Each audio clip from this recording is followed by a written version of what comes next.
We've seen the armed forces come together for meeting after meeting. We've seen drills, we've seen exercises, we've seen all political parties come together in unison, backing the government to take whatever action is deemed necessary in terms of ensuring that terrorist and cross-border terrorism is taught a lesson in terms of the fact that, Indian armed forces are not going to sit quiet. There is going to be a response. There's going to be a precise response in terms of targeted strikes. And that is what has happened just a couple of hours ago, Shivan.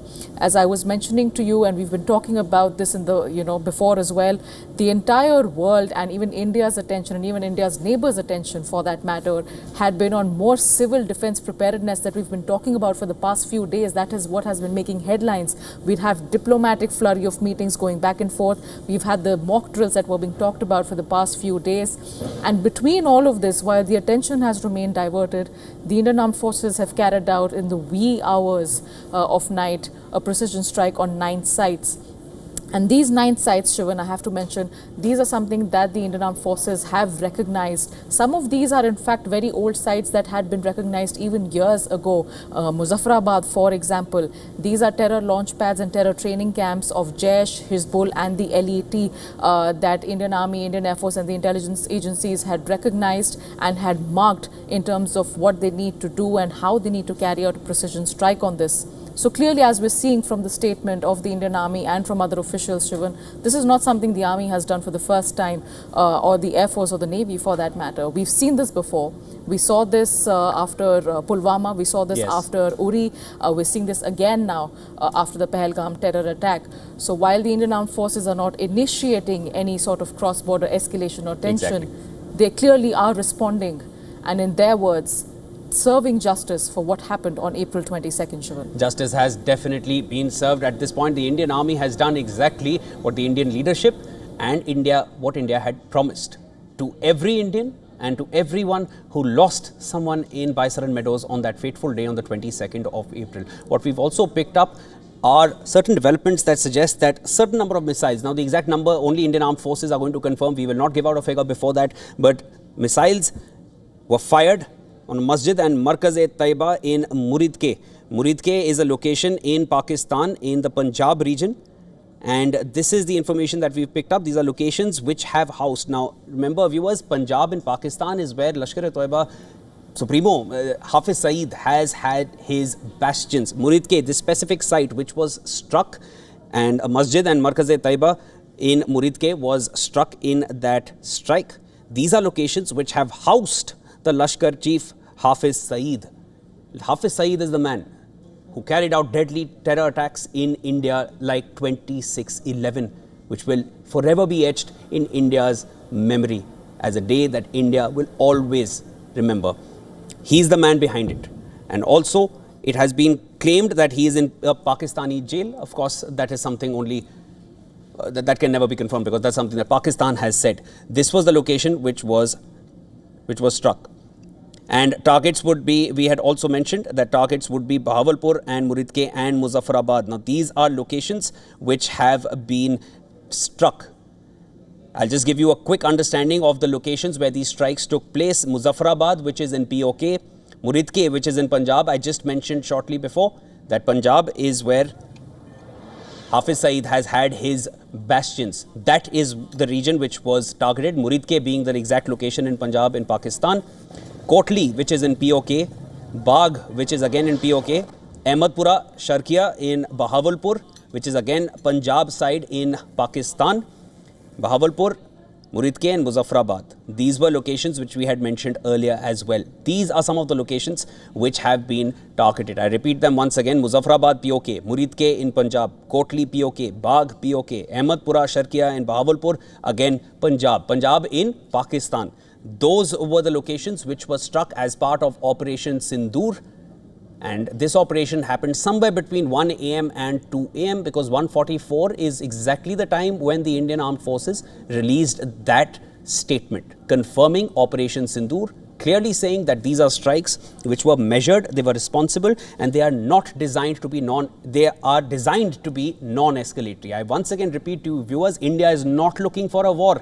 This is exactly what the Indian leadership has made clear that they will serve justice, and those behind that deadly attack in Pahalgam, they will pay. And that is essentially what India has now done. It has only struck terrorist infrastructure. India gave enough chances to Pakistan to deal with these terrorists. Pakistan refused to even condemn that deadly terror attack in Pahalgam. On the opposite, their Deputy Prime Minister, Ishaq Dar, said this in the Pakistani Senate, that he was essentially batting for the TRF, the resistance front, saying that India has no proof of this, but India has given enough proof. Pakistan refuses to take any action on it, and India now has served justice to all those who were aggrieved, and an entire nation who was in shock for that deadly attack in Pahalgam, which was carried out by a special forces soldier of the Pakistani army, came into India and opened fire, a trained fighter opening fire on unarmed civilians out there in Baisaran Meadows in Pahalgam, only to enjoy a holiday with their families. It's usually referred to as mini Switzerland only because of the beauty of that location, but that is the terror which took place in that location. Shortly after that terror attack, India's Home Minister, India's leadership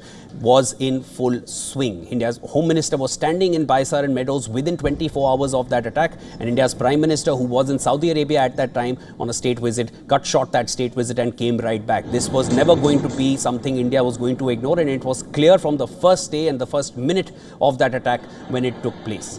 Now, on the 15th day, India has carried out Operation Sindoor, saying justice is served.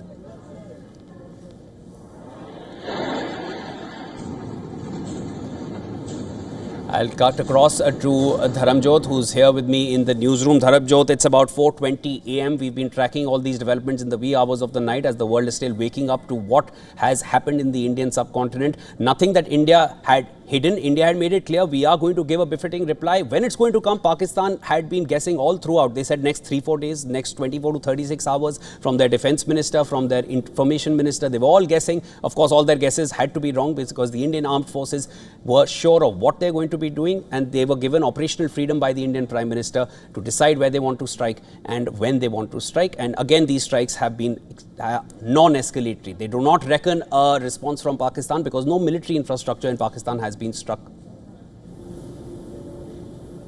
Well, you're absolutely right, Shivan. As we've been talking about this, it remains to be seen in terms of what other reactions will come out throughout the course of the day. As I've been mentioning again and again, more details by the Indian Armed Forces will be shared later in the day.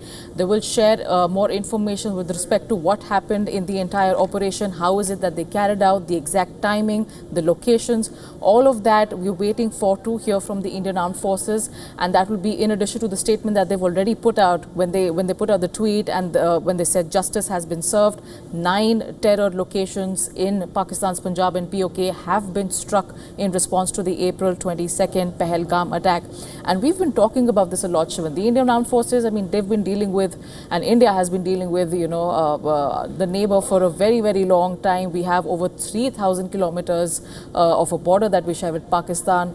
Over 740 kilometers of that is, the LOC. So a very, very porous border that we've seen the neighbor take undue advantage of time and again when it comes to cross-border terrorism.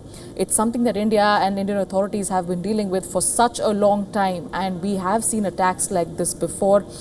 We saw the ghastly Pulwama attack. We saw the Uri attack. But none of them have ever gone unavenged by the Indian Armed Forces, and a similar reaction is also being seen when about 2 hours ago we saw the statement put out by the Indian Army and then again by the Ministry of Defence, and after that the Government of India also put out an official press notification talking about Operation Sindoor that was carried out as a response to the Pahalgam terror attack on April 22nd, Shivan. So clearly a lot of emotions, a lot of reactions that are pouring in. A lot of people will now be waking up, since it's still wee hours of the morning. A lot of people will now be waking up to the news of what has happened. There clearly is going to be, a lot of outpouring of emotion, a lot of reactions that are going to come in.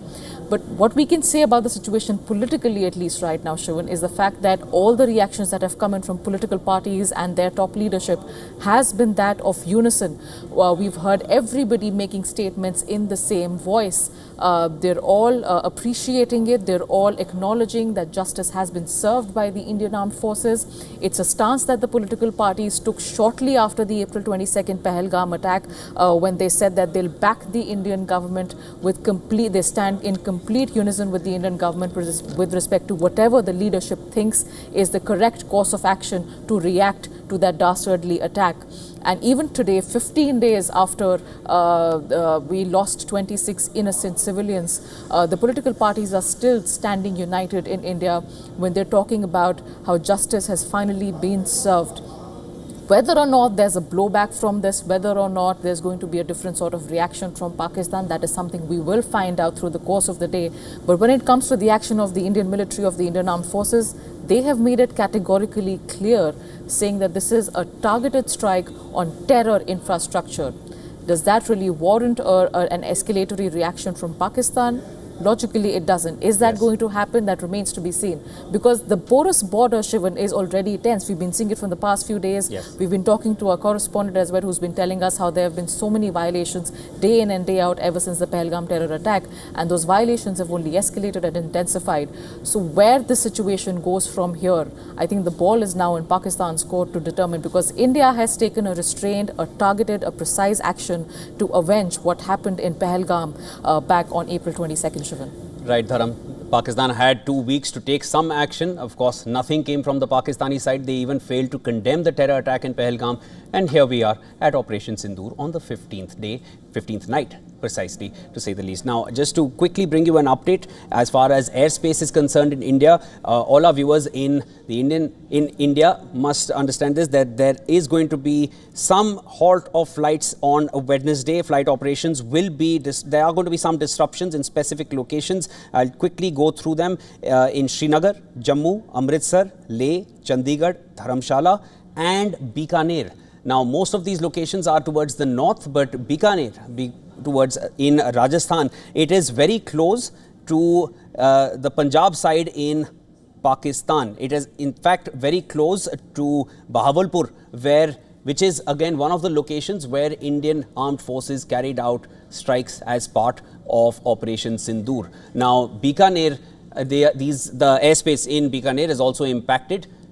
And apart from Srinagar, Jammu, Amritsar, Leh, Chandigarh and Dharamshala, which have been impacted. Not just Indigo Airlines, even Air India has halted some number of flights. This is what we are learning at this point. Air travel is disrupted. Some disruptions are going to be expected. So we're requesting all viewers, anyone traveling today, please check timings, please check the details of your flights before you travel further. Wednesday, today, we are going to be expecting some disruptions across these regions, which I have just mentioned. And that includes Bikaner, which is very close to Bahawalpur in the Punjab side in Pakistan. Now, all right, there are some developments which are also coming in from Jammu and Kashmir. Idris has a new development to share with us. Idris, I'll come to you. There seems to be a certain amount of an aftermath of those strikes, and there are some updates on that you can share with us at this point. Idris Loan from Srinagar, over to you. Well, yes, Shivin, what we're hearing from the security forces is that one civilian lady has been critically injured in the ceasefire violation that has started in the Poonch sector of Jammu division. As I earlier said, that ceasefire violation by the Pakistani army is happening right now at least 4 to 5 places, 2 in Jammu, while as 3 in the northern part of Kashmir. We are hearing from security forces that one lady has been critically injured in the crossfire that is continuing in the Poonch area. Let me tell you that we've also been told by the locals who live very close to the line of control and the international border that they've been asked to move from the forward areas of the line of control in the northern part of Kashmir, in Kupwara, Baramulla, Handwara. All these places people have been asked to move to safer locations and also shift into the individual bunkers if at all there are present in their locations. While as we've seen that Indian Army confirmed that there was ceasefire violation from the Pakistani Army in the Poonch sector, where one lady who has been critically injured, she has been shifted to the hospital where her condition is said to be critical in the shelling that has taken place from the Pakistani side. At all the locations, let me tell you that the Indian Army is retaliating and giving a befitting reply. This comes exactly after the Indian Air Forces carried out that attack on the terrorist camps across the line of control. We've also heard from our sources that some of the missiles were basically struck the one of the markas where the Hafiz, which was basically housing Hafiz Saeed at one point of time. We've also seen in the past as well, in the last many years, that there have been multiple terror camps which have been active very close to the line of control, because it's easier for them to basically infiltrate into the Kashmir territory as well as into the Jammu division when they are trained in these terror camps across the border. At the moment, firing going on at multiple locations from both the sides, from the Indian side giving a befitting reply as well to the Pakistani firing that has started at multiple locations. But we are hearing that one lady has been critically injured. She's been shifted to the hospital, and there is possibility that there could be few more injuries in the same region as the firing still continues, Shivan. Idris, exactly, and this is what you had mentioned to us earlier as well. This is not just regular small arms fire which is taking place across the LOC for this on this 13th night of ceasefire violations. Today we have heard shelling across the border between India and Pakistan, and as Idris mentioned, there are now injuries being reported from India's Poonch district. Now, among other developments, as far as the locations which India has struck as part of Operation Sindoor, I'll go across to Dharamjot. Dharamjot, what have you picked up on these locations, these specific locations which we will have on the map for our viewers very shortly? Some of them are in Punjab in Pakistan, some of them in POK, and that is what India has said as part of Operation Sindoor. What does that reflect? Who exactly was targeted in these locations?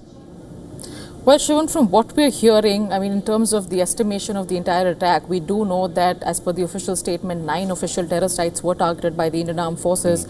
But what we're also hearing is that the selection of the strikes of these sites was with the intention and with the goal of targeting, the critical infrastructure of Jaish-e-Mohammed and of the Lashkar-e-Toiba. Now, as we've been talking about this since the Pahalgam terror attack on April 22nd, the TRF, which first claimed the attack and then backtracked from their statement, they are very popularly known as an offshoot of the Lashkar-e-Toiba, and it's in fact a baby of these 3 Pakistani terror organizations that have been banned in India for years now in a row. So what we're now picking up is that these were the key specific sites that the Indian Armed Forces had planned to and has in fact targeted in its strike just of 2 hours ago. As I mentioned before, Shivan, just after the April 22nd Pahalgam terror attack, the Indian officials had identified the latest terror launch pads in different parts of Pakistan, and they had pointed and specifically identified close to 42 terror launch pads. Now that is the latest information that they had. Depending on everything that the intelligence agencies could put together, these were the sites that were picked earlier today, the 9 sites that we've been talking about.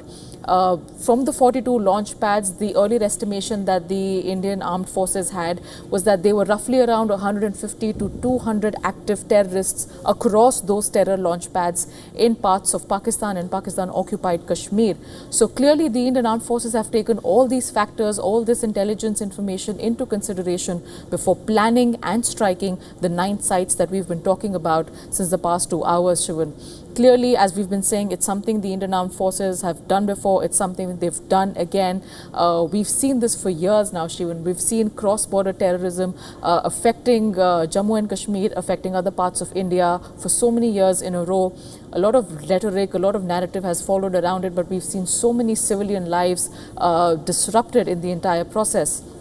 But after the Pahalgam attack on April 22nd, no matter the tension, no matter the circumstance, we saw thousands of locals stepping out on the streets. Remember, if you remember those visuals, those sights from Jammu and Kashmir, where locals stepped out condemning the attack, wanting justice for it. After hearing the details of what happened, the entire dastardly attack where civilians were killed, innocent tourists were killed, a local Kashmiri pony rider was killed when he was trying to fight a terrorist. So all of that had the valley standing together. It didn't matter to them, whether or not the situation is going to be stable, what is the risk going forward, the escalations that's going to come from India's neighbor. And now, 15 days after that, we've seen the level of military preparedness that Indian Armed Forces have shown today when they attacked those 9 sites. Of course, we are, as Idris told us, seeing some ramifications of that, some pushback of that, and some retaliation from the Pakistani side. So how it turns out to be for for the rest of the India, particularly for the Jammu and Kashmir Valley, for the people of the valley. Today, later today, in the coming few days, that is something that we will be carefully watching out for, Shivan, because this is, it's a big win for the Indian Armed Forces in terms of the precision strike. But how the neighbors react now is something that we will have to watch out for. Now, because as you rightly mentioned, you know, they had 2 weeks to react in a manner where the two parties could come together, identify, substantiate and take course correction measures. Instead, they chose to cry foul and deviate the matters in other ways, including going for a meeting to the UNSC. So now that the Indian Armed Forces have carried out a precision strike, how is Pakistan, how is Islamabad going to react? That is something we'll have to wait and watch for, Shivan. Exactly. Now, whether Pakistan retaliates for the strikes that India has carried out on terrorist infrastructure, we've already heard the Deputy Prime Minister speaking to defend the TRF, which took responsibility for that attack in Pahalgam, in response of which India has carried out Operation Sindoor. Now, that remains to be seen whether Pakistan wants war at this point or not, but because India has not carried out any escalatory strikes, these are non-escalatory strikes, simply and only targeting terrorist infrastructure in Pakistan and Pakistan-occupied Kashmir. Also, Dharam, we picked up a certain development that the Indian Prime Minister, Lok Kalyan Marg, people were awake tonight, constantly monitoring Operation Sindoor. Anything you've picked up on that front? Because we heard sources revealing, even at the time of the Balakot airstrikes, everyone was awake at Lok Kalyan Marg. Even today, something similar that we've picked up from sources? You're absolutely right, Shivan. The Indian Prime Minister has been monitoring the entire situation very, very closely. In fact, other top officials were also monitoring it. It's something that became very evident when we saw just minutes after the strike. We saw the tweet of the Defence Minister. We saw other official handles tweeting about the entire case. So the Prime Minister has been monitoring this entire thing. He has been at the helm of affairs ever since the Pahalgam terror attack. We heard, just days after the attack happened, how he had publicly announced that a free hand has been given to the Indian Armed Forces to determine the time and place of their choosing to respond to this attack and to target the terror infrastructure in Pakistan and Pakistan-occupied Kashmir. Now, of course, we've been seeing weeks of meetings. We've seen a lot of flurry of activity. We've seen a lot of security meetings, a lot of, other planning that has gone on behind closed doors.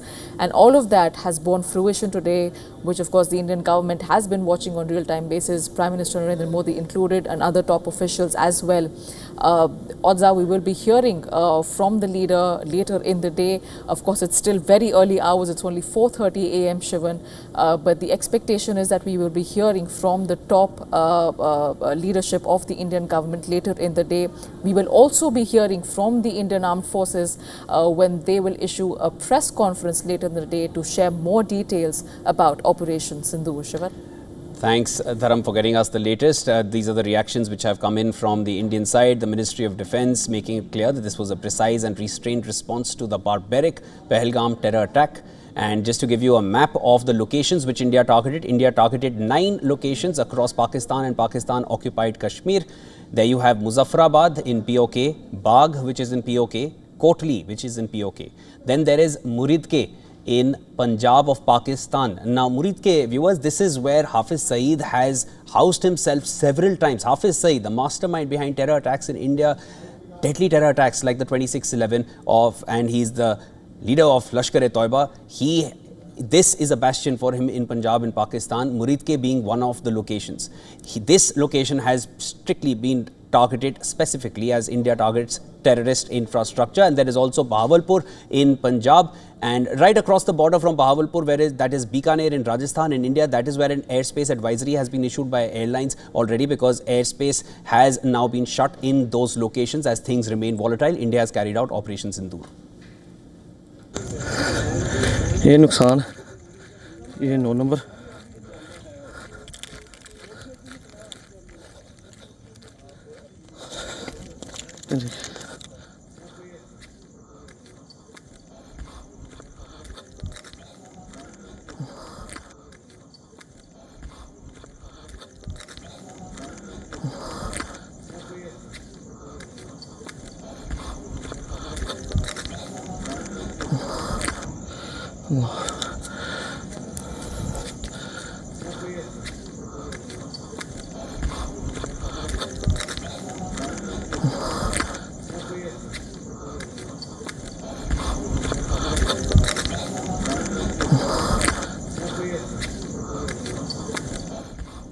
These are eyewitness visuals in the aftermath of the strike that India carried out in Muridke in Pakistan. This is what is left of the area which was targeted. This is a terrorist infrastructure, terrorist location which was targeted. Muridke, viewers, is a strong Hafiz Saeed bastion. Hafiz Saeed, leader of Lashkar-e-Toiba. Lashkar-e-Toiba being the terror faction behind that gruesome Pahalgam terror attack on the 22nd of April, in response of which India has now carried out Operation Sindoor, giving it right back to these terrorists in their own homes, targeting from India. They've struck locations in Muridke. This is a bastion for Hafiz Saeed, along with Bahawalpur, which we'll have on the map for you as well. These are the locations which have been targeted by India. Bahawalpur again is a bastion of Hafiz Saeed, and that location has also been targeted by the Indian armed forces.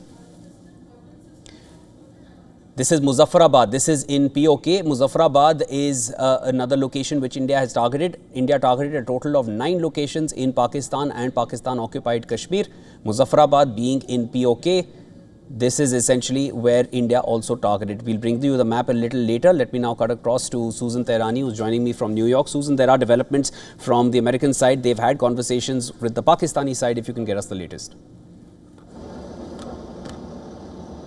Yeah, we are hearing that not only NSA, but of course Marco Rubio, who's also the Secretary of State and acting NSA, has had conversations with Ajit Doval from India and of course with the Pakistani side as well. The State Department spokesperson Tammy Bruce earlier came out with a statement and said that they are aware of the latest developments. They're monitoring it because it's a developing situation. They don't have more to say right now. That's the official statement coming from the State Department. Of course, we heard President Trump earlier at the White House speak and say that it's a shame, and he quote unquote hopes that the issue gets resolved as soon as possible and it doesn't get out of hand, and not so many words. But also, we are now hearing confirmations from the Indian Embassy in Washington, D.C. that indeed NSA officials from both sides did speak about the situation. And Marco Rubio, U.S. Secretary of State, of course, is monitoring this situation. I want to bring our viewers up to speed with what Mike Johnson, House Speaker, said earlier about America's ironclad support for India in its fight against terrorism. He made those statements, of course, earlier before this incident and shortly after the Pahalgam attacks. But it'll be very noteworthy to see as the news continues and develops how U.S. officials will be reacting to this. Thanks, Susan, for getting us the latest on that front. I'll come back to you as developments continue to pour in, which we are tracking by the minute right here on WION World is One, as we stand live with you, bringing you all the developments after Operation Sindoor, which took place somewhere between 1 a.m. and 2 a.m. This is a befitting reply that India had promised in response to the terrifying and the ghastly terror attack in Pahalgam on the 22nd of April. As of now, viewers, we're also picking up a development which ANI has confirmed as per sources that the precision strikes as part of Operation Sindoor, they were carried out by weapon systems of the 3 forces. Mind you, since the morning when we bring you this development, it's not just the Indian Air Force which has carried out these strikes. We have been saying Indian armed forces have carried out these strikes. Now, gradually, sources are confirming, this is as per ANI, that the Indian Army, the Indian Navy and the Indian Air Force, they were used, their weapon systems were used in the attacks, including the loitering munitions. This is a development which has come in, and also sources are confirming to ANI that the attacks were carried out from Indian soil only. No Indian military asset was sent beyond the borders of India. I'll cut across to Dharam, who's here with me in the newsroom. Dharam, give us more on this, this development, which ANI is confirming at this point, that this attack was in fact carried out from Indian soil only. And even that video that you had mentioned, that short clip that Indian Army had shared, that was minutes before that Operation Sindoor was carried out, that India stands ready. And in that, we saw a lot of artillery being used. Now, the first assumption was strikes being carried out in POK and Pakistan would have been carried out by the Indian Air Force. But in that video, which was shortly released by the Indian Army before that Operation Sindoor was carried out, we saw artillery being used, tanks being used. And now sources are confirming to ANI that weapon systems and weapons assets of all 3 forces, Navy, Army and Air Force, were used in this attack. Give us more on how you read this. Well, Shivan, you're absolutely right. Just on Monday, we had the Indian Air Force chief and the Navy chief speak to Indian Prime Minister Narendra Modi and bring him up to speed with the defense readiness of both the Air Force and the Navy. That was just 2 days ago. And 2 days later, we are finding out that the attack that was carried out just a couple of hours ago was a tri-service effort. It was not just the Indian Air Force or just the Indian Army acting standalone. The precision strike was carried out with all the three forces having an active role to play in it. Now, from what we are gauging here, Shivan, is that the weapon system of all three forces were used, that is the Indian Army, the Indian Air Force and the Indian Navy as well. And this also includes what is otherwise referred to as loitering munitions. Now, loitering munitions would be, it's a weapon system, otherwise, easily referred to as a drone and as other remote technology, which is used to identify a specific target before a weapon is launched and the target has been struck. So all the three forces have come together to ensure maximum and best utilization of their weapon system in not just carrying out the strike, but before the strike, preempting the exact locations. We've been talking about this, how the Indian Armed Forces had in the latest identified the terror hotspots that were still active. 42 of them was what we were hearing. About 150 to 200 active terrorists still across the border, across parts of Pakistan and Pakistan-occupied Kashmir. Taking all that intelligence input into consideration, the three chiefs of the Indian Armed Forces have come together over the past 15 days to chalk out a plan in terms of how this precision strike needs to be carried out on the 9 sites that it was carried out just a couple of hours ago. So clearly we will be hearing more on this, Shivan. As I mentioned before, that the Indian Armed Forces will be issuing a press conference later in the day. We're expecting that all these details that we've been talking about will come out, that the forces will shed light in terms of the kind of coordination that the Indian Army, the Indian Air Force and the Indian Navy undertook to carry out this particular strike on terror infrastructure in Pakistan and in POK. Shivan. Thanks, Dharam. I'll come back to you in a bit as developments continue to pour in. I'll quickly like to just inform our viewers at this point that these are sources which have confirmed to ANI that all three of India's defense forces, the Navy, Army and Air Force, their weapons assets were used in these attacks. The visuals of which we have for you on the screen. Muzaffarabad, which is a location in POK, which was also one of the 9 locations which was targeted by the Indian Armed Forces. It was a attack which is Operation Sindoor, was carried out by all three forces combined, the weapon systems, and sources are confirming to ANI that loitering munitions were used. Now, what are loitering munitions? I just want to quickly bring you an understanding of that. Loitering munitions are essentially kamikaze drones. Kamikaze drones are those drones, they will loiter in the air, and once the target is locked in, that is when these suicide drones, they will attack the location and they will explode there and then. Also, what sources are confirming to ANI at this point is that these attacks, they were not carried out anywhere beyond India's borders. India's armed forces, Navy, Army and Air Force, they stayed well within India's borders on Indian soil, and that is from where these attacks were carried out. Operation Sindoor. Sindoor being symbolic of the women who lost their husbands, because Sindoor is something Hindu women put on the center of their foreheads, and this is in the wake of the deadly terror attack which took place in Pahalgam on the 22nd of April, where tourists were shot in cold blood by trained fighters, even from the Pakistan elite forces, who came in to Baisar and Meadows and carried out that attack. I'll quickly like to have Idris now with me, who's joining me from Jammu and Kashmir. He's in Srinagar. Idris, from what we've understood that and this is as per sources, we'll wait for the confirmation to come in from the Indian Armed Forces, as well as they'll carry out their press conference little later in the day. But this attack was carried out from well within the Indian soil. And as you had also shared with us that you yourself had heard jets being scrambling overhead. This was somewhere between 1 a.m. and 2 a.m. And little later we heard shelling being carried out between India and Pakistan. This shelling has not been heard. We've only heard small arms fire, ceasefire violations till now. 13th night we've heard shelling, major escalation taking place, and there's also been a report of a lady who was injured in the Poonch district. If you can give us more on the latest on the tensions at the border at this point.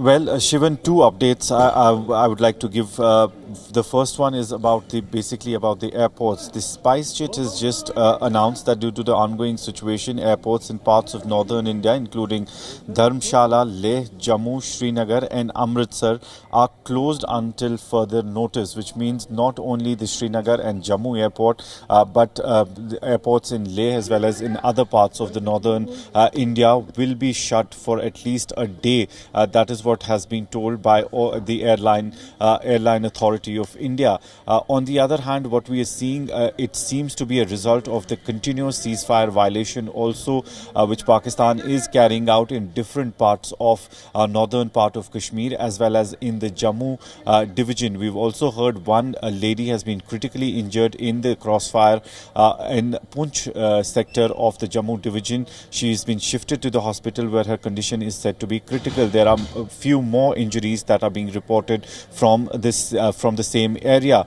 We're also hearing from the northern part of Kashmir and Kupwara especially that people who are living very close to the line of control have been asked to evacuate, have been asked to move away from the forward areas. They've been taken to the safer places. They are being shifted to the individual bunkers there so that they remain safe and there is no casualty to the civilian population due to the shelling that has been continuing from the last 2 to 3 hours now by the Pakistani army at multiple locations across the line of control, both in Jammu as well as in the Kashmir division.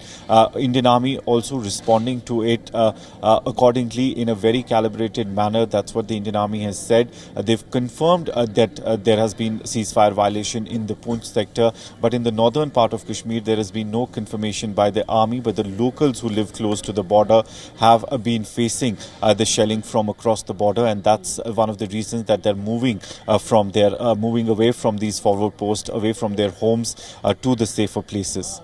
Thanks, Idris, for getting us the latest. I'll come back to you as developments continue to pour in. As of now, what we know is that India's air defense systems are on high alert, and air defense systems include the Russian S-400s, which India has.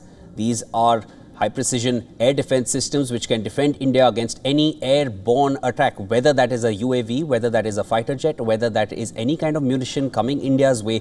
These air defense systems are on alert. They have been deployed and they are ready to defend India because as of now, tensions are at their highest. Operation Sindoor has been carried out, and Operation Sindoor was carried out somewhere between 1 a.m. and 2 a.m. This is what we know so far. The exact timing is going to be revealed by the Indian Armed Forces because, viewers, this is an attack which was carried out. This is a strike which was carried out as a befitting reply to serve justice for all those who were killed in cold blood on the 22nd of April in Pahalgam as terrorists came in from across the border and opened fire. Trained fighters of the Pakistan elite forces came in and opened fire on civilians, unarmed civilians. And in response to that, India gave 2 weeks' time to Pakistan to take some action. Pakistan could not even condemn the terror attack, which the entire world saw. Entire world was shocked. India was shocked. India was enraged.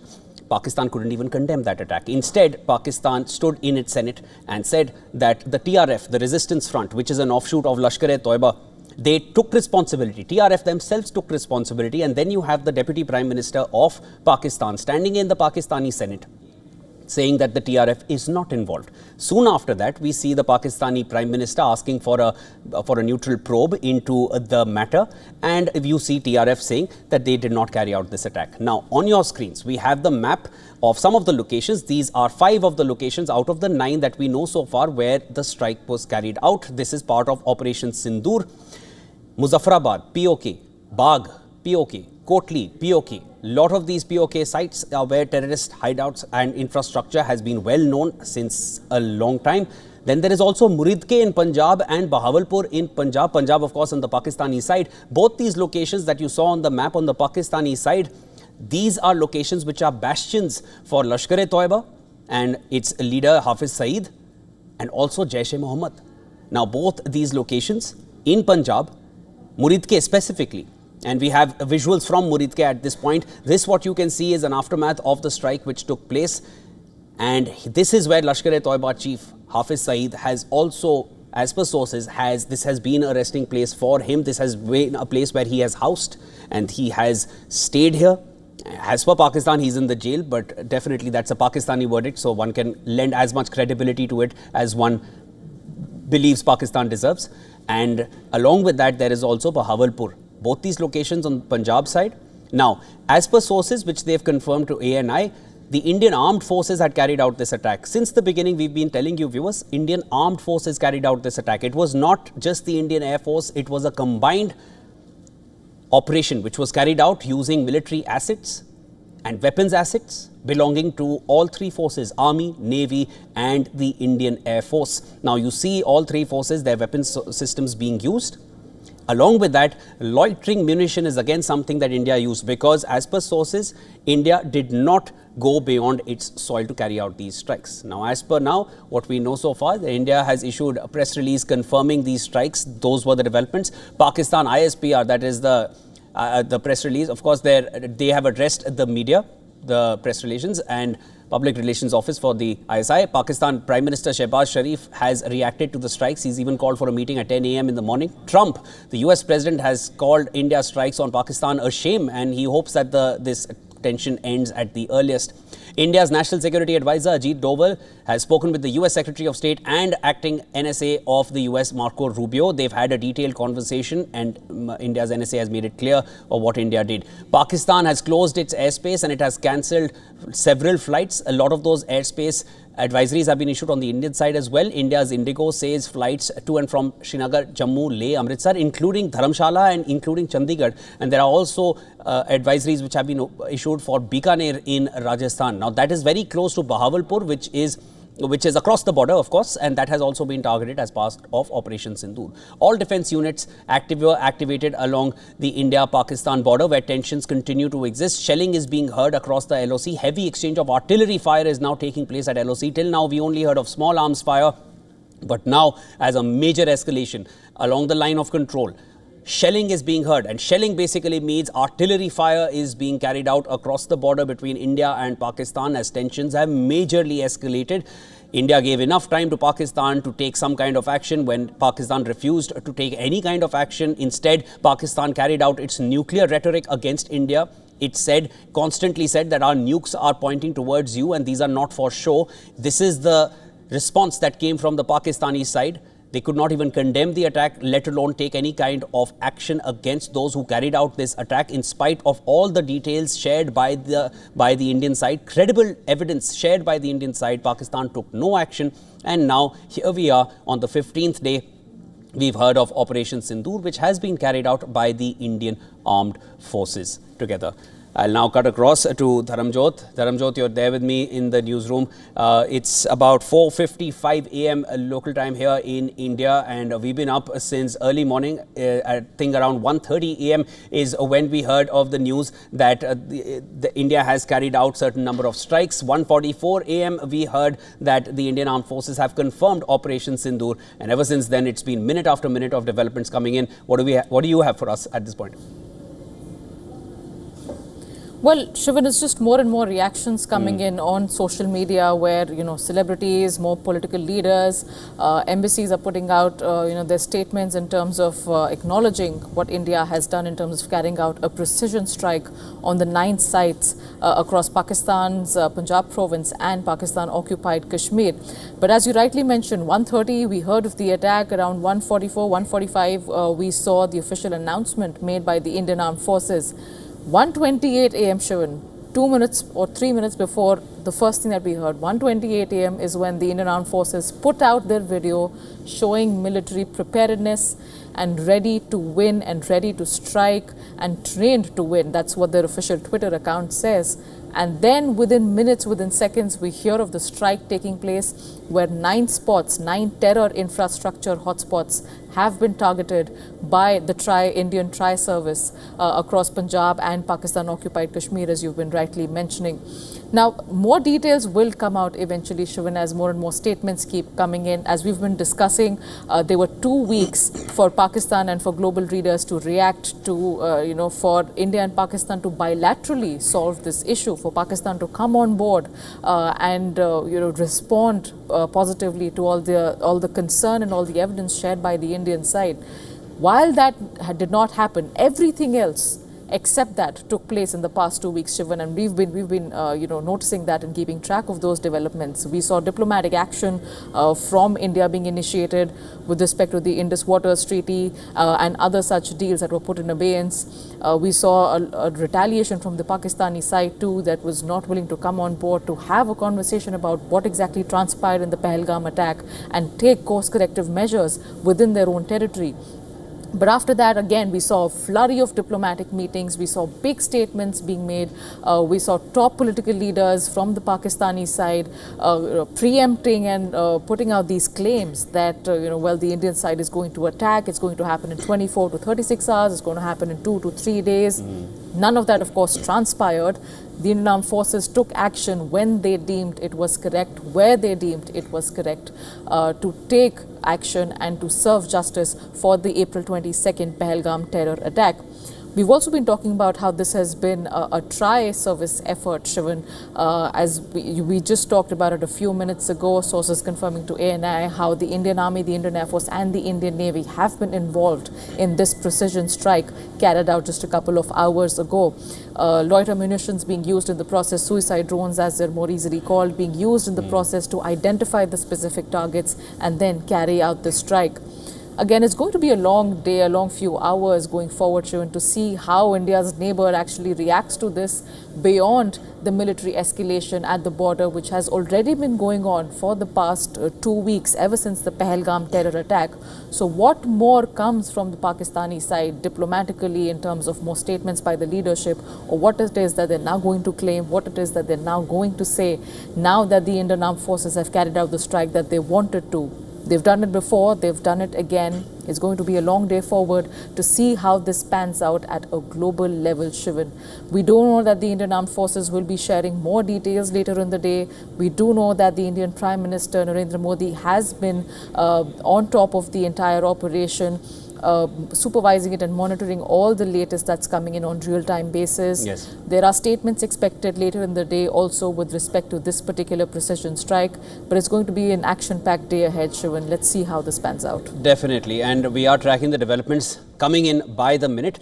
As of now, what we've picked up, now this is while we await the Indian Armed Forces to conduct their press conference, which is scheduled for a little later in the day. There are registrations, there are facts which Pakistan believes, and they have put out their statements. As per the statement which has come out from Pakistan, this is the ISPR which in Pakistan, which has done a press conference. They have shared certain number of hits. They're saying total locations hit was 6. Of course, that is in complete contrast to what has happened. Operation Sindoor, 9 sites in Pakistan and POK were struck.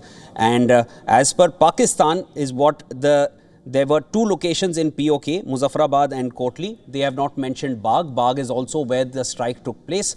And they have mentioned 4 locations in Punjab in Pakistan. Now, this is what the Pakistani side has shared so far: Bahawalpur, Muridke, Sialkot and Shakargarh. Bahawalpur, they mentioned 4 strikes took place. Muridke, they said 4 strikes took place. Sialkot, 2 strikes. Shakargarh, 2 strikes. Now, this is what the ISPR in a press conference has confirmed from the Pakistani side. Of course, the real facts we'll get to know only when the Indian Armed Forces holds the press conference, and that is what will be the truth for us. But at this point, this is what the Pakistani side is sharing very clearly. Now, out of these locations, which we had for you on the map as well, Muzaffarabad and Kotli, they are on the POK side. And we talk about Bahawalpur, Muridke. These are locations which you see on the map in front. These are locations where Hafiz Saeed has had his bastions. Hafiz Saeed, leader of Lashkar-e-Toiba, who carried out the deadly attack in Pahalgam. The Resistance Front is an offshoot of Lashkar-e-Toiba, and they were the ones who took responsibility before they were protected by the Deputy Prime Minister of Pakistan himself in the Pakistani Senate. Now, as per the ISPR, in their press conference in Pakistan, they've also mentioned a site called Sialkot, which is in Pakistan, which is in the Punjab locations, and Shakargarh. Both saw 2 strikes each. Now, as for the strikes which have been carried out, sources have informed ANI that these strikes were carried out by weapon systems belonging to all 3 of the Indian forces, Indian Army, Navy and the Air Force. These are sources confirming this to ANI, that India carried out these strikes from within Indian soil. India did not go beyond its borders. It stayed within its borders and carried out these strikes. And along with this, sources have also confirmed to ANI that loitering munition was used. Loitering munition, viewers, is suicide drones. These are kamikaze drones, which India has specialized in. India has developed its own indigenous drones as well. Which drones India really used, of course, that is something we'll know only when the Indian Armed Forces declare it themselves. But as of now, we know that these loitering munitions were used. Loitering munitions can hover around a region, and once the target is located, that is when they will pinpoint their target and they will go and hit that target. And these are suicide drones, and as the name suggests, they explode, they self-explode along with the target which has been determined. Now, the targets which were determined. Indian Armed Forces have made it clear that 9 locations were targeted across Pakistan and Pakistan-occupied Kashmir, and in these locations, only terrorist infrastructure was targeted. No military infrastructure was targeted. These were calculated and measured strikes. India is not looking for a war, which has been made clear by our leadership and the Indian Armed Forces. On the screen in front of you, you have the map of the locations where these strikes took place. How many strikes? Which locations? That is something we'll need to wait before we get into any kind of more information, which is only being confirmed by sources. But this is what is confirmed so far. All right, I'll come back to Dharamjot, who's there with me in the newsroom. Dharamjot, as the developments come in by the minute, at this point, we know of the locations which are being targeted. Now, of course, from the Pakistani side, they are giving some more details on this. But of course, we all know of Pakistani intelligence, how credible it is. But at this point, what India has confirmed, anything other than that you've picked up? Well, it's just what we've been talking about so far, Shivan. 9 sites is what they've mentioned. They have, although, pointed out specifically that they will be sharing more details in a press conference. It is expected that they will give out more details with respect to how the attack happened, why were the sites chosen, what was the basis, what the intel came in.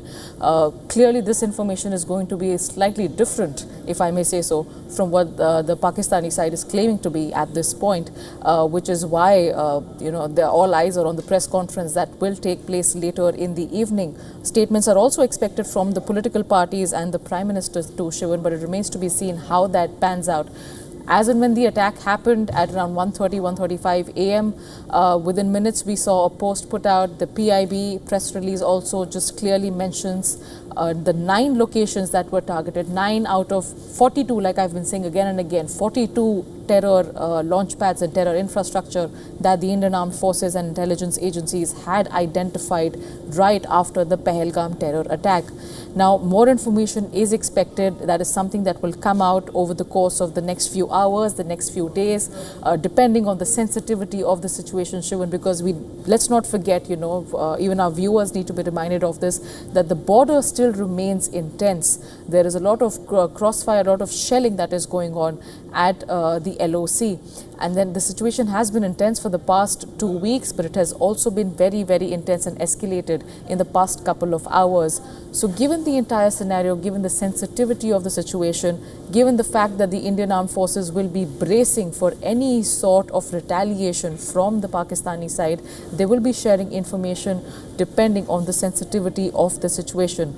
However, there is a lot of preparedness, not just militarily, but also in terms of the civic situation.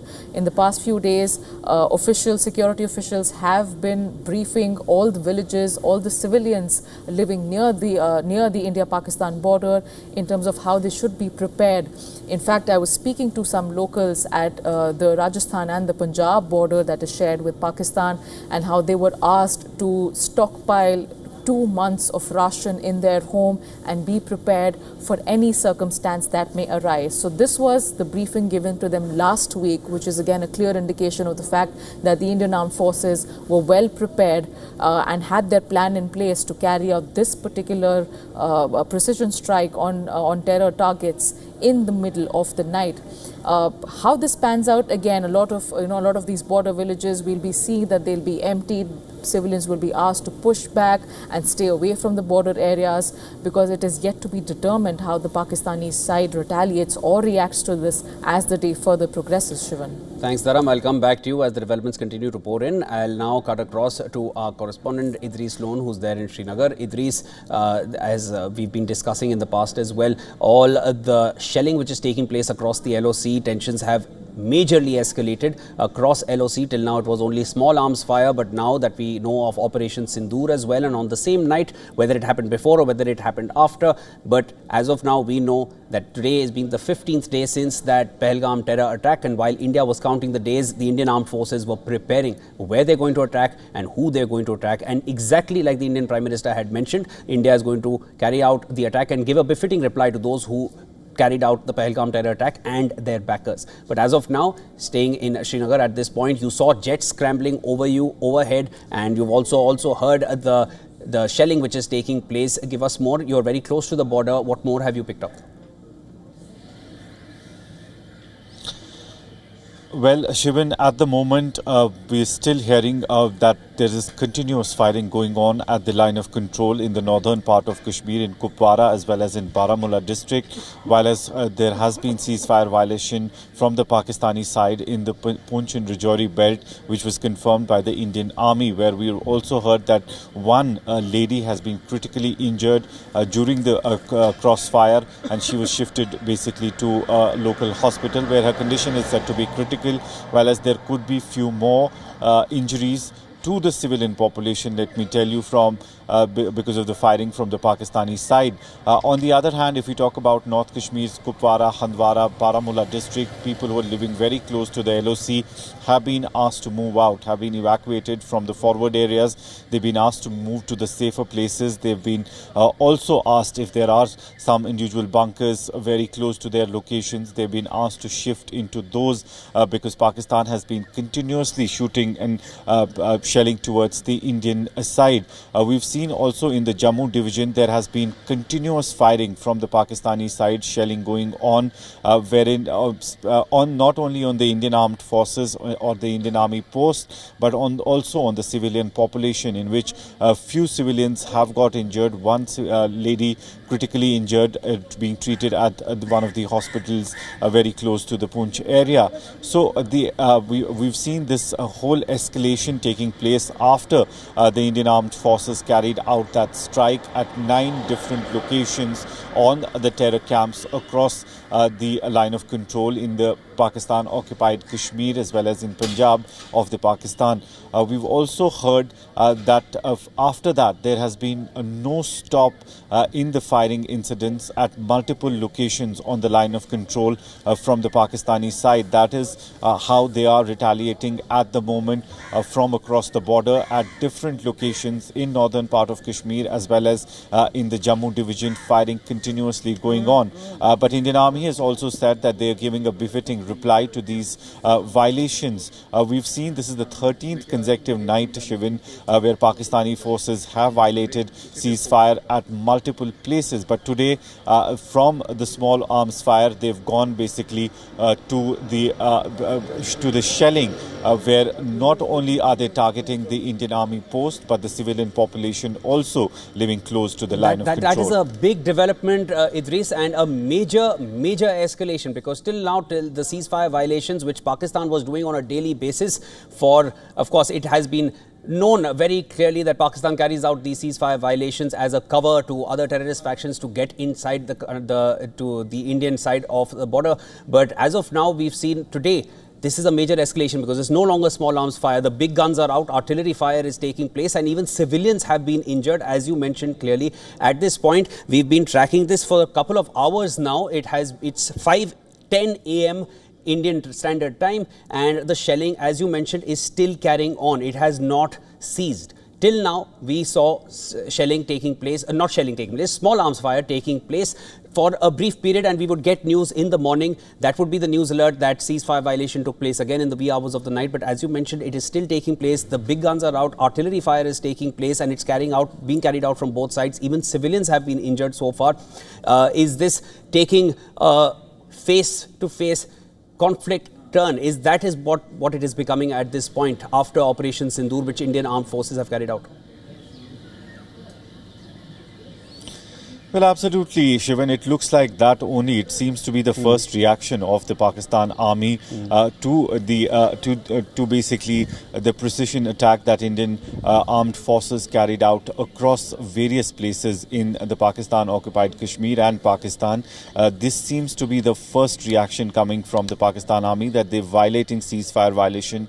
They're violating ceasefire at multiple places across line of control in Kashmir division as well as in the Jammu division. We've seen not only are they targeting the Indian armed forces and the bunkers placed on the forward posts, but also the civilian population that lives very close to the line of control. We've seen that the Indian armed forces have evacuated people from the line of control who are living very close to the line of control during the night only after Pakistan started the ceasefire violation yet again on the 13th consecutive night. People have been moved to safer places and also requested to move away on their own also to the safer places, and if there are individual bunkers in those places, they've been asked to shift to those areas as well. It seems that this is the first response from the Pakistan army, not only targeting the military setups in on the line of control, but also the civilian population, and that's one of the reasons people are moving out from those areas.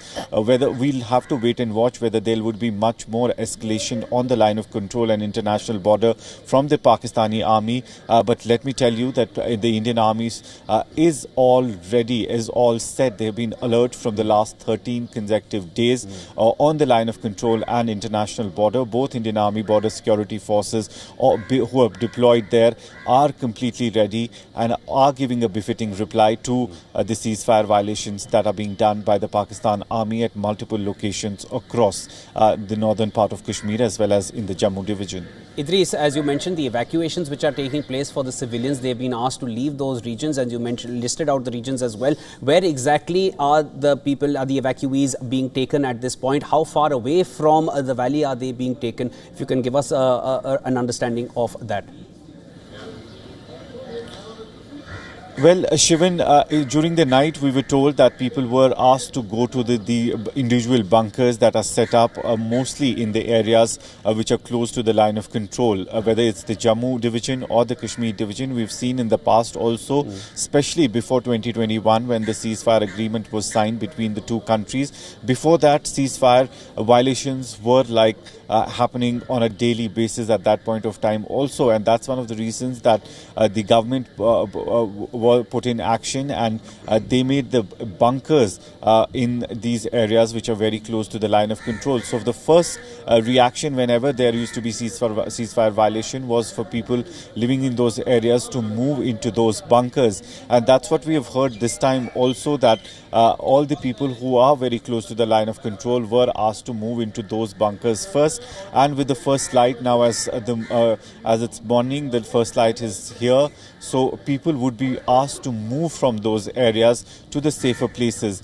If we talk about Kupwara and Baramulla, they would be asked to move towards the town, especially which are further away from the line of control area. Security forces also in the Jammu division have done the same, because we've seen in the Jammu division not only the military setup or the bunkers in the forward post have been made target by the Pakistani army, but the civilian population is also being targeted there. That's one of the reasons we are seeing a few injuries to the locals, especially to the women in the area. One woman has been critically injured. She's been shifted to the hospital where her condition is said to be very, very critical.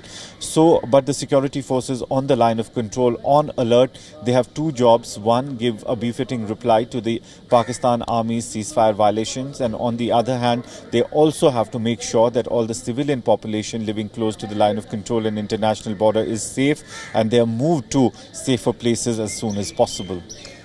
Idris, now as far as the injuries which are taking place, and as you mentioned in the Poonch district, the lady who has been injured, of course these are civilian locations which have been targeted now by the Pakistani side. Shelling which is taking place, it's 5:17 AM Indian Standard Time, and it's been since few hours the shelling has not stopped. This is no longer small arms fire, this is a head-to-head, head-on collision that is taking place now at the borders.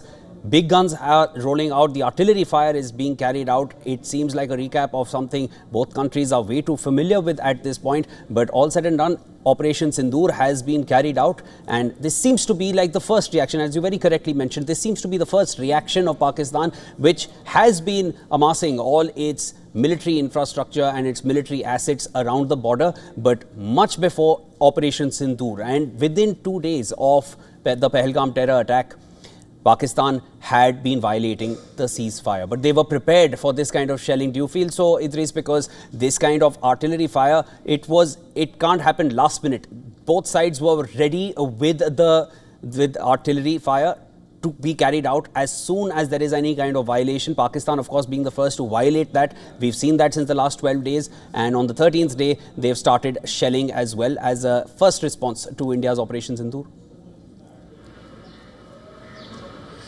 Well, absolutely, Shivin. That is what we've also seen in the last 13 nights. Pakistan violating ceasefire every single night, and not at one location, but multiple locations all across Jammu as well as in the Kashmir division. That was also to give an indication to the Indian Armed Forces that they are alert, they are there on the borders, and that is why they're carrying out these ceasefire violations from the other side. They were tense, definitely, after the Pahalgam attack, because India did not respond immediately to the Pahalgam attack. They took their own time because they wanted to carry out these attacks with precision, only targeting the terrorist hideouts and especially the launch pads where they are trained. And that is why there was a little bit of frustration that we saw in the Pakistani army, especially in the last 12 nights, where they carried out these ceasefire violations every single night, indicating that they are ready,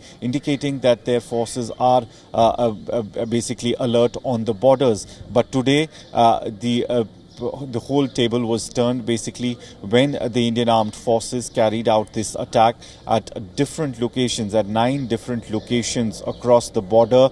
And then Pakistani army's first reaction seems to be breaking the ceasefire yet again at multiple locations. And not only are they now basically targeting the Indian Armed Forces posts which are on the line of control, but also the civilian population which lives close to the line of control. Thanks, Idris. Stay with me and I'll come back to you as the developments continue to pour in on your front as well. Dharamjot, who's there with me in the newsroom, we've been tracking the developments, Dharam, and as what Idris has just shared with us, that major shelling is taking place across the LOC. This is no longer small arms fire. The shelling has been taking place since a number of hours now. This seems to be the first response that Pakistan has had to Operation Sindoor, and it is much different than the rhetoric they had back in 2019 when the Balakot airstrikes took place, where they said nothing really happened. Clearly this time their reaction has already come in the form of shelling which is taking place. This is the 13th night. Till now they said small arms fire was taking place, but now we're seeing major shelling taking place, and even civilians have been injured in the Poonch district in the valley. Well, you're absolutely right, Shivan. It's an escalation, the likes of which we haven't seen in a long time between India and Pakistan. Now, having said that, this, as you rightly mentioned, this is clearly a reaction coming from the Pakistani side, because the Indian Armed Forces have done some damage, and they've done some damage to the terror infrastructure that India's neighbor has been harboring for years now. If I could just quickly go into a few details, Shivan, we have these locations of the 9 terror sites that the Indian Armed Forces struck a couple of hours ago. Bahawalpur, as we've been talking about, and Murdike also, as we've been talking about. In Murdike, Gulpur, there's the LET camp in Savai. There's the Bilal camp, which is a Jaish-e-Mohammed launch pad that has been known to the Indian Armed Forces for a while now. There's the LET camp in Kotli. There's the Barnala camp, which is just 10 kilometers from the LOC in the Pakistani side. There's the Sarjal camp, which is again a Jaish-e-Mohammed camp. And there's the Mehmoona camp, which is 15 kilometers from the international border, somewhere near Sialkot in Pakistan. So these are the sites that the Indian Armed Forces struck between 1:30 a.m. to 2 a.m.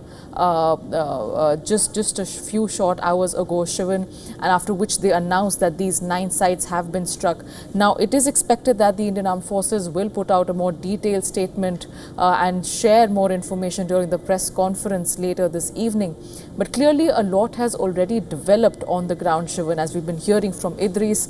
The border has been active for the past 13, 14 days. It's escalated even more just moments after India's precision strike on the terror camps in parts of mainland Pakistan and Pakistan-occupied Kashmir as well. So how this is going to pan out in the next few hours during the course of the day, we'll have to watch very closely, because the Pakistani side is expected to react. This is something that the Indian Armed Forces were prepared for, and they knew this is going to happen, which is why we've been talking about, again and again, Shivan, that video that the Indian Army posted, the timing of which has really captured the attention. Before they announced the strike that happened, the terror camps that they struck, just minutes before that, they posted a video of their readiness to win and to go to battle. So clearly the Indian Armed Forces are ready.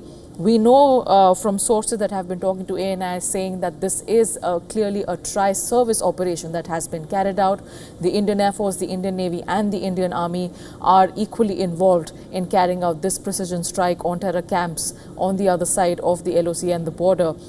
So how all these 3 forces now respond going forward, we are expecting a flurry of meetings, we are expecting statements, we are expecting more information later in the course of the day. But the situation as far as the valley is concerned, as far as the LOC and the international border between India and Pakistan is concerned, is definitely, it's escalated at the moment. The forces are alert. As I was telling you before, civilians have been asked to be prepared for any and all circumstances. The forces on the ground in border areas of Rajasthan, Punjab, of Jammu and Kashmir, they have been preparing the border villages for any sort of situation that may arise in case there's an escalation, in case there's any unprovoked firing from the Pakistani side. So we are going to expect more details and more developments on this front later in the day. But the Indian Armed Forces clearly on the ground, ready for any and all kind of situations, no matter how this plays out from the Pakistani side, Shivam. Thanks, Dharam. I'll of course come back to you as the developments continue to pour in. I'll now cut across to Idris, who's there in Srinagar. Idris, Srinagar is now waking up, and you've been reporting since the wee hours of the night. We've all been up tracking minute by minute developments coming in as Operation Sindoor has been carried out by the Indian Armed Forces. What's the mood and the temperature like around you? Anything that you're picking up from those people who are around you? How is Srinagar waking up to the news of what is happening and of what has already happened, Operation Sindoor, and what is taking place at the LOC with the shelling taking place and even civilians getting injured? Well, yes, Shivan, if we talk about the population in Kashmir, as I told you earlier also that we did at least from 1 a.m. to 2, there were jets moving out in the air, hovering around all over Srinagar and the Kashmir division, and that's how the whole population seemed to be up already because of the noise of the jets that was all going on for at least 45 minutes. After that, we've seen that a lot of people who are waking up now are definitely shocked because we did see some of the helicopter movements yet again in the sky in Srinagar at the moment. But what we are hearing from the line of control, from especially areas which are very close to the line of control in Kupwara as well as in Handwara and Baramulla, there has been some massive firing from the opposite side, from the Pak Army, which is also which is not only targeting basically the Indian Armed Forces or the bunkers placed on the forward post, but also the civilian population. We just got a news from the Kupwara that one of the civilian houses has also caught fire due to the due to the shelling that has been done by the Pakistani army from the other side. We've seen not at one place but multiple locations ceasefire violation has taken place yet again today in the northern part of Kashmir as well as in the Jammu division. There have been some injuries reported from the Jammu division as well due to the shelling from the Pakistan army. Let me tell you that at every place wherever there has been ceasefire violation, it's been retaliated by the Indian armed forces on the line of control. But since Pakistan now is not only targeting the Indian armed forces, their bunkers, but also the civilian population, that is seemingly a bit of a worry for the locals who are living very close to the bordering areas. A lot of people living close to the forward post have been moved from there, have been asked to go either into the bunkers or take shelter at safer places. The Indian Army has already moved into action. One, they are giving a befitting reply to the Pakistan Army at the line of control. On the other hand, they are also busy in evacuating the people who live close to these areas. As I said, the civilian population now under attack from the Pakistani Army, and it seems to be their first response to the targeted attacks that were carried out by the Indian Armed Forces on the 9 locations of the terrorist camps. Idris, as you correctly mentioned, the civilian population in India is now under attack by the Pakistani army as shelling is taking place, and they are now targeting civilians here on the Indian side of the border as well in the Poonch district. Idris, you mentioned that you even saw a helicopter going past you as a little earlier. If you can elaborate a little more, anything that you observed, did it seem like a military chopper? Did it seem like a civilian chopper? Was it more of a rescue chopper? Anything that you picked up from what you saw as you saw the chopper going past you? Well, Shivan, as the authorities have already announced that the Srinagar airport will be closed for the commercial flights, whereas we've also heard Jammu, Leh, Dharamshala and some of the airports in North India have been completely shut for at least 24 hours for any commercial flight. So at the moment, whatever we see in the sky, whether they are jets or the helicopters that are moving, they are definitely of the Indian Armed Forces. We've seen from 1 a.m. to 2 a.m. there were jets moving on. There was extreme noise of the jets that basically was one of the reasons that people across the valley were awake, because of the noise that they heard due to these jets. After that, there has been complete lull. We've not heard any of the movement, especially aerial movement, in the last many hours. But just a while, just 5 minutes ago, we did see some helicopter movement yet again in the air. On the other hand, what we are hearing from the line of control is that the civilian population is under attack, and it could be a rescue operation for that, maybe to carry out the civilian population from these forward post areas, which could be under attack from the Pakistan Army. And it seems Pakistan Army's first reaction is not only to attack the military post on the forward post, but also the civilian population that lives close to the line of control and international border. And that is definitely going to be a worry, and people definitely need to be moved away from those areas before any damage is done. We've heard that at least 3 people, one of them very critical, a woman very critical, being treated at the hospital in Poonch, while as 2 others are also injured. They've been shifted to the hospital for treatment. So people who are living on the line of control, especially with the first light now here, they will be asked to move out from those places. Idris, thanks so much for getting us the latest. You've been reporting since the wee hours in the morning, ever since we heard of Operation Sindoor being carried out. Since 1 a.m. you've been hearing jets being scrambled across the airspace in Srinagar. You've also seen a chopper scrambling at this point, and as we know, the airspace has been closed for all civilian aircraft. So clearly any kind of movement in the air is military movement which is taking place. Indian armed forces are on high alert, and I'll come back to you as the developments continue to pour in. The Pakistan Army is now targeting civilians on the Indian side of the border. This is what we've understood.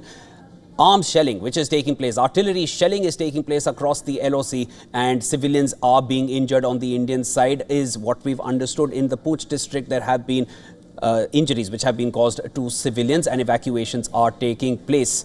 We'll continue to bring you the developments as they come in. As of now, very quickly, we are going to bring you all the headlines that we're tracking for you at this hour, as India has conducted Operation Sindoor in response to the Pahalgam terror attack.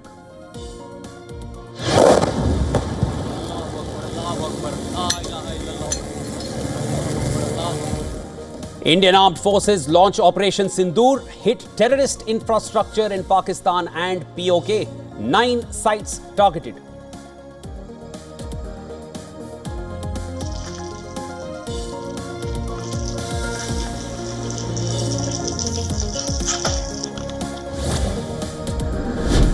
National Security Advisor of India Ajit Doval speaks with US Secretary of State Marco Rubio shortly after India's missile strikes on terror targets in Pakistan.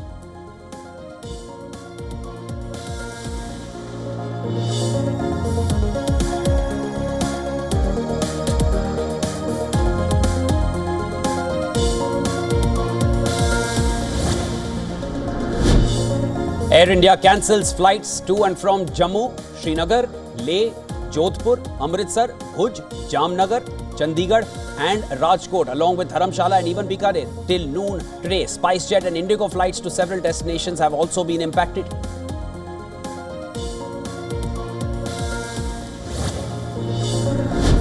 No, it's a shame. We just heard about it just as we were walking in the doors of the Oval. Just heard about it. I guess people knew something was going to happen based on. ये नुकसान ये 9 number US President Donald Trump reacts to India's Operation Sindoor, the precision strikes, says the US knew something was going to happen and he hopes it ends very quickly.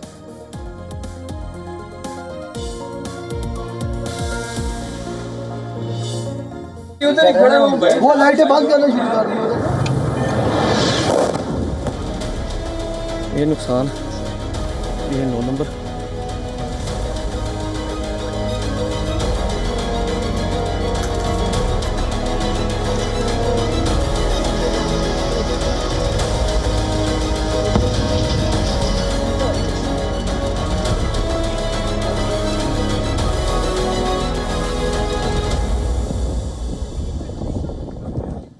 India has given a befitting reply as it had promised in response to the deadly Pahalgam terror attack. On your screens now, viewers, you have visuals from some of the locations which were targeted. India targeted 9 precise locations and terrorist infrastructure in these locations.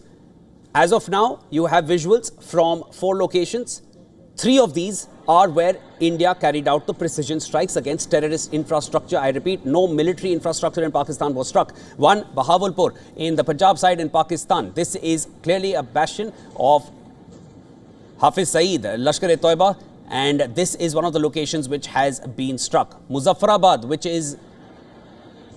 of course, that is in POK, and that is the region.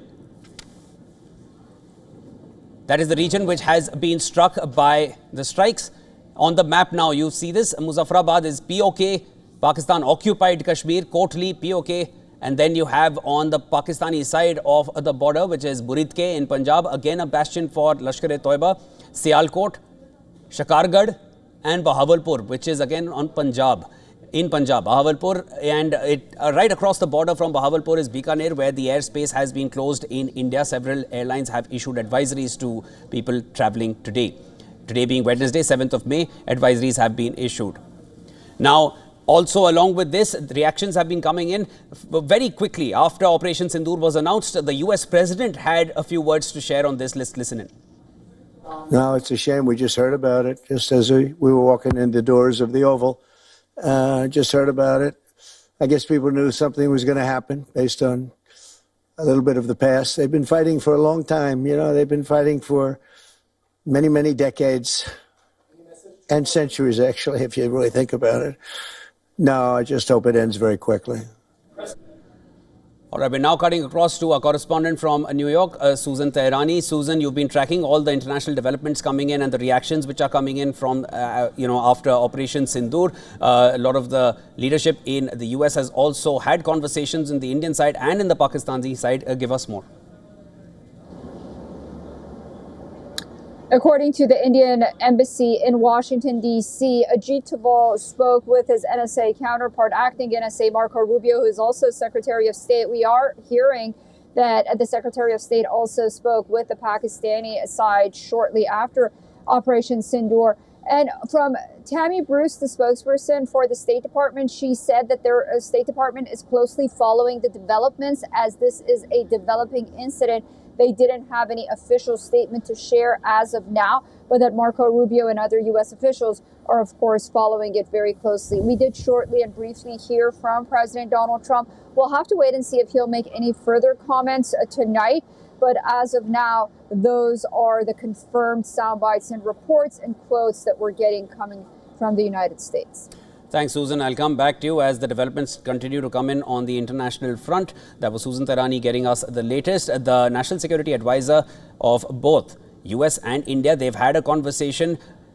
Ajit Doval, National Security Advisor India, and Marco Rubio, Acting National Security Advisor for the US at this point. They have had a conversation and India has made it clear that Operation Sindoor was targeted only and only against terrorist infrastructure in Pakistan, as India gave enough time, enough intelligence, enough proof to Pakistan to take some action at least, against the terrorist factions which have carried out that deadly attack in Pahalgam and several other attacks in India. Pakistan refused to take any action.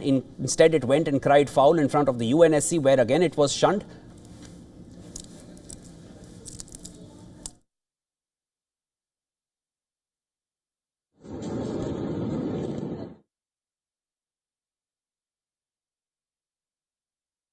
Coming in from, these are visuals that we picked up from Muzaffarabad. Muzaffarabad is in Pakistan occupied Kashmir, and this is the location, the terrorist infrastructure which was targeted here. As you can see, and we also had visuals of several shoes on a shoe rack that you can see clearly, a lot of, and these are male shoes which are very evident when you see them. We had those visuals for you earlier. This was a terrorist hideout which was located in POK in Muzaffarabad. This is one of the 9 locations which was targeted by the Indian Armed Forces. Now, as per sources which confirmed to ANI, Indian Armed Forces, Indian Navy, Army and Air Force, their weapons assets were used in this operation along with loitering munition, and none of these attacks took place from beyond India's soil. Staying within India's borders, these strikes were carried out on these locations, Muzaffarabad being one of them. Here you see the debris as it is being cleared up at this point. People are going through, the security forces here in this region are going over what they have found in this location, Muzaffarabad, in POK, terrorist infrastructure which has been struck by India. Again, India has retaliated only and only against terrorist infrastructure. None of these strikes are escalatory in nature, as Pakistan need not retaliate for terrorist infrastructure which has been struck inside Pakistan and in POK. I'll now cut across to Idris, who's with me from Srinagar. Idris has been reporting since the wee hours in the night, ever since the Indian jets were heard scrambling over the Srinagar airspace. Idris has been tracking those developments, and as Srinagar gradually wakes up to what has happened overnight, Idris, get us the latest.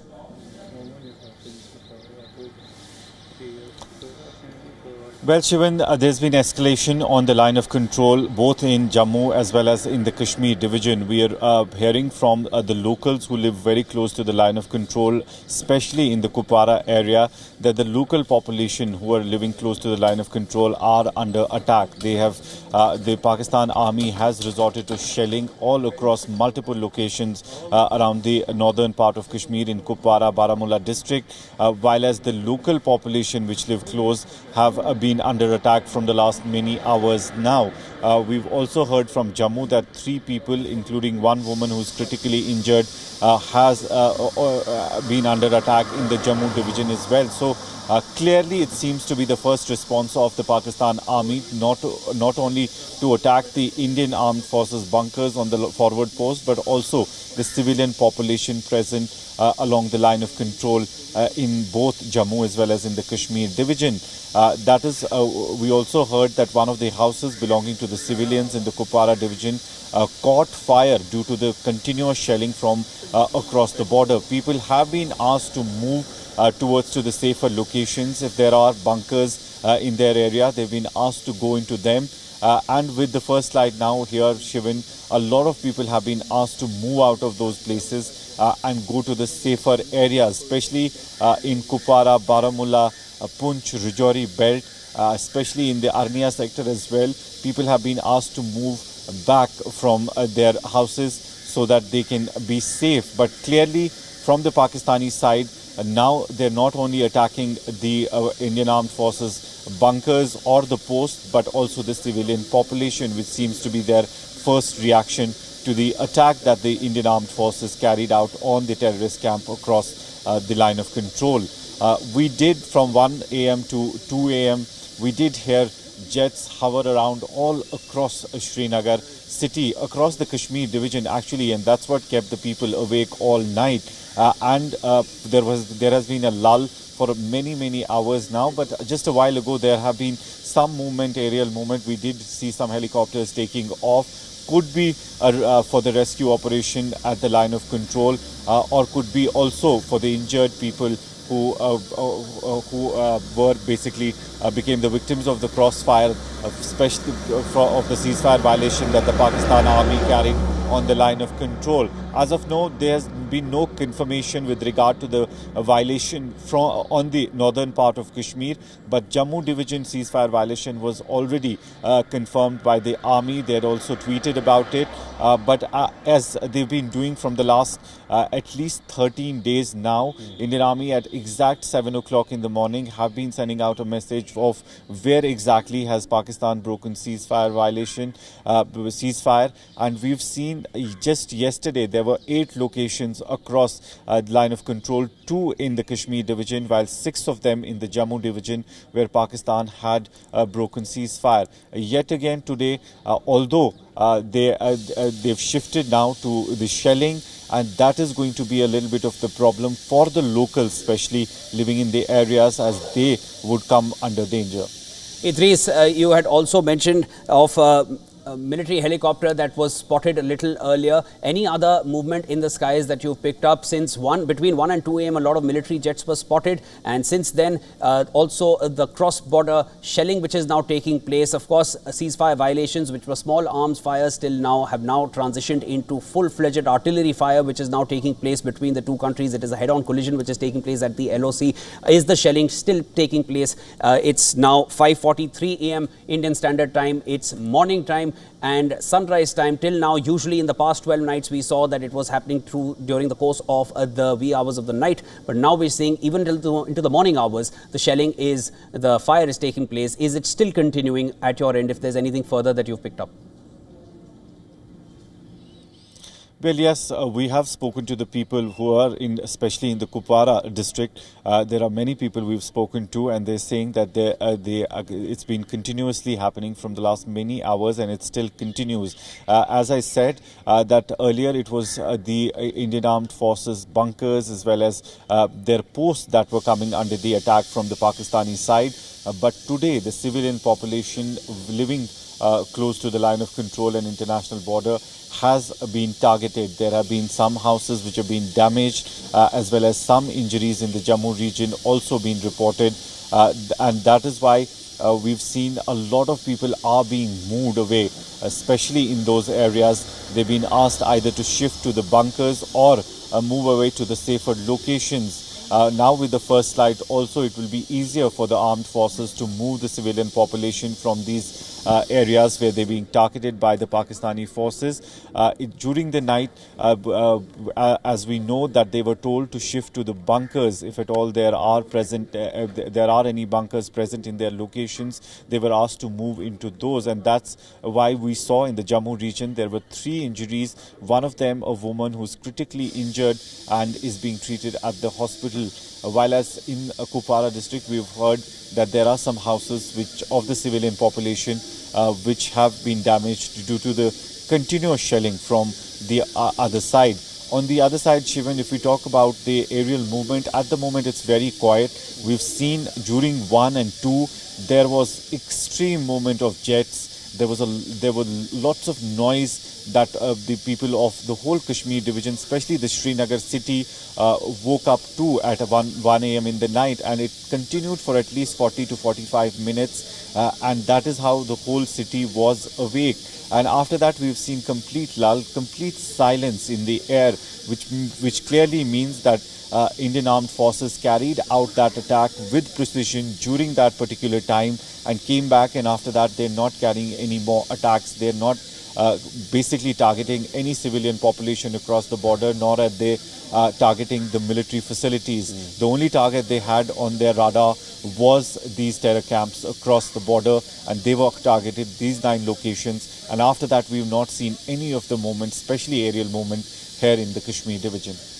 Idris, as tensions continue to mount on your front as well at this point, as you report from Srinagar since the wee hours of the morning, shelling is continuing. As you mentioned, even now cross-border shelling is taking place between India and Pakistan along the LOC. Pakistan has violated the ceasefire with artillery fire now, and they are targeting civilians on the Indian side. A house in Kupwara has caught fire. A civilian in Poonch has been injured, and these are the initial reports that we are picking up as artillery fire continues as India and Pakistan are now exchanging heavy fire across the LOC. As we have Idris located in Srinagar getting us the latest from the border front, I am now being joined by our Assistant Director of Foreign Affairs, Siddhant Sibal, who's joining me over the phone line. Siddhant, big developments have taken place over the course of these last 3 to 4 hours. Idris, who's there in Srinagar, has been informing us of the cross-border heavy firing which is taking place. Clearly, tensions have really escalated at this point. Full-fledged fire taking place across the border, and of course, Operation Sindoor, which has been carried out by the Indian Armed Forces. Anything more that you've picked up in terms of the recent developments? Well, today will be a long day. Trust me, here in Delhi, diplomatically, we know that calls will be taking place. One thing I can tell you that the focus today will be the Indian side will be putting out its version. We have to, of course, be ready for perhaps retaliation by the Pakistani as well. But all in all, we know that the focus of the Indian government will be not only to send a message to the international community on how India is resolute on terrorism, but also focus on basically a communication to the international community. In fact, U.S. President Donald Trump has spoken. His comments are, of course, out. We also know that the U.S. Secretary of State has said that they are monitoring the situation closely between India and Pakistan. So do expect global community to come out with a lot of reaction. But all in all, this is something that the entire India was waiting. Now it is the situation that is going to develop. It's definitely going to be a long day, and one would only hope that this resolves within a day. But as the things are continuously escalating, as matters are only escalating at the border front, it seems it's going to be longer than that. At this point, we've also picked up, sources are suggesting that Lok Kalyan Marg has also been awake all through the night. The Indian Prime Minister has been closely monitoring the developments of Operation Sindoor, and Sindoor very symbolic of what happened in that tragic day on 22nd of April, where men were shot in front of their wives and their families after checking their religion. When they were unable to recite the kalmas, they were shot in cold blood. And now India has carried out Operation Sindoor as a means to provide justice for those who have lost loved ones in Baisaran Meadows. Give us more on the symbolism around that. All right, fine. Let me cut across to Idris at this point. I'm going back to Idris Lone, who's there in Srinagar. Idris is right in the heart of all the action which is taking place, because across the border between India and Pakistan along the LOC, heavy firing is taking place, and Pakistan is targeting civilians across the border at this point. As Idris has mentioned to us earlier, a house has caught fire in Kupwara and a civilian was injured in Poonch. Anything more you've picked up, Idris? Well, yes, I can see there's a lot of tension now among the local population in Kashmir, especially people who are just coming out on the streets now. We did see their faces, and also saw a lot of tension because the airports have been closed, which also is a sign of a worry for the local population in the Kashmir division. We've seen the airlines SpiceJet and Indigo announcing that not only Srinagar but Leh, Jammu, Dehradun and some of the airports in northern part of India have been shut for at least 24 hours due to the condition prevailing in the line of control after the attack that the India carried out on the terror targets across the line of control. But after that, we've seen retaliation coming from the Pakistani side. They've continuously been attacking and breaking the ceasefire from the last 13 days. But today, they've basically shifted from the small arms to the shelling. And not only are they targeting the Indian Armed Forces, their bunkers and posts, but they've started shelling towards the civilian population. And that's going to be a little worrisome for the armed forces posted on the line of control, because they'll have to do two important things. One, retaliate to the Pakistan Army ceasefire ceasefire violations, and on the other hand also evacuate the local population which lives very close to the line of control and international border in Jammu and Kashmir. We've seen in the last couple of hours in northern part of Kashmir in Kupwara district, the civilian houses have been under attack. The shelling is continuously going on. One of the houses has caught fire and completely burned down, while as we also saw how civilian population was attacked in Poonch, where 3 injuries were reported. One of the lady is said to be critical. She's being treated at the hospital, but her condition is said to be critical. So overall, the situation a little tense for the local population, obviously. And as I told you, Shivan, earlier also, that we were already awake because it was around 1 o'clock. The jets started hovering around all around the Srinagar city, and that is the noise of the jets that woke up the whole Srinagar city and the Kashmir division, especially Srinagar and the northern part of Kashmir.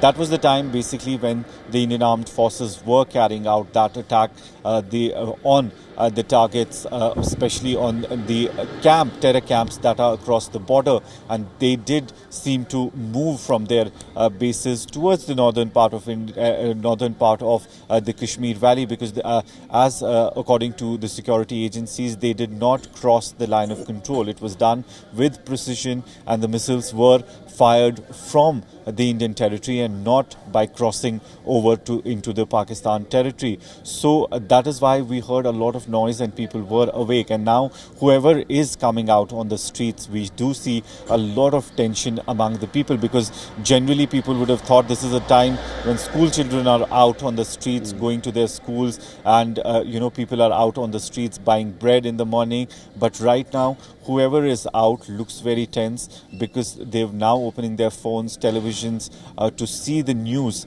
that there has been escalation on the line of control, and it's still continuing as I speak to you, that the escalation, especially from the Pakistani side, the reaction coming in now in form of ceasefire violations, and not only are they targeting the security forces but the civilian population, and that is why the civilian population has been advised to move to safer places, and they're being evacuated from these forward posts to the safer areas. Idris, as you mentioned, as people are gradually waking up, and they will definitely wake up to the first news that they're going to see of Operation Sindoor, and the first response which has come from the Pakistani side in the form of heavy artillery fire into the Indian side, targeting civilians as well. At this point, any kind of advisory which the Jammu and Kashmir government has issued in terms of schools? I know you've been tracking this since the wee hours, you've been outside yourself, but anything that you're picking up, are schools open there in the valley, or are evacuations taking place? Because there is going to be evidently a lot of fear at this point, as the ceasefire violation has taken a completely different turn, because there is heavy shelling taking place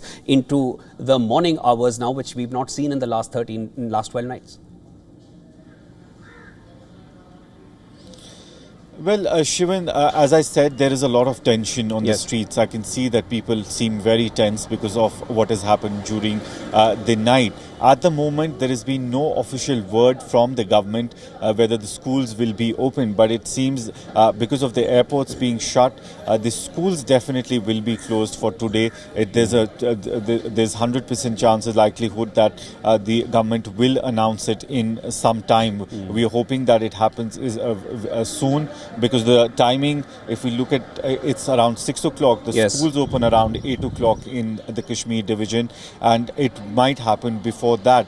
If we talk about the bordering areas already, the people are being evacuated from those areas. So the schools which are very close to the line of control, to the international border in both Jammu as well as in the Kashmir division, will definitely be shut for people, because it's not only the schools but the civilian population is being moved away from those areas. So there is going to be a lot of tension among the population for the whole day today, because they've started with shutting the airport in Srinagar, and slowly I think the government will come out with the orders of shutting out the educational institutions, especially which are very close to the line of control and international border in the northern part of Kashmir, Kupwara, Baramulla and Handwara, while as in Rajouri, Poonch belt also we might see closure of the educational institutions. But at the moment, there's been no official word on that. But we'll have to wait and watch. But likely, it seems very likely that all the educational institutions might be shut for the day as well.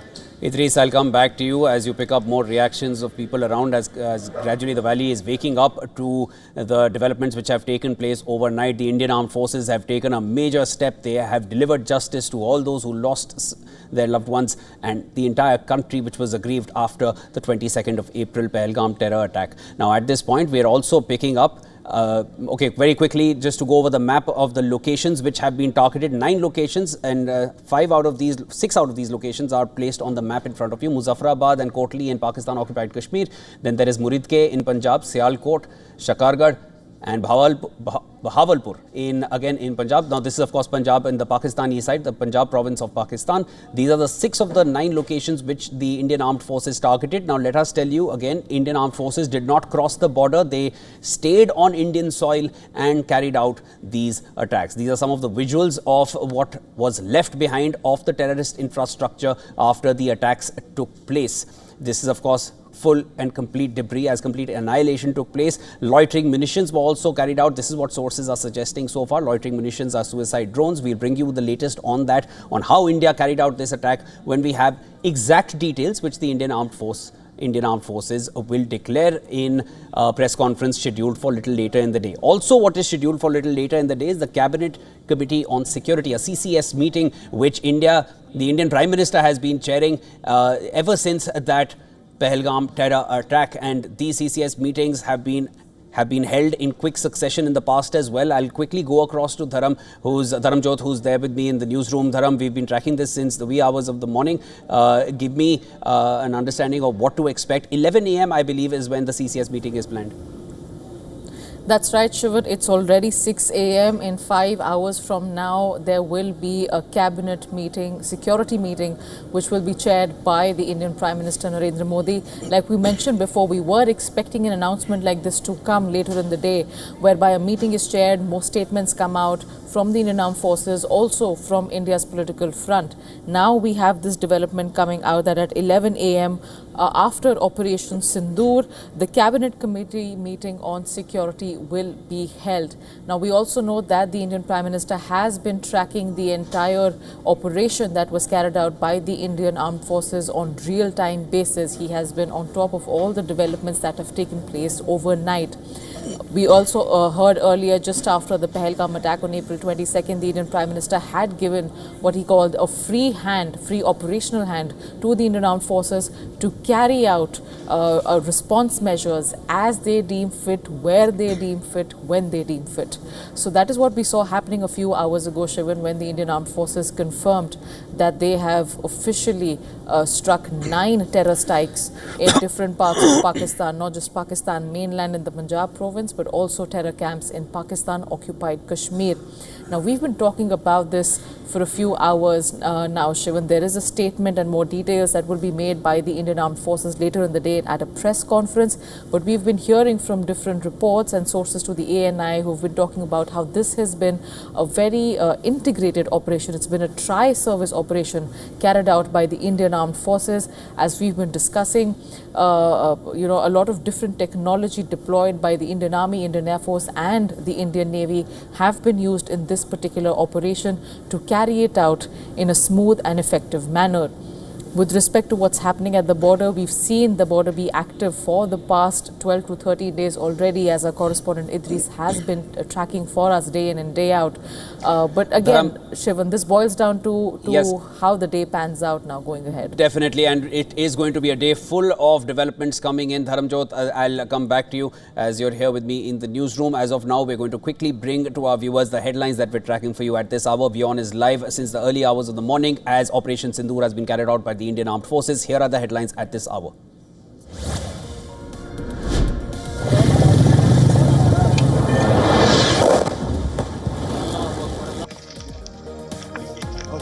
Indian Armed Forces launch Operation Sindoor, hit terrorist infrastructure in Pakistan and Pakistan-occupied Kashmir. 9 sites targeted.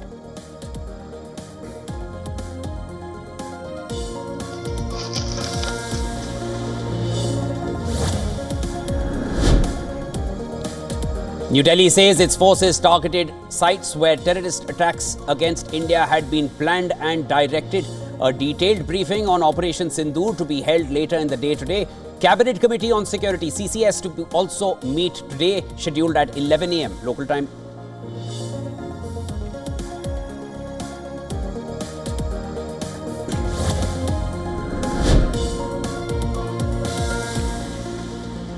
Sources say Prime Minister Modi has been constantly monitoring the Operation Sindoor throughout the night.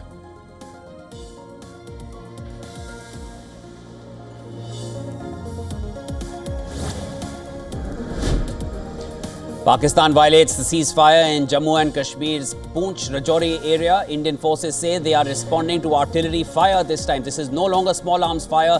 Heavy shelling is taking place across the border.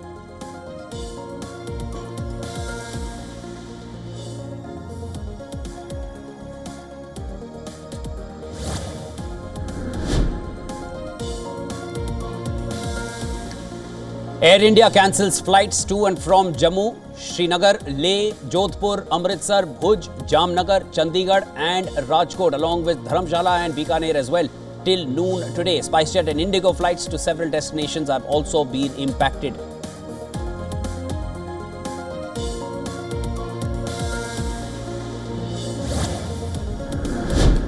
US President Donald Trump reacts to India's precision strikes Operation Sindoor. He says the US knew something was going to happen and he hopes it ends quickly. ये 9 number.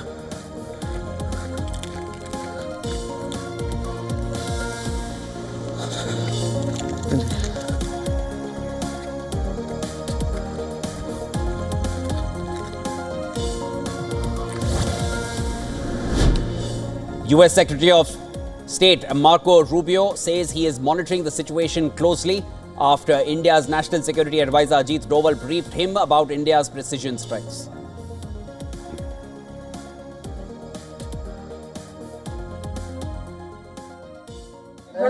वो लाइटें बंद करना शुरू कर दी उधर ये नुकसान ये 9 number.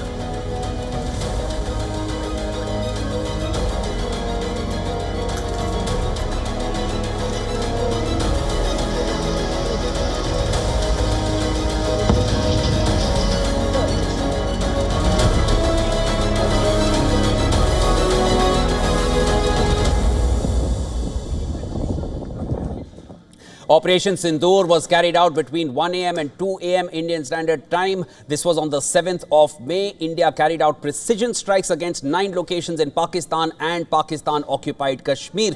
Now, none of these strikes were on Pakistan's military infrastructure. None of these strikes are escalatory in a manner that Pakistan now needs to retaliate, because these are terrorist sites which India has targeted and only terrorist infrastructure which India had promised to do. India gave enough time to Pakistan to respond, to take some action, to act on India's intelligence, to the proof that India provided of the terrorists who came from across the border and carried out the Pahalgam terror attack on the 22nd of April. Pakistan took no action. Instead, it pointed its nuclear missiles towards India. That is the rhetoric that Pakistan has been carrying forward since the last 14 days. And then on the 15th day, that is the 7th of May, India carried out Operation Sindoor. Sindoor, symbolic of the women who lost their loved ones on that fateful day on the 22nd of April in Baisaran Meadows, when terrorists came from across the border and opened fire on unarmed civilians. Tourists were shot dead after their religions were ascertained, and when they could not recite the kalmas, they were shot dead. That is the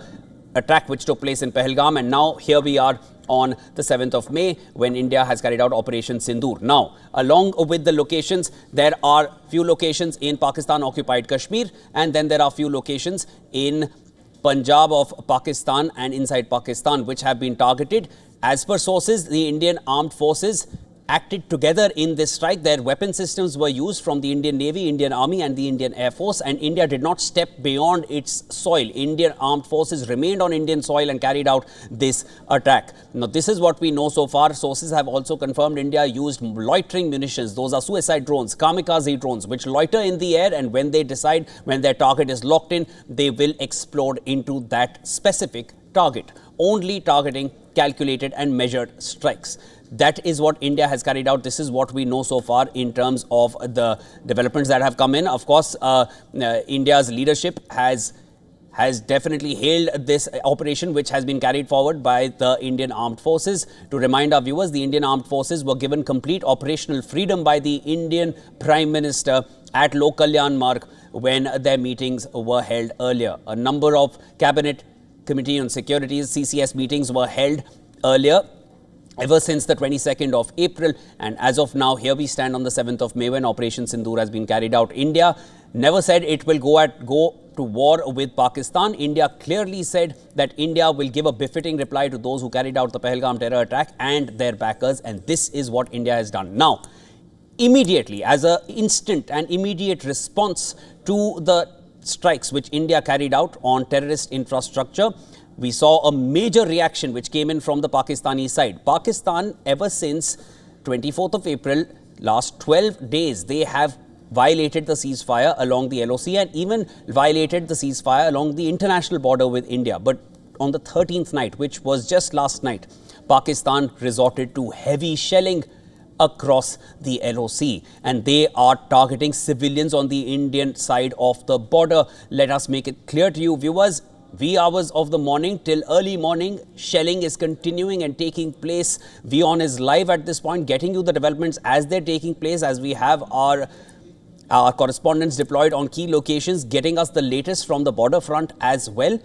India and Pakistan are exchanging heavy fire, and Pakistan is targeting civilians on the Indian side of the border. There have been injuries, and we will be bringing you the latest on that, as I also have our correspondents Itri Sloan, who's there with me from Srinagar, and Dharamjot Kaur, who's there with me in the newsroom.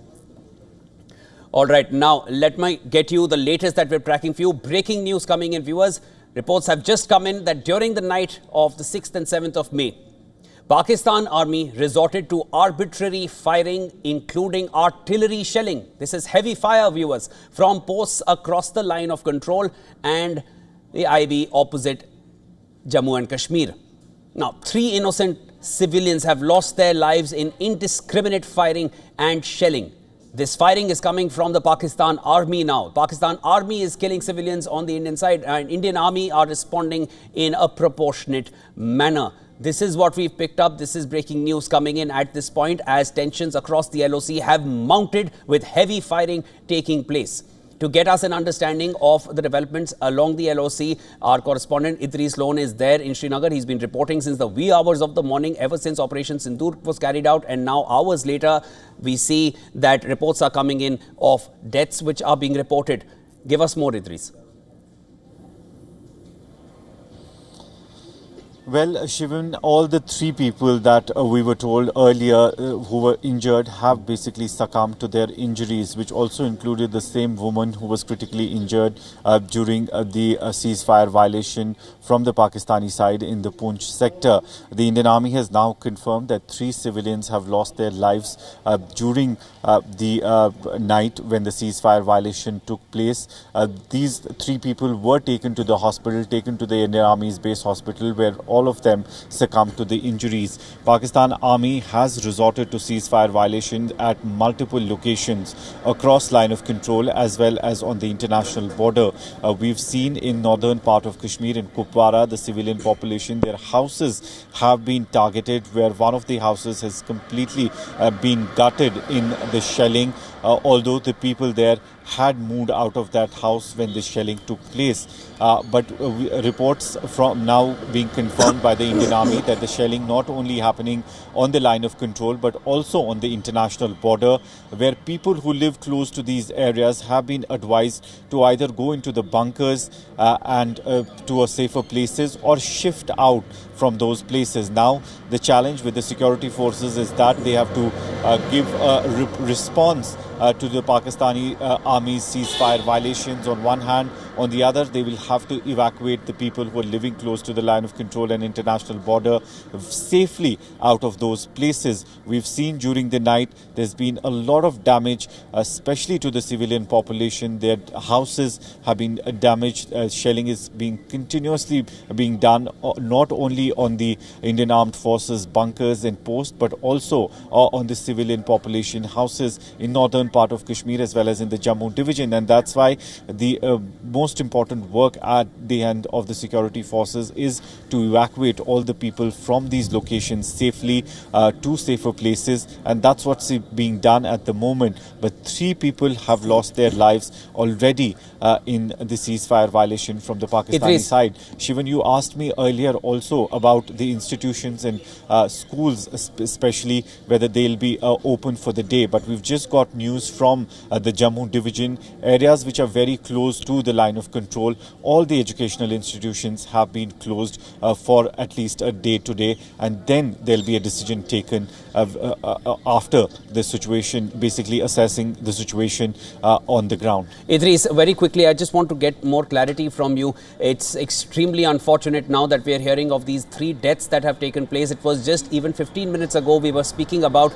a lady who was injured severely in Poonch, and this was as a result of the heavy firing which is taking place across the LOC, ceasefire violations by the Pakistan army. Now this is not a terrorist attack. This is the rogue state of Pakistan which is carrying out these attacks against civilians in India. And 3 deaths, one from Poonch. Any other location which is being targeted at this point where these deaths have been reported from, and where exactly or how far are these locations from the border? We want to try to get an understanding from you. How far inside India is Pakistan targeting? Well, the deaths, especially all the injuries that had taken place, were in the Poonch district only, were in the Poonch sector, where we had heard that 3 people were injured. They were brought to the Indian Army's base hospital where they were being treated, but all of them have succumbed to their injuries. On the other hand, if we talk about targeting the civilian population, it's not only happening in the Jammu division, but also in the Kashmir division. We've seen in Kupwara and as well as in Baramulla, the population that lives very close to the line of control is under attack. There have been many houses that have been completely damaged because of the shelling that is being carried out by the Pakistani army all through the night across line of control as well as international border. The Indian Army has just a while ago sent across a message saying that Pakistani army resorted to ceasefire violation at multiple locations in which they're not only targeting the Indian Army posts and bunkers, but also targeting the civilian population, in which 3 civilians have been killed so far, while as a lot of properties belonging to the civilian population is under attack as well. Idris, this is going to be a tough one for India, of course, and Pakistan now that there is open firing taking place, and India never asked for a war. India wanted Pakistan to take some action. Pakistan took none, could not even condemn the attack in Pahalgam. India tried to justify and of course has offered justice to all those who lost a loved one in Pahalgam. With Operation Sindoor, India did not target any of the military infrastructure in Pakistan, and here we have the Pakistani side carrying out strikes against civilians in India. These are heavy, there are heavy firings taking place, artillery fire taking place, ceasefire violations taking place by the Pakistani side, and now we have confirmed reports of 3 deaths. Idris, I want to just quickly come back to you in terms, we were discussing this a little earlier, as now Srinagar has woken up, the valley has woken up to the news of the ghastly attack which is taking place and the crossfire which is taking place between the 2 sides. You know, the schools and colleges, till when have they been asked to remain shut? What's the latest on that? Well, at the moment, the government has given sent across a message that all schools, colleges and educational institutions in Jammu, Samba, Kutwa, Rajouri and Poonch will remain closed. That are the areas which are very close to the line of control and international border in the Jammu division. So far, there has been no message from the government on the schools, especially in the Kashmir division. But let me tell you, there are 100% chances, especially in the areas which are close to the line of control in Baramulla, Kupwara and Handwara districts. Schools will be definitely closed in those areas as well, because we are seeing that the civilian population is under attack. The ceasefire violations that were taking place from the last 12 days mostly were on the Indian Armed Forces bunkers and posts, but today the civilian population is being targeted from across the border, and that's one of the reasons and also a worry for the authorities as well as the security agencies to basically bring out all those people, evacuate all those people from these sites to the safer places. We are just waiting from the Kashmir Division educational institutions just to announce that the schools and colleges will be closed in this part or in this Kashmir Division as well. But let me tell you, in the Jammu Division, there has been more artillery fire from the Pakistani side. 3 people have already died. There could be some more injuries, but at the moment we are only being told that there were 3 injuries and all of them were shifted to the hospital, and all 3 of them have succumbed to their injuries. There was one woman we already had the information about. She was critically injured. She has also succumbed to her injuries, while as still the firing is going on. Let me tell you, Shivan, at multiple locations across line of control and international border, even after like 3-4 continuous hours of firing. And this time, not only are the Indian armed forces bunkers and posts being targeted from the Pakistan army, but also the civilian population. We've seen a lot of houses completely being damaged by the artillery shelling by Pakistan army in the Kupwara sector. We've also got some visuals from there where we could see the houses completely being burned down due to the shelling. Idris, it seems very apparent and very clear what India has known all along. The Pakistan army and Pakistan seems extremely troubled because terrorist infrastructure in Pakistan was struck, and India made it clear that they have not struck any military infrastructure in Pakistan, and this is how Pakistan is responding. They're opening fire on civilians on the Indian side. This is the report that we have for you at this point. 3 people have succumbed to their injuries on the Indian side, all in the Poonch district, and this is due to the cross-border firing which is taking place, ceasefire violation carried out by Pakistan for the 13th night in a row. But this 13th night was a different one. They did not resort to small arms fire. They have resorted to heavy shelling, which is clearly a first response from Pakistan's side due to the targeting of terrorist infrastructure inside Pakistan and in POK. I want to very quickly now inform everyone that we at WION have been tracking the developments for you since the wee hours of the morning. Idris Lone, who's there in Srinagar, has been getting you the latest since the wee hours. He saw jets being scrambled in the Srinagar airspace in front of him between 1 a.m. and 2 a.m. when the Operation Sindoor was being carried out. 1:44 a.m. is when the Indian Armed Forces declared that they have carried out Operation Sindoor. More details on that are awaited as they will carry out a press conference later in the day. Also with me, Dharamjot Kaur in the newsroom, who's been getting us the developments minute by minute. And of course, we've been here. Everyone here has been in the newsroom bringing you the latest on what is happening here. We have for you on the screens Dharamjot, Idris, Susan, and I'm here with you with the entire newsroom in WION. Also, at this point, I'll quickly go across to the US President's bite, who has also reacted to this. And after that, I'll come to Susan, who's there reporting for us in New York. Let's listen into what the US President said. No, it's a shame. We just heard about it just as we were walking in the doors of the Oval. Just heard about it. I guess people knew something was going to happen based on a little bit of the past. They've been fighting for a long time. You know, they've been fighting for many, many decades and centuries, actually, if you really think about it. No, I just hope it ends very quickly. All right, I'll now cut across to Susan Tehrani, who's there reporting for us from New York. Susan, you've been tracking all the international developments coming in, especially from the US side. Marco Rubio has been in constant touch with the NSA in India, and of course, he's also been in touch with the Pakistani side. Give us more. Right. Until now, Siobhan, that we've been speaking, we've been talking about how the State Department had put out statements saying, first of all, that Marco Rubio was in contact with both sides. Of course, he's also acting NSA at this point. We now have a tweet from Marco Rubio himself on X saying that I'm monitoring the situation between India and Pakistan closely. I echo POTUS's comments earlier today that this hopefully ends quickly and will continue to engage both India and Pakistani leadership towards a peaceful resolution.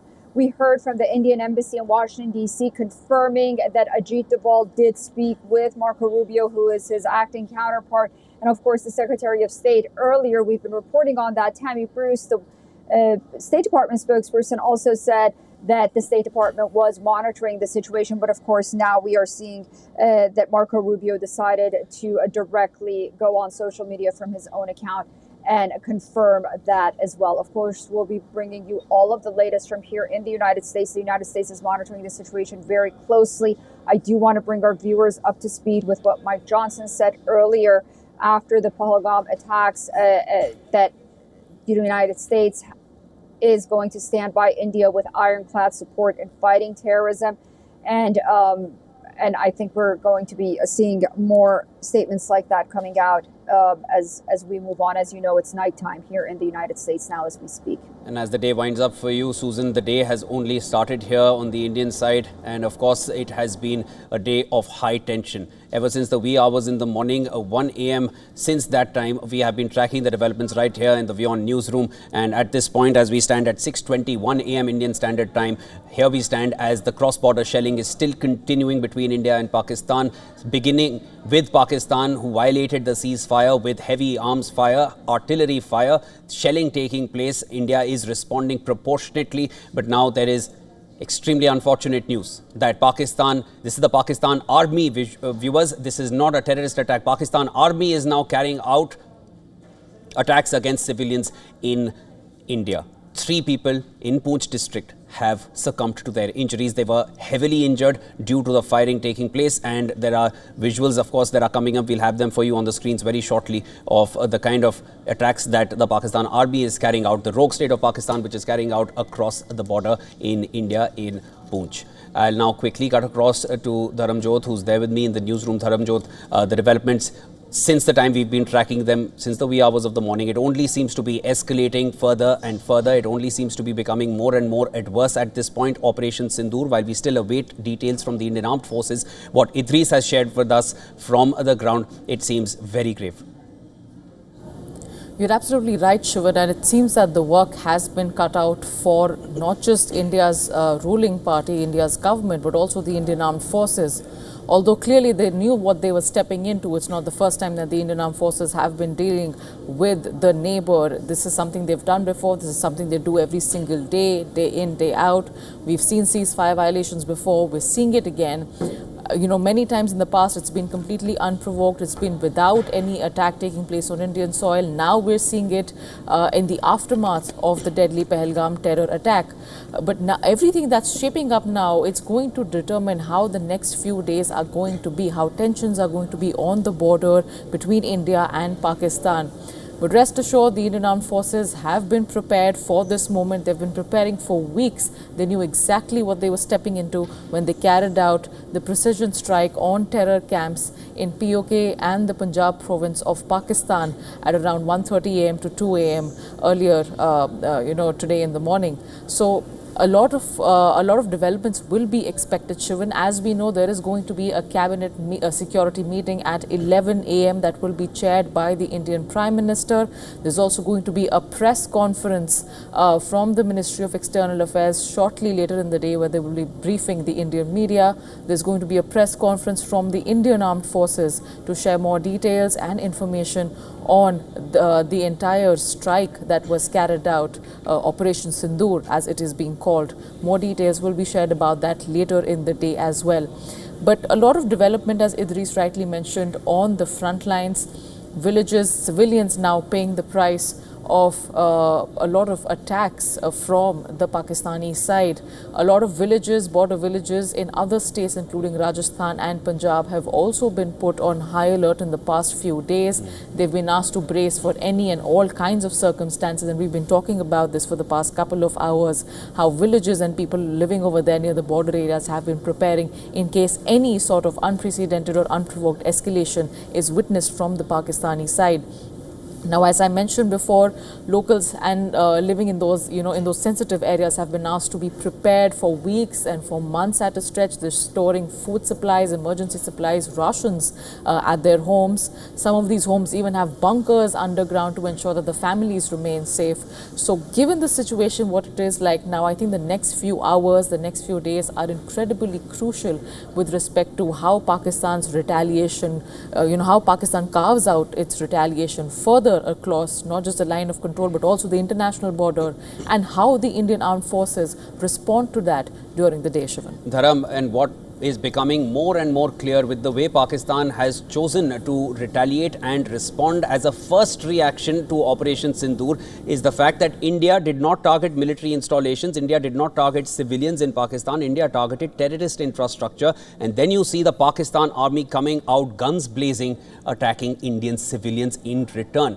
The nexus, the connection, it is for the whole world to see at this point what exactly exists in Pakistan, something that the entire world has known, but it is only becoming more and more clear by the way Pakistan is responding. We've heard of 3 deaths which have now taken place on the Indian side of the border in Poonch district, and it only seems to be becoming more and more grave. But you feel the way Pakistan is responding to this and the kind of heavy fire they're carrying out across the border, the heavy shelling is only and only proving the tight connect that Pakistani forces have for defending their terrorist infrastructure which exists inside Pakistan?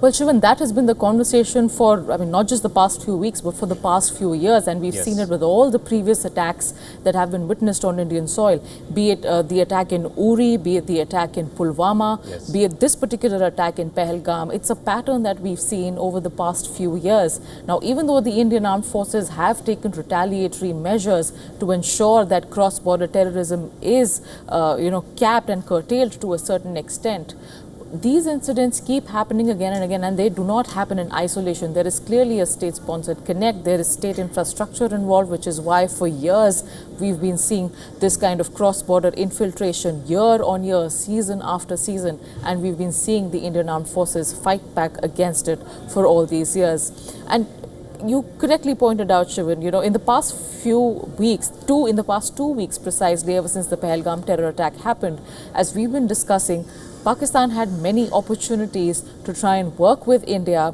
and find common ground and take course correction measures and take action in terms of neutralizing these particular terror camps that exist in Pakistan and also in Pakistan occupied Kashmir. Now, for the longest time now, Pakistani officials have been crying wolf about how they're also equally impacted by terror. They've been at the receiving end of terror attacks. But then such incidents and such kind of a U-turn on statements being made by top officials again raises the question, well, if India's neighbor has been so badly affected, so adversely affected by terror attacks, why does terror infrastructure still exist in Pakistan and exist at such a large and such a substantial scale? So a lot of questions here, which of course we're seeing answers to in the form of the retaliatory action that's coming from the Pakistani side, Shivan. Now, again, it's going to be a diplomatic conversation at the end of the day, not just military action, but there's going to be a lot of parallels that will come out of this. We've seen it before. We've seen it in the past 2 days. We're going to see Pakistan again trying to internationalize the issue and have other countries interfere.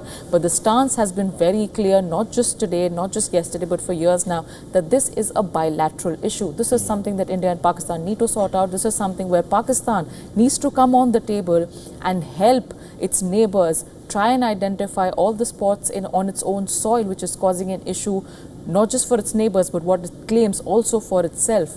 We've heard the words. I guess now it's time for action. What kind of action Pakistan chooses, Shivan? That's the question. Definitely. We'll need to wait and watch what the state of Pakistan is now going to choose for itself, because definitely India is standing ready. India knows very well what the state of Pakistan is capable of. We've seen it enough. The world has seen it by now. I'll quickly go to Idris now, who's there with us from Srinagar. Idris is, Idris, I want to quickly recap what happened in 2019 after the deadly Pulwama attack. India had carried out Balakot airstrikes, and after that we did see Pakistani jets scrambling towards the Indian side. Now, if I cut back to 2025, India has not gone beyond its borders. It has stayed on Indian soil. It has carried out the attacks. It's not just the Indian Air Force, it's Indian Army, Navy and Air Force. Their weapons assets have been used along with loitering munition. But at this point, do you feel if Pakistan attempts what it did back in 2019, they will feel the wrath of India's air defense systems, which also now include the S-400 Russian air defense systems? Well, absolutely, Shivan. There could be a huge escalation if Pakistan decides to retaliate to these strikes, which were precisely meant on the terror camps that are run across Pakistan-occupied Kashmir. if there is an escalation, then the Indian Army will be left with no choice but to retaliate to that. What we are seeing at the moment, Shivan, is that their first reaction to this action has been the ceasefire violations, not across only on the line of control, but now on the international border as well. The Indian Army has confirmed that ceasefire violations have taken place at multiple locations, starting from the northern part of Kashmir to the Jammu region. They've also confirmed that 3 people, civilians, have lost their lives during this ceasefire violation from the Pakistani side. As I earlier also said, that now the target of the Pakistan Army does not only seem to be the Indian Army posts and bunkers, but also the civilian population that lives very close to the line of control and international border. We've seen 3 people in the Poonch sector being killed in that shelling, and we've also now reports from northern part of Kashmir Valley in the Kupwara district, where houses of the civilians have been made target, and we've also seen some of the visuals where these houses are completely being burned down by the artillery shelling that is being done by the Pakistani Army. This seems to be their first response, but we will definitely have to wait and watch what will happen next. If at all there is any kind of escalation from the Pakistani side, that will definitely get a befitting reply from the Indian Armed Forces. But at the moment,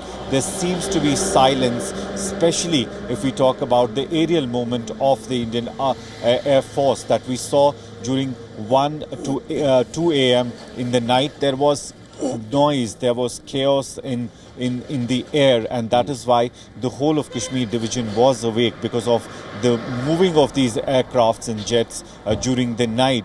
But after that, Shivan, there has been complete silence. It means that the attack was carried out with precision, and now there is no movement, at least from the Indian side, nor towards the line of control, nor any action, except the fact that there is a retaliation taking place only and only to the Pakistan's ceasefire violations that they're carrying out at multiple locations across the line of control and international border.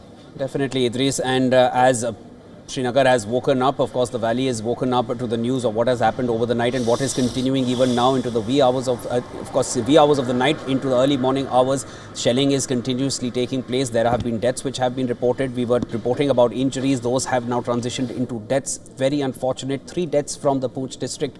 As of now, what kind of a response do you feel given by precedent that Pakistan can resort to given anything going forward? They've already violated the ceasefire. They've resorted to heavy artillery firing. What really do they have up next? Well, at the moment, we can just hope that it stays like this and it doesn't go further. But if at all Pakistan Army decides to go for an escalation, as I said, there could be a huge retaliation to that. If at all they decide to enter into the Indian territory, that would definitely be responded in a major way then by the Indian Armed Forces, and that could lead to a full-fledged war. We've seen both the countries going to war in the past as well. Idris, I'm just interjecting here. I'm just interjecting. Here are visuals on the screens of the firing which is taking place from the Pakistani side. This is what has happened in Kupwara. This is on the Indian side, and of course Kupwara in India. And this is the aftermath of the cross-border shelling which is being carried forward by the Pakistan Army as of now. And as you see, there are all civilians standing here, and the fire which is starting from, and it's ranging across several homes over here in Kupwara, in the Kupwara district. This is the visual that has come in, which Idris had been speaking about. He, of course, had access to these visuals much earlier, and now we have them for you on the screens as well. This is the visual coming in from Poonch. 3 deaths have taken place, all from the Poonch district. Look at the size of that fire. This cannot happen from small arms. Of course, we know that by now. Heavy firing is taking place across the LOC between India and Pakistan Army is targeting civilians and homes. They are targeting Indian citizens. They are targeting inside homes in India. This is not military infrastructure. This is the character of Pakistan, as the Pakistan Army is carrying out attacks on civilian infrastructure and homes in the Indian side of the border. And this has happened soon after India carried out Operation Sindoor, and India on its end had only targeted terrorist infrastructure. No military infrastructure or civilians were targeted in India's Operation Sindoor. India was very measured and calculated in what it wanted to do, and war was definitely not something India was looking for. But this is how the Pakistani side has responded as a first response to what India carried out in the wee hours between 1 a.m. and 2 a.m. on the 7th of May. India carried out Operation Sindoor, and as a first response, Pakistan resorted to heavy artillery fire across the border. Major escalation. These are visuals from Kupwara, and before this we had visuals from Poonch. Kupwara, you can see the homes burning. Clearly, artillery heavy fire has hit these homes. This is not a ricochet, because this is artillery fire. This has hit, this has been targeted, this has been aimed at this civilian home. And this is what the Pakistani side has responded as a first reaction to India's Operation Sindoor. Clearly, the state sponsor of terrorism, the state of Pakistan, the rogue state of Pakistan, has been hurt when terrorist infrastructure in that country is targeted by the Indian armed forces. This is how they respond, and the entire world is watching at this point. Now, the response, the wrath of the Indian armed forces is something which they have already signed up for. It is very clear. And the Indian armed forces carried out strikes in 9 locations as part of Operation Sindoor. As I mentioned earlier, none of those strikes reckoned any kind of retaliation from Pakistan, as India did not target civilians or military infrastructure. India only targeted terrorist infrastructure, and that also after Pakistan refused to take any action of the stakes that they have reared in their own backyards. On your screens, you have visuals from Muzaffarabad, which is in POK. You have Bahawalpur, which is in the Punjab side in Pakistan. You have Muridke, again in the Punjab side in Pakistan. And another visual from Muzaffarabad in POK. Now, let us give you an understanding. These are all terrorist infrastructures.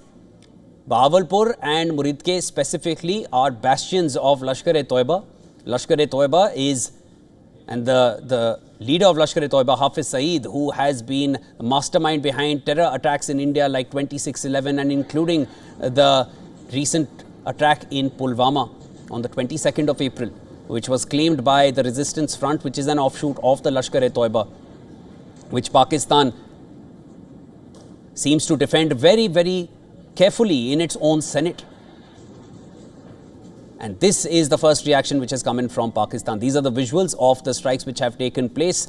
Pakistan stands no chance of dismissing any of these strikes which India has carried out. The visuals are for all to see. Pakistan cannot resort to what it did earlier to try to dismiss or downplay these strikes. These strikes have hit their intended targets, and India used loitering munitions as per sources. We will wait for the Indian armed forces to confirm exactly how the operation was calculated and conducted. But till then, we will rely on what sources have suggested. And of course, these are visuals from Muridke. This is again in the Punjab province of Pakistan. Here is where Lashkar-e-Toiba chief Hafiz Saeed has had a bastion, and he is known to have a house here in the region. The message is clear to the enemies of India. You don't come into this country and target civilians without expecting strong fire and the wrath of the Indian armed forces. India promised it will give a befitting reply. Here it is for the entire world to see. And the entire international community is also responding to this. The US president had reacted to the developments very quickly soon after Operation Sindoor was announced. He said he hopes this ends quickly. The Secretary of State in the US has been in touch with the National Security Advisor of India. They've been on a telephone call together. They've had a conversation. India made it clear to the NSA, acting NSA and Secretary of State in the US that India only targeted terrorist infrastructure. These are visuals of the strikes which took place. And now these strikes were carried out by the Indian side while staying on Indian soil. This is what sources have confirmed.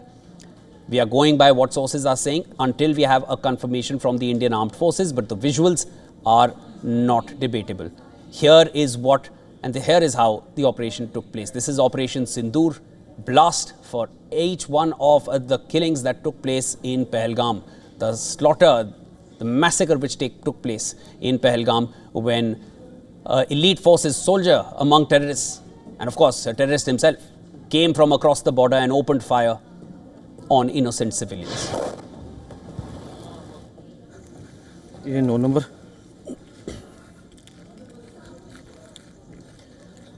In the video, you hear somebody who's holding the camera saying no number. No number basically means number 9.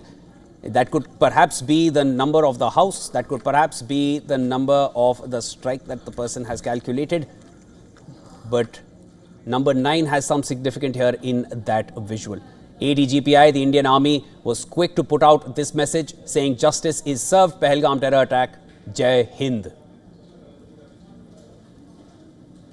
And these are reactions which have come in from the Indian side. There were also reactions which came in from India's Home Minister, India's Defence Minister, and here is a statement from the Ministry of Defence. This is the same statement which was put out by the Indian Armed Forces as well, that the strike was precise and it was restrained and it does not reckon an escalatory manner of Pakistan's response. But how has Pakistan responded? It has opened fire on Indian civilians across the border in the Poonch district. Pakistan has resorted to heavy artillery fire across the border, targeting civilians in India. 3 people have died in the Poonch district. We had visuals for you on the screens a little earlier, and these are statements which came in a few hours ago. But as we know, viewers, here at WION, we have been tracking the developments by the minute. We are live since the wee hours of the morning. That was a statement from the Indian Defence Minister, Bharat Mata Ki Jai. Simple lines meaning everything to every Indian reading this and viewing what is happening. Ashwini Vaishnav, Union Minister of Railways, Jai Hind, with the Indian tricolour. India stands firm that India will not tolerate any terrorism. You come into Indian land and open fire on tourists, on unarmed civilians, there will be a response. And this is India's response. 9 targets, 9 locations which were targeted. And India carried out precision strikes. Did not target civilians even then. And the Pakistan Army has responded by opening fire on civilians with artillery fire. That is what is carrying on and happening even now. As of now, Indian Standard Time, it is 6:42 a.m. We have been reporting here in the WION newsroom since wee hours of the morning. We also have our reporters located in key locations bringing us ground developments. Here is a statement from Air India. Airspace advisories have been issued, and as per the advisory, several locations and people have been asked not to had to check their flights because flights have been delayed and removed at this point.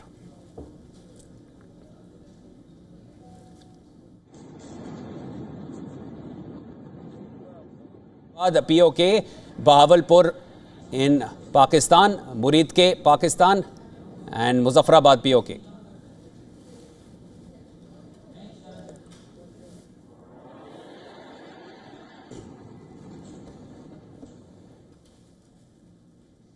And 15 days after the terror attack in Jammu and Kashmir's Pahalgam in India, in which 26 innocent civilians were killed, and according to Indian sources, total of 9 terror sites were targeted in the overnight precision strikes under the codename Operation Sindoor. We'll bring you the latest of all the developments. I'm tossing over to our correspondent, of course, and our anchor, Jyotsna, to get us the latest on this. Jyotsna, absolutely, Shiv. And of course, as you brought all the details coming in precisely, we're just going to go through all of the details coming in and give you a precise information of what happened, how it started. Now, according to the Indian sources, a total of 9 terror sites were targeted in the overnight precision strikes under the code name Operation Sindoor. Now, in coordinated strikes by Indian Army and the Air Force, terrorist groups Lashkar-e-Taiba and Jaish-e-Mohammed's bases were hit in Pujik and Pakistan-occupied Jammu Kashmir and Pakistan. Now, Indian Prime Minister Narendra Modi himself was monitoring the operation throughout the night. Pakistan's DG has said that India struck 6 sites in Kotli, Muridke, Bahawalpur and Muzaffarabad. Now, Pakistani Prime Minister Shehbaz Sharif confirmed that India conducted military strikes. U.S. President Trump has also reacted to the strike, saying he knew something was going to happen and hoped it ends very quickly. Next up, India's National Security Advisor Ajit Doval spoke to his U.S. counterpart and Secretary of State Marco Rubio after the strikes, briefing them about India's military operation. Pakistan's NSA, Asim Munir, also spoke to U.S. NSA and Secretary of State Marco Rubio on the strikes by the Indian Armed Forces. Pakistan has opened heavy artillery fire along the line of control. That's the next update in Jammu and Kashmir. Now, the Indian Army said that the troops are responding appropriately. We gave you the visuals from the scenes as well. Now, in a calibrated manner, Indian Army is responding to it. In India, several airports, Dharamshala, Leh, Jammu, Srinagar and Amritsar airports have been closed. Meanwhile, Pakistan has closed airspace as well and has cancelled all flights in the province, Punjab province, and it has been on high alert. Now, so far, that is the update. Indian Armed Forces have hit back, targeting terror camps in Pakistan-occupied Jammu and Kashmir and in Pakistan's Punjab province. According to Indian sources, a total of 9 terrorist sites were targeted in the overnight precision strikes under the code name Operation Sindoor. Now, in a coordinated strikes by Indian Army and the Indian Air Force, terrorist groups Lashkar-e-Toiba and Jaish-e-Mohammed's bases were hit in Pakistan-occupied Jammu Kashmir and Pakistan. Of course, Indian Prime Minister has responded and has also himself was monitoring the operation throughout the night, which started in the wee hours. Pakistan and his DG has also said that India struck 6 sites, that is in Kotli, Muridke, Bahawalpur and Muzaffarabad. That's the location that we know for so far. Pakistani Prime Minister Shehbaz Sharif has confirmed that India conducted military strikes. U.S. President Donald Trump has reacted to the strike, saying he knew something was going to happen and hoped that it ends very quickly. Next up, India's National Security Advisor Ajit Doval has also spoken to his U.S. counterpart and Secretary of State Marco Rubio after the strikes, briefing them about India's military operation. Now, Pakistan's NSA Asim Munir also spoke to U.S. NSA and Secretary of State Marco Rubio on the strikes by the Indian Armed Forces. Now, Pakistan has opened heavy artillery fire. Meanwhile, along the LOC in Jammu and Kashmir, that's a ceasefire for the 16th time. The Indian Army said that troops are responding appropriately in a calibrated manner. Now, in India, meanwhile, several airports, that is Dharamshala, Leh, Jammu, Srinagar and Amritsar, has closed. Now, Pakistan has also closed its airspace and has cancelled all flights in Punjab province. Now, that has been on high alert. So far, that is the update, precise updates that we can bring right now. Over to you, Shivan.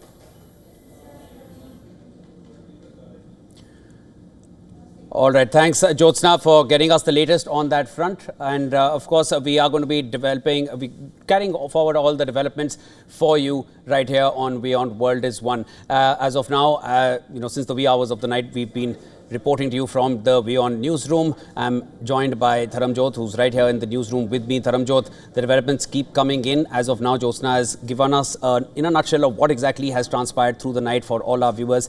Anything more that has developed? We know that there is a cabinet committee security meeting later in the day. That's around 11 a.m. Dharamjot, anything further that you've picked up as we continue to bring all our viewers the developments? Well, Shivan, the Ministry of External Affairs will be holding a press briefing at 10 a.m., which is just about 3 hours from now. So clearly there will be a statement coming out from that front as well. Of course, in an hour after that at 11 a.m. local time, there's going to be the cabinet meeting that we've been talking about, which will be headed by the Indian Prime Minister Narendra Modi, who has been supervising these developments on real-time basis since 1:30 a.m. At night.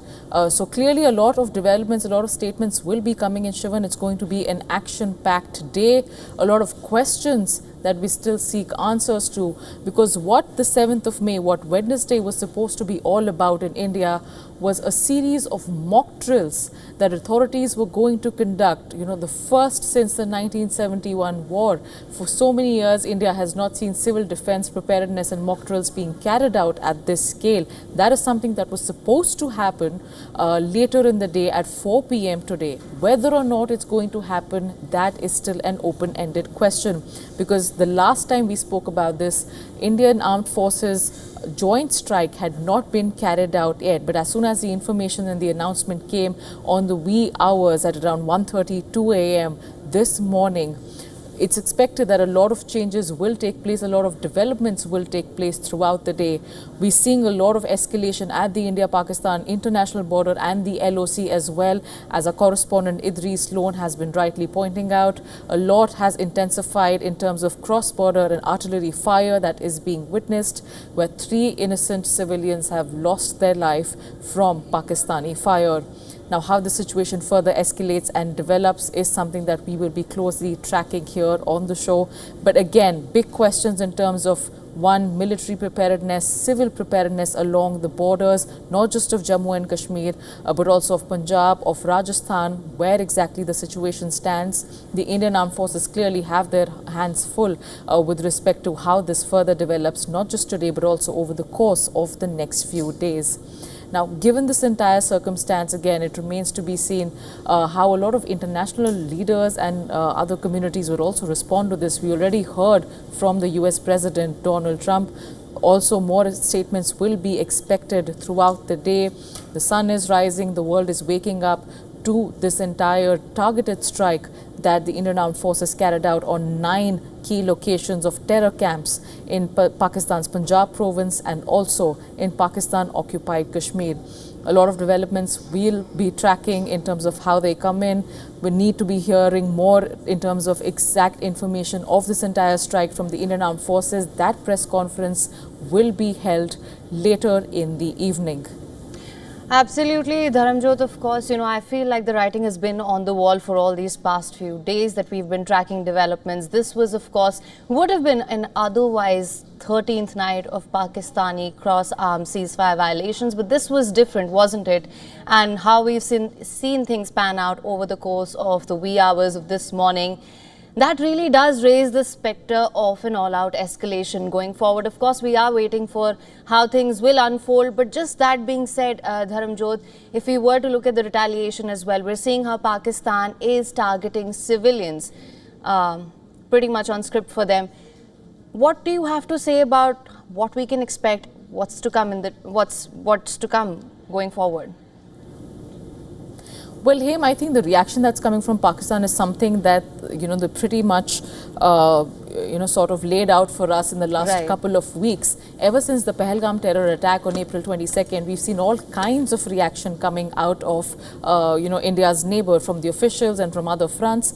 Every other sort of reaction except one of joint solution with India, one of trying to take course correction measures to eradicate or at least curtail the terror infrastructure within Pakistani territory. But apart from that, we've seen all other reactions, all other statements coming up. As we've been talking in the past few weeks, top leadership of Pakistan has made big statements in terms of, and a lot of alarmist reactions in terms of when and how India is going to attack. They said it's going to happen within 24 to 36 hours. Then they said it's going to happen within 3 to 4 days. All of this was last week. After that, we had Pakistan's envoy approaching the UNSC to try and get some sort of global interference into this bilateral issue between India and Pakistan. But again, on that front, they found a closed door and they didn't really succeed on that aspect. And now, once the Indian Armed Forces have carried out the targeted strike in the wee hours of the morning, we're seeing this sudden escalation from Pakistani forces, not terror camps, but legitimate forces of Pakistan Army. So this is something that the Indian Armed Forces were prepared for. It's something they expected was going to happen. It's something that they've been seeing happening for years now already. But how this escalates, the hope is that it doesn't escalate further, as we've been talking to our special correspondent Idris as well. The hope on the ground is it doesn't escalate further.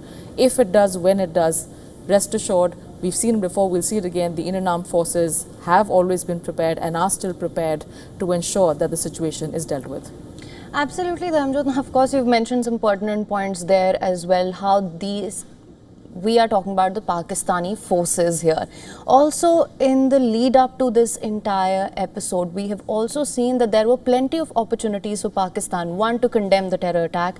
Two, to perhaps work with India, which of course is perhaps a big ask at this point from Pakistan. But that opportunity did exist. Now we're seeing a resolute, strong response by India, and we're seeing how Pakistan is now scrambling, of course, following the original script, now hitting back at civilian targets. It's the Pakistani forces again. You know, Dharamjot, I believe it's also important to unpack how deeply intertwined the terror infrastructure as well as the forces and what all of this points to. That's something that needs to be discussed as well. You're absolutely right, Haim. In fact, this is a conversation that began yet again after the Pahalgam terror attack. Within one day, we had Indian military officials identifying and intelligence officials identifying 42 terror launch pads within Pakistan territory and Pakistan-occupied Kashmir. Now, having said that, this is not the first time they've done so. They've been doing it for years. There have been so many terror launch pads, terror recruitment camps, and terror training camps. All three separate facilities. There's an entire process that these terror organizations follow, be it the Jaish, be it Hizbul Mujahideen, or be it Lashkar-e-Toiba. They have this process of recruiting people, indoctrinating them, then training them on in several military ways, and then sending them out to these launch pads through which they infiltrate into India's borders.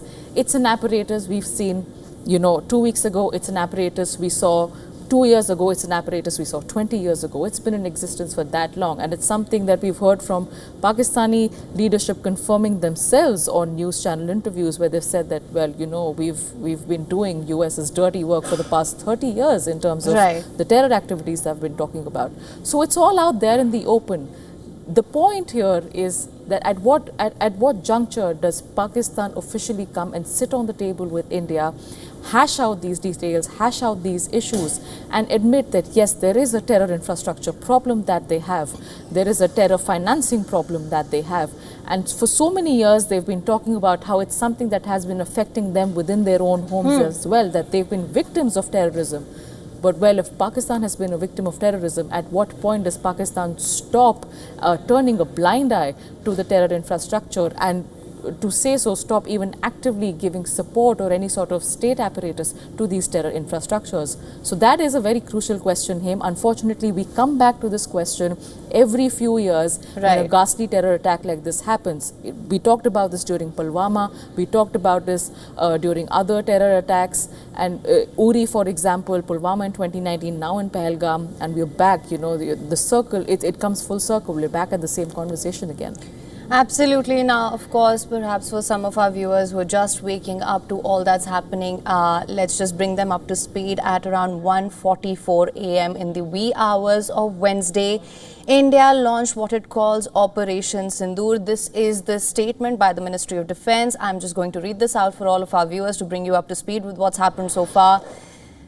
This is the Ministry of Defence statement. A little while ago, the Indian Armed Forces launched Operation Sindoor, hitting terrorist infrastructure in Pakistan and Pakistan-occupied Jammu and Kashmir, from where terrorist attacks against India have been planned and directed.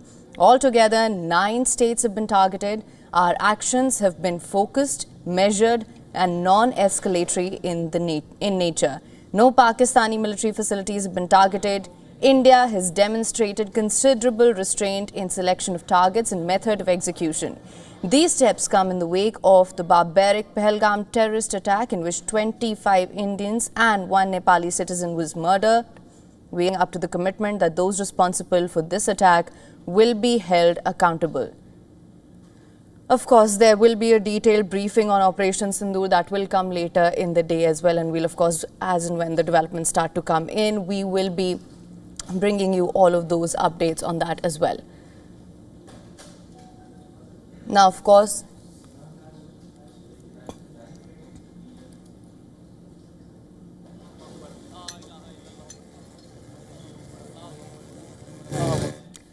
all right, let's just quickly bring you up to speed with all that we've been tracking this morning. Let's get started.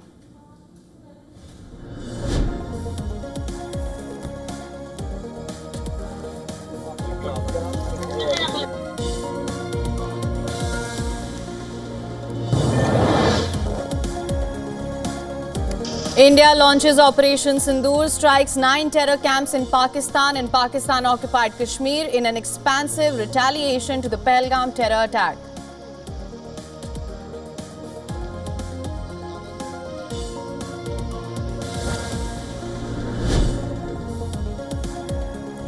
India says Operation Sindoor targeted sites where terrorist attacks against India had been planned and directed. A detailed briefing to be held at 10 a.m. today.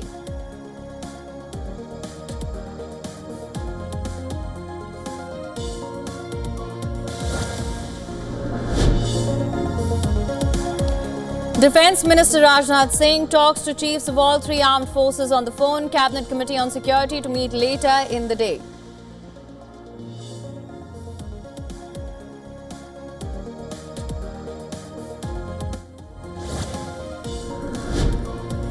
At least 3 civilians killed in Jammu and Kashmir as Pakistan Army violates ceasefire yet again. Resorts to shelling and firing along the line of control and the international border. Indian Army says it is responding in a proportionate manner.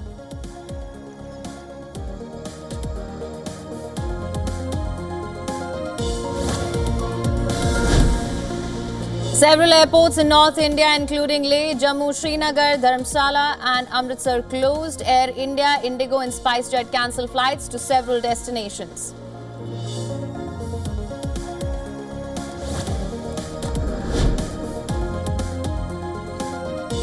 US President Donald Trump reacts to India's precision strike, says the US knew something was going to happen and he hopes it ends very quickly.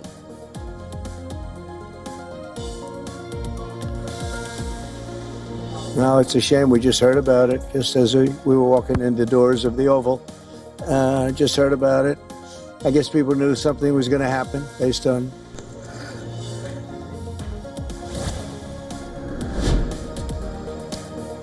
US Secretary Marco Rubio says he is monitoring the situation closely after India's National Security Advisor Ajit Doval briefed him about India's precision strikes.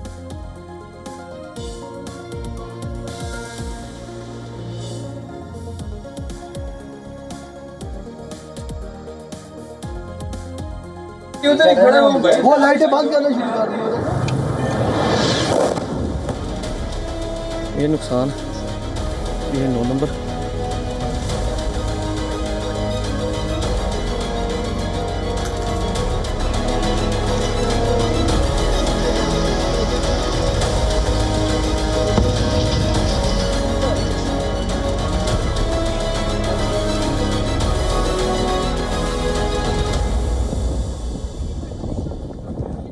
A strong and resolute response to the dastardly Pahalgam terror attack by India in the wee hours of Wednesday around 1:44 a.m. is when Operation Sindoor was launched. To bring you up to speed with all that's happened so far, let's just go across to my colleague Jyotsna Kumar. Jyotsna, it's over to you. Absolutely, Him. Of course, let's get you updated to all that has happened.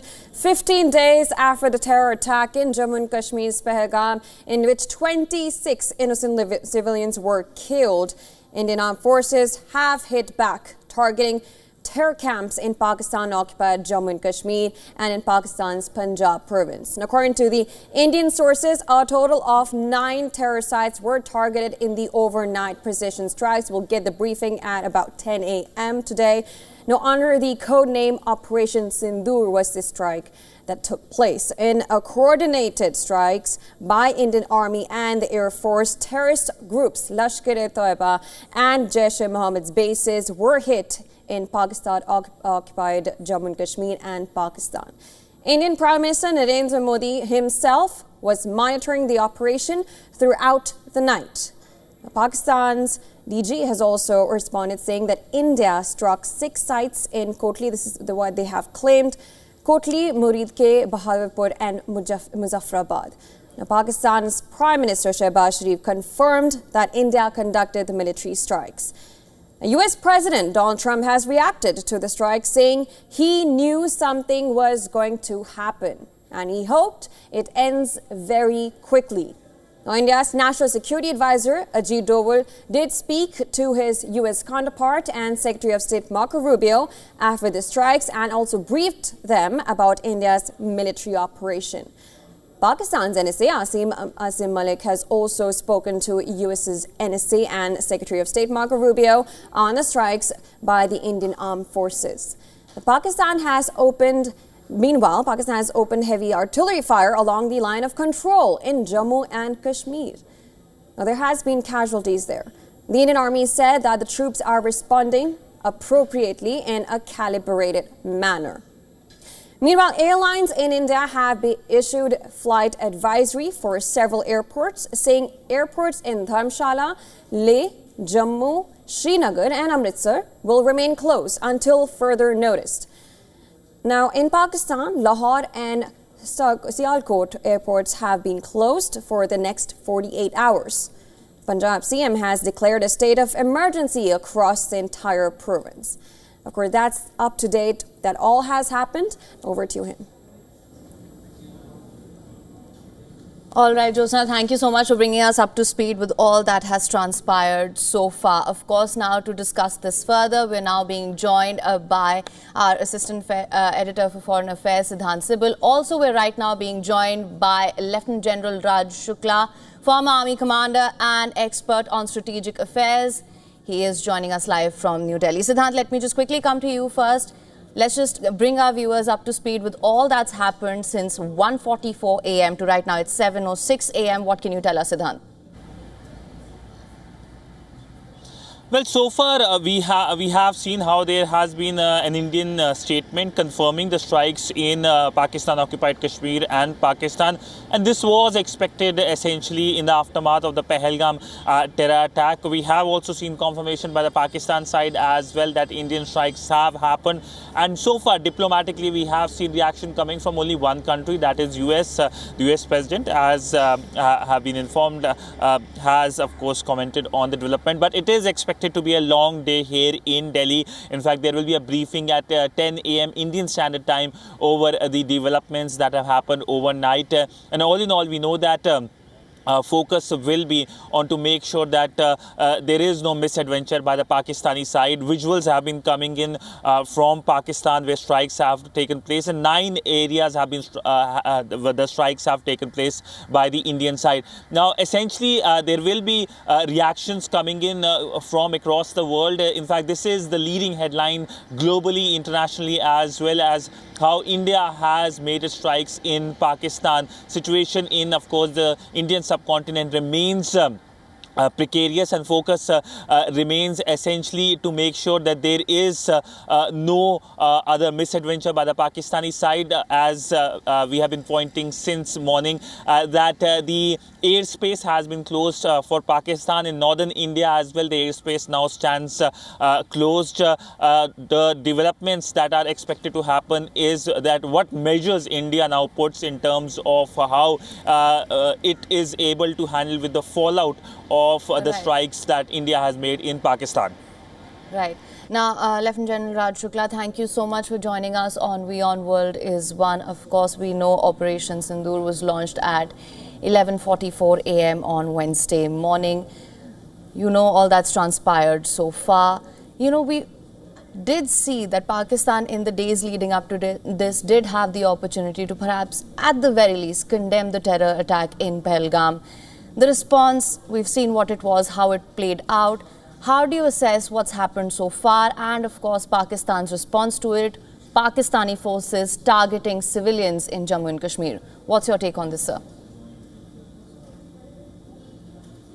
As far as I've been following events, my understanding is something like this. If you keep the claims of losses apart, because that doesn't seem to have, been independently confirmed so far.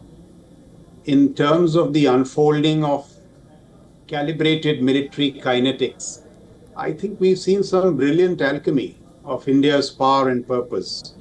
Look at our statecraft, the politico-military orchestration, ambiguity and deception. Yesterday, when we said that the drills will be carried out from today, it seemed to suggest that the strikes were some distance off, we'll prepare and then we'll strike. And then just past midnight, you have these strikes going in. In the codenaming of the Operation Sindoor, there is deep symbolism that we will avenge the grief of our brides. We will avenge the savagery of 22nd April. There is direct signaling to Asim Munir, his dog whistling of 16th April. But what is most remarkable is the precise military execution. Right. Look at the target array. We have broadened the swath while confining it to the terror ecosystem. We have broadened it from Muzaffarabad, Kotli, Gulpur, Bhimber, Sialkot, Muridke, all the way down to Bahawalpur. And we have targeted the headquarters of LET, JEM. Some reports say that the terror leadership has been struck. That would be a first in terms of targeted assassinations. Some reports suggest that these were UAV-led, which means it is, a coming together of manned and unmanned systems. So in all, I think kudos to the Air Force. We seem to have done very well. Look at the sheer gaps, the vulnerabilities in Pakistan's air defense. They haven't been able to protect anything. Their HQ-9s haven't seemed to be, they seem not to have functioned too well. Pakistan's air defense seems to have been caught napping. So in military terms, I think so far it seems to be 10 on 10. You also see statesmanship. In the statement that has come out, we have said, listen, we have hit you. We have not hit your military targets. So escalatory dominance is with us. If you wish to escalate, we suggest you don't. But if you wish to escalate, we are lying in wait. Overall terms, I think if you see the activities of the last 2 weeks, diplomacy, the information narrative, and now the military execution, you see the coming of age of Indian statecraft. So that is how I look at it. Right, and also, Lieutenant General, I would like to also ask your opinion on. Now we're looking at what happens next. So, what would your opinion be of how will this all play out? So see, in all military stuff, what you can do is that the chosen option, you maximize it for lethality and de-risk it as much as possible. So that is what we have done. So there are risks involved now, and the risks are of a retaliatory strike by Pakistan. The dilemma before Pakistan is what targets does it choose? Last time in swift retort, that is post Balakot, they dropped some of their weaponry close to Indian military headquarters. If they target military headquarters, their military assets will be equally vulnerable. And if they have suffered so much embarrassment in terms of their terror ecosystem, given the sheer gaps in the air defense, it appears to me that the military installations are equally vulnerable. So escalatory dominance is with us. I mean, we are saying don't escalate, but if you wish to, we will take. We are willing to take, it up a couple of notches up the escalatory ladder. So I think this is a moment for Pakistan to see reason, swallow its pride, and do nothing. Absolutely, Lieutenant General. In fact, I was just going to come to that as well. And we've been discussing this on WION as well, whether or not Pakistan can really afford a war. As you mentioned, what happened in the wee hours of this morning, it has very much exposed the vulnerabilities in Pakistan's air defense. Now, if we were to talk about a full-scale confrontation, it has already exposed its fragile systems and perhaps would be a suicidal mission at this point. We also know that Pakistan conducted the two Fatah missile tests that were part of the exercises there. And would you say that all of this is just in a bid to project resolve and posturing, and when it comes to actually a full-scale confrontation, the question still remains whether or not Pakistan is equipped or can afford this fight? You see, I think this is, a 1971 moment. In 1971, after the creation of Bangladesh, Prime Minister Indira Gandhi said that we buried the two-nation theory in the Bay of Bengal. This time, if Pakistan chooses to respond, we will bury the two-nation theory in the Arabian Sea. And I'll tell you why. Just look at the comparisons. I think this is after a long time, India has punched to its strategic weight. Right from Parliament attack to Kaluchak and Nagrota and all that stuff. We never responded. Or if we responded, it was, isolated messaging in limited domains. So Pakistan never got to see the whole fire and fury, the breadth and depth of the Indian strategic military system. And here it is before you. I mean, look at the economic and the military balance. We are 4 trillion, they are 0.38 trillion. Their foreign exchange reserves are $6 billion. Ours is $680 billion. So it is time for the Pakistani politico-strategic military establishment to see sense. They are simply no match for us. And what is really important is that, that under this nuclear cover, which is actually a schoolboy bluff, they were on this terror rampage. And no strategic rationale tells you that you can use nuclear weapons to go on these strategic rampage. Right. So this is all a product of a limited, shall I say, limited segment of Pakistan's strategic military establishment, which is strategically obtuse, high on low cunning, but low on strategic wisdom. And what we have done is to expose all these fragilities in their system. And I think the final message is this to the Pakistani nation, that listen, terror has to be banished from the thought of your strategic system. Terror cannot be a tool of statecraft. Right, and I just want to pick up on what my colleague Him just asked about this, what happens next and if Pakistan can afford to. It's probably too early to actually talk about that, but let's also talk about the diplomacy that takes place. During when the attack took place, we had Russia who was saying that it's going to support India, whereas we also saw Chinese officials meet with Pakistani officials in Pakistan. It's too early to say that it's going to expand, but again, maybe the same thing again. Can Pakistan actually afford it, and how does this actually play out globally? My reading of the diplomatic space tells me this. I've gone through these statements very carefully of President Trump, Defense Secretary Hegseth, Vance, even the State Department. Broadly, they seem to suggest, or they said very explicitly, that in India's fight against terror, they are with us. They said it. So I think the American nudge and wink is already with us. President Putin's conversation with Prime Minister Modi seemed to be very supportive and fruitful.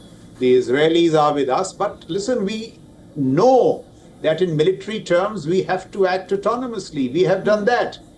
And given the success of what we've done, much of the world will roll over to our side because there is general global disgust with terror. The point is terror. It is not about an Indo-Pak escalation. It is of using terror as a tool of statecraft. And all the years of restraint that we have shown also, is in our favor because we are operating from a moral high. So it is that rare moment in our statecraft where everything seems to be coming together. And the message is this, that if you challenge Indian power and purpose, you will bear its wrath and its fury. Absolutely, Lieutenant General. Of course, as you mentioned earlier as well, the escalatory dominance right now lies with India. This is not an isolated messaging incident at all. There's a certain finality to it as well. And we've been seeing that Pakistan ministers, ambassadors, several of them, they've been raising the nuke threats as well. So, of course, it's perhaps okay to say right now that the bluff has been called. Schoolboy bluff.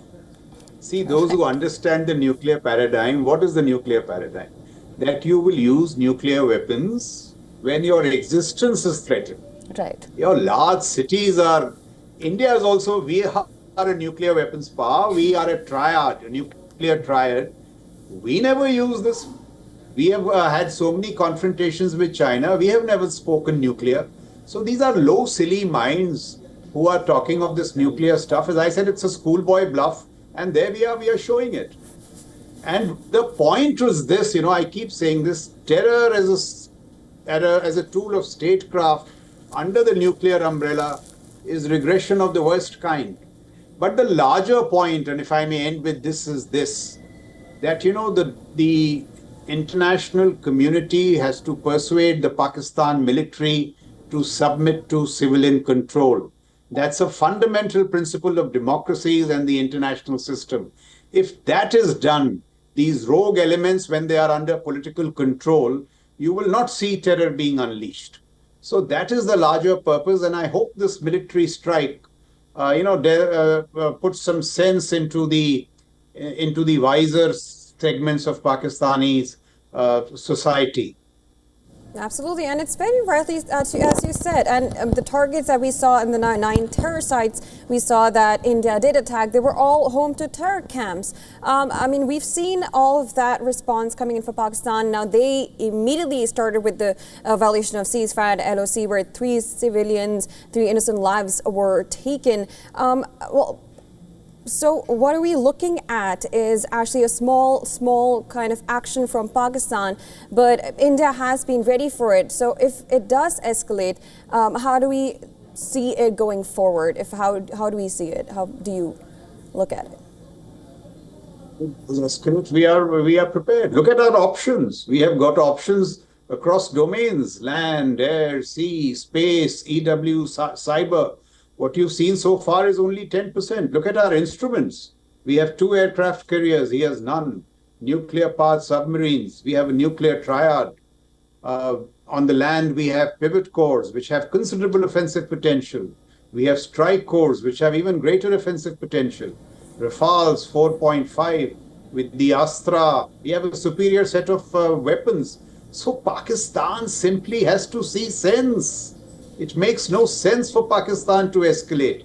But should they choose to, as I said, we have escalate-free dominance, and we have many flanks to choose from. In fact, the flank of decision may not have been used as yet. So we have multiple options along the escalatory ladder, domains to choose from. The net military advantage is grossly in our favor. Right, sir, absolutely. And you said that Pakistan should just see sense. Now, if past precedence is anything to go by, that may not happen. Or do you see that happening this time because there's perhaps a certain finality to the message that India has sent them? Also, I want to understand, if there isn't an escalation, if we were to entertain that scenario as well, we know India is fully prepared for an escalation. If there wasn't an escalation, do you think there could be a diplomatic solution to this? I would welcome it. If the diplomatic community intervenes and prevents escalation, who would be against it? And look, did Pakistan leave us with any option?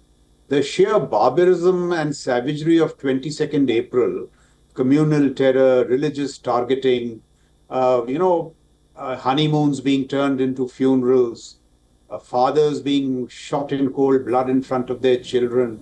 It was a challenge to Bharat, its Bharatiyata, our secular fabric, the facade and substance of our power. It would have been irresponsible not to act. So we were left with no option. So we have responded to that heinous act. And now, if the diplomatic community were to intervene and persuade Pakistan to see reason, I would welcome it wholeheartedly. Absolutely, and as we also were talking about how both the nations, they're nuclear armed, and we have seen a lot of Pakistani officials, ambassador, talk about a nuclear attack and everything. Do you think the bluff has been called out? I am of the firm view that this nuclear stuff is a bogey, it's schoolboy bluff. There is enough space for India, and see, here is where generalship and operational art comes in. You so orchestrate and apply your forces that you punish the adversary while keeping it below the threshold, below the nuclear threshold. There are red lines in the nuclear paradigm, but we know what the red lines are. And it is not for Pakistan to brandish their red lines. That they will do a terror attack, and if we choose to respond, they'll go, screaming nuclear all over the world. That that schoolboy bluff will not work. Right, absolutely, Lieutenant General. Also, of course, we saw yesterday that rating agency Moody's made it clear that rising tensions hurt Pakistan far more than it hurts India. India is well cushioned to perhaps absorb the shock of such incidents. India's robust $3.7 trillion economy, it can absorb the impact of a conflict. Pakistan, on the other hand, it is in a precarious situation, and that's to put it nicely. It's already on an IMF lifeline support as well. Skyrocketing inflation, that's something it's dealing with. We already saw how much putting the Indus Waters Treaty in abeyance hurt Pakistan. This was even before military action came. That being said, we were talking about the diplomatic solution to this. What will it take for Pakistan to finally realize where it's at perhaps weigh its pros and cons and then come to the negotiations table, because we saw that it was unwilling to do so in the days leading up to it. So these images on your screen, if Asim Munir is watching them, they should be reason enough for him to see reason. And, somebody was telling me that economy is less than the Bombay Stock Exchange. They really should see reason. They have got away with all the bravado of all these years because the Indian state, for some reason, showed extraordinary restraint. I recall in Parakram, years back when I was a colonel, we had mobilized, and on full mobilization, they struck the Kaluchak military station where they killed women and children, and we still didn't respond. So actually, in the Pakistan strategic system, this view took birth that India is a soft state. We are now showing them that we are no longer soft. We are a purposeful state. We can be hard when we wish to, and the losses will only be yours. So from every angle, from every facet of statecraft, it makes no sense for Pakistan to escalate it further. They simply don't match its size, its the depth of its economy, technological ascendancy, military prowess, and aggregated or comprehensive national power. They simply are no match. It is a pity that it should have taken a military strike of the kind that occurred early this morning for them to see reason. All right. Well, Lieutenant General Raj Shukla, thank you so much for joining us this morning with your insights and your perspective on this on WION World is One. Thank you so much for your time. Thank you very much. Great pleasure. Thank you. All right, so this is what we know so far. We've seen that India launched Operation Sindoor in the wee hours of Wednesday morning. It was 1:44 a.m. That is when it happened.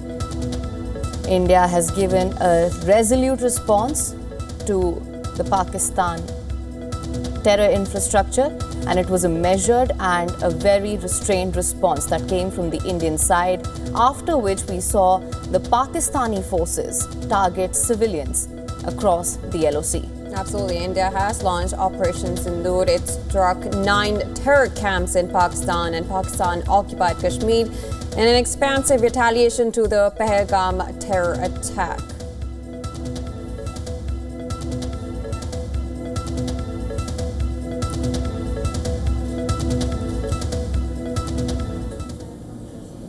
And India launches Operation Sindoor, strikes 9 terror camps in Pakistan and Pakistan-occupied Kashmir in an expansive retaliation to Pahalgam terror attack.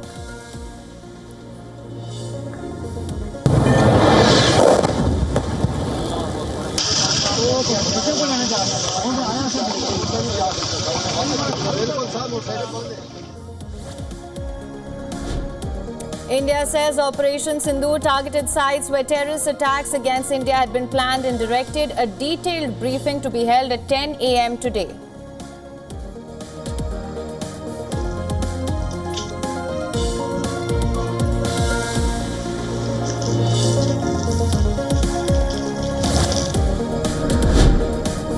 Defense Minister Rajnath Singh talks to chiefs of all 3 armed forces on phone. Cabinet Committee on Security to meet later in the day.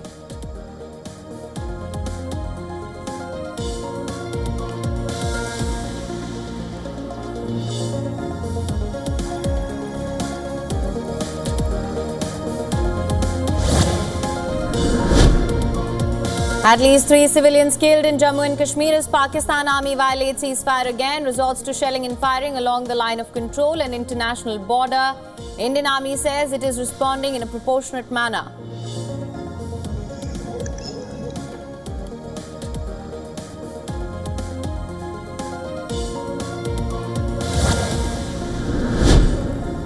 Several airports in North India, including Leh, Jammu, Srinagar and Dharamshala and Amritsar, closed. Air India, Indigo and SpiceJet cancelled flights to several destinations.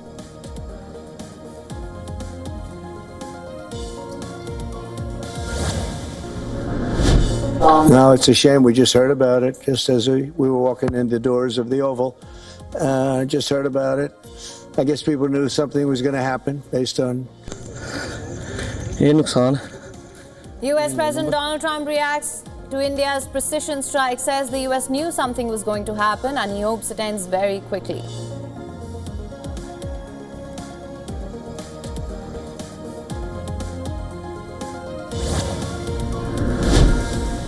U.S. Secretary of State Marco Rubio says he is monitoring the situation closely after India's National Security Advisor Ajit Doval briefed him about India's precision strikes.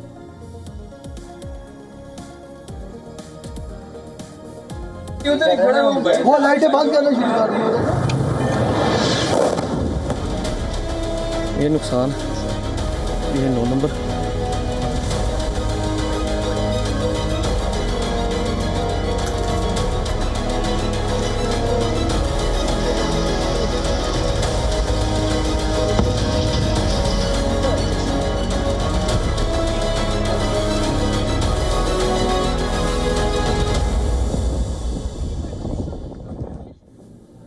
All right, let's just bring you up to speed with all that's happened overnight. 15 days after the dastardly terror attack in Jammu and Kashmir's Pahalgam, in which 26 innocent civilians were killed, India strikes back. Indian armed forces have hit back, targeting terror camps in Pakistan-occupied Kashmir and Pakistan's Punjab province as well. According to a statement released by the Government of India, altogether 9 sites have been targeted. No Pakistani military facilities have been targeted, and India says its actions have been focused, measured, and non-escalatory in nature. The country, in a strong message to Pakistan, said it is living up to the commitment that those responsible for the attack will be held accountable. Now, Pakistan did react to the strikes, with Prime Minister Shehbaz Sharif saying that the country has every right to give a befitting reply to what it called an act of war. Now, of course, we did see the violation of ceasefire where 3 innocent civilians were killed just hours before. Meanwhile, U.S. President Donald Trump has also called the strikes shameful and outlining that the two countries has been fighting for a very long time, and he expressed hope that it does end soon.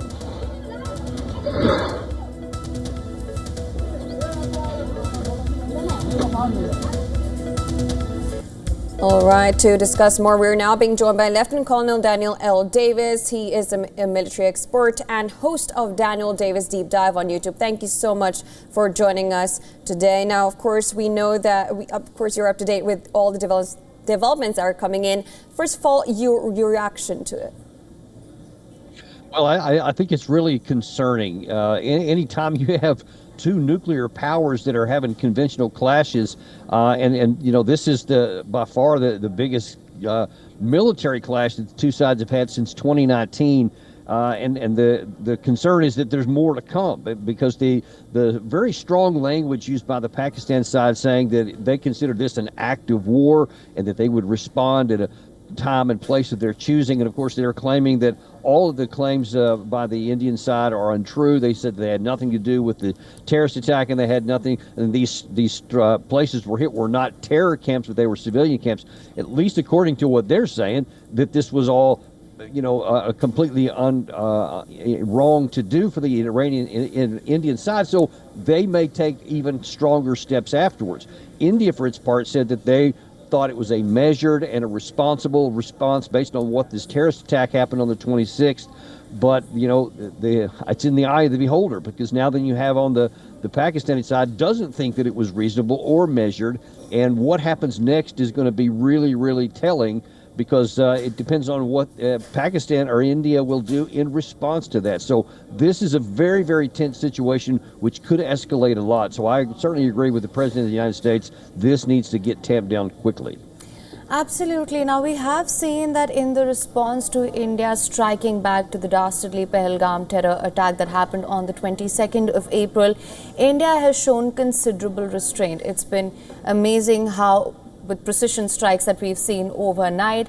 On the other side, that we've seen Pakistani forces, we're talking about forces, not terrorists, not terror infrastructure, we're talking about Pakistani forces, which have engaged in firing across the LOC and targeting civilians. Now, this has to say something about how things are panning out and the responses from both sides of the border that we're seeing.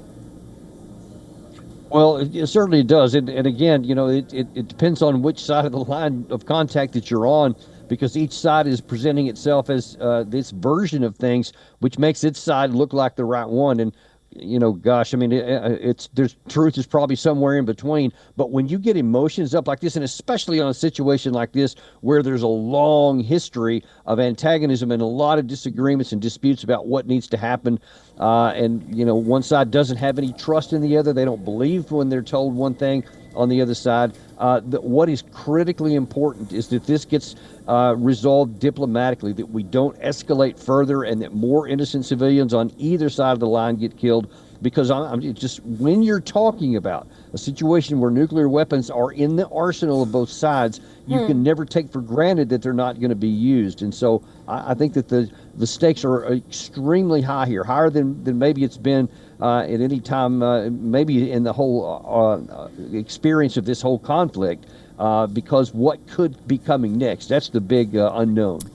And knowing that, and the terror strikes that India did conduct, they were all on terror targets, which was extremely precision. It was pretty much decided where it was going to attack. And as my colleague Jasim said, when it comes to the Pakistan side, they have been targeting the civilian infrastructure as well.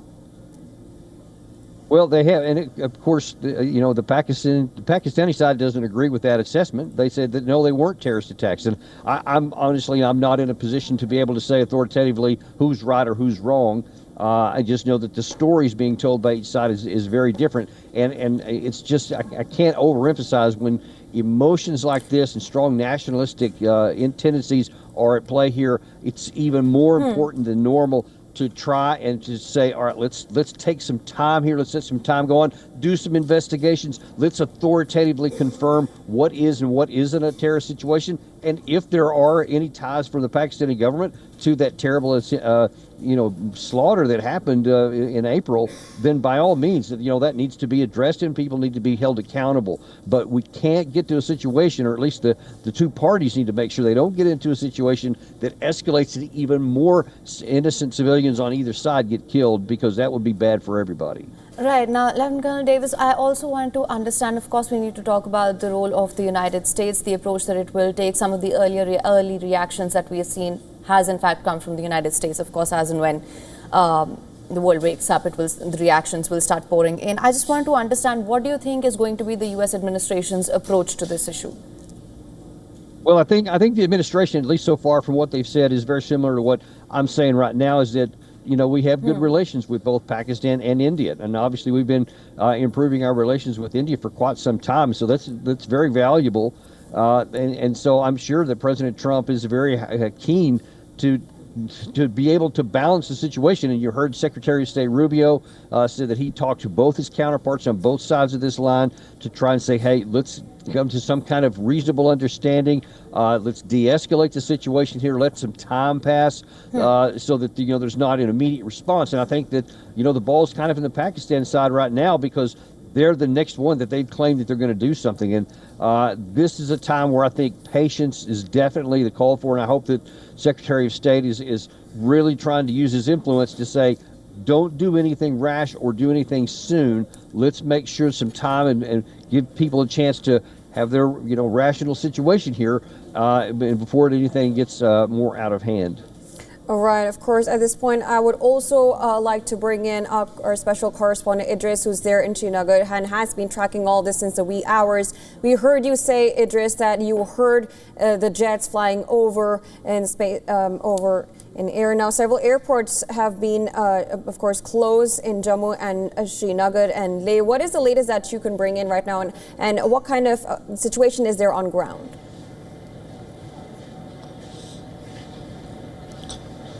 Well, people have just started coming out of their homes, and we can see a lot of tension on their faces. The schools very close to the line of control, especially in the northern part of Kashmir, in Baramulla, Kupwara, Handwara, Bandipora, have been closed for today, while as in Jammu division also the schools that are in the Ramban, Poonch, Rajouri sector have also been shut down for at least today and tomorrow. We are also being told that the escalation on the line of control and the international border continues. We've heard from Kupwara's Karna sector, where there has been continuous ceasefire violation from the Pakistani side, which has been retaliated. But this time Pakistan is not only targeting the Indian Army's posts and bunkers, but also the civilian population. We've seen 3 people have been killed in the ceasefire violation in the Poonch sector of Jammu division. While as if we talk about the northern part of Kashmir in Kupwara, there have been multiple houses which have been completely damaged due to the shelling that has taken place from the other side. We've seen that Indian Army has been retaliating at every place, but this seems to be Pakistan's first reaction to the Indian Armed Forces action that was precisely made on the 9 installations belonging to the terrorist groups. But if we talk about the whole Kashmir division right now, there's a lot of tension. Srinagar airport, Jammu airport, Leh airport, as well as some of the airports in North India have been shut for today. We are being also told that the Srinagar airport has been taken over by the Indian Air Force and for the next 24 hours. So we'll have to wait and watch how the situation basically pans out. At the moment, a lot of tension. People, especially living very close to the line of control, are moving out. We've seen a lot of evacuation being done in those areas, and a lot of people on their own are also moving out who are very close to the line of control. Security forces during the night also did prevent them, basically by taking them to the bunkers, individual bunkers that were created before 2021 when the ceasefire agreement was renewed between the two countries. But we've seen in the last 13 days there have been continuous ceasefire violations every single night at multiple locations across the line of control. But today they've not only basically done the ceasefire violation with small arms, but they've shifted to bigger artillery as well. Absolutely, Idris. Now, of course, I'm sure a lot of the people in the region are still coming to terms with what has happened overnight. You've been getting us all the developments since Operation Sindoor was launched. I just wanted to understand if you've been able to have any conversations with the people on ground there. What sort of reactions are coming in from the region? Well, Haim, the operation started at around 1 o'clock. That is when in Srinagar, where I live very close to the airport, and I could hear the sounds of the jets as well as the fighter jets all over the Kashmir division. That was one of the reasons that people across the Kashmir division were awake at the time when this all was happening. So that was the brief period of around 45 minutes when there was only noise of the aircrafts all around Srinagar city, and that was the time this whole operation was carried out by the security forces.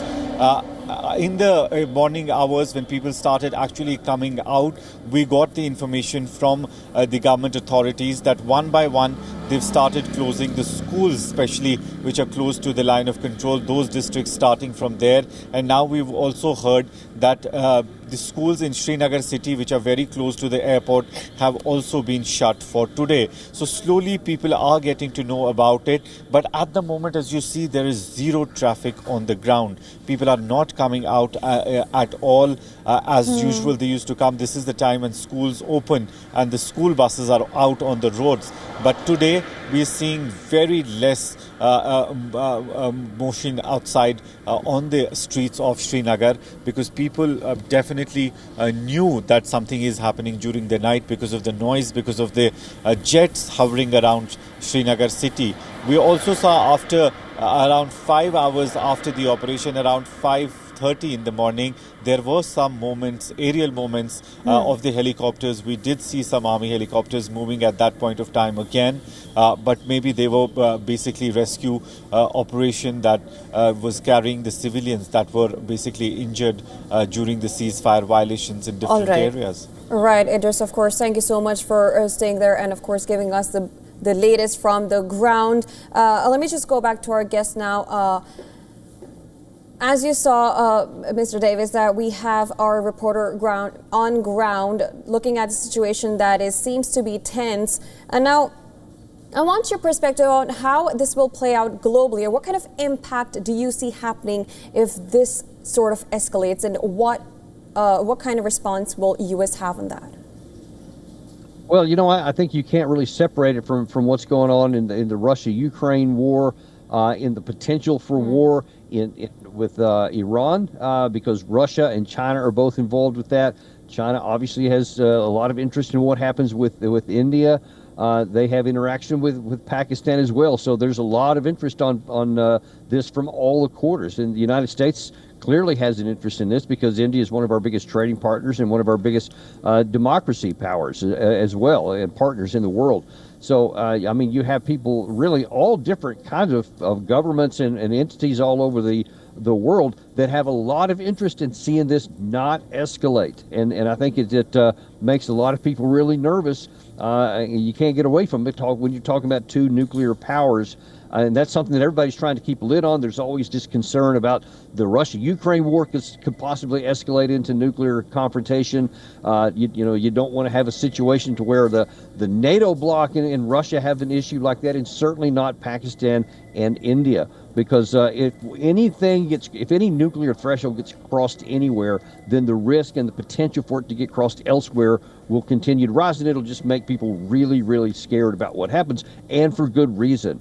I mean, obviously, we haven't had any nuclear military use of a nuclear weapon since 1945, and once that genie gets out of that bottle, it's real, frankly, just bad news for all of the world. So everybody has an interest in keeping this from escalating, and that's why I think that you're going to see the leaders in Beijing, you're going to see leaders in Washington, in Europe, really, I think from all over the world, counseling both sides to take some time, let some of the emotions cool before taking any action. And as I said earlier, really the ball's kind of in Pakistan's court right now, because they are claiming that they're going to have a retaliation befitting to what happened here. And this is a time, even if they feel like they have to do something, the more time passes, the better it is, and the more likely people are to take rational decisions that won't escalate this. That is the crucial thing. Whatever disputes have, they need to be discussed on a political and diplomatic level, not on the battlefield, because if that starts escalating, it can just get out of control quickly. All right. Now, we also are being joined by our Assistant Editor for Foreign Affairs, Siddhant Sibal, who's joining us live from New Delhi. Siddhant, thank you so much for joining us again. Siddhant, we are also, of course, expecting that all-important briefing that's scheduled for 10 a.m. Siddhant, what are some of the things that we can expect from that? It really will set the tone for how the coming few days are going to look like and how things will pan out between India and Pakistan. Of course, largely all of that depends on what the response from the other side is going to be. But still, it will set the tone for what's to come. What can you tell us? Well, essentially, we know that the briefing takes place at 10 a.m. Local time here in Delhi, and it will be a joint briefing by the MEA and the military. And we know the focus, of course, is to send a message to the international community as to how India is targeting the terror camps. In fact, I have been getting details which has just come in that India has made strikes at the Jaish-e-Mohammed and Lashkar-e-Toiba's terror camps in Bahawalpur, in Muridke. These were the centers essentially of the terror camps, as India has been saying. It's a big move by India, and this time the strikes are just not limited to few pockets in Pakistan occupied Kashmir. These are strikes deep in Pakistani Punjab. That is hugely significant, and this is something that the world will be closely watching. We know that so far the American comments have poured in. The US President Donald Trump has made his remarks. We also know that the US top diplomat Marco Rubio has spoken to the Indian NSA and the Pakistani NSA and called for de-escalation. But it is given that at some point there will be strikes by the Pakistani side, and this is something that will be closely watched. But all in all, at the 10 a.m. briefing, more details will be given as to how India led this target, an important development, an expected development from the Indian side. Right, it's very interesting because just a day ago we were thinking about how the mock drills are supposed to happen in several states of India and several districts in Delhi itself. And I mean, it's kind of, we don't know if we should say that, but it kind of developed really fast, the whole escalation. But what is the update on that part, if you could tell so? And what is the reaction on ground from the heart of India? You know, these strikes have put the entire essentially plans for the day in lot of changes. In fact, today was the day here in Delhi where there were mock drills planned, nationwide mock drills, but also here in Delhi, but also briefings by the Indian Trade Minister on the India-UK FTA being concluded. It was expected to happen at 9 a.m. So there were a lot of pressers. In fact, there was another important event by the Russian side, the Russian embassy, to pay homage to Biju Patnaik because he played an important role in the Battle of Stalingrad. But it now looks everything is in a state of suspension or perhaps has been deferred. We are waiting for official word because it was a long night and officials were awake all night. And now, of course, we know that focus will be as to how to deal with the aftermath of these strikes, because there's a lot of inflammatory commentary coming from the Pakistani side currently, and all eyes will be on what will be the next move by the Pakistani side. Will it engages in escalation or it will de-escalate, as is something that Washington has been calling for. Right. Now, Siddhant, you spoke about the inflammatory messaging and the statements that are coming out of Pakistan. Nothing new there. Lieutenant Colonel Daniel L. Davis, I'll like to come to you on that as well. Even in the lead up to what happened in Pahalgam, we saw the inflammatory statements that came from the Chief of Army Staff of Pakistan, Asim Munir. In the aftermath of the Pahalgam terror attack as well, we saw that Pakistan was unwilling to back down. We saw inflammatory statements and comments come from its leadership. Even right now, we've seen ceasefire violations for 12 nights. Last night, this morning, or perhaps would have been the 13th night. Of course, India has given a resolute response to Pakistan on that front. That being said, it does appear to be a battle of narrative as well. We saw yesterday that Pakistan was trying to put forth a narrative in the UNSC, which was completely rejected. It was fully grilled on the questions with regards to the involvement of the LET in the Pahalgam terror attack as well. What do you have to say on that? Well, that's you put it perfectly. It's a battle of narratives because you know, especially in the international community, who is not steeped in the day-to-day operations of these things, they only have the narratives, and they hear the Pakistan side say, we had nothing to do with that April terrorist attack that happened in Kashmir. We didn't do anything about this. These aren't terrorist training grounds that the Indian side hit. And then they hear the Indian side saying, no, they were definitely terrorist attacks. There were violations on the ceasefire for, as you say, 12 straight nights. These things have to be accounted. And most of the globe, especially in the United States, honestly, they're not tracking these kind of things. So they don't know who to believe here. All they know is that there were 26 people that were just brutally murdered there in April. And now they say more people have been killed in the responses here. And the concern is that yet more people could be killed in the Pakistani response. And so the West, who's not tied into this as emotionally as obviously either the Pakistan or the Indian side is, they're saying, let's just calm down and let's just take this easy. And that's really easy to say from the outside. I totally concede that. But that is probably what is necessary the most so that maybe cooler heads can prevail. And then we can ascertain what is the truth, who was responsible for what, and who needs to be held accountable for these kinds of, any kind of violations, that especially those that led to the loss of life. All right, well, thank you so much, Lieutenant Colonel Daniel Davis, for joining us and giving your perspective on that. A pleasure. All right, well, of course, we've been tracking everything that has been going on since the wee hours of the morning today, with Operation Sindoor taking place, where Indian Armed Forces launched the Operation Sindoor, hitting terrorist infrastructure in Pakistan and Pakistan-occupied Jammu and Kashmir. Right. Former terrorist attack against India have been planned and directed. They were terrorist infrastructure that were attacked by India. Absolutely. Indian armed forces have hit back a rather resolute and restrained military operation. India has given a resolute response to Pakistan, targeting terror camps in Pakistan-occupied Kashmir and Pakistan's Punjab province. According to Indian sources, a total of 9 terror sites were targeted in the overnight precision strikes under the codename Operation Sindoor, as Jyotsna just mentioned. In a coordinated strike by the Indian Army and the Air Force, terrorist groups Lashkar-e-Toiba and Jaish-e-Mohammed's bases were hit in Pakistan and Pakistan-occupied Jammu and Kashmir. We've been bringing you the latest on this, and we'll keep bringing you all the developments as and when they come in. वो लाइटें बंद करना शुरू कर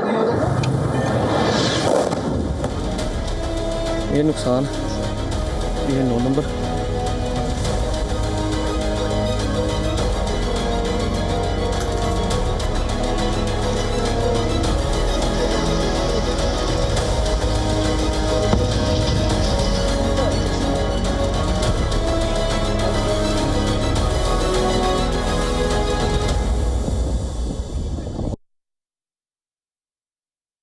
Talking the future of finance. Dive into the world of tokenization with me as we yield the power of tokenization. Discover the future of ownership, where I decode, demystify tokenization for you. Empowering the tokenized revolution. Get ready to dive for an in-depth look at tokenization. Busting the myths around tokenization. Catch me on Token Money Magnet. Token Money Magnet. Token Money Magnet. Token Money Magnet. Token Money Magnet only on WION.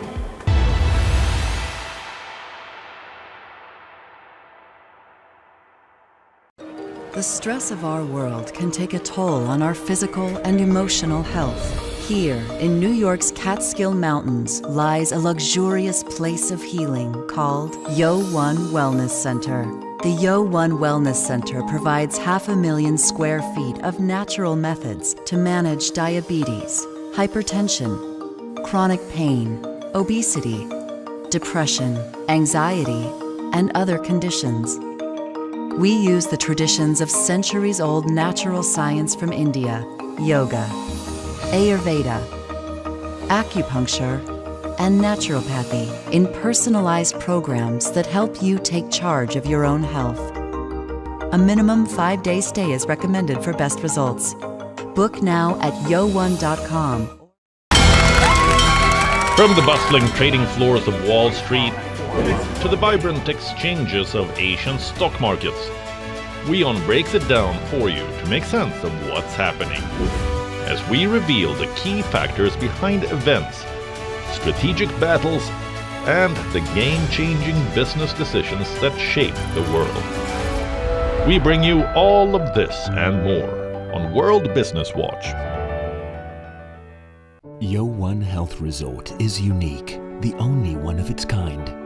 Experience the 4 paths of natural wellness: yoga, Ayurveda, acupuncture, and naturopathy.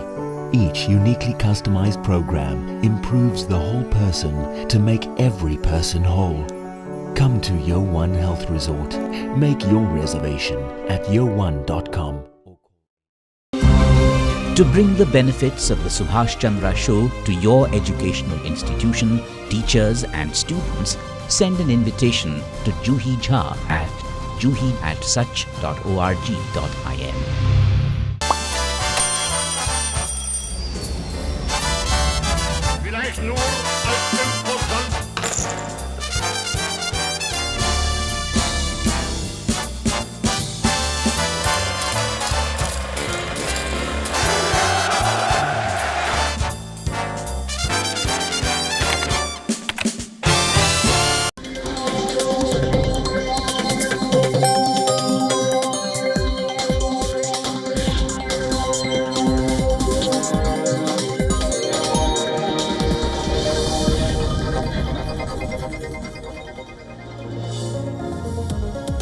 And welcome back. You're watching WION World is One. I'm Jyotsna Kumar. Let's take a look at all the headlines from today morning.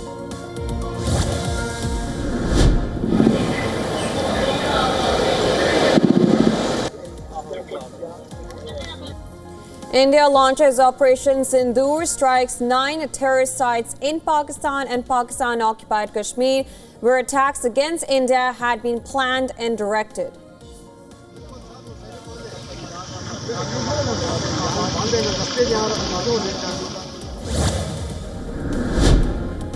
Sources say Indian armed forces reportedly targeted headquarters of banned terror groups Jaish-e-Mohammed and Lashkar-e-Taiba in a series of precision strikes.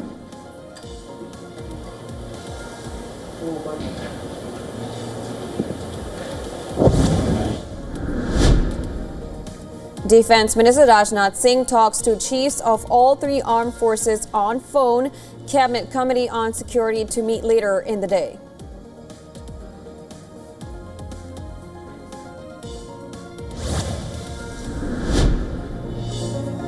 At least 3 civilians killed in Jammu and Kashmir as Pakistan Army violates ceasefire again, resorts to shelling and firing along the line of control and international border. Indian Army says it is responding in proportionate manner.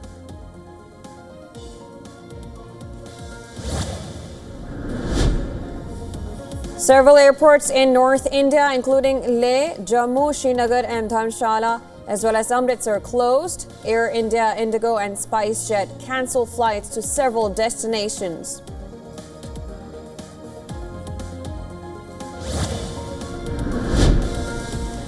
White House says U.S. Secretary of State Marco Rubio spoke to his counterparts from India and Pakistan, encouraged both sides to engage in discussions to settle the escalating military confrontation.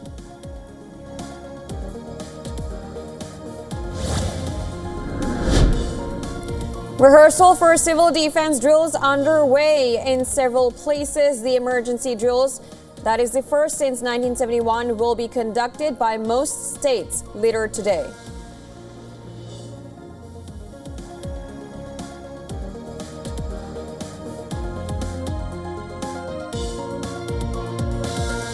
वो लाइटें बंद करना शुरू कर दी उधर। ये नुकसान, ये 9 number.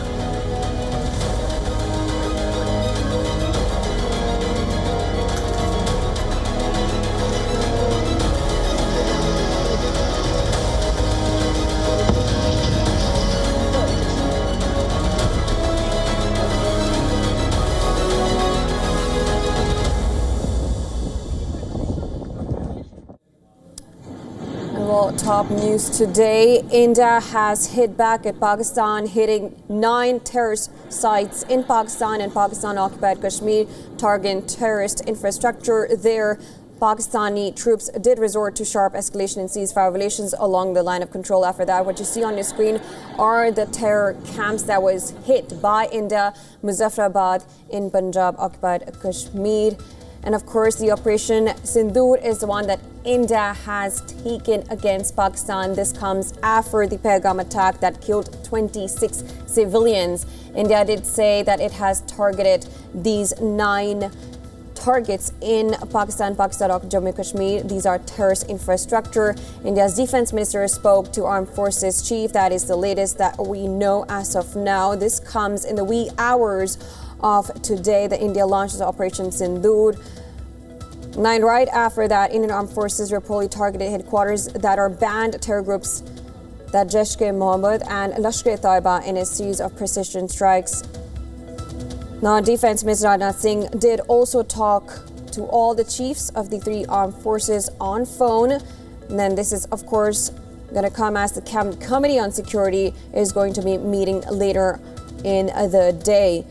Meanwhile, several airports in North India that include Leh, Jammu, Srinagar, Dharamshala and Amritsar have been closed. Meanwhile, Air India, Indigo and SpiceJet have cancelled flights to several destinations.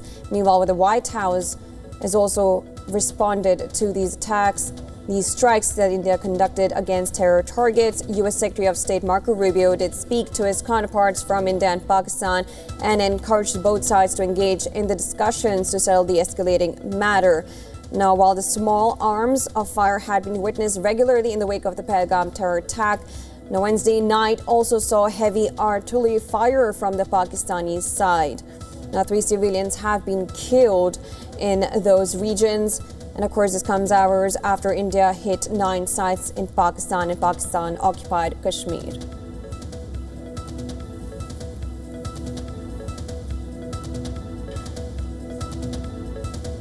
Now, developments have been coming hours, in minutes now. Of course, to give us a brief of what happened and how it all developed, my colleague Kim Korsoya is going to bring you the latest.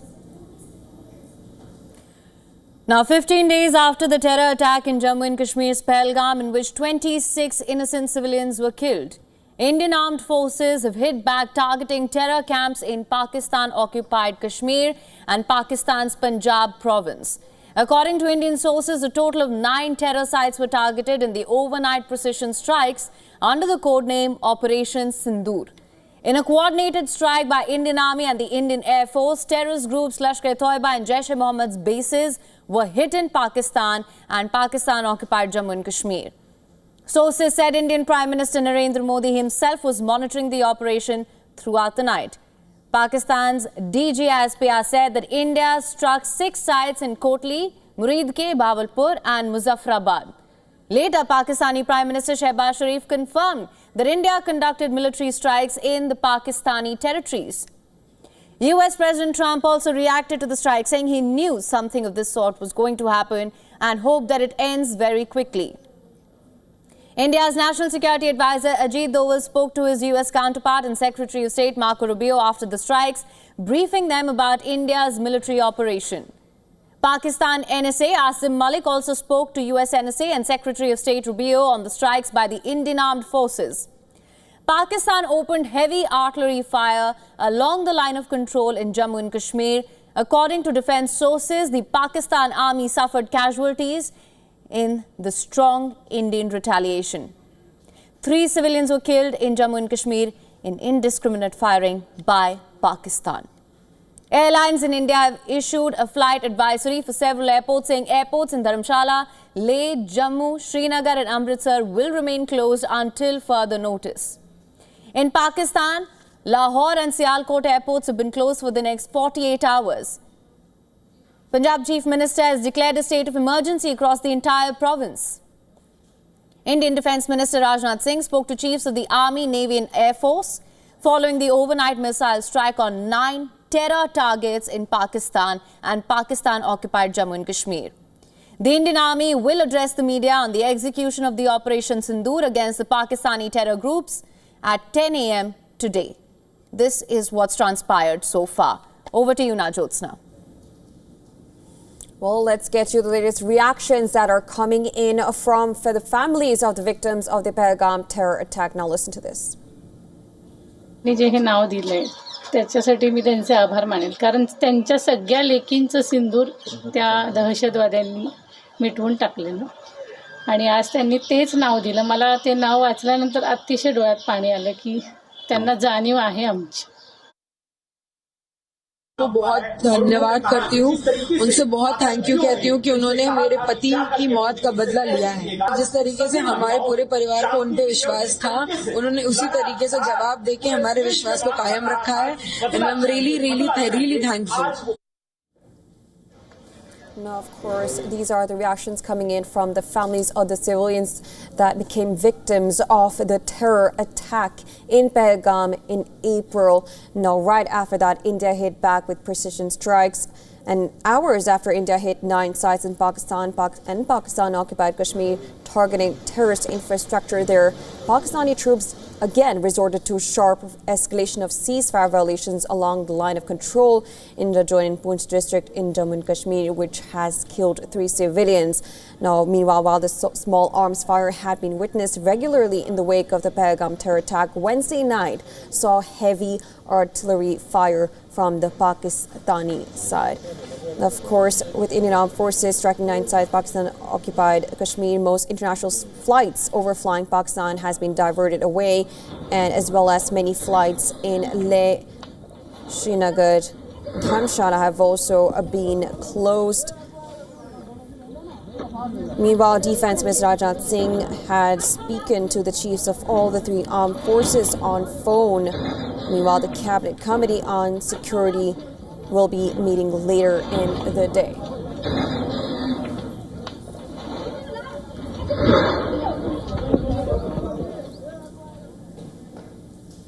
All right. Well, joining us is also our correspondent Dhanjot Kaur, joining us from New Delhi, and in Idris, our special correspondent, joining us from Srinagar. First of all, Idris, let's come to you now. We talked about how the reactions have been on ground. If you could just quickly bring us the latest updates from the ground, and what is the situation that you see?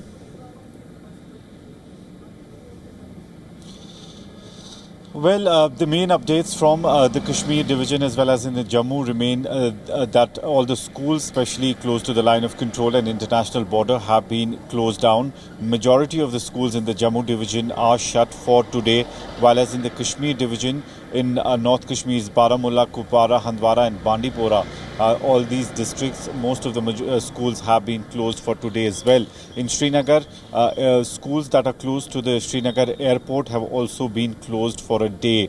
We've seen that especially on the line of control and as well as the international border, Pakistan has been continuously breaking the ceasefire from the last many hours now. It started exactly after the India carried out the attack on the 9 locations, installations of the terrorists. After that, we've seen just right after 2 o'clock, we saw that Pakistan resorted to ceasefire violations at multiple locations in North Kashmir, on the international border as well as in Jammu division. We've seen that 3 people were killed in the Poonch sector of the Jammu division, where we did see that Pakistan not only targeted the security installations but also the civilian population living close to the line of control.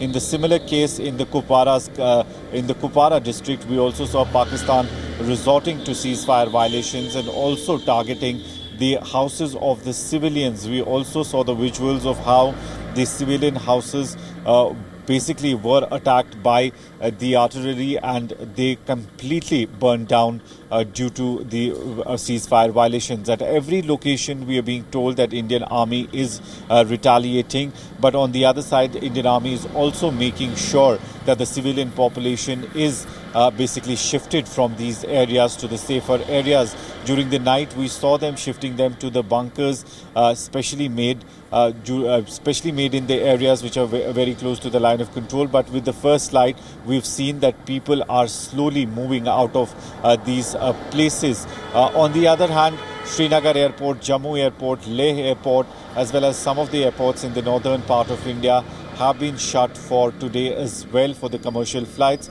We're also being told that Srinagar airport has been taken over by the Indian Airforce at the moment. So in Kashmir, the situation looks very tense.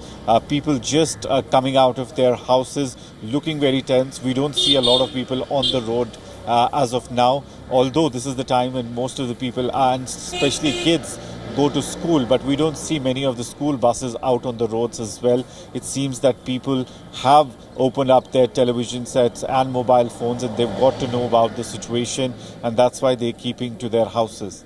Right, as there's tense situation there, we're also awaiting a briefing that's going to take place at 10 a.m. today. Let me come to you, Dhanjot, now. Meanwhile, we await the press briefing. We also have rehearsals for civil defense drills underway in several places. If you could just bring us the latest on that. Well, you're right, Jyotsna. In fact, until this strike was carried out by the Indian Armed Forces, plans were very much in place to conduct mock drills across the entire country today at over 155 locations. But it is yet to be determined whether or not the plans have changed, because just a few moments ago we saw visuals and footage coming in from different parts of India, from Uttar Pradesh and from Bihar, where trial runs were being carried out. They're still being carried out right now to prepare for certain mock drills, certain preparation for any kind of contingency, blackouts that certain areas will see in preparation for any potential escalation or warlike scenario. So preparation is still ongoing. Things seem to be on track. There seems to be no apparent change in those plans as of now. However, it is advised that we will be waiting for the Cabinet Security Meet and the joint press briefing between the Ministry of External Affairs and the Indian Armed Forces to see if the situation changes at all.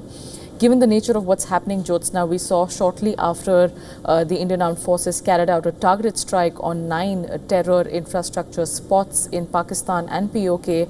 We saw the Pakistani military escalating the situation at the line of control, as Idris has also been mentioning since the wee hours of morning, and how they've been carrying out escalated crossfire across the LOC.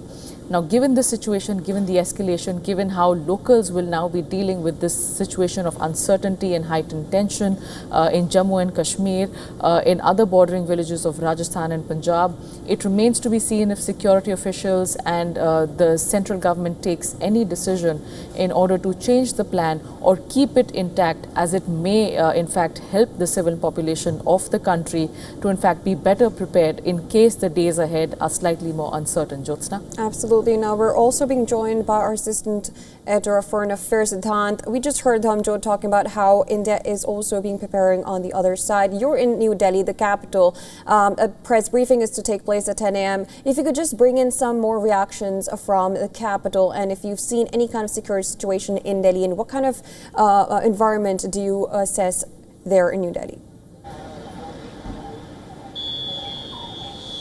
Well, in next few hours, we will see the Indian side briefing the world media about the strikes that have taken place, and the magnitude of strikes, the world is still waking up to it. In fact, India is waking up to the strikes, because these are not just minor strikes at line of control and in Pakistan-occupied Kashmir. These are strikes deep within Pakistani territory, targeting terror camps. The list is out, the terror camps who have been targeted. But we know that there have been a lot of commentary coming from Pakistan as well. There is I would say a fog of what next, how the situation will pan out. Will there be a deterioration, or will there be a de-escalation? We know that the American side has commented so far. We are still waiting for other capitals to wake up and react as well to the developments that have happened, especially from other P5 member countries, Russia, UK, France and China. But these are developments which are still happening so far, as we have been pointing out since we asked, that India has taken out and carried out strikes within Pakistani territory and Pakistan-occupied Kashmir. And that is a clear message by the Indian side on the issue of terrorism. The Indian External Affairs Minister has, of course, commented as well, saying that there should be zero tolerance against terrorism. We have also seen diplomatic community in Delhi waking up to the developments. In fact, the Israeli ambassador is the first ambassador to comment on the development. Let me read out the statement that has been issued by the Israeli side this morning. And this is a significant statement, I would say, because the Israeli side from day one has been saying that they will be supporting India. So this is the statement. Israel supports India's right for self-defense. Terrorists should know that there is no place to hide from their heinous crimes against innocents. So Israel becomes the second country to react, and full support to India. But all in all, what will be the reaction of the international community? That is something that will be closely watched. We know that there are visuals emerging from Pakistan over the damage that has been done. We also know that the airspace has been closed for Pakistan and in northern India as well. Schools have been shut in border areas of India. In fact, today Delhi was expected to witness, along with the rest of the country, mock drills to prepare for eventualities, but that hasn't happened so far.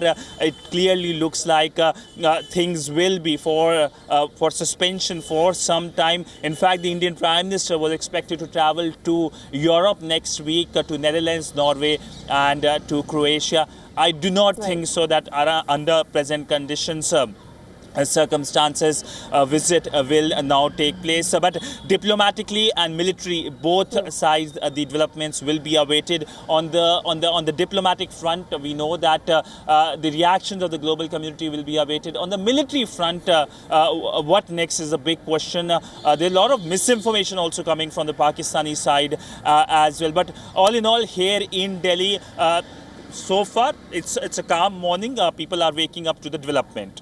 All right, Siddhant, of course, we'll go back to Idris now. Tensions have been, it has been a tense situation in Srinagar for quite some time, and we just hear that schools have been shut. What kind of security situation are you picking up from there now?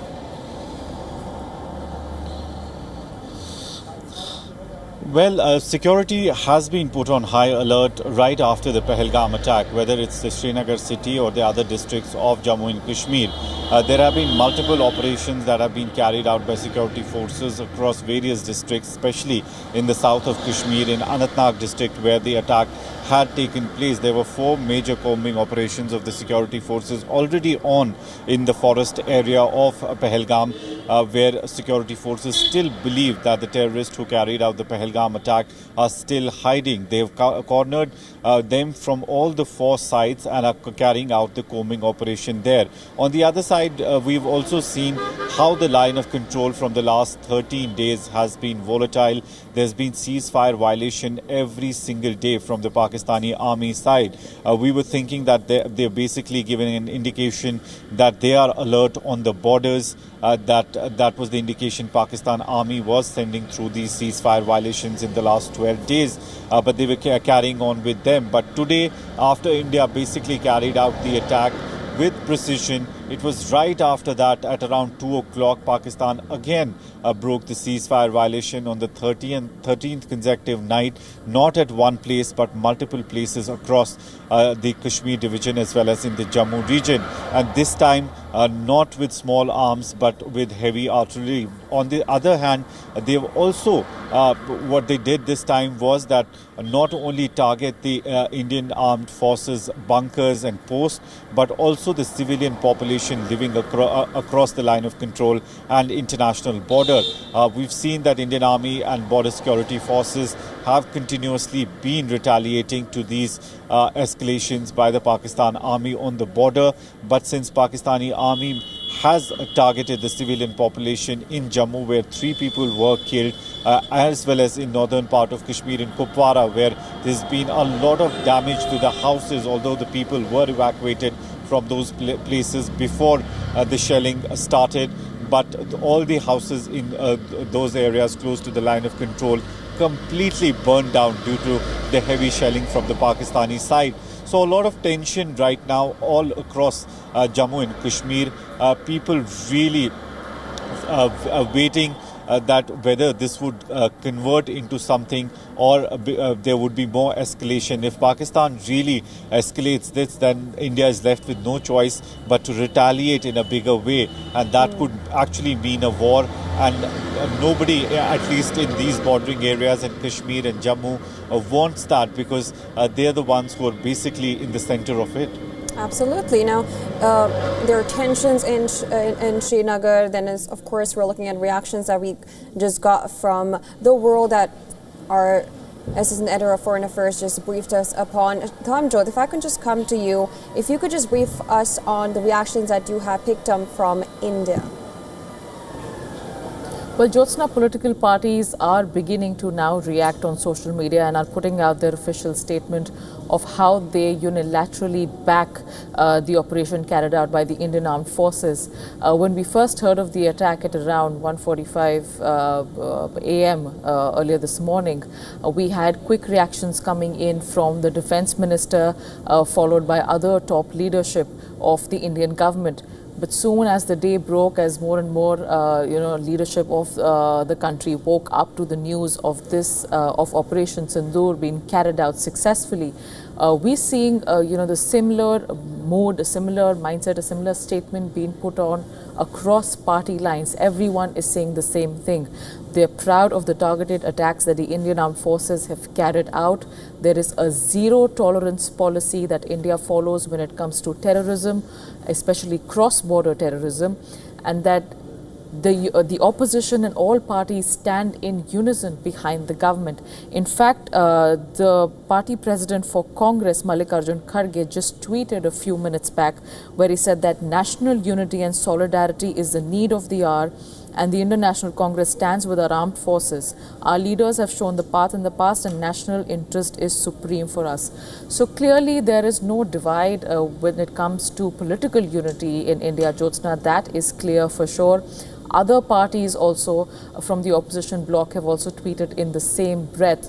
Of course, we've seen this stance of unity taken moments after the Pahalgam terror attack happened on April 22nd. We saw leaders across political lines back the government and call for unified action to be taken militarily and diplomatically against Pakistan-backed terror groups and terrorists that carried out this dastardly attack in Jammu and Kashmir. So at this moment, this is where things stand, Jyotsna. Of course, we're waiting to hear in terms of developments that come in after the cabinet security meeting and the cabinet meeting that Prime Minister Narendra Modi chairs with members from the Indian government. So more developments, more statements are expected.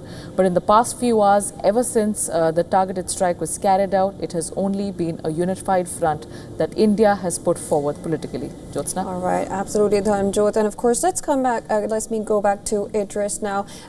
Now, this all has, of course, escalated after the Pahalgam attack. We know that India was also investigating and trying to probe into what actually happened and kind of find the terrorists who actually conducted the whole terrorist attack.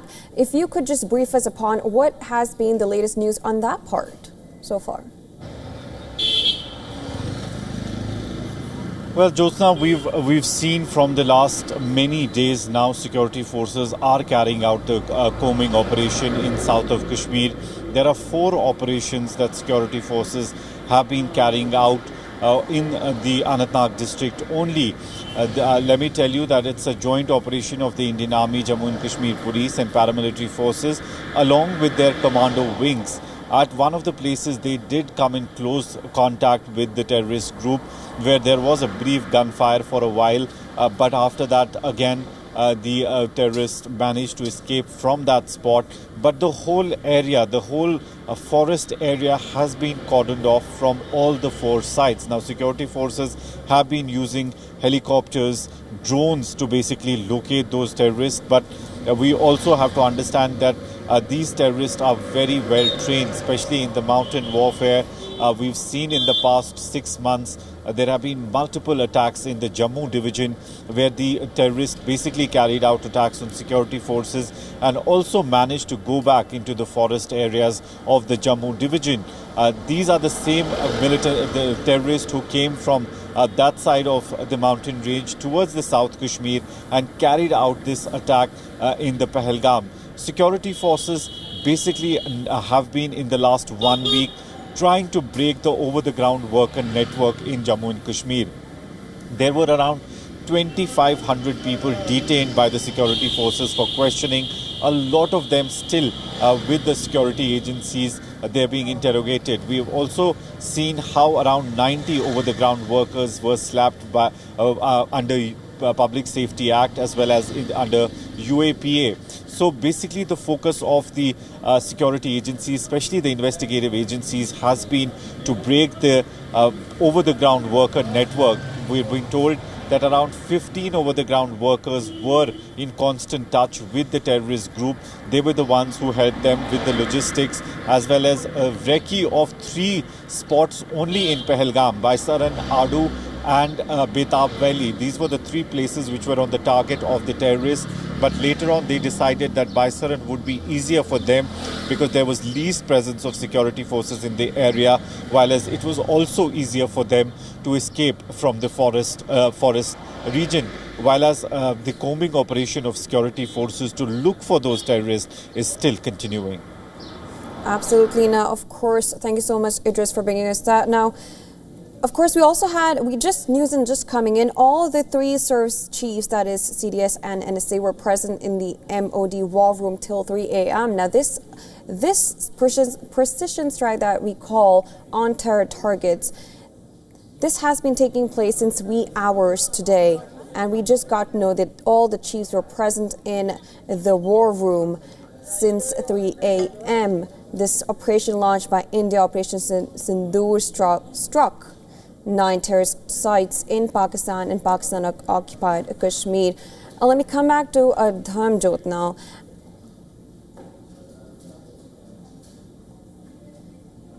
Yeah, right now, we just heard that all the chiefs were there in the war room. If you could just brief us on that and how all this took place. And this was while India was also preparing for the mock drills. Well, that's pretty much the point, Jyotsna. While the attention of the entire world, the attention of India's neighbor and also normal citizens of the country was on, the entire mock drill plan that was supposed to unfold today, the Indian Armed Forces went ahead and carried out a precision strike on 9 terror hotspots in Pakistan and parts of Pakistan-occupied Kashmir when nobody was expecting it. And we've seen how the entire scenario has unfolded in the past 2 weeks, where Pakistan kept making statements and claiming that, well, there's a strike coming from the Indian side within 24 to 36 hours. Then that moved to, well, a strike is coming in 3 to 4 days. None of that happened in the last week. And so while attentions were diverted, a diplomatic flurry of activity was going on both sides. We were seeing Pakistan bang on the door of the UNSC to try and get a word in.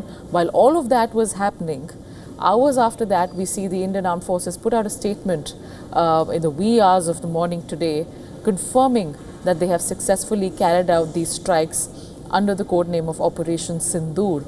And as we're being told by sources that the CDS, all the 3 service chiefs, and also Ajit Doval, the National Security Advisor of India, were present in the war room till 3 a.m. monitoring the entire situation. We were also told earlier today that Prime Minister Narendra Modi is also being kept abreast on real-time basis of everything that unfolded earlier in the day today, Jyotsna. So this is what we know so far. Of course, more details will be coming out as and when the joint press conference is held by the Ministry of External Affairs and the Armed Forces at 10 a.m. today, followed by a cabinet security meeting at 11 a.m. So more statements, more details and more information is awaited, Jyotsna. And this all comes as we are also seeing preparations of these mock drills, civil defense mock drills that's happening. What's your assessment on that? Well, I think that's what has everybody surprised, Jyotsna, which is what I was also saying earlier. While the attention of everyone was diverted towards the mock drills that are supposed to be held, because there were over 155 locations that were supposed to undergo these particular drills. In the middle of all that, in the midst of all the preparation that was going on across the country, we have this targeted strike that's carried out on terror hotspots in Pakistan. Now, having said that, there is still no clear information or blanket change in decision with respect to this particular this particular mock drill in preparation for any unprecedented escalation on the border. We don't know for sure officially whether or not the situation or the decision has changed with respect to the timeline of these drills being carried out. We do know that as per the original timeline, most of the drills were supposed to be carried out at 4 p.m. in the evening today. There doesn't seem to be any change to that plan yet. We did see some visuals coming in from different parts of India, from Uttar Pradesh, from Bihar a few minutes ago, where preparation for these mock drills is still being carried out right now. However, there are also some reports that certain spots in Delhi have postponed the mock drill to tomorrow. Now, like I said, there is no blanket decision that has been taken for the entire country with respect to these drills. However, I think there is more confirmation and more concrete information awaited on this once the joint press conference happens, once the cabinet meeting happens, and all officials, political, intelligence and military put their heads together and make a decision and an assessment on the ongoing situation, Jyotsna. Absolutely, Dharamjot. Of course, as you mentioned rightly, the attention was diverted. Everyone was expecting mock drills. What we've seen happen overnight, that for sure was not a drill. How things pan out in the days to come, that is something that remains to be seen. Now, in the news that is just coming in, the 3 service chiefs, CDS and NSA, were present in the Ministry of Defence's war room till 3 a.m. Prime Minister Narendra Modi is constantly monitoring the Operation Sindoor that we're talking about through the course of the night. The strike on all 9 targets successful. This is what we know, of course, 15 days after the terror attack in India's Jammu and Kashmir's Pahalgam, where 26 innocent civilians were killed. Indian armed forces have hit back, targeting terror camps in Pakistan-occupied Kashmir and Pakistan's Punjab province. According to the Indian sources, a total of 9 terror sites were targeted in the overnight precision strikes under the code name Operation Sindoor. This was a coordinated strike by the Indian Army and the Air Force. Terrorist groups Lashkar-e-Toiba and Jaish-e-Mohammed's bases were hit in Pakistan and Pakistan-occupied Jammu and Kashmir. All right, for more on this, we're now being joined by Captain Alok Bansal, Director of India Foundation, Executive Director of South Asian Institute for Strategic Affairs, joining us live from New Delhi. Thank you so much for joining us. Of course, you know what's happened overnight. India launched Operation Sindoor, a resolute response to Pakistan's terror attack in Pahalgam on the 22nd of April. After that, we've seen overnight shelling. Pakistan, of course, has been conducting ceasefire violations for the past 13 days. India has responded. To begin with, what is your assessment of Operation Sindoor? See, firstly, there was a huge uproar after the Pahalgam attack, and I think Indian public as well as the government wanted to bring the perpetrators to justice. And consequently, India has launched these attacks on 9 sites, and all of them are terror associated with terrorist organizations. 3 of them mainly Jaish-e-Mohammed, Lashkar-e-Toiba and Hizbul Mujahideen. What is significant is that these strikes are not only confined to Pak-occupied Jammu Kashmir, but also to the Pakistani heartland of Punjab. 4 of them are in Punjab, and 3 of them from a region from where most of the recruitment for Pakistan Army takes place. Important is that both Muridke, which is the headquarters of Lashkar-e-Toiba, as well as Bahawalpur, which is the headquarters of Jaish-e-Mohammed, have been targeted. And my input from Bahawalpur tells me that there were huge blasts, I think 4 to 7 blasts, what people have been talking of, and which has caused huge damage in Bahawalpur. We have to ascertain as to what is the immediate impact. Probably it will take some time before we get the input what happened there. So it has been a fairly successful strike. The India's reaction was quite restrained. We did not target any military target or any economic target. The aim was to punish the terrorists and not to escalate the conflict. Right, Mr. Bansal, of course, we were earlier talking to Lieutenant General Raj Shukla, and he pointed out something that I would like to bring up with you as well, that this is more of a message of Indian statecraft. India, as you mentioned as well, has responded resolutely. It's shown considerable restraint. Of course, it is now the escalatory dominance lies with India as well, just by way of how it's responded to the terror attack in Pahalgam. Post that, we've seen Pakistani forces, we're not talking about the terrorists, we're not talking about the terror infrastructure, we're talking about Pakistani forces who have responded with heavy shelling across the LOC. 3 civilians have lost their lives so far, that's what we know. What is your response to that? As I said earlier as well, the escalatory dominance lies with India. We're of course waiting for the briefing that's set to happen at 10 a.m. But if we were to just to make an assessment of what's to come in the days going forward. See, we need to understand that Pakistan has serious constraints because it does not have either the military wherewithal or the economic wherewithal to pursue a long conflict with India. But at the same time, Pakistan's military has maintained a sort of dominance and a preeminence in the body politic of Pakistan. And if they have to retain that, they have to show to their public that they're doing something. So the best they could do was to carry out artillery shelling, especially in southern part of the line of control, where the population across the line of control is not generally favorably disposed towards them. So this shelling has continued and India has started retaliating.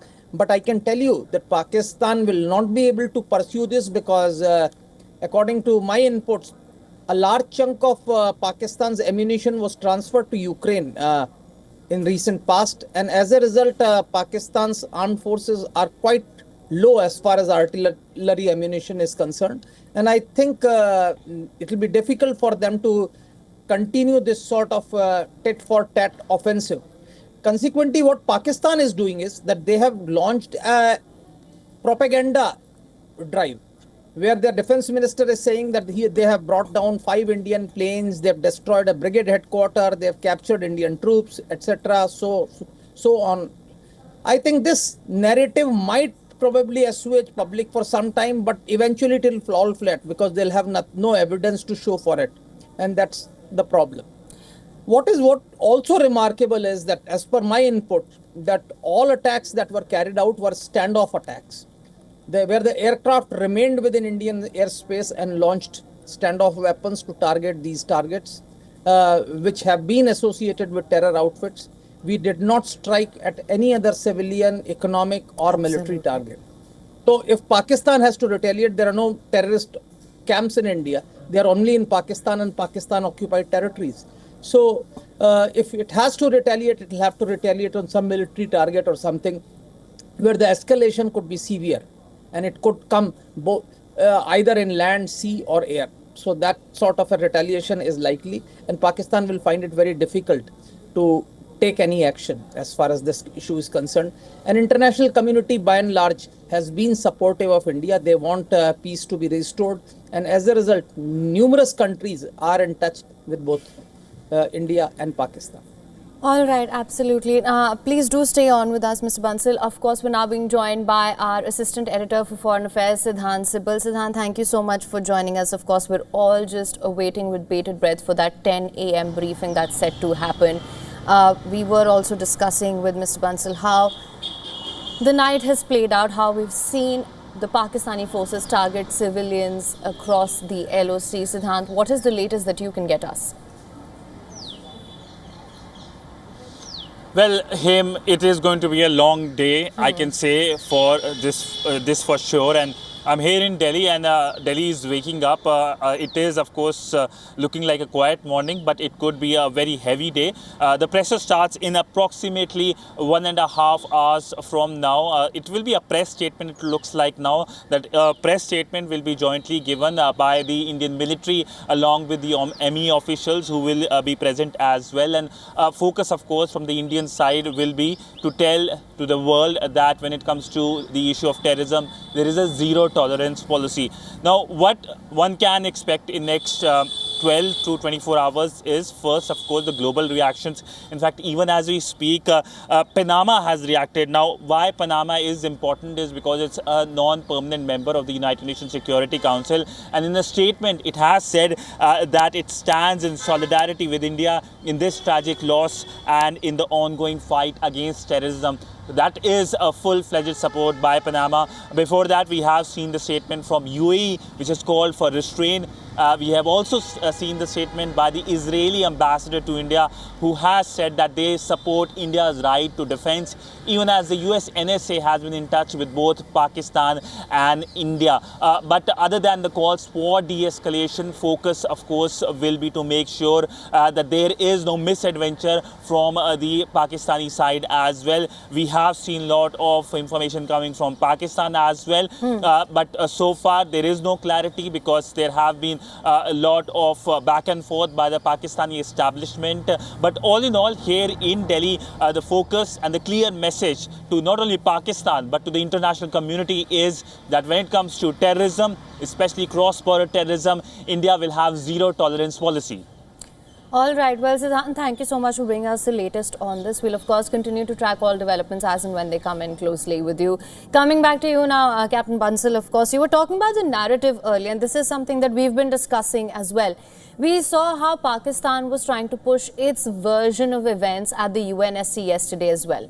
That was completely dismissed. They were quizzed on the LET's role in the Pahalgam terror attack. They were completely grilled there as well. We also saw statements, inflammatory statements in the lead up to the Pahalgam terror attack by Asim Munir. That happened on the 16th of April, if I'm not mistaken, where he spoke about the difference between Hindus and Muslims as well, and called, of course, Kashmir its jugular vein. Then we've been seeing, even in the lead up to what's happened last night, this morning, we've seen inflammatory statements come in. When we talk about the narrative, how do you think this will play out? Because reactions are pouring in. The United States has said that they did expect that something like this would happen, but they just hope that it ends soon. So what I'm trying to understand is the scope of the narrative and also the scope and the extent of involvement of the international community here. See, firstly, we need to understand that Asim Munir is quite unlike his predecessor, General Bajwa, who was fairly secular in his orientation. Asim Munir is actually a hardcore Islamist. He may not appear so, but as I said, he has been brought up in an environment which makes him quite a hardcore Islamist. And that's why that statement, which was trying to reinforce two-nation theory, even the attack in Pahalgam you saw was made after identifying religion of the targeted people. So basic purpose was to create a reaction in India, create a communal situation in India, and also to draw support from the Islamic world by and large. He's tried to make this conflict look communal. Unfortunately for him, it has not really worked. The Indian public has shown its maturity by standing together. The Kashmiri citizens have all opposed this terror attacks and have actually protested against it across the length and breadth of Jammu and Kashmir. Similarly, there have been no communal riots in India. So as a result, even in the international community, you see that all Islamic states, by and large, have supported India's stance and have called for peace to be restored. So Pakistan's narrative, as far as this conflict is concerned, has fallen flat because everybody today understands that there is no scope for tolerating terror acts and supporting terrorism. And everybody knows that Pakistan has been the epicenter of terror. Irrespective of where a terrorist attack happens across the globe, there are some strands which are linked to Pakistan. And as a result, any denial by Pakistan lacks credibility at this point of time, and international community knows it. Right. Now, just to expand on that a little further as well, we saw some of the early reactions come in. We saw the first reactions perhaps coming from the United States as well. Again, I want to understand the scope of their involvement and whether or not they can get the two sides to solve this diplomatically, because we did hear this admission by Pakistan Defence Minister Khwaja Asif a while ago on another network as well, that admitting that they've been doing the dirty work for the West for decades. What's your assessment to that, and how do you think that ties into everything that we're seeing happening today? See, what Pakistan has been trying to do, it is for some time that they have been trying to say that all these terror outfits which they nurtured, they blame it onto the West, say that they were trying to fight West's war in Afghanistan, and that's how these terrorist outfits were nursed and created. But that narrative has really not been bought by anyone. And you need to understand that contrary to India, the US especially has enormous leverage over Pakistan. Not because of financial or economic reasons, but because of one very important factor, that almost entire Pakistani elite has at least one family member in US.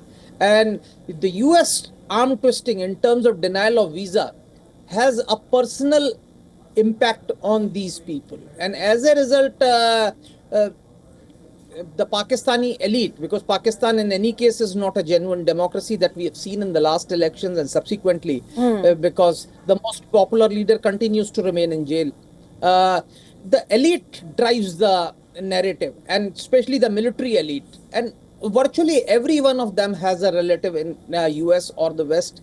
And this denial of visa can really arm twist Pakistani establishment a great deal.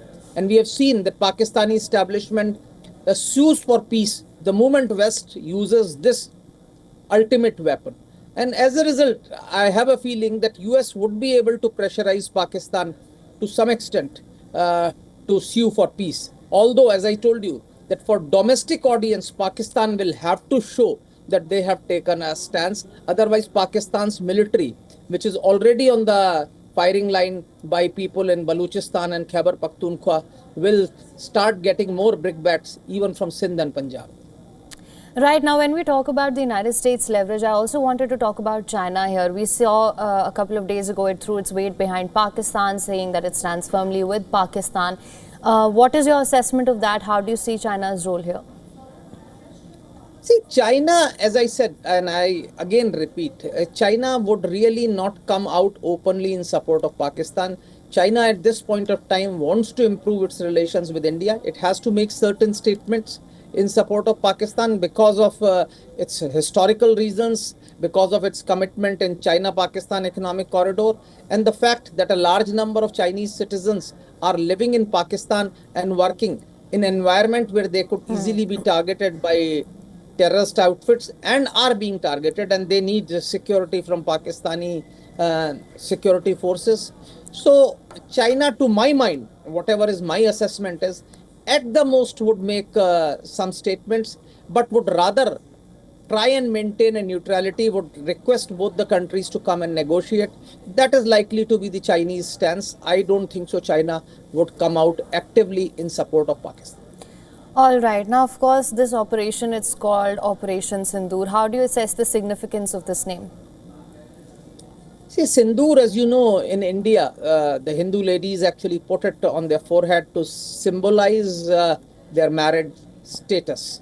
And many of them lost their Sindoor during this terrorist attack in Pahalgam.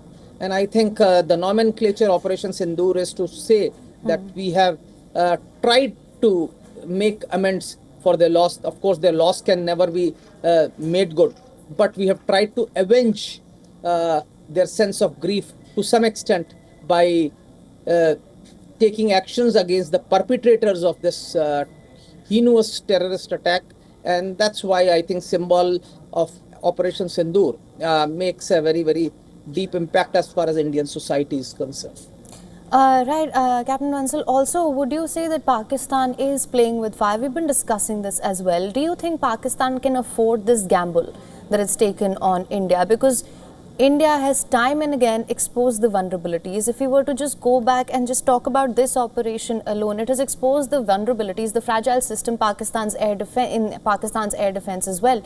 So what's your take on that? Do you think Pakistan can really afford this fight?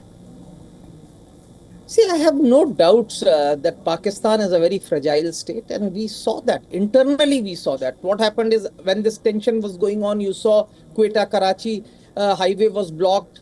The Baloch Liberation Army actually freed 10 prisoners from a van that was carrying them from Quetta to Karachi. They blocked the highway. We saw that right in the heart of Islamabad, a cleric gave a call that Pakistani citizens need not support Pakistan, because they said the Pakistan army is actually curbing them. There have been reports from Khyber Pakhtunkhwa telling that people of Khyber Pakhtunkhwa are not with Pakistan. On the military front, Pakistan's economy is in shambles, so their capacity to import arms, ammunition, as well as oil is severely limited. Pakistan's government passed a resolution saying that all oil marketing companies should sell the domestically produced petroleum oil lubricants, and against which the oil marketing companies actually protested, saying that the petrol or diesel that is being produced by Pakistani refineries is not up to the mark and is causing damage to the vehicles and creating pollutions. So that is the situation, because in any scenario, Pakistan, which is dependent on import of oil, could be brought on knees if a prolonged conflict continues. So Pakistan's capacity to pursue a long war is severely limited. So they are hoping that international community will mediate and stop this war. And before that, they probably want to show a sense to their public that they have taken a retaliation, or they have made good for whatever loss of prestige that they have suffered. That statement really resonates, because perhaps it does appear as though Pakistan is trying to feign resolve at this point. This appears to be a lot of posturing as well. But of course, let me just circling back to the same question that is perhaps on everyone's mind right now. With what's happened, and of course the briefing is yet to happen, that will give us some clarity as well. Do you think what has happened last night raises the spectre of an all-out escalation? See, I think India has been very restrained, and Pakistan cannot afford an all-out war. But having said that, please understand, in this sort of scenario, the decision-making invariably passes to the man on the scenario. Any commander on the site who is on the boundary border can take any action unilaterally which may escalate the issue. So while no country wants an escalation, but that feasibility or possibility cannot be denied, because in this sort of a state of heightened tensions, the autonomy that commanders on ground get could lead to escalation at any time, at any place. All right, I hear you. But just to further, just for better understanding here as well, we know that India has demonstrated its preparedness. We know it's prepared for any scenario. It has taken 15 days and it's come up with a resolute and a clear response. albeit showing considerable restraint as well. It's a precision strike. That being said, we've spoken of Pakistan's vulnerabilities as well. What will it take for the two sides, or perhaps Pakistan at this point, to back off and realize that perhaps a diplomatic solution is the best option for them at this point? See, Pakistan, I think, realizes it before the strike itself that the diplomatic solution is the best option for it. But it cannot have a loss of face, especially the army, because in Pakistan you need to understand that democratic dispensation is only a facade. The real power as far as India is concerned, or these issues of security and foreign policy are concerned, are with the Pakistan army. And for them, loss of face is a major issue, especially for General Asim Munir, who's consolidated his position in the army after huge dissensions, after sacking a lot of generals, and after imprisoning one of the contenders to the post of the chief. So he has a problem. So he would want to show to the domestic audience. And one way is by peddling a false narrative, which they are trying to do. If that narrative sells, they would have, I think, no hesitation in going for a negotiated settlement. However, if that narrative does not sell and Pakistan's population starts criticizing the army, they would try and save face by pretending to act. So that's the feasibility that exists at this point of time.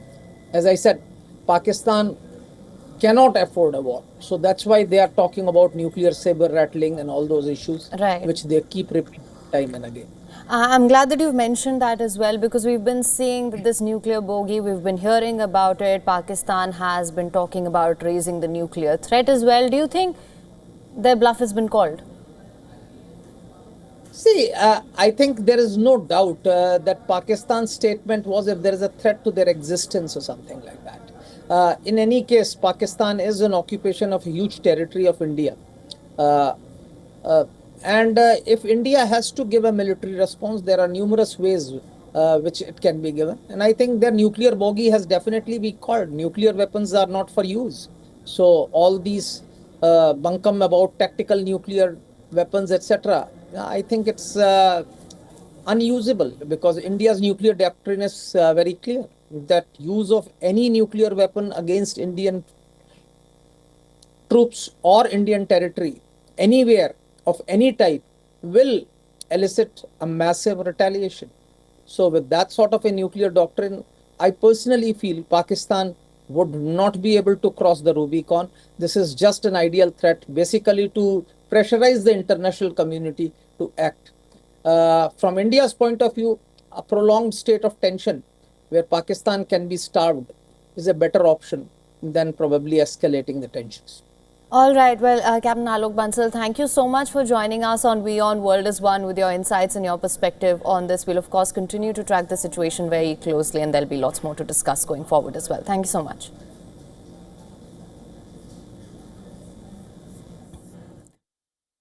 With that, we're calling it a wrap on this edition of the News Bulletin. Don't go anywhere. News and updates will continue on the other side on WION World is One. Do stay tuned.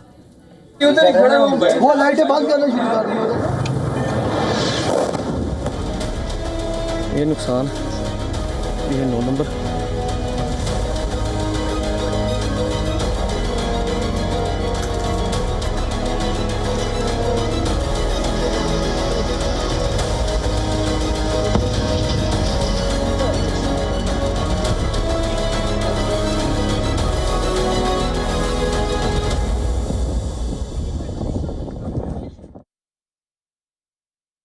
WION Health Resort is unique, the only one of its kind. Experience the 4 paths of natural wellness: yoga, Ayurveda, acupuncture, and naturopathy.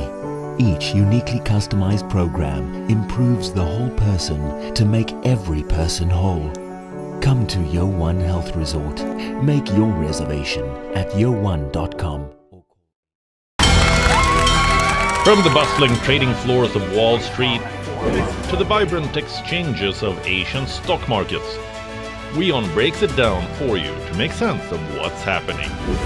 As we reveal the key factors behind events, strategic battles, and the game-changing business decisions that shape the world. We bring you all of this and more on World Business Watch. WION, India's global voice, the channel that brings you the biggest stories from across the world through India's lens. Now available in more than 190 countries worldwide, because we believe that the world is one. Watch us in Africa, Europe, USA and Canada, South America, Asia Pacific, Middle East and North African regions. Also available on these digital platforms across the world. WION, World is One.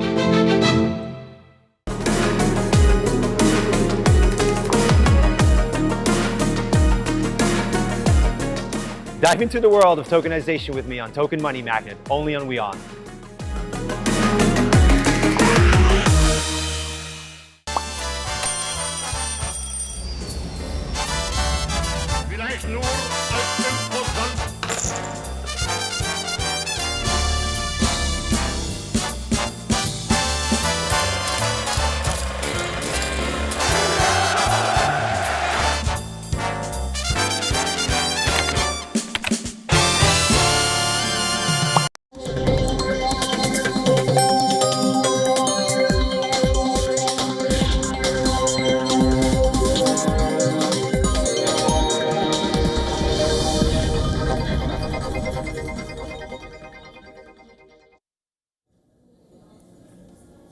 Hello and welcome back. You're watching Beyond World is One. I'm Jyotsna Kumar. Let's take a look at all the headlines.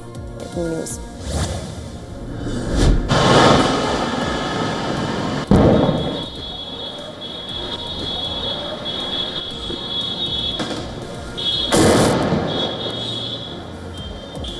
India launches Operation Sindoor, strikes 9 terrorist sites in Pakistan and Pakistan-occupied Kashmir, where attacks against India had been planned and directed.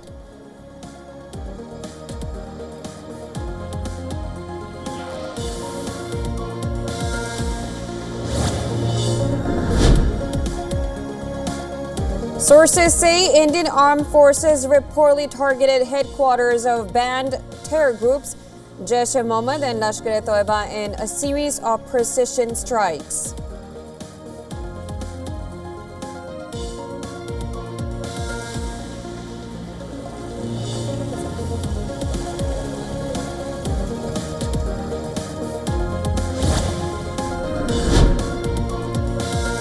Defense Minister Rajnath Singh talks to chiefs of all 3 armed forces on phone. Cabinet Committee on Security to meet later in the day.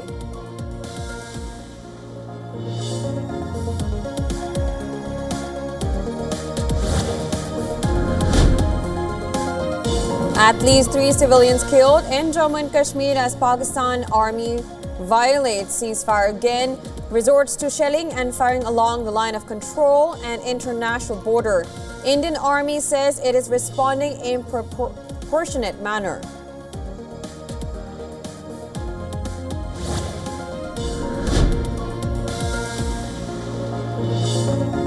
Several airports in North India, including Leh, Jammu, Srinagar and Dharamshala, as well as Amritsar, closed.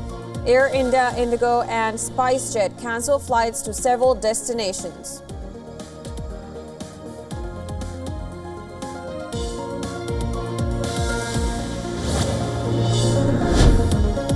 White House says U.S. Secretary of State Marco Rubio spoke to his counterparts from India and Pakistan, encouraged both sides to engage in discussions to settle the escalating military confrontation.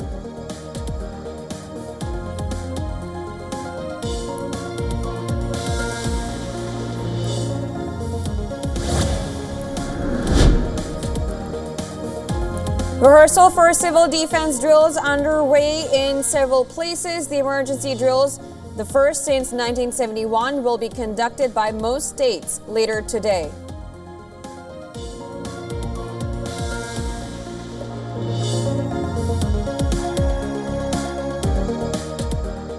वो लाइटें बंद करना शुरू कर दी ये नुकसान ये 9 number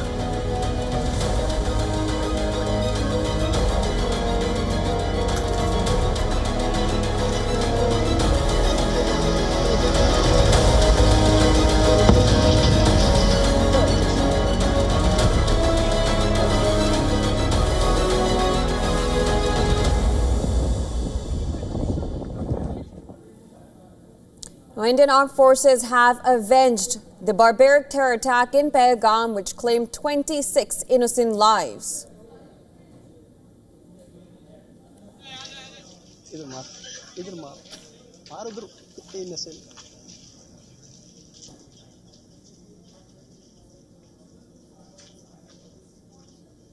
Now, shortly after midnight, India launched Operation Sindoor, hitting terrorist infrastructure in Pakistan and Pakistan-occupied Jammu and Kashmir, from where terrorist attacks against India have been planned and directed.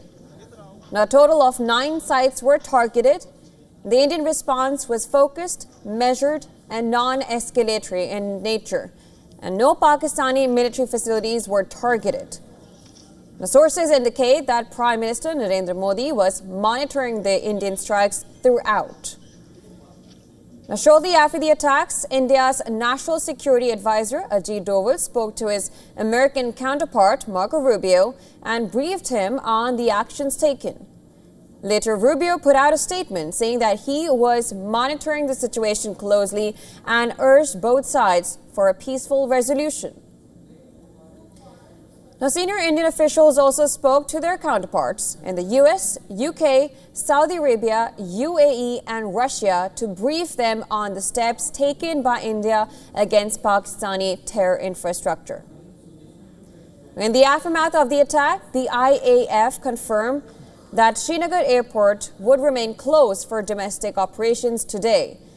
Indian carriers Indigo, Air India and SpiceJet announced that flights to and from Srinagar would be impacted, with many flights getting cancelled, delayed or diverted.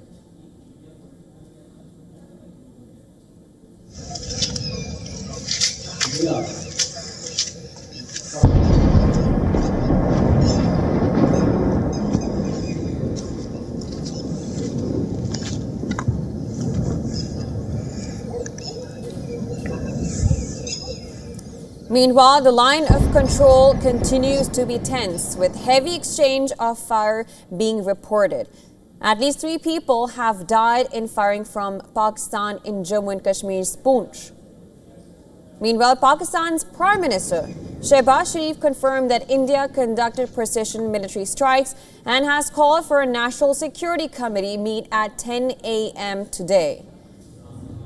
All educational institutions have been shut in Pakistan's Punjab province. Now, in one of the first major global reaction, U.S. President Donald Trump said that he knew something was going to happen and hoped that the hostilities would end very quickly. No, it's a shame. We just heard about it just as we were walking in the doors of the Oval. Just heard about it.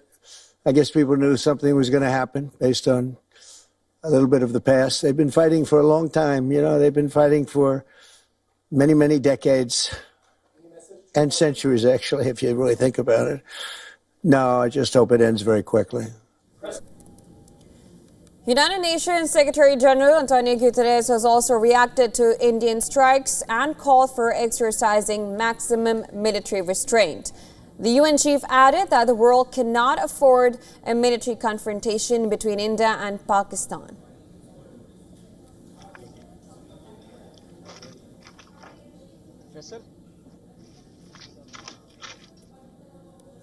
Now, apart from international reactions and Indian political reactions, we also have reactions coming in from the families of the victims of the Pahalgam terror attack. Listen in. जे हे नाव दिलंय त्याच्यासाठी मी त्यांचे आभार मानेल, कारण त्यांच्या सगळ्या लेकींचं सिंदूर त्या दहशतवाद्यांनी मिटवून टाकलेलं आणि आज त्यांनी तेच नाव दिलं. मला ते नाव वाचल्यानंतर अतिशय डोळ्यात पाणी आलं की त्यांना जाणीव आहे आमची.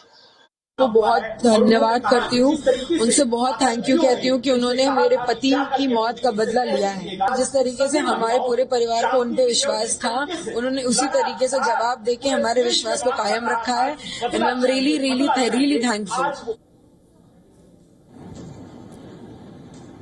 Now, what you see on your screens are the visuals where India had hit the terror camps. Muzaffarabad in Pakistan-occupied Jammu Kashmir, Murid in Pakistan, and Bahawalpur in Pakistan. Now, these are the precision strikes that India carried out, attacking terror camps in Pakistan. And this is a reaction to the Pahalgam attack that killed 26 civilians. Now this comes, the operation called Operation Sindoor is where India struck 9 terrorist sites in Pakistan and Pakistan-occupied Kashmir. This is where the attacks against India had been planned and directed at. Meanwhile, Indian armed forces reportedly targeted headquarters of banned terror groups that you see on screens, Jaish-e-Mohammed and Lashkar-e-Toiba, in a series of precision strikes. Now, Defense Minister Rajnath Singh did talk to chiefs of all the 3 armed forces on phone, and we are also looking forward for a press conference at about 10 a.m. local time in New Delhi. A cabinet committee on security is also to meet later in the day. Now, right after these attacks that India carried out in Pakistan and Pakistan-occupied Kashmir, at least 3 civilians were killed in Jammu and Kashmir as Pakistan Army violated ceasefire again. It resorted to shelling and firing along the line of control and international border. Indian Army did say it responded in a proportionate manner. Meanwhile, several airports in North India, including Leh, Jammu, Srinagar and Dharmshala, as well as Amritsar, have been closed. All schools and institutions have also been closed in Srinagar, where the situation remains tense. Air India, Indigo and SpiceJet have cancelled flights to several destinations. Meanwhile, international reactions have also come in, and of course one of the major ones from U.S. and early ones from U.S., where White House said the U.S. Secretary of State Marco Rubio spoke to his counterparts from India and Pakistan. We also heard Donald Trump reacting to the attacks, calling it shameful and hoping that it is resolved early as possible. The White House has also encouraged both the sides to engage in discussions to settle the escalating military confrontation. On the other hand, rehearsal for civil defense drills are also underway in several parts in India. The emergency drills, which is the first since 1971, will be conducted by most of the states in India today. Again, just to brief up, Indian armed forces avenged the barbaric terror attack in Pahalgam, which killed 26 people. Shortly after midnight, and in the wee hours of today, India launched Operation Sindoor. Now, this operation hit terrorist infrastructure in Pakistan and Pakistan-occupied Jammu and Kashmir, from where terrorist attacks against India have been planned and directed. Now, a total of 9 sites were targeted. Now, Indian response was focused, measured, and non-escalatory in nature, and no Pakistani military facilities were targeted. Only terror targets were targeted in these precision strikes. Sources indicate that Prime Minister Narendra Modi was monitoring the situation of the Indian strikes throughout. All right, to discuss more, we are now being joined by our Assistant Editor of Foreign Affairs, Siddhant Sibil, on phone line. Siddhant, thank you so much for joining us. Just in about less than an hour, we are expecting a press briefing at about 10 o'clock. What is the latest that you can bring in? Well, it's a day of rapid developments. In approximately 45 minutes from now, the big presser will happen. There will be presentations that will be given by the Indian side. We know that nationwide mock drills will be undertaken as scheduled. And all in all, the situation remains very fluid. Will there be a Pakistani reaction? That's the big question. Overall, globally, reactions have been pouring in. US, Panama, UAE, Israel all have reacted. More and more countries are expected to react. The markets are also expected to open. We'll get more details as to how the markets are faring. But it is clear that it's a big day. India has avenged the Pahalgam terror attack, and this is something that was expected from the Indian side. Absolutely. And of course, there's also mock drills happening in different parts of India. What is the latest update you can bring on? It's interesting because we were expecting those drills to happen today, and this is right after midnight. We just saw this all escalate and the attack just happening. Well, yes, we know that the mock drills are something that was expected to happen. Now, we know that these are part of the announcements that have been done by the Indian side. This is to prepare for any eventualities, because it is now given that there could be an action from the Pakistani side. But all in all, situation remains tense. The situation in the region remains tense. The sites are, of course, not flying over Pakistan, over northern India as well. Schools have been shut down in Pakistan's Punjab. This is the big story that is breaking on both sides of the Ratcliffe line. And essentially, focus is from the international community to diffuse the tensions. But India has made it clear that terrorism is the biggest issue for India, and cross-border terrorism won't be taken lightly by India. All right, Siddhant, of course, we'll be coming back to you as and when the press briefing happens. But thank you so much for bringing us the latest.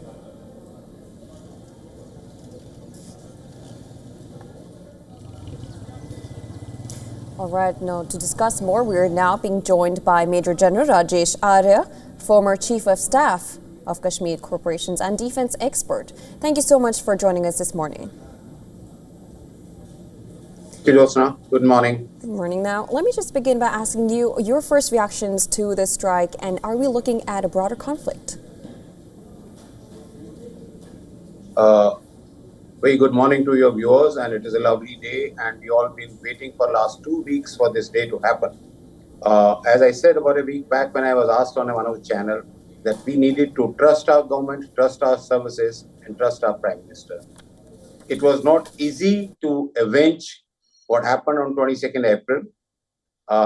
It was a targeted terrorist attack, and our response had to be very well weighed, calculated, studied, rehearsed, searched, and then strike the roots of terror.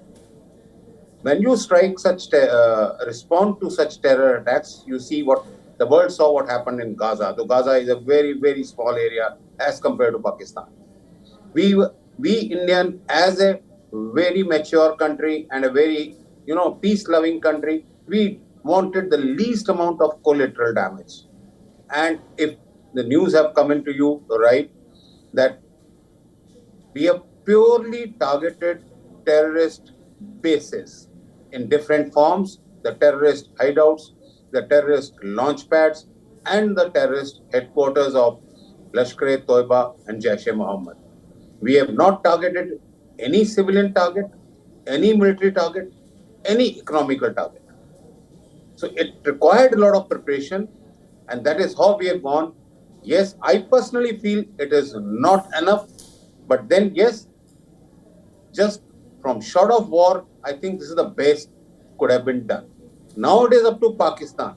We are fully prepared, because as we all know, Pakistan has been supporting terrorism, using a state policy, terrorism as a state policy, and harboring terrorists for over decades. And therefore, I do not have any guesswork on how Pakistan is likely to retaliate. I only pray that the forces which struck, they all are safe and back into homes and bases. We will come to know these details later. And I'm sure the Pakistan has got one of the hardest, 9 targets along the length and the breadth of a country. Is not a joke. I think it has happened in the world for the first time. For a country of a size of Pakistan, which is almost 1/3 of the size of India, to strike it along the length and breadth from Muzaffarabad to Bhavalpur and striking pinpoint on the terrorist target. That is a very commendable job, and my kudos to the services for that. I pray all striking force are safe, striking equipment is safe, and they have achieved their targets. Well done, forces. God bless you all. Jyotsna? Yes, absolutely. Now, you're talking about Pakistan's reaction. Now, let's just say if it does, what kind of reaction are we looking at from Pakistan? We know that Pakistan has been facing already Western disturbances in Khyber Pakhtunkhwa. We've seen some miserable attacks going on. Do you think Pakistan can actually afford a war? And if it does, what kind of reaction are we expecting? Jyotsna, first, before you answering the question, you see the map at your screen. Tell me where in the history a country has been struck purely on a terrorist basis along its length and the breadth of the country. And that is the deep malaise in Pakistan. This terrorist infrastructure is spread all across the country. At times, I do sympathize with the civilian population in Pakistan who are also suffering the wrath of these terrorists harbored in their area. I think it is the folly of the Pakistan army which has allowed to happen, the state to get into this place. Now, as far as the reaction from Pakistan is concerned, Pakistan is a failed state. We all know it well. Pakistan cannot, I repeat, cannot handle its own terrorists. It cannot handle its eastern border. It cannot handle its western border. Its northern border. The more irrational decisions, more irrational actions it takes, the more it is heading towards a failed state. If Pakistan gets into war with us, in any case, Pakistan will see another 1971. It will break into 4 parts: Baluchistan, Punjab, POK, and Pakhtun. Sorry. So I don't think Pakistan can dare to get into a full-fledged war with anybody. So that is not a matter of concern. We never thought of it. But all the same, there will always be a collateral damage. There will always be irrational responses. We are fully prepared for it. Our border areas are fully prepared of it, and we will be able to handle that. Now, it depends on how Pakistan reacts.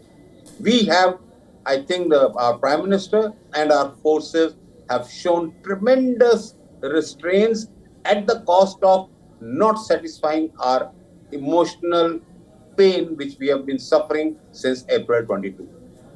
But that is the best they've done it. Such type of strikes, as you saw on the map, spreading approximately over, say, 1,500 kilometers by Army, Navy, Air Force. Every available, tool of offense we had in our arsenal would have been used. I can see the ticker on the news. I don't know. I haven't had any talk with anybody. It was early morning. I just got a call from one of your live channel at 2 o'clock in the morning. Right? What damage has happened? The time in days, it will slowly come out. Right. As I see somebody saying only 3 people killed. Let me assure you, you can quote my statement. I think this type of strike would have caused extensive damage to the Pakistan and extensive hit to the terrorist infrastructure in a huge number, much larger than Balakot. Right. Now let's also talk about how if there is any chance of diplomatic solution, and what kind of reactions would you see, and what kind of reactions do you see from America or countries like Turkey when it comes to diplomatic solutions, and do we see any diplomatic solution in the future? The world powers have failed to convince Pakistan to desist from this policy of terrorism. The Pakistan has become a center, or they call it epicenter of terrorism for the world over. The world tanzeems are getting shelter in Pakistan, right? I don't think there is any diplomatic solution for such type of problem which exists inside Pakistan. It is only the people of Pakistan which have to rise against this type of state policy, or people like India and the people like from Afghanistan and other countries which are affected by Pakistan terrorism will one day say enough is enough and wipe out the Pakistan from the world map. There is no other solution I see. No other diplomatic solution can work over it. Yes, we will keep talking about restraint. We will keep to be done. We have taken almost 17 days to decide on the target, recce the target. It is not easy to identify such places deep inside a country. And that is the reason we have taken that much of time, so that our targeting could be selective without causing major collateral damage. All right. Now, how do you also assess the reaction of U.S. in this whole situation. They have been talking about how it was, they also looking for a solution to this. How do you assess the role of international bodies like US? Jyotsna, I think India has grown beyond looking at other countries. India is one of the largest countries in the world. Look what happened after 9/11. US invaded the perpetrator of that country for 20 years. US took 10 years to strike out Osama bin Laden. So I do not think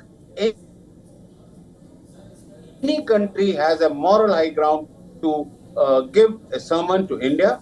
I don't think any country will interfere in this. I'm sure before taking this action, the Indian government, the Indian Ministry of External Affairs had kept entire world informed of our intention, and possible action. And whatever I heard from the news, whatever I heard from the friends, I think everybody condemned this type of attack. Even the China condemned this type of attack in the very soft and roundabout words. Even the Turkey condemned it.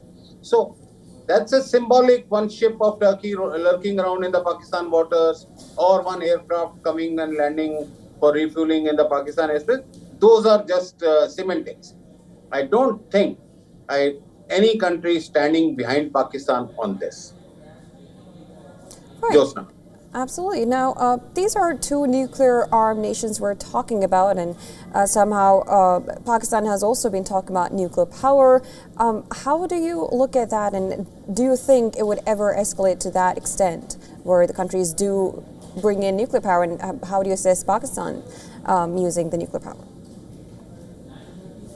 Jyotsna, how long Israel-Gaza conflict has been on? How many people?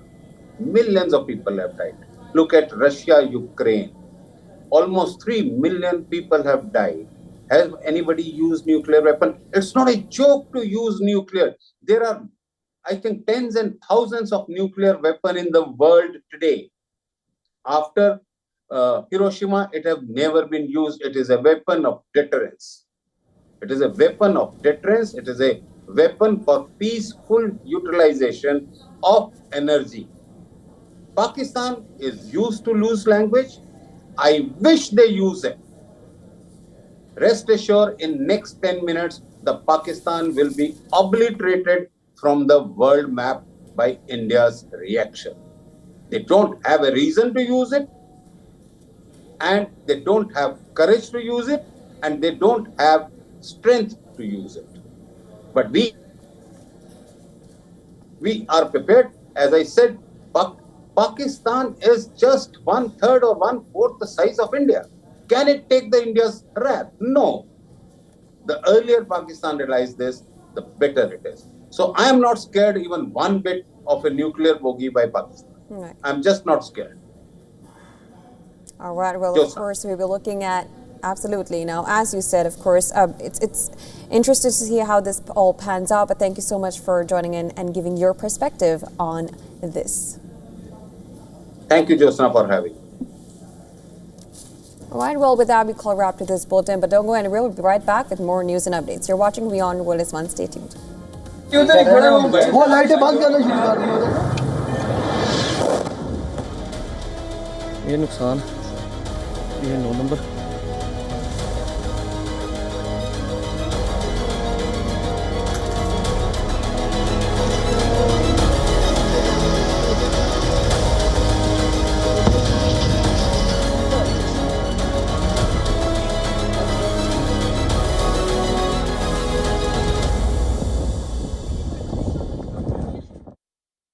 WION Health Resort is unique, the only one of its kind. Experience the 4 paths of natural wellness: yoga, Ayurveda, acupuncture, and naturopathy. Each uniquely customized program improves the whole person to make every person whole. Come to WION Health Resort. Make your reservation at yowon.com.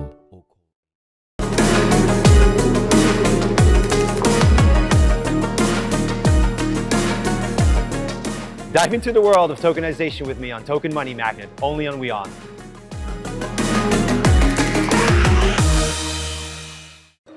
The stress of our world can take a toll on our physical and emotional health. Here, in New York's Catskill Mountains, lies a luxurious place of healing called WION Wellness Center. The WION Wellness Center provides 500,000 square feet of natural methods to manage diabetes, hypertension, chronic pain, obesity, depression, anxiety, and other conditions. We use the traditions of centuries-old natural science from India, yoga, Ayurveda, acupuncture, and naturopathy in personalized programs that help you take charge of your own health. A minimum 5-day stay is recommended for best results. Book now at yo1.com.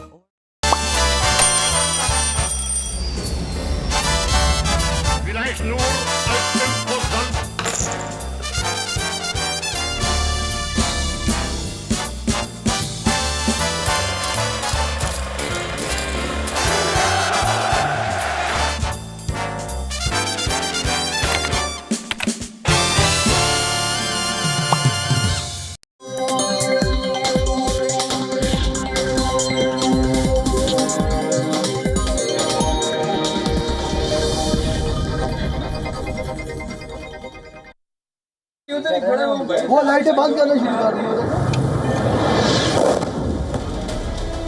ये नुकसान, ये 9 number.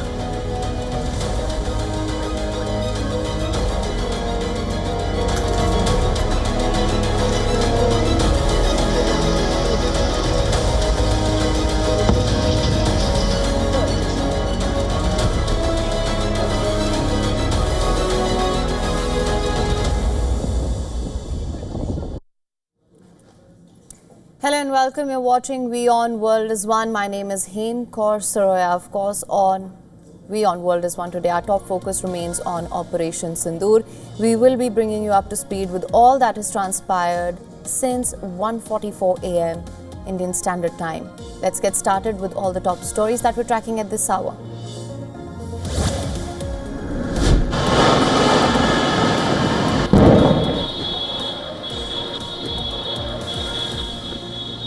India launches Operation Sindoor, strikes 9 terrorist sites in Pakistan and Pakistan-occupied Kashmir, where attacks against India had been planned and directed.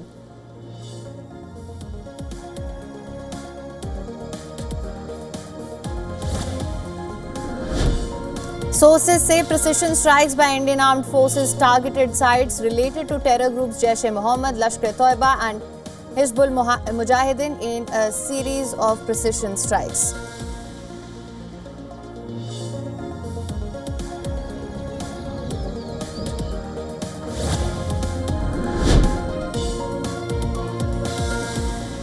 Defence Minister Rajnath Singh talks to chiefs of all 3 armed forces on the phone. Cabinet Committee on Security to meet later in the day.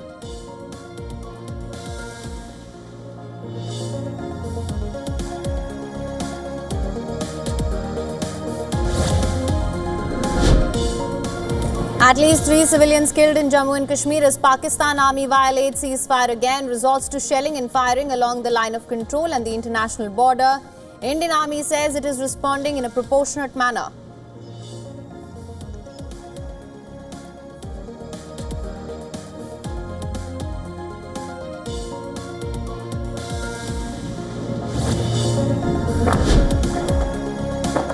Several airports in North India, including Leh, Jammu, Srinagar, Dharamsala, Amritsar closed. Air India, Indigo and SpiceJet cancelled flights to several destinations.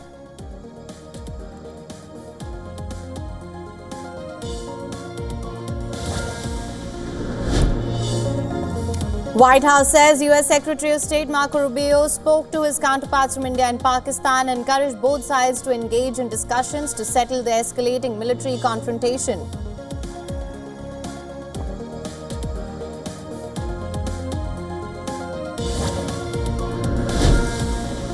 Rehearsal for civil defence drills underway in several places. The emergency drills, the first since 1971, will be conducted by most states later today.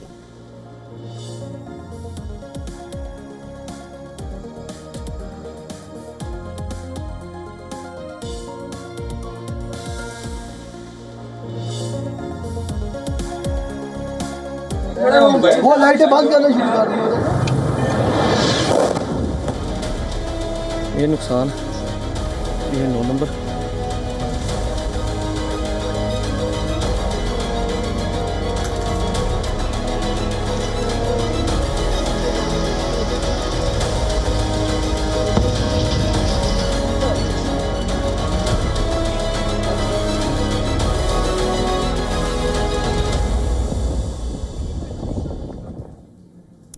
Now, India has hit back after the dastardly terror attack in Pahalgam. 15 days after the terror attack, India has given a resolute and firm response to Pakistan. For all the details on all that's transpired overnight, let's just go across to my colleague Jyotsna Kumar. Jyotsna, it's over to you. Well, thank you, Him. As you said, 15 days after the terror attack in Jammu and Kashmir's Pahalgam, in which 26 innocent civilians were killed, Indian armed forces have hit back, targeting terror camps in Pakistan-occupied Kashmir and in Pakistan's Punjab province. A total of 9 terror sites were targeted in the overnight precision strikes under the code name Operation Sindoor. 4 sites are located in Pakistan, while 5 of them are in Pakistan-occupied Kashmir that you see on your map right now. Now, in a coordinated strikes by Indian Army and the Air Force, key logistical, operational and training infrastructure of terror groups Lashkar-e-Toiba and Jaish-e-Mohammed and Hizbul Mujahideen were dismantled in Pakistan and Pakistan-occupied Jammu and Kashmir. Now, sources said Indian Prime Minister Narendra Modi himself was monitoring the operation throughout the night. While India's Chief of Defence Staff General Anil Chauhan, along with 3 service chiefs, Army Chief General Upendra Dwivedi, Air Chief Marshal A.P. Singh, Navy Chief Admiral Dinesh K. Tripathi and NSA Ajit Doval were present in the Ministry of Defence's War Room till 3 a.m. local time. Now, Pakistan's DG has said that India struck 6 sites in Kotli, Muridke, Bahawalpur and Muzaffarabad. Now, later, Pakistani Prime Minister Shehbaz Sharif confirmed that India conducted military strikes in the Pakistani territories. Now, U.S. President Donald Trump has reacted to the strike, saying he knew something was going to happen and hoped it ends very quickly. Now, India's National Security Advisor Ajit Doval spoke to his U.S. counterpart and Secretary of State Marco Rubio after the strikes, briefing them about India's military operation.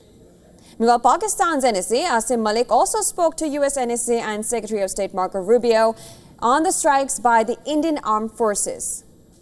Pakistan, meanwhile, have opened heavy artillery fire along the line of control in Jammu and Kashmir.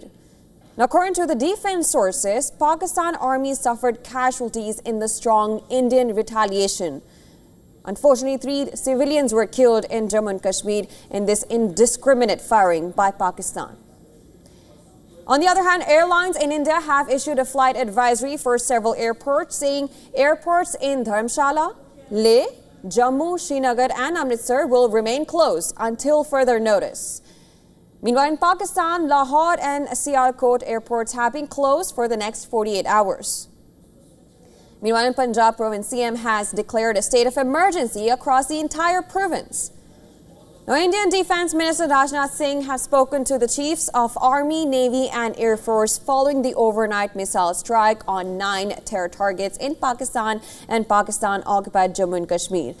The Indian Army will address the media on the execution of the Operation Sindoor against the Pakistani terror groups at about 10 a.m. local time today.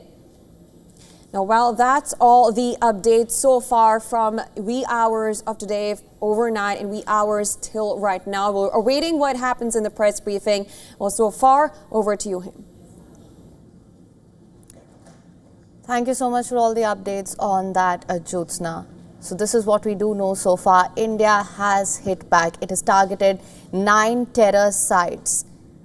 This is also the statement that we got from the Ministry of Defence. Indian Armed Forces launched Operation Sindoor, hitting terrorist infrastructure in Pakistan and Pakistan-occupied Jammu and Kashmir, from where terrorist attacks against India have been planned and directed. Altogether, 9 sites have been targeted.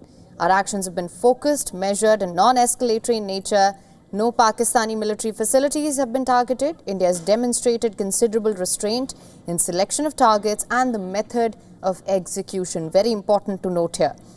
India has shown considerable restraint here.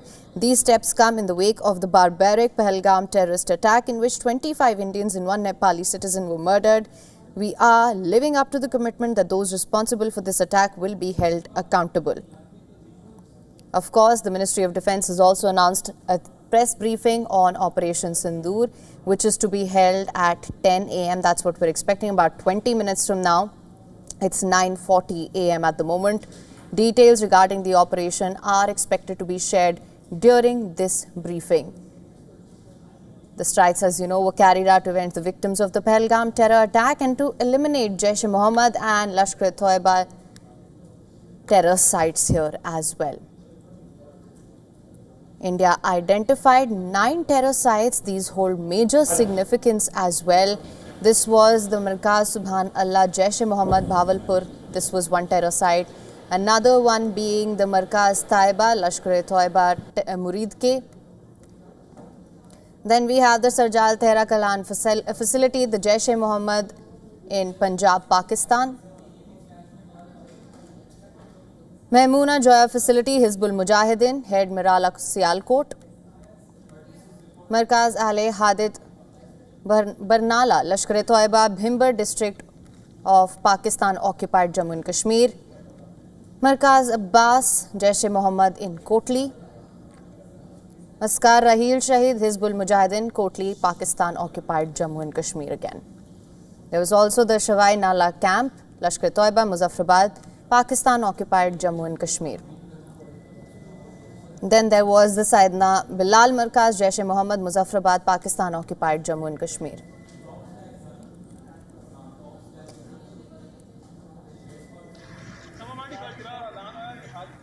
All right, for more on this, we're now being joined by our Assistant Editor for Foreign Affairs, Siddhant Sibal. Also on the broadcast, we're now being joined by retired Major General Neeraj Bali, Sena Medal, an Indian Army veteran. He is the director of Gyan Chakra think tank. Thank you both for joining us. Siddhant, let me quickly come to you first. Of course, we are expecting that all-important press briefing, which will give us more details of Operation Sindoor, which is expected in about 20 minutes from now. Siddhant, you are there. What can you tell us? Well, first, let me give you the inside view where I am standing. This is the hall where the presser will take place. I'm with my camera person Neeraj Patel right now, and not only India's media but world's media is now gathering to get the information from the Indian side. So there you have it, the visuals of the presser that's going to take place, and the media which has gathered to, of course, cling to the every word that will be talked about, that will be given in terms of the information. But all in all, it is going to be a packed day here in New Delhi in terms of this press briefing, but a lot of meetings are expected. We know that it has been a long night. India has struck terror targets in Pakistan in 9 places, and reactions have now been pouring in. The Americans have reacted. The Chinese have reacted, of course, supporting all-weather friend and ally Pakistan. Turks have also supported Pakistan. Panama, a non-permanent member of the UNSC, has supported India. Israel has backed India. So clearly, as the day progresses, we'll get more details as to where the world stands, even as India targets terror camps in Pakistan. All right, Siddhant, thank you so much for bringing us the latest on that. Let me just quickly go across to our guest, Major General Neeraj Bali. Thank you so much for joining us on WION World is One. We have been discussing Operation Sindoor all morning since the wee hours of Wednesday morning. Now, of course, I want to first begin by asking you, what does it entail to plan an operation as such? We know that India has carried out precision strikes. It's shown considerable restraint. What does it really entail? You're absolutely right. India has shown a great deal of restraint. In fact, the statement that India put out immediately after that had words like focused, measured, and non-escalatory. And they went out of their way to point out that we are not attacking any of the military infrastructure. Having said that, even in the naming of the operation, which is a very unusual name for a military operation, definitely wouldn't have come from a military mind. is a clear messaging both inside the country as well as to Pakistan that this is absolutely a payback, a retaliation for what really happened to our ladies and to our families in Pahalgam. Now, to answer your question, we are about 2 weeks beyond Pahalgam, and all this while there has been a great deal of expectation in the country that some kinetic action will happen, and which did happen last night. A lot of planning would have gone into this on multiple levels. We already had a photograph of the Prime Minister meeting the 3 chiefs and the CDS, and then he met other chiefs one after the other. This would not have been limited to just the Air Force, because it looks like an Air Force action, but actually it is definitely a multi-force action where all forces would have participated in the planning, in the strategic thinking, and most importantly, what the fallout might be. What we have done is visible to the world, and even the Pakistanis have acknowledged it. But what happens next is what we would have planned for. And I think that is where the bulk of the thought would have gone in. Absolutely, and it's important that you mentioned that, and that's exactly what we wanted our viewers to understand as well, that this is not just limited to the Air Force as well, and such kind of a precision strike, of course, requires a lot of planning as well, and for all the forces to come together. You also mentioned that India, of course, in its statement has mentioned that this was non-escalatory. We were earlier joined by Lieutenant General Raj Shukla, who pointed out something that was rather pertinent in this scenario. It said that the escalatory dominance still lies with India. Despite the fact of what's happened, the escalatory dominance lies with India, and this is more of a testament to India's statecraft. What do you have to say about that? Look, the escalatory dominance lies with India in as much it pertains to the conventional operations. All right. If there is a conventional conflict between India and Pakistan, very clearly we know which side is the more powerful one. Even the Pakistanis would be the first one to acknowledge it. Having said that, that is not the only direction in which we have to look. You see, Pakistanis have had what we have called cultivated irrationality over the years and decades. And any sensible army or armed forces or country like ours should not foist our template of rationality onto the enemy and say, this is what we would have done, therefore this is what they would do. Because Pakistanis don't follow that. They can come out with something very crazy. When it comes to asymmetric warfare, the kind that Pakistanis have waged on us for the last 30, 40 years, in which there is always they try to have a plausible deniability, in that I don't think the issue of escalatory dominance comes into play. Look at what happened in Pahalgam, what they did with a strike, which lasted just maybe 5 or 10 minutes. So I would say, I think while we have to be completely vigilant along our borders, not just the line of control, but the international border, because Pakistanis don't respect that, and we must be fully seized with the possibility that there may be a war, but I don't think that is where it is headed. If you look at the Pakistani actions this morning, and I can cite 1 or 2, look at their messaging in their own newspapers. Look at the fake news they are spreading, talking about 5 aircraft being shot down, as Dawn reported this morning, or brigade headquarter demolished. They are doing this to tell their country, our response is already muscular enough. We have already taken action, and possibly the future actions that might happen will also be in the same direction. So I don't think there's going to be a conventional action. I hope there is not. But if that is where it is, I would agree with General Shukla that we have the dominance. All right, Major General Bali, of course, just to better understand, there's some quick points that I want to touch on as well. You mentioned that in case of a conventional war, that would be the case. Also, we've been talking about mock drills in India. We've seen that we've seen the inflammatory comments that have been coming in from Pakistan. We've seen ceasefire violations for 13 nights. Last night, of course, was very, very different. That being said, do you think it's just a battle of narrative when it comes to Pakistan? Or face saving, it's perhaps? Not just well, look, let's see what is happening within Pakistan. For sure, we should expect a retaliation of some sort. We should not, there is no other way to look at it. It is not just a narrative. Of course, it is partly narrative. They've gone on overdrive spreading this fake news, trying to manage perception and so on and so forth. They've even spread this across. If you read the Global Times and the Chinese this morning, the same news is being repeated about Indian aircraft being shot on, etc. Having said that, We have known for some time, and I'm not speculating, that there has been a divide within the Pakistani army in which the younger generation does support Imran Khan, somebody that Asif Munir did not. And therefore, this is an opportunity for Asif Munir to take an action to coalesce the public and popular opinion, coalesce the opinion behind himself. I don't think there's any scenario at all where there will not be a kind of a tit for tat. In what direction does it come is anybody's guess. But I would think this is going to be more in the asymmetric, non-conventional warfare sphere than anywhere else. All right. Thank you so much for joining us on WION World is One with your insights and your perspective on this. Of course, there'll be lots more to discuss. Thank you so much for your time for now. Thank you.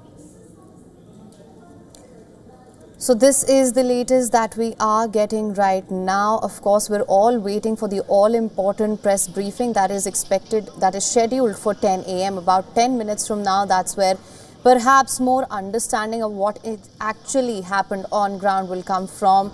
It is important to note that India has launched Operation Sindoor. This happened at 1:44 a.m. today, this morning, on Wednesday, 7th of May. India has hit back at Pakistan with showing considerable restraint. It has identified and struck 9 terror sites in Pakistan-occupied Jammu and Kashmir. This is important to note here. Pakistan then responded. Pakistani forces responded by firing across the line of control, something that we've been seeing for the past 12 days as well.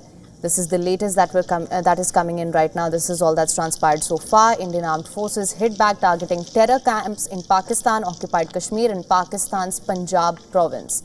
A total of 9 terror sites were targeted in the overnight precision strikes under the code name Operation Sindoor. 4 sites are located in Pakistan. 5 of them were located in Pakistan-occupied Kashmir. This was a coordinated strike by the Indian Army and the Air Force. Key logistical, operational and training infrastructure of terror groups like Lashkar-e-Toiba, Jaish-e-Mohammed and Hizbul Mujahideen were dismantled in Pakistan and Pakistan-occupied Jammu and Kashmir.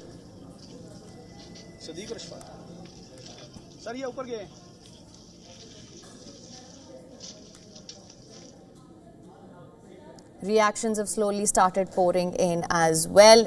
India's National Security Advisor Ajit Doval also spoke with his US counterpart and Secretary of State Marco Rubio after the strikes, briefing them about India's military operation.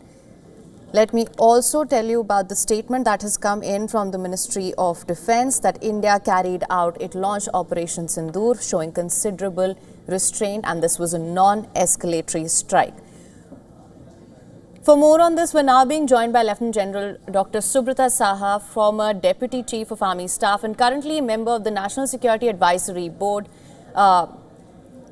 joining us from New Delhi. Thank you so much, Mr. Saha, for joining us on the show today.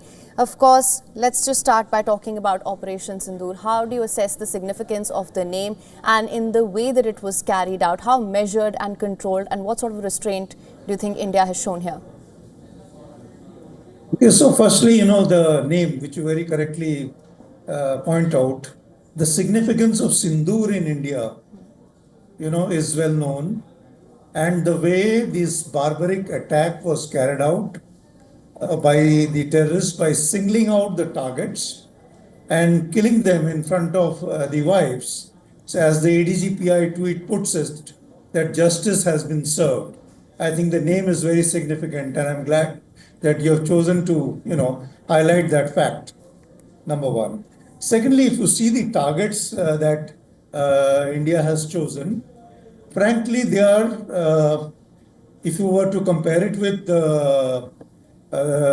our reaction post-Uri, we had gone in for launch pads from where the terrorists are released for infiltration. Post-Pulwama, we went in for the training camp. So this time there has been a scale-up because of the barbaric attack, because of the way unarmed civilians were attacked. We have gone and hit the terrorist headquarters of LET at Muridke and Jaish-e-Mohammed at Bhavalpur. And the other significant fact is both are in Punjab. About Punjab, Pakistan has always and will always be sensitive. So to that extent, yes. But at the same time, if you look at it from a broader context, actually, India has hit at the lowest rung of the escalatory ladder, actually. And why do I say that? India has not hit any military target, which the government of India Ministry of Defense press release has put out. It has not hit any economic target. Right. So it is a direct response to that barbaric terrorist attack. It has not done anything to escalate the situation, and it has stated so in its press release that it was focused, it was measured, it was non-escalatory. So if Pakistan chooses to escalate now, the onus of escalation rests with Pakistan. And as I've highlighted now, Pakistan should be well aware, and so should the friends of Pakistan advise Pakistan that India has enough space to strike back at targets that will hurt Pakistan for a long, long time if it chooses to strike back at, for example, its economic targets, because Pakistan is already in a very fragile state and it can be made to, suffer forever. And mind you, the strike are not alone. It is happening along with various other measures, as we are aware, the Indus Water Treaty. It is happening with various diplomatic measures.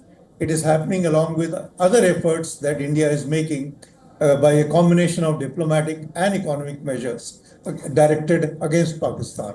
So it will have such a crippling effect on Pakistan that it will not know how to get out of it. And in terms of the economy, no matter how much support it gets from its friends, it is at the end of the day an effort at borrowing. You can't keep borrowing and fighting, forever. So Pakistan should be well aware of its position. Right. What Pakistan is good at is propaganda, and its propaganda machine, as you can see, it is already on the roll. On the one side, Pakistan's ISPR is saying, their tweet clearly says that the attacks have been carried out from India's own airspace, i.e., either the attacks have been standoff, that means India has used weapons, munitions that are fired off either via missiles or from aircraft using standoff munitions from its own airspace. But if you see its propaganda machine, it is talking about striking down Indian aircrafts, all kinds of lies. It is talking about, mosques having been hit and so on and so forth. So therefore, this propaganda machine is going to be in its full, acceleration at this point in time. And this propaganda machine, unfortunately, is picked up by other agencies like the Reuters, CNN, and so on. And they give it fuel and put it out. So that is something which, our population has to be careful about and not get misled. So this, I think, is very important. The other thing which India has done very wisely is to reach out to the international community. You can see the tweets that have come out from the NSA of the United States, where he has said that he will reach out to both India and Pakistan. So I would imagine they will try to put some sense into Pakistan. So let's see what happens. Even President Trump has been one of the early reactions to whatever has happened. So now, as far as India is concerned, I think we are already prepared, and we should continue to be prepared for some retaliation from Pakistan's side. We are already seeing some intensification along the line of control of fire. There are reports of civilian casualties, and as I connect with some people, you are hearing of intensification of firing from across the line of control, which is the first level of retaliation, as you can see. One should not rule out activation of Pakistan's sleeper cells in different parts of the country, as well as in J&K, carrying out some kind of terrorist activities, so which is something which you must be careful about. And the other range of attacks like cyber and so on and so forth. And as it climbs up, if they choose to, climb up the escalatory ladder with all the repercussions that I've spoken about, well, we should be prepared for the worst, as they say. and see which way it goes. All right, all right. Lieutenant General Saha, thank you so much for your perspective on this. Please do stay on with us. We just want to get our viewers up to speed with all that is happening at the moment. Please, I would request you to stay on with us. All right, let's just quickly go through all the top stories that we're tracking at the moment with regards to what's happened so far.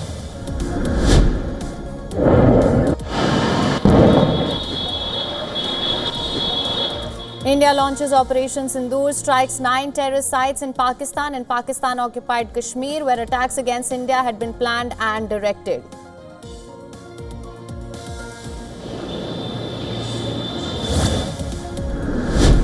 Sources say precision strikes by Indian armed forces targeted sites related to terror groups Jaish-e-Mohammed, Lashkar-e-Toiba and Hizbul Mujahideen in a series of precision strikes.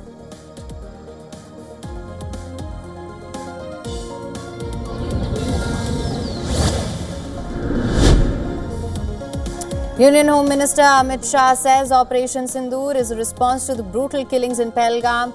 Modi government is committed to giving a befitting response to any attack on India.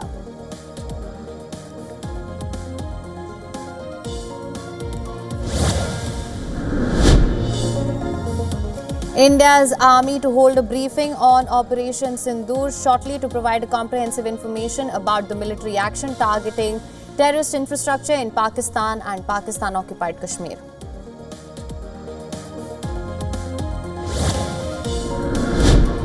At least 8 civilians have been killed, 28 injured in Jammu and Kashmir as Pakistan army violates ceasefire again, resorts to shelling and firing along the line of control and the international border.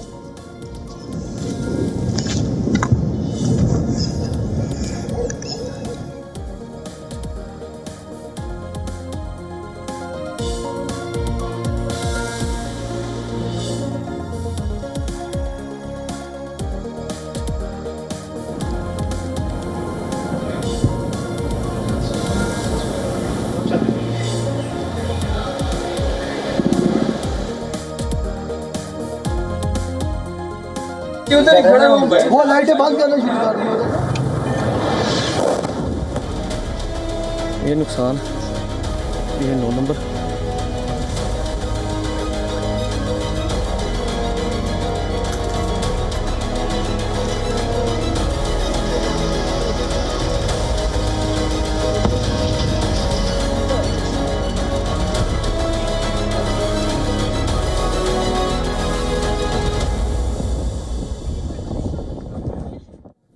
All right, India has hit back at Pakistan 15 days after the dastardly terror attack in Pahalgam.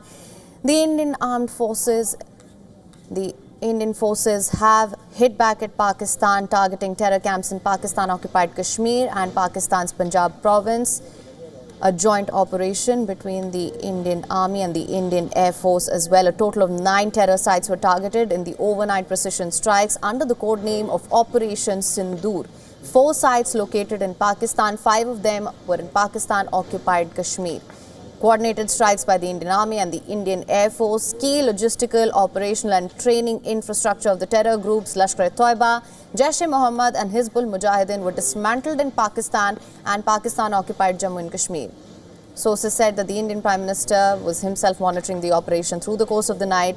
We are also expecting an all-important press briefing, which is to happen in a short while from now, which will give us more clarity on Operation Sindoor. India's Chief of Defence Staff General Anil Chauhan, along with 3 service chiefs, Army Chief General Upendra Dwivedi, Air Chief Marshal A.P. Singh, Navy Chief Admiral Dinesh K. Tripathi and NSA Ajit Doval were present in the Ministry of Defence's War Room till 3 a.m. local time. Reactions have started to pour in as well. India's National Security Advisor Ajit Doval also spoke to his US counterpart and Secretary of State Marco Rubio, briefing him about India's military operation, Operation Sindoor, which happened at 1:44 a.m. local time.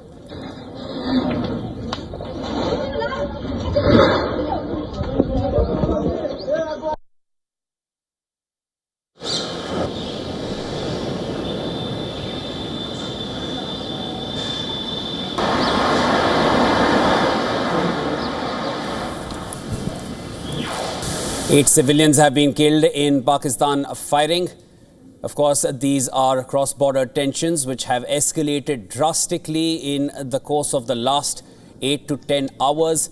WION has been covering all the developments since the wee hours of the night. Between 1 a.m. and 2 a.m. is when India carried out Operation Sindoor. And soon after, as a first reaction from Pakistan, they resorted to cross-border ceasefire violations. And these were not small arms. The violations were using artillery fire. That is being exchanged at the border between India and Pakistan along the LOC. And Pakistan has resorted to heavy firing and shelling, and they are not holding back.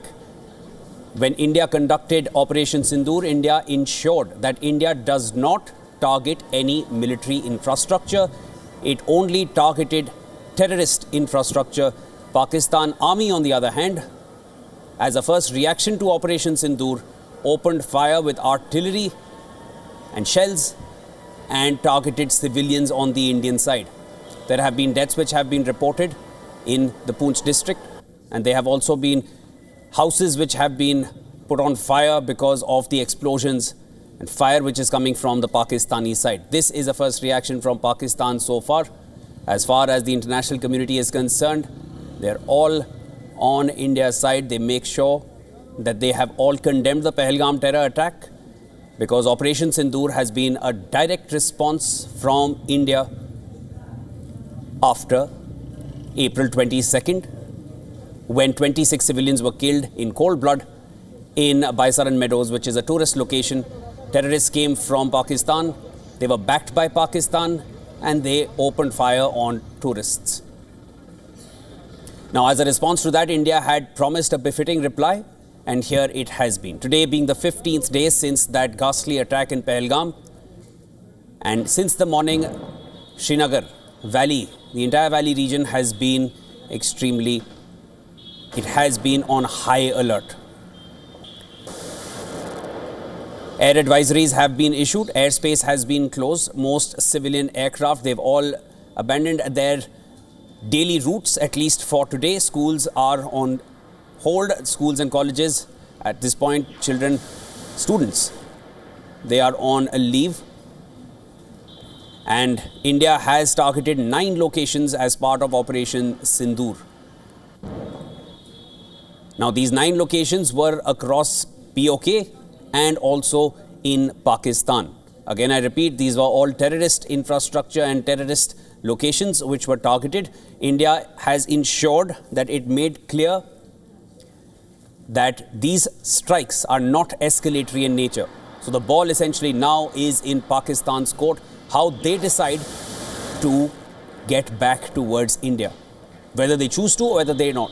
Because India has only targeted terrorist infrastructure. If that hurts Pakistan, Pakistan needs to answer for that. If that makes Pakistan retaliate, Pakistan will need to answer for that too. As of now, we've already seen a reaction come in, and they are opening fire, hitting civilians on the Indian side. All right, breaking news coming in at this point, viewers. Pakistan continues to violate the ceasefire along the LOC and the international border between India and Pakistan. In the latest, 8 people have died in Poonch and 28 others are injured. This is breaking news coming in as the ceasefire violation along LAC, which was limited to small arms fire in the previous 12 nights, has now drastically escalated to shelling, heavy artillery shelling along the LOC, and there have been deaths on the Indian side in the Poonch district. Now, these deaths are of civilians. 28 people are injured, and these attacks are being carried out by Pakistan. They've opened fire. This is shelling going on. As of now, it's 10:10 a.m. Indian Standard Time. We have been tracking these developments since 1 a.m. today, early in the morning in the wee hours. And now the shelling has still not stopped.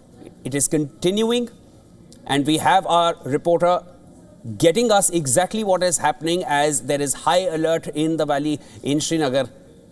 These deaths which are taking place, they're all civilians. I'm now being joined by Idris Sloan, who's joining me from Srinagar. Idris, you've been up since the wee hours in the morning. You've seen when the jets went by. You saw when you reported that there are injuries, grave injuries, and those injuries eventually resulted in deaths. And now the death toll has reached from 3, it has now reached 8. Again in the Poonch district, 28 others injured.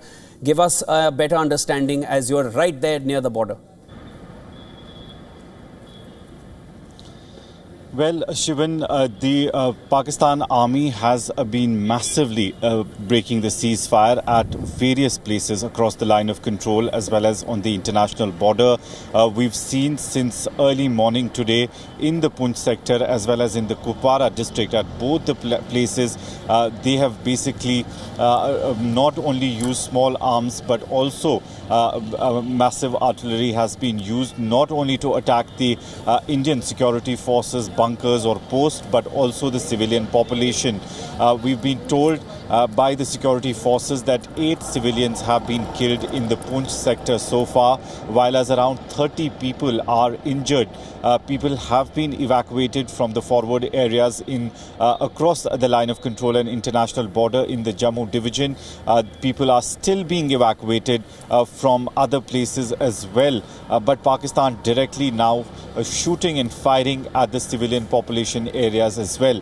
On the other hand, if we talk about the North Kashmir in Kupwara, we've seen how they targeted the houses of the civilian population in the Kupwara district, where we also saw the visuals where the houses have been completely burned down in the artillery fire. So Pakistan's first response to the India's action is on the line of control, where they are not only targeting the Indian armed forces but the civilian population all across the line of control and international border in Jammu and Kashmir. The security forces who are guarding the line of control and international border are giving a befitting reply to the escalation by the Pakistan Army, and security has been put on high alert across Jammu and Kashmir as well. We're seeing not only on the border areas but other districts of Jammu and Kashmir, security has been beefed up. There are barricades that have been put in place. In general, there isn't much going on in the city. People have chosen to stay indoors, but now as the day progresses, we are seeing some people and some traffic finally on the road. But early morning there was nobody coming out of the road because the whole night, especially during 1 to 2 a.m., it was the time when everybody in the Srinagar city was awake, because that was the time when the jets were moving and hovering all around Srinagar city, especially in the Kashmir division. We've also been told that in Jammu there has been a lot of massive damage to the properties of the civilians, especially close to the line of control in Poonch and Rajouri belt. Pakistan continuously, without a break from the last 8 to 9 hours now, breaking ceasefire. We've seen, Shivan, in the last 13 days, the 12 nights have been consecutive ceasefire violation from the Pakistani side at around 8 places every day, but that has been small arms. But today, after the India's attack, they have basically resorted to the artillery fire, which has caused quite a damage, especially to the civilian population and their properties around the line of control and international border. Thanks, Idris, for getting us the latest. You're, of course, there in Srinagar, getting us all the developments as they've been coming in. Idris has been reporting live on the channel on WION since the wee hours in the morning. From 1 a.m. he's been there on the streets getting us the latest on exactly what's happening on the front between India and Pakistan. Idris, I'll come back to you in a bit. As of now, I'd like to cut across to Derek Grossman, who's a senior defense analyst with the Rand Corporation. Derek, thank you so much for joining us here on WION World is One. Now, this is what India had said in the beginning. India did not want a war. India gave enough chances to Pakistan to resolve this, take some action. Intelligence was shared, proof was shared, enough information was given, but Pakistan did not take any action. It did not even condemn the deadly Pahalgam terror attack. And now here we are, when India has targeted only terrorist infrastructure in Pakistan. Pakistan's first reaction to that is opening fire, violating the ceasefire, shelling across the border and targeting civilians. Your thoughts on that, Derek? Well, thanks for having me under such stressful conditions here. And my heart goes out to everybody in India dealing with this. And Yeah, I mean, I think you're right that India was looking for Pakistan to take some substantial action here, and it has not. But this kind of speaks to, I think, the broader problem in the bilateral relationship, which is that there's really just no trust between India and Pakistan at all. I mean, I think, just to play devil's advocate for a moment, if Pakistan had, raised its hand and said, we are going to do a credible investigation of this, right, and try to get to the bottom of it. I don't think that India would actually believe Pakistan, and Derek, so I think that Pakistan is out there with their defense minister saying that yes, we back terrorists and we've been doing it for 30 years. We've been doing it for the US, we've been doing it for the UK, and then you have the deputy prime minister of Pakistan standing in their Senate saying that the TRF, which is affiliated with the Lashkar-e-Toiba, did not carry out this attack, and this is after the resistance front had already taken responsibility for that deadly attack. There is little reason that Pakistan has given to India to trust anything that it says, because India has only stressed that this is a bilateral issue. Talk to us, get it done with. But Pakistan, as I've just given two very small examples of how they are very brazen in their speak about, yes, we back terrorists and that's who we are. And they have time and again tried to internationalize the issue, even going up to the UNSC. Of course, they'd never received any kind of a hearing there because the entire world knows exactly what they have been up to. There has been absolutely no conversation from Pakistan. When they can't even condemn the attack, what are they to say for which India is going to trust them to that point of yours? But at this point, how do you suggest the international community is reacting to this? We've seen the US president react to it. Anything further that you can add? Yeah, I mean, I think prior to today's events, right, the Trump administration, it was interesting because it started out pretty strongly supportive of India's position and barely mentioning Pakistan. But in recent days, just before the open conflict of today, of the past 24 hours, right, we have seen, I think, kind of a softening of the U.S.'s position in terms of just, blindly kind of supporting India and talking more to both sides, to both India and Pakistan, and trying to find a way to de-escalate tensions. Of course, that has not worked, right, because we see the events of today.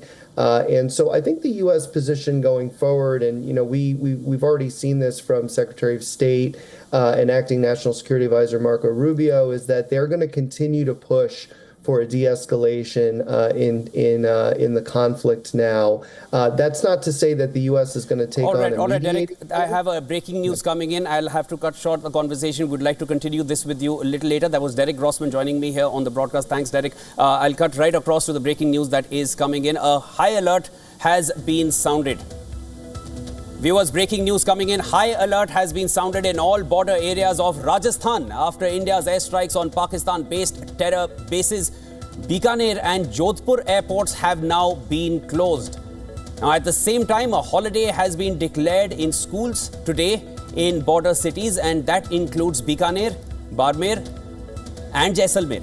And this is on the orders of the district collector, the DC. In Bikaner, the government employees' their leaves have been cancelled and they have been ordered not to leave the headquarters. Big developments coming in. Till now, we heard them from Jammu and Kashmir. Now we're hearing them from Rajasthan, which also shares the border with Pakistan at this point. Bikaner, Jodhpur airports have been shut. And once again, I repeat for you, this is a high alert which has been sounded. This is after Operation Sindoor. A high alert has been sounded in all border areas of Rajasthan after India's airstrikes on Pakistan-based terror bases. Bikaner and Jodhpur airports have been closed. Holiday has been declared in schools today in the border cities, including Bikaner, Barmer and Jaisalmer. All right, to get us the latest on this, I'm now joined by Dharamjot, who's been here right with me in the newsroom. We've been tracking all the developments since the wee hours of the morning, Operation Sindoor. At this point, Dharamjot, no surprises here, because we did hear earlier of the airspace being closed around Bikaner, and now we also heard of Barmer and Jaisalmer high alerts being sounded on the region, because they're right across the border with Bahawalpur, which was also one of the points where India carried out Operation Sindoor. Give us more on where things are headed at this point. Rajasthan. Well, Shivan, we have been discussing this in the morning, and I said this earlier today as well. You know, border areas of Rajasthan and Punjab are next after the escalation in Jammu and Kashmir, and which is why for the past few weeks we have been seeing that military in these border areas has been talking to civilians, asking them to have backup, have supplies for a period of 1 month to 2 months, go underground as and when the situation escalates. It appears that we're at that point now where the Indian Armed Forces is asking and taking more stringent measures to ensure that casualty or any other form of unforeseen circumstance is minimized, at least in the border areas of Rajasthan right now. As you correctly mentioned, 3 regions that are on high alert, Barmer, Jaisalmer, and also Bikaner and Jodhpur airports that have been shut off. A lot of other updates will be expected. Like you rightly mentioned, officials have been asked to cancel their leave, stay back in the headquarters.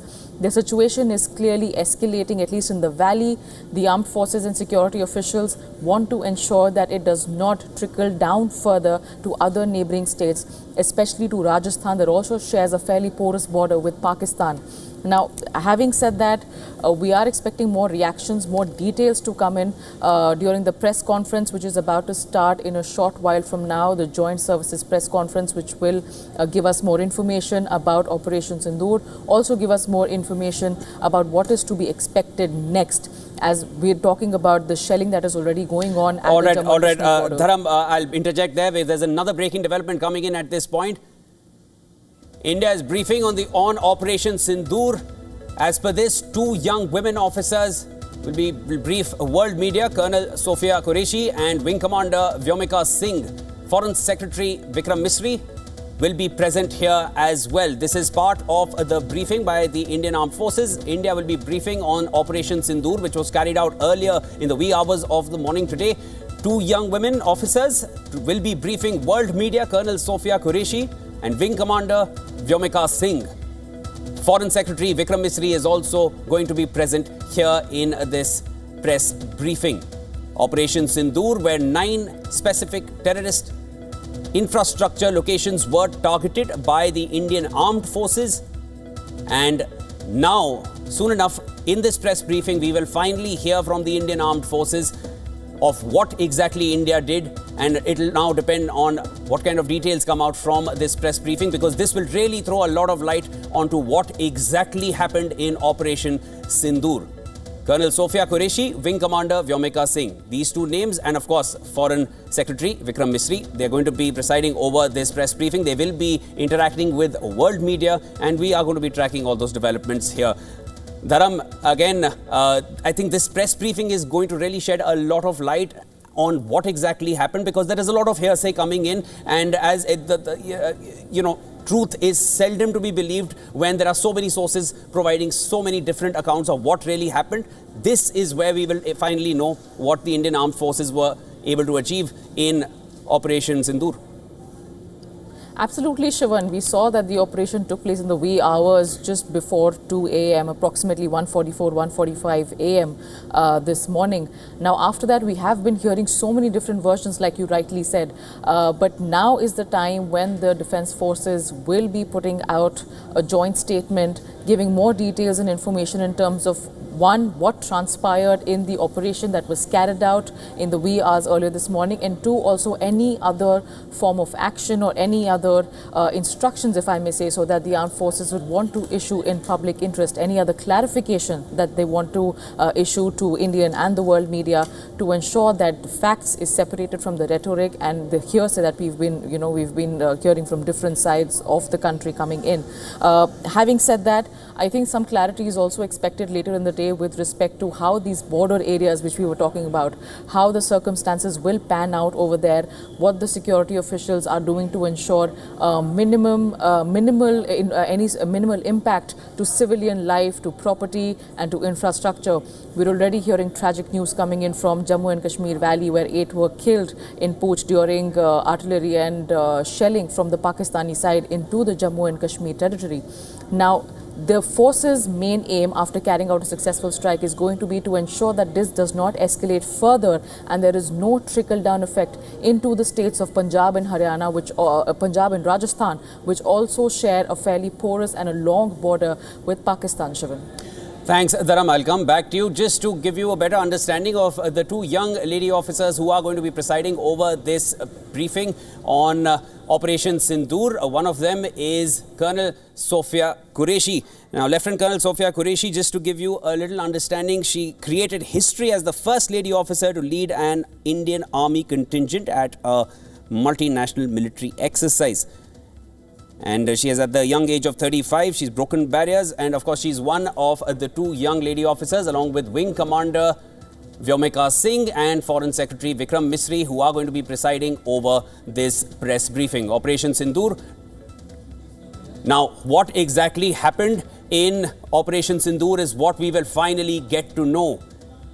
Because till now there are a lot of accounts coming in, and as the saying goes, truth is the first casualty of war. This is not war, unless Pakistan decides they want to make this one. Because India has only targeted terrorist infrastructure, but Pakistan is targeting civilians on this side of the border. Their army has turned the ceasefire violation from small arms fire to shelling, and they have killed 8 people across the border, civilians in Poonch district, and nearly 30 people have been injured, and this number has only been rising, is what we've understood from our correspondent Idris Lone, who's there on ground in Srinagar, getting us the latest by the minute. He's been tracking it since the wee hours of the morning. This is the death count, viewers. India targets terrorist infrastructure. Pakistan's first reaction is to kill civilians on the Indian border. That is what is being understood. So now India has given its reply. It was a measured reply, but Pakistan is turning this into something else. But the ball as of now is in Pakistan's court. Do they want to make this a fifth war between the two nations? History knows what happened in the earlier wars.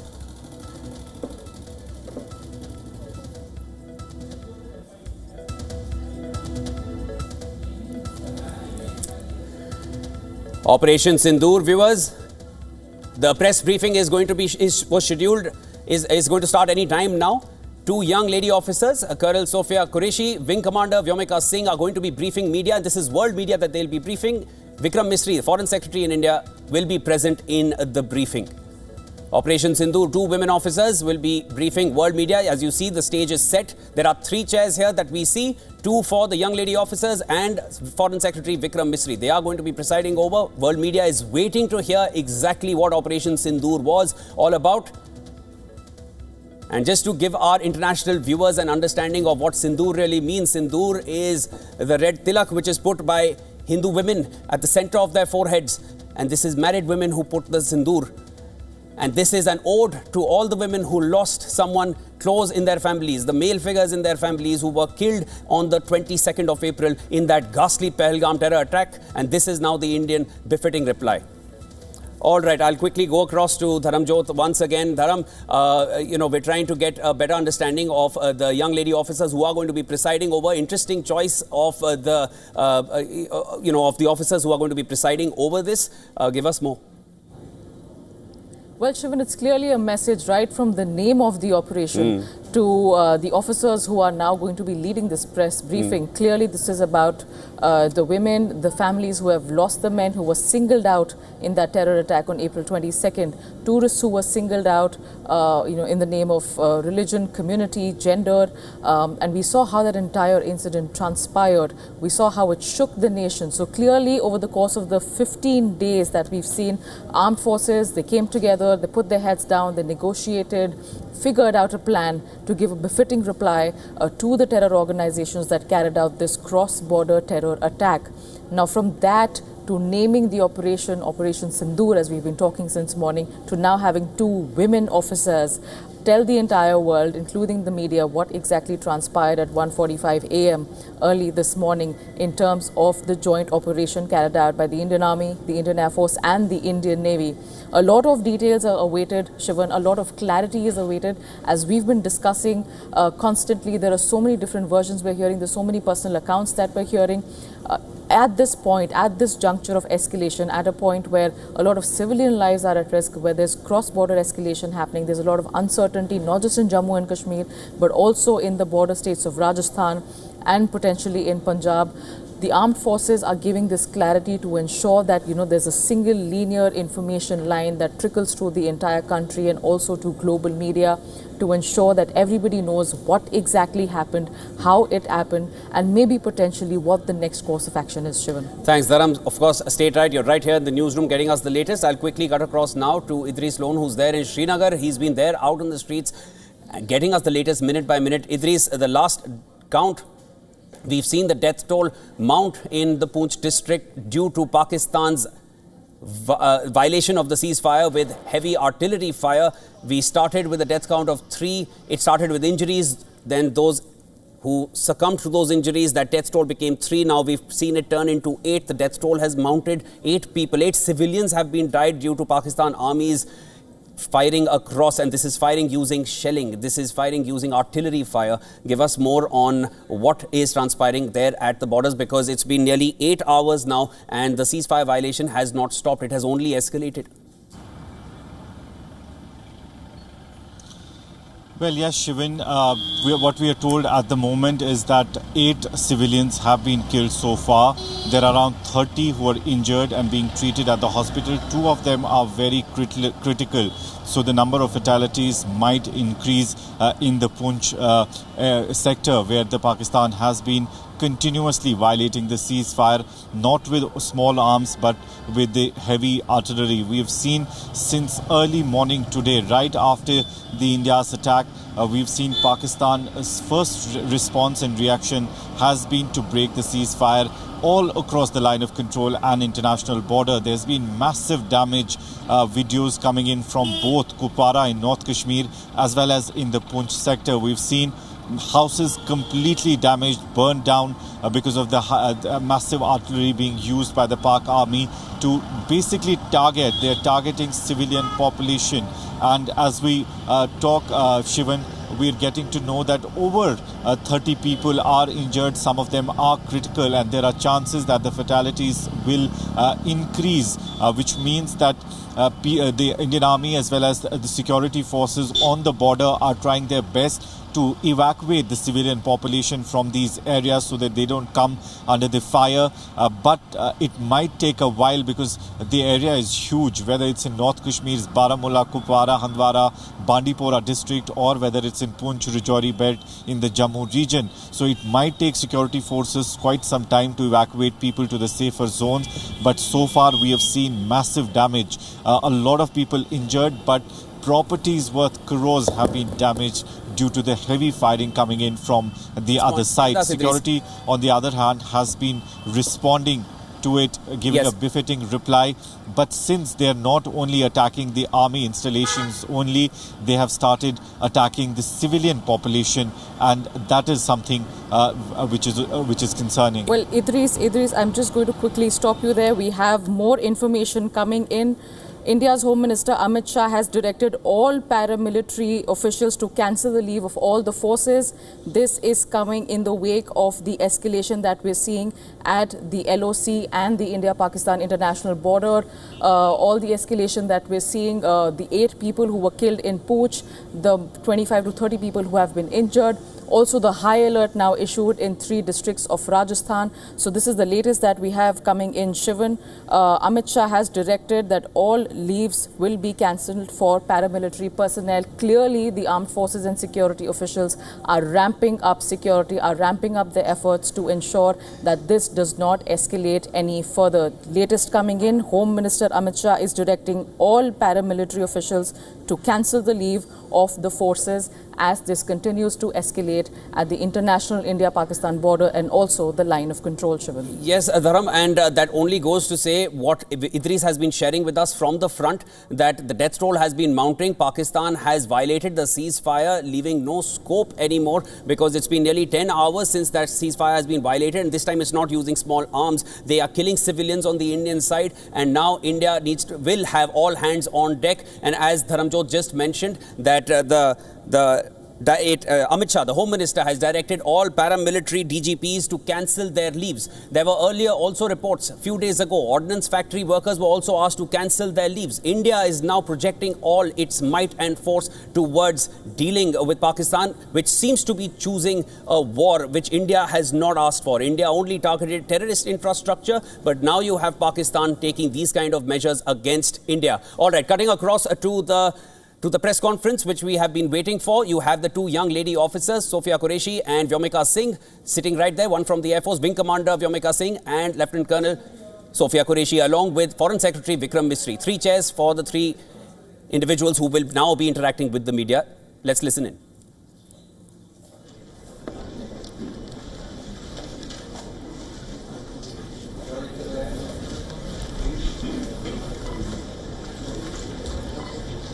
This press conference is taking place in New Delhi. It's going to be starting shortly. Interesting choice of the officers who are going to be interacting with the media. They are interacting with international media. Foreign Secretary Vikrant Misri on your screens. They're giving us a montage to say what India has suffered due to Pakistani terrorist outfits which have carried out attacks in India over the last 25 years, starting with 2001 Parliament attack, 2002 Akshardham Temple attack, Mumbai attacks, 2008, 26/11, again carried out by Lashkar-e-Toiba, 164 killed, over 300 injured. These were actual visuals, what India has suffered due to these terrorist factions. Uri attack, 2016, 20 officers killed, 21. Pulwama attack, 2019, 14th of February, 40 CRPF Jawans killed, 5 injured.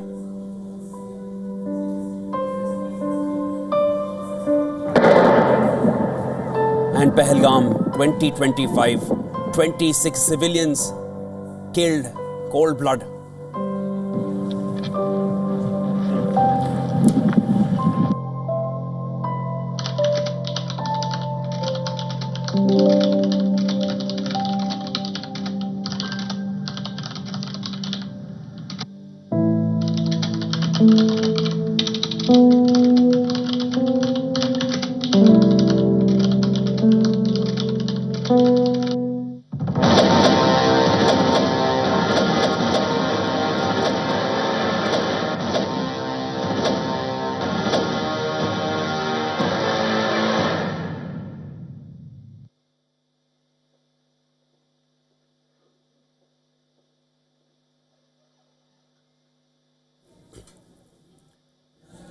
Foreign Secretary Vikrant Misri at the dais, at the podium. इस briefing में शामिल होने के लिए आप सभी का धन्यवाद। जैसा कि आप सभी जानते हैं, 22 अप्रैल 2025 को लश्कर-ए-तैयबा से संबंधित पाकिस्तानी और पाकिस्तान प्रशिक्षित आतंकवादियों ने भारत में जम्मू और कश्मीर के पहलगाम में भारतीय पर्यटकों पर बर्बरतापूर्ण हमला किया। 25 भारतीयों और 1 नेपाली नागरिक को कायरतापूर्ण मौत के घाट उतार दिया गया। मुंबई के 26 नवंबर 2008 के हमलों के बाद ये भारत में हुई किसी आतंकवादी हमले में मारे गए आम नागरिकों की संख्या की दृष्टि से सबसे गंभीर घटना है। पहलगाम का हमला अत्यधिक बर्बरतापूर्ण था, जिसमें वहां मौजूद लोगों को करीब से और उनके परिवारों के सामने सिर पर गोली मारी गई। हत्या के इस तरीके से परिवार के सदस्यों को जानबूझकर आघात पहुंचाया गया। साथ ही उन्हें यह नसीहत भी दी गई कि वे वापस जाकर इस संदेश को पहुंचा दें। यह हमला स्पष्ट रूप से जम्मू और कश्मीर में बहाल हो रही सामान्य स्थिति को बाधित करने के उद्देश्य से किया गया था। चूंकि पर्यटन फिर से अर्थव्यवस्था का मुख्य आधार बन रहा था, इस हमले का मुख्य उद्देश्य इसे प्रतिकूल रूप से प्रभावित करना था। पिछले वर्ष आप सभी जानते हैं 2.25 करोड़ से अधिक पर्यटक कश्मीर आए थे। इस हमले का मुख्य उद्देश्य इसलिए संभवतः यह था कि इस संघ राज्य क्षेत्र में विकास और प्रगति को नुकसान पहुंचाकर इसे पिछड़ा बनाए रखा जाए और पाकिस्तान से लगातार होने वाले सीमा पार आतंकवाद के लिए उपजाऊ जमीन बनाने में सहायता की जाए। हमले का यह तरीका जम्मू और कश्मीर और शेष राष्ट्र दोनों में सांप्रदायिक दंगे भड़काने के उद्देश्य से भी प्रेरित था। इसका श्रेय सरकार और भारत के सभी नागरिकों को दिया जाना चाहिए कि इन प्रयासों को विफल कर दिया गया। एक समूह ने खुद को रेजिस्टेंस फ्रंट टीआरएफ कहते हुए इस हमले की जिम्मेदारी ली है। यह समूह संयुक्त राष्ट्र द्वारा प्रतिबंधित पाकिस्तानी आतंकवादी समूह लश्कर तैयबा से जुड़ा हुआ है। यह उल्लेखनीय है कि भारत ने मई और नवंबर 2024 में संयुक्त राष्ट्र की 1267 कमेटी की सैंक्शंस मॉनिटरिंग टीम को अर्धवार्षिक रिपोर्ट प्रस्तुत की थी, जिसमें टीआरएफ के बारे में साफ इनपुट दिए गए थे। इससे पाकिस्तान स्थित आतंकवादी समूहों के लिए कवर के रूप में टीआरएफ की भूमिका सामने आई थी। इससे पहले भी दिसंबर 2023 में भारत ने इस टीम को लश्कर तैयबा और जैश ए मोहम्मद के बारे में सूचित किया था, जो टीआरएफ जैसे छोटे आतंकवादी समूहों के माध्यम से अपनी गतिविधियों को संचालित कर रहे हैं। इस संबंध में 25 अप्रैल को यूएन सिक्योरिटी काउंसिल प्रेस वक्तव्य में टीआरएफ के संदर्भ को हटाने के लिए पाकिस्तान के दबाव पर भी ध्यान दिया जाना चाहिए। पहलगाम आतंकवादी हमले की जांच से पाकिस्तान के साथ आतंकवादियों के संपर्क उजागर हुए हैं। रेजिस्टेंस फ्रंट द्वारा किए गए दावे और लश्कर तैयबा से ज्ञात सोशल मीडिया हैंडल द्वारा इसको रीपोस्ट किया जाना इसकी पुष्टि करता है। चश्मदीद गवाहों और विभिन्न जांच एजेंसियों को उपलब्ध अन्य सूचनाओं के आधार पर हमलावरों की पहचान भी हुई है। हमारी इंटेलिजेंस ने इस टीम के योजनाकारों और उनके समर्थकों की जानकारी जुटाई है। इस हमले की रूपरेखा भारत में सीमा पार आतंकवाद को अंजाम देने के पाकिस्तान के लंबे ट्रैक रिकॉर्ड से भी जुड़ी हुई है, जिसके लिखित और स्पष्ट दस्तावेज उपलब्ध हैं। पाकिस्तान दुनिया भर में आतंकवादियों के लिए एक शरण स्थल के रूप में पहचान बना चुका है। यहां अंतर्राष्ट्रीय स्तर पर प्रतिबंधित आतंकवादी सजा पाने से बचे रहते हैं। इसके अलावा पाकिस्तान ने इस मुद्दे पर विश्व और फाइनेंशियल एक्शन टास्क फोर्स जैसे अंतर्राष्ट्रीय मंचों को जानबूझकर गुमराह करने के लिए भी जाना जाता है। साजिद मीर का मामला, जिसमें इस आतंकवादी को पाकिस्तान ने मृत घोषित कर दिया था और फिर अंतर्राष्ट्रीय दबाव के परिणाम स्वरूप वो जीवित पाया गया, इसका सबसे स्पष्ट उदाहरण है। यह स्वाभाविक है कि पहलगाम में हुए इस हमले से जम्मू और कश्मीर के साथ साथ भारत के अन्य भागों में भी आक्रोश देखा गया। हमलों के बाद भारत सरकार ने स्वाभाविक रूप से पाकिस्तान के साथ संबंधों को लेकर कुछ कदम उठाए। आप सभी उन निर्णयों से अवगत हैं जिसकी घोषणा 23 अप्रैल को की गई थी। तथापि यह आवश्यक समझा गया कि 22 अप्रैल के हमले के अपराधियों और उनके योजनाकारों को न्याय के कटघरे में लाया जाए। हमलों के एक पखवाड़े के बाद भी पाकिस्तान द्वारा अपने क्षेत्र या अपने नियंत्रण वाले क्षेत्रों में आतंकवादियों की इंफ्रास्ट्रक्चर के विरुद्ध कार्रवाई करने के लिए कोई स्पष्ट कदम नहीं उठाया गया है। उल्टे वो इनकार करने और आरोप लगाने में ही लिप्त रहा है। पाकिस्तान आधारित आतंकवादी मॉड्यूल्स पर हमारी खुफिया निगरानी ने संकेत दिया है कि भारत के विरुद्ध आगे भी हमले हो सकते हैं। अतः इनको रोकना और इनसे निपटना दोनों को बेहद आवश्यक समझा गया। आज सुबह, जैसा कि आपको ज्ञात होगा, भारत ने इस तरह के सीमा पार हमलों का जवाब देने और उन्हें रोकने तथा उनका प्रतिरोध करने के अपने अधिकार का प्रयोग किया है। यह कार्यवाही नपीतुली, नॉन एस्केलेटरी, आनुपातिक और जिम्मेदारीपूर्ण है। यह आतंकवाद की इंफ्रास्ट्रक्चर को समाप्त करने और भारत में भेजे जाने वाले संभावित आतंकवादियों को अक्षम बनाने पर केंद्रित है। आपको यह भी स्मरण होगा कि 25 अप्रैल 2025 को संयुक्त राष्ट्र सुरक्षा परिषद ने पहलगाम आतंकवादी हमले पर एक प्रेस वक्तव्य जारी किया था, जिसमें आतंकवाद के इस निंदनीय कार्य के अपराधियों, आयोजकों, फाइनेंसरों और प्रायोजकों को जवाबदेह ठहराने और उन्हें न्याय के दायरे में लाने की आवश्यकता पर जोर दिया गया था। भारत की आज की इस कार्रवाई को इसी संदर्भ में देखा जाना चाहिए। Good morning. Thank you all for joining this briefing. As you are all aware, on April 22, 2025, Pakistani and Pakistan-trained terrorists belonging to the Lashkar-e-Taiba carried out a savage attack on Indian tourists at Pahalgam in Jammu and Kashmir in India.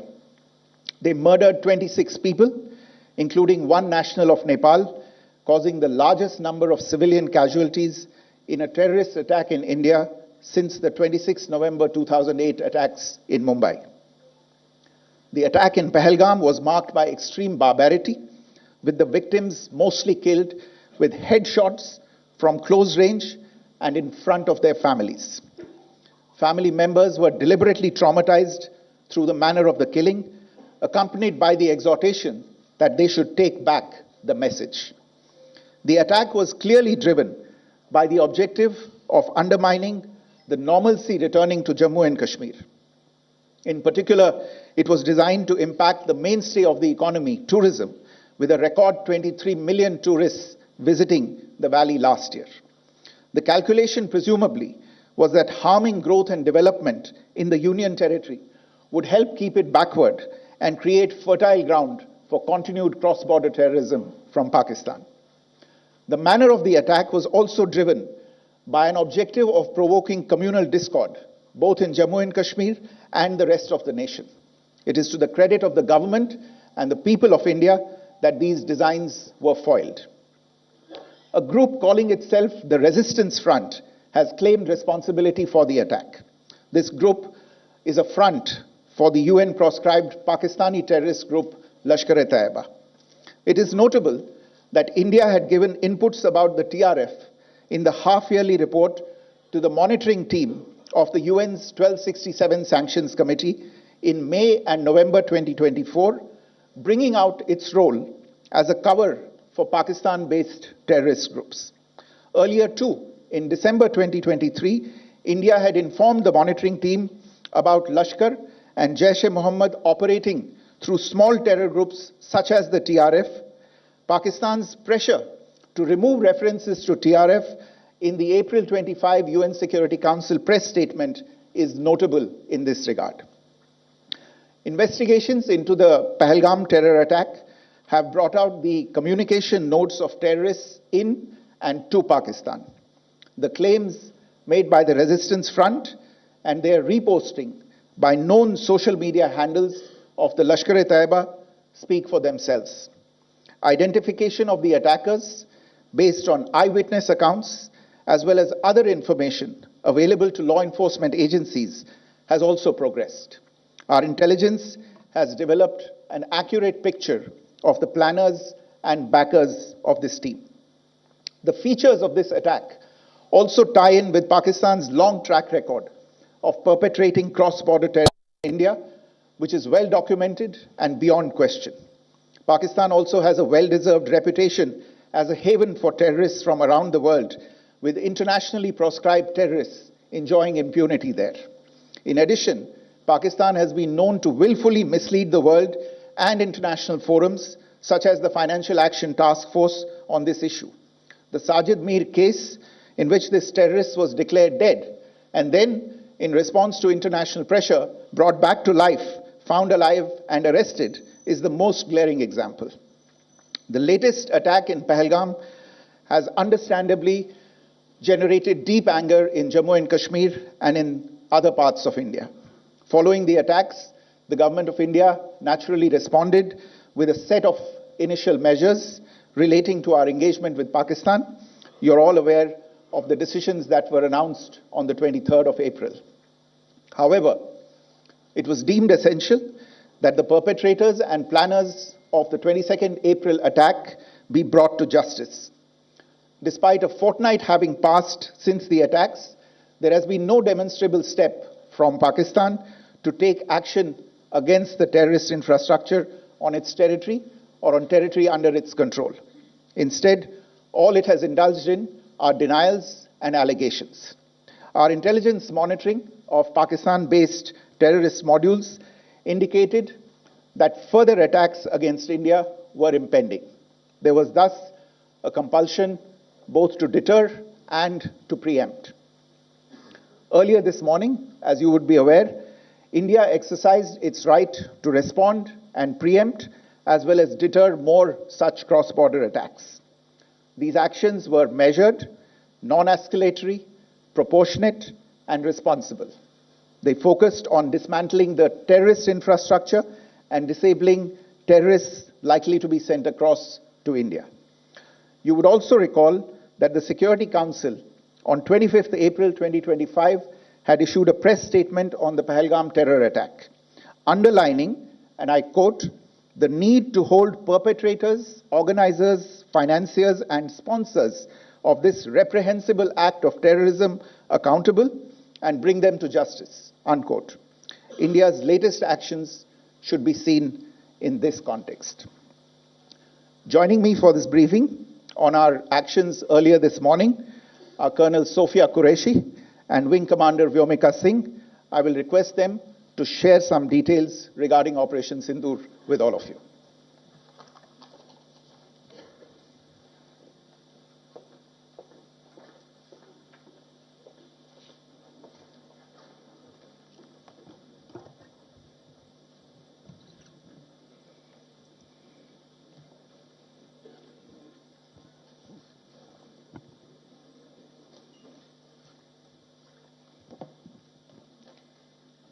सुप्रभात देवियों और सज्जनों, मैं colonel Sophia Qureshi और मेरे साथ wing commander Vyomika Singh आज आपको 6 से 7 मई 2025 की रात 1:05 से 1:30 बजे के बीच भारतीय सशस्त्र बलों द्वारा अंजाम दिए गए ऑपरेशन सिंदूर के बारे में जानकारी देंगे।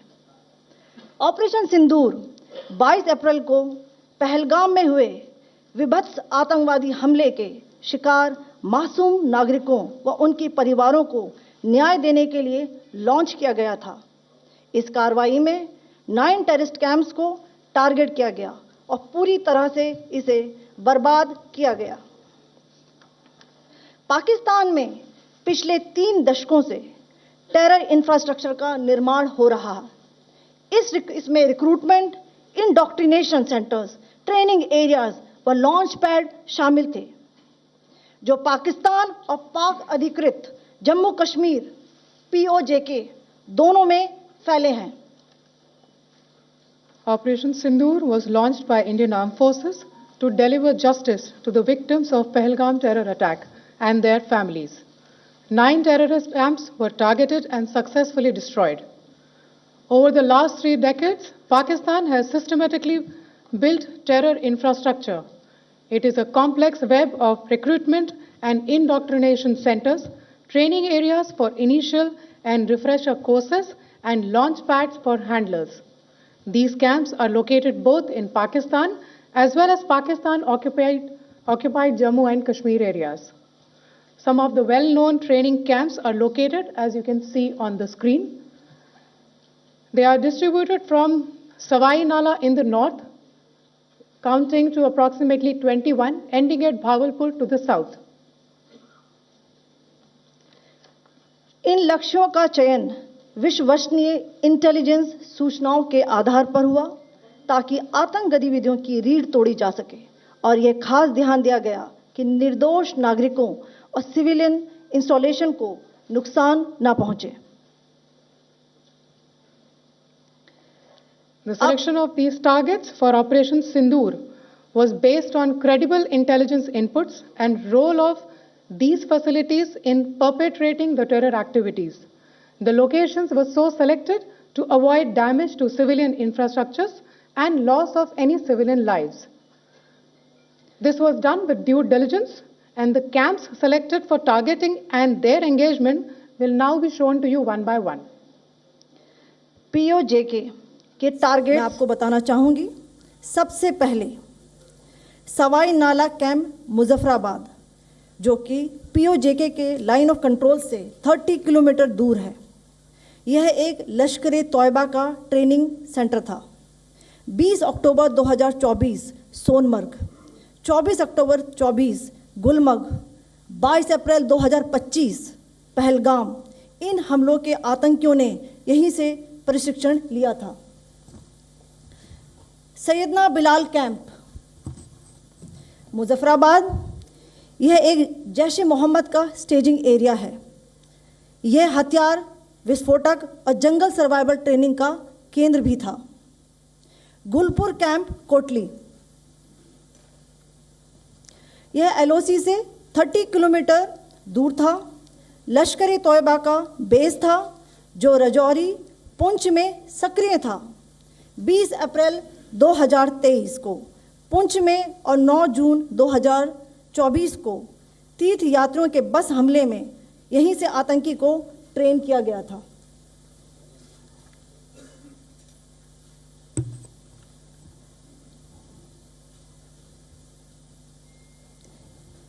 बरनाला कैंप बिम्बर, ये एलओसी से 9 किलोमीटर दूर है।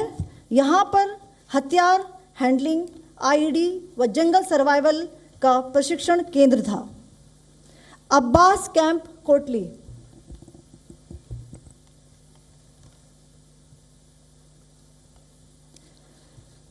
यह एलओसी से 13 किलोमीटर दूर है। लश्कर तोयबा का फिदाइन यहाँ तैयार होता था। इसकी कैपेसिटी 15 टेररिस्ट को ट्रेन करने की थी।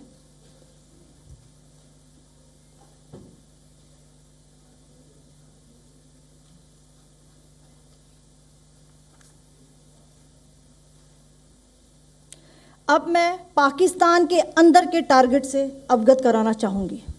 पहला, सर्जल कैंप सियालकोट, यह अंतर्राष्ट्रीय सीमा से 6 किलोमीटर की दूरी पर है, सांबा कठवा के सामने।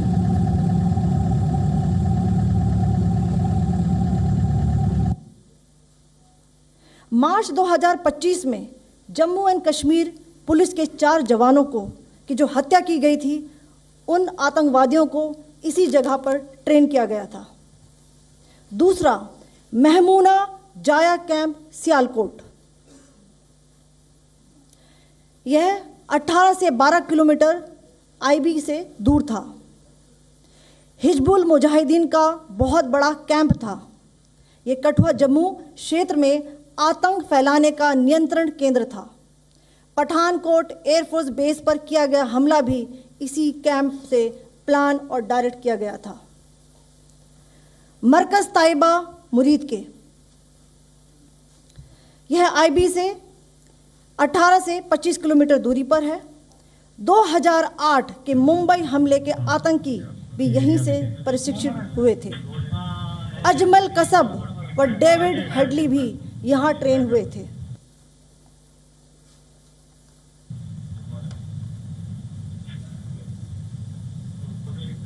आगे दूसरा आया।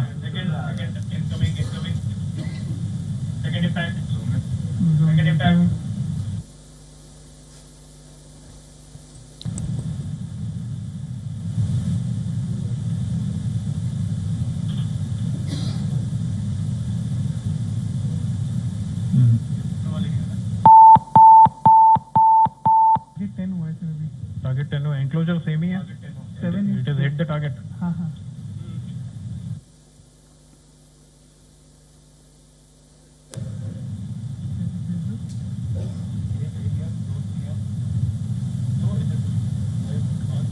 हो गया sir, impact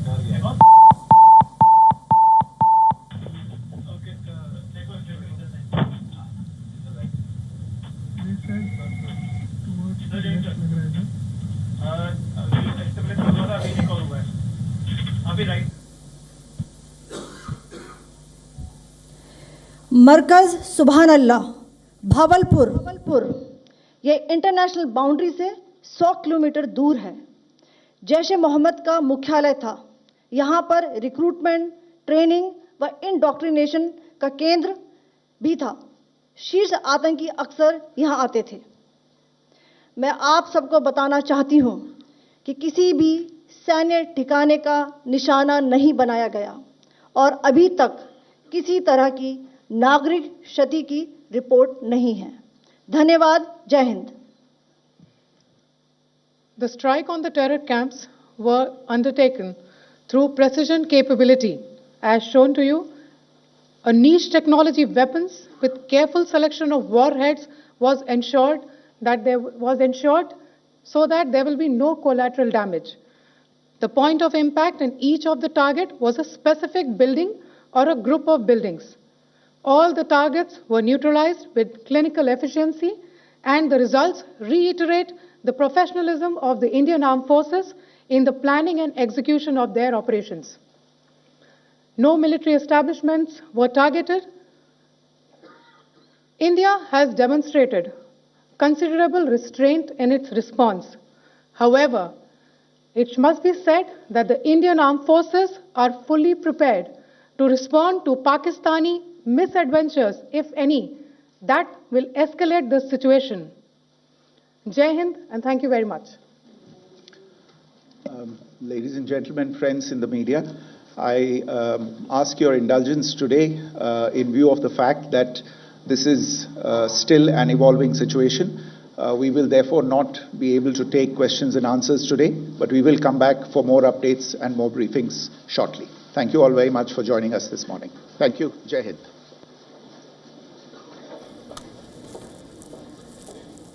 All right, this was the all-important briefing that we had all been waiting for, in which the Indian Army's operation, the way it was planned and how it was executed, has been meticulously described. This is the information that we're getting right now. 2 young women officers have meticulously briefed us on the Operation Sindoor, how it was carried out. Some of the important points to note is that no military establishments here were targeted. There were no civilian casualties which have been reported. There were specific buildings in the terror sites that they had pointed out, and those were targeted in this attack, in which India has shown considerable restraint. And of course, the meticulous planning is on display as well. For more on this, let's just go across to Dharamjot, my colleague Dharamjot. Dharamjot, thank you so much for staying on with us.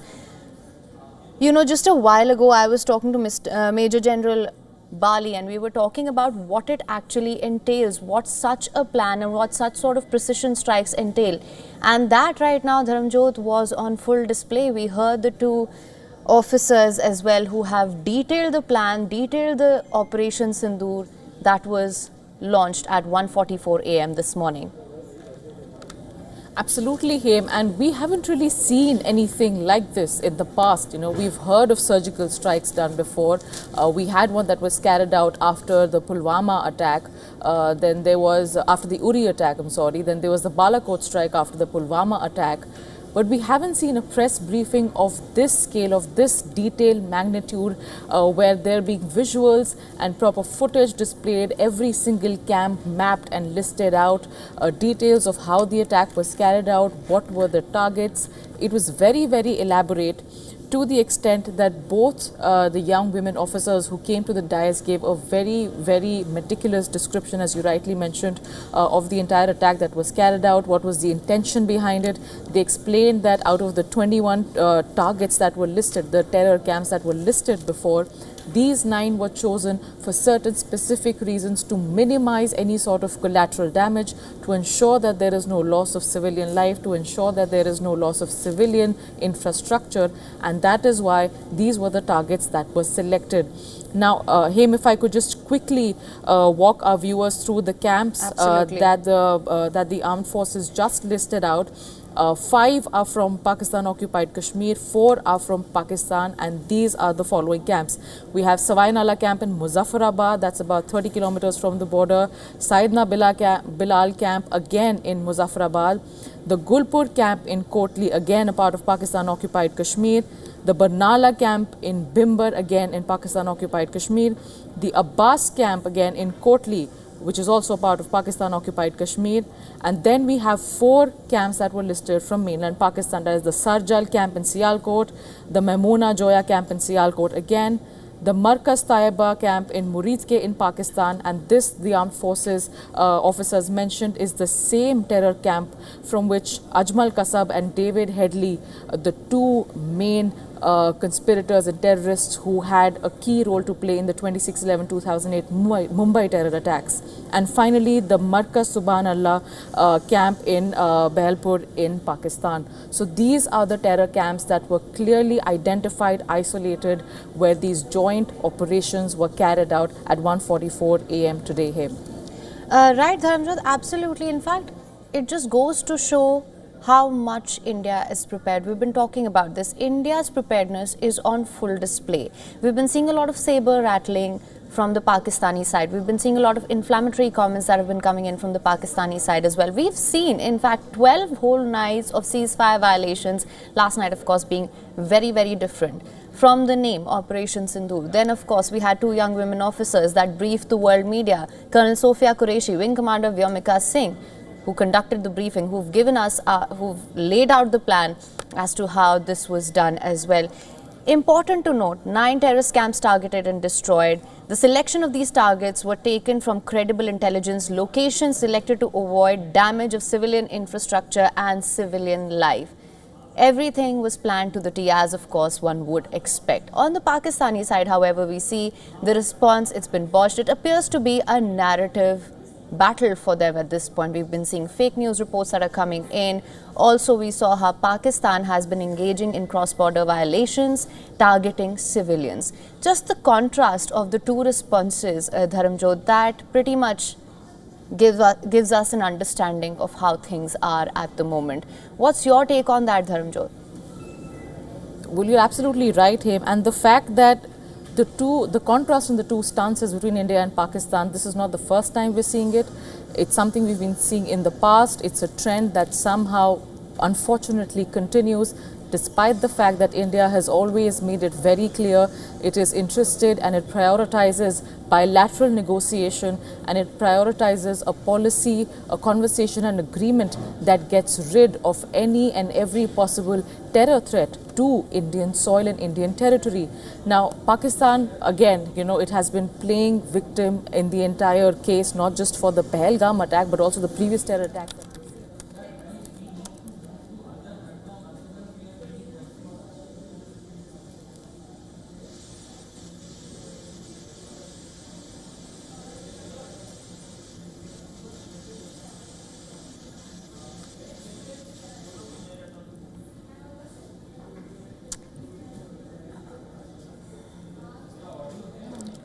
All right, we will come back to this in a short while from now. We seem to be facing some error there.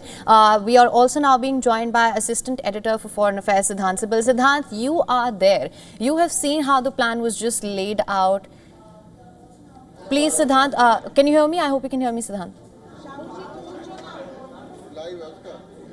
Right, yes, I can Siddhant, hear you clearly. Right, Siddhant, if you could just lay out the key takeaways for us from the briefing.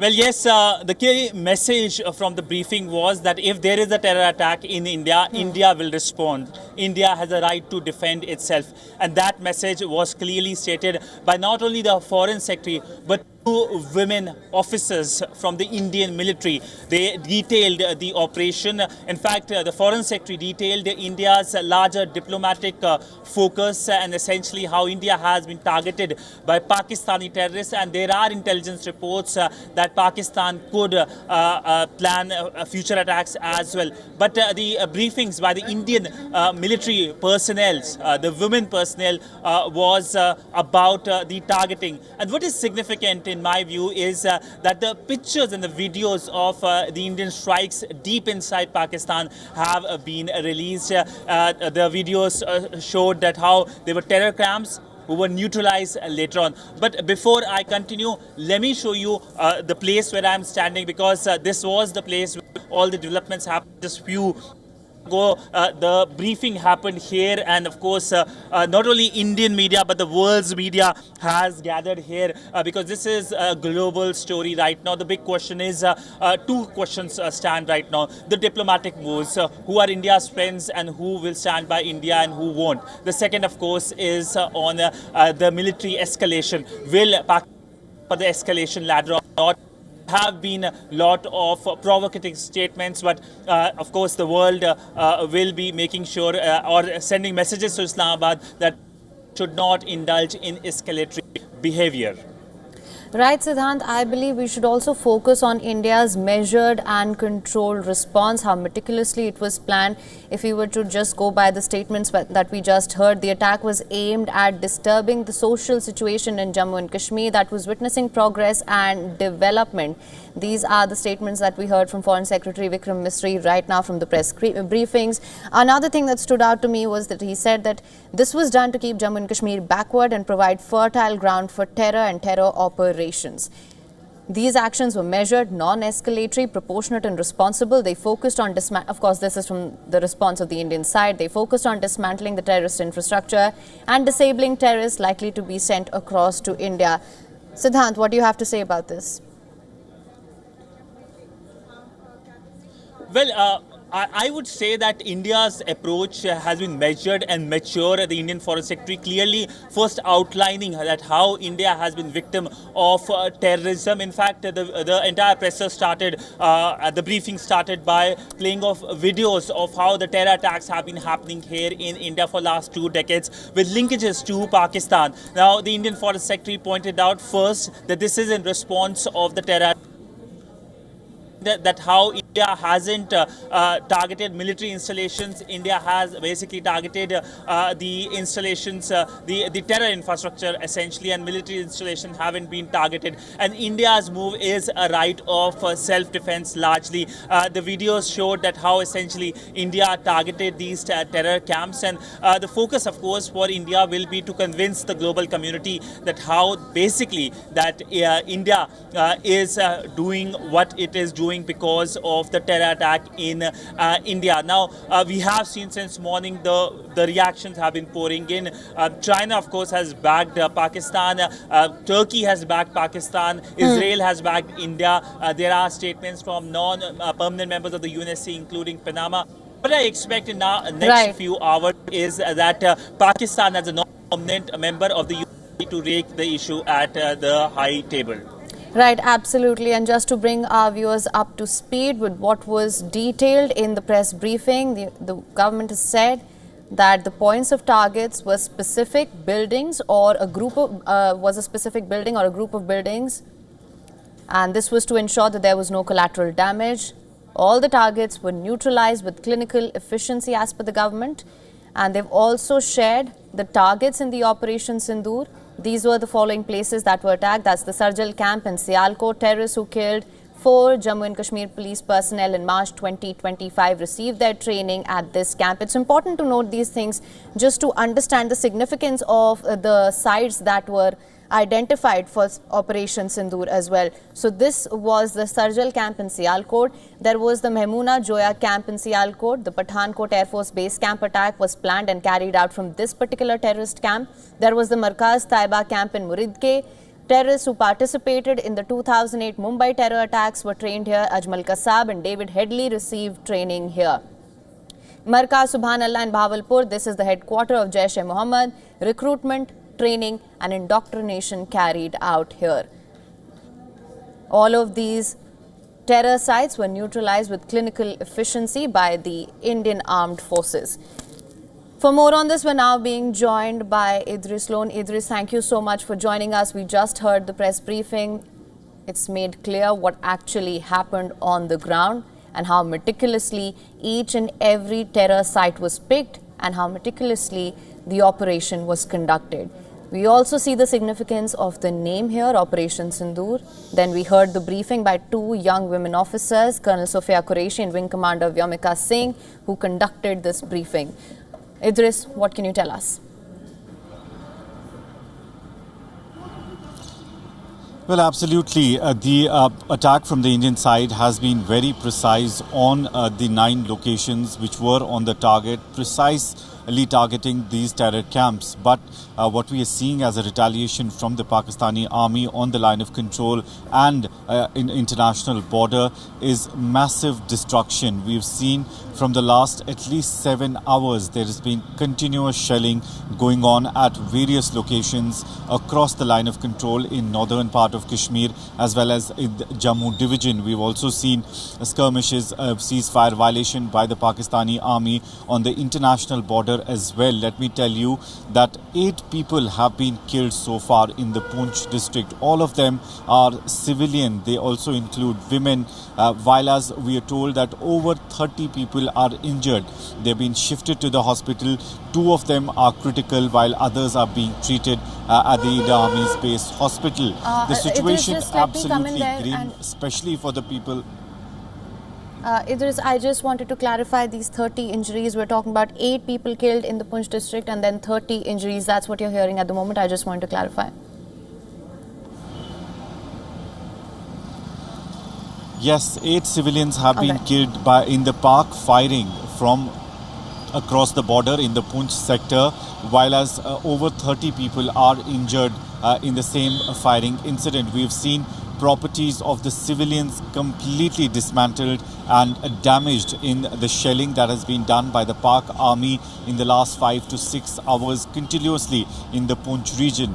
We've also seen the similar kind of action by the Pakistan army on the North Kashmir border, especially in the Kupwara district, where houses basically were made target, civilian houses, and thankfully there were no civilians present inside the houses, but completely destroying those houses. They've burned down and massive destruction reported from Kupwara as well. Pakistani army not only targeting the Indian armed forces posts or bunkers, but they are targeting the civilian population who live very close to the line of control and international border. This seems to be their first reaction and response by attacking the civil population in Jammu and Kashmir. All right. Now, Dharamjot, let me just come to you now. Again, Dharamjot, if we could just bring our viewers up to speed with some of the key highlights of the press briefing. Well, Haim, it first started off with the Foreign Secretary Vikrant making a statement. In fact, we would go even back. It started with a video that played out in the beginning, which showed visuals, ghastly visuals, which brought back memories of all the past massive terror attacks that India has witnessed, right from the most recent one being Pahalgam, to the 2001 Parliament attack, the 2008 Mumbai terror attack, and many others in between. Uri, Pulwama, Akshardham temple attack, so many that have seen cross-border terrorism play a pivotal role in carrying out these ghastly acts. Now, after that, we heard from the Foreign Secretary about how this attack was carried out mainly to disrupt peace in the valley, to disrupt Jammu and Kashmir's growth that the Union Territory had been witnessing for the past few years. Last year, it saw a record number of tourist influx. The numbers were also growing this year around as spring and summer season kicked in, which is when the Pahalgam terror attack took place last week.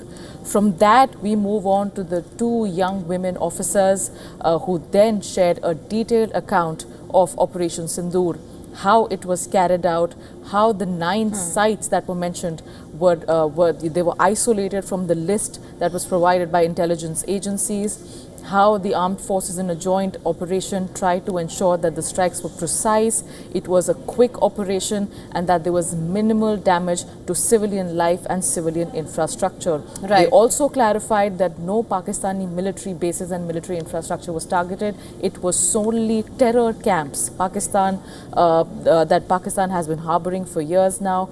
These camps belong to 3 main groups that we've been talking about for years now, Haim: Hizbul Mujahideen, Lashkar-e-Taiba and Jaish-e-Mohammed. These Right. were all sites that belong to these three main groups who have played a massive role in all the terror attacks that India has witnessed in the past decade. Right, Dharamjo, thank you so much for pointing that out as well. If we could just, for our viewers, just take them through the 9 terror sites that were identified where this operation was carried out.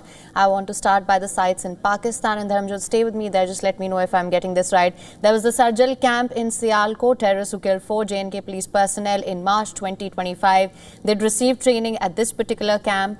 There was the Memuna Joya camp in Sialkot. Pathankot Airforce base camp attack was planned and carried out from this terrorist camp. There was the Markaz Taiba camp in Muridke. Terrorists who participated in the 2008 Mumbai terror attacks were trained here. Ajmal Kasab, David Headley, training was here.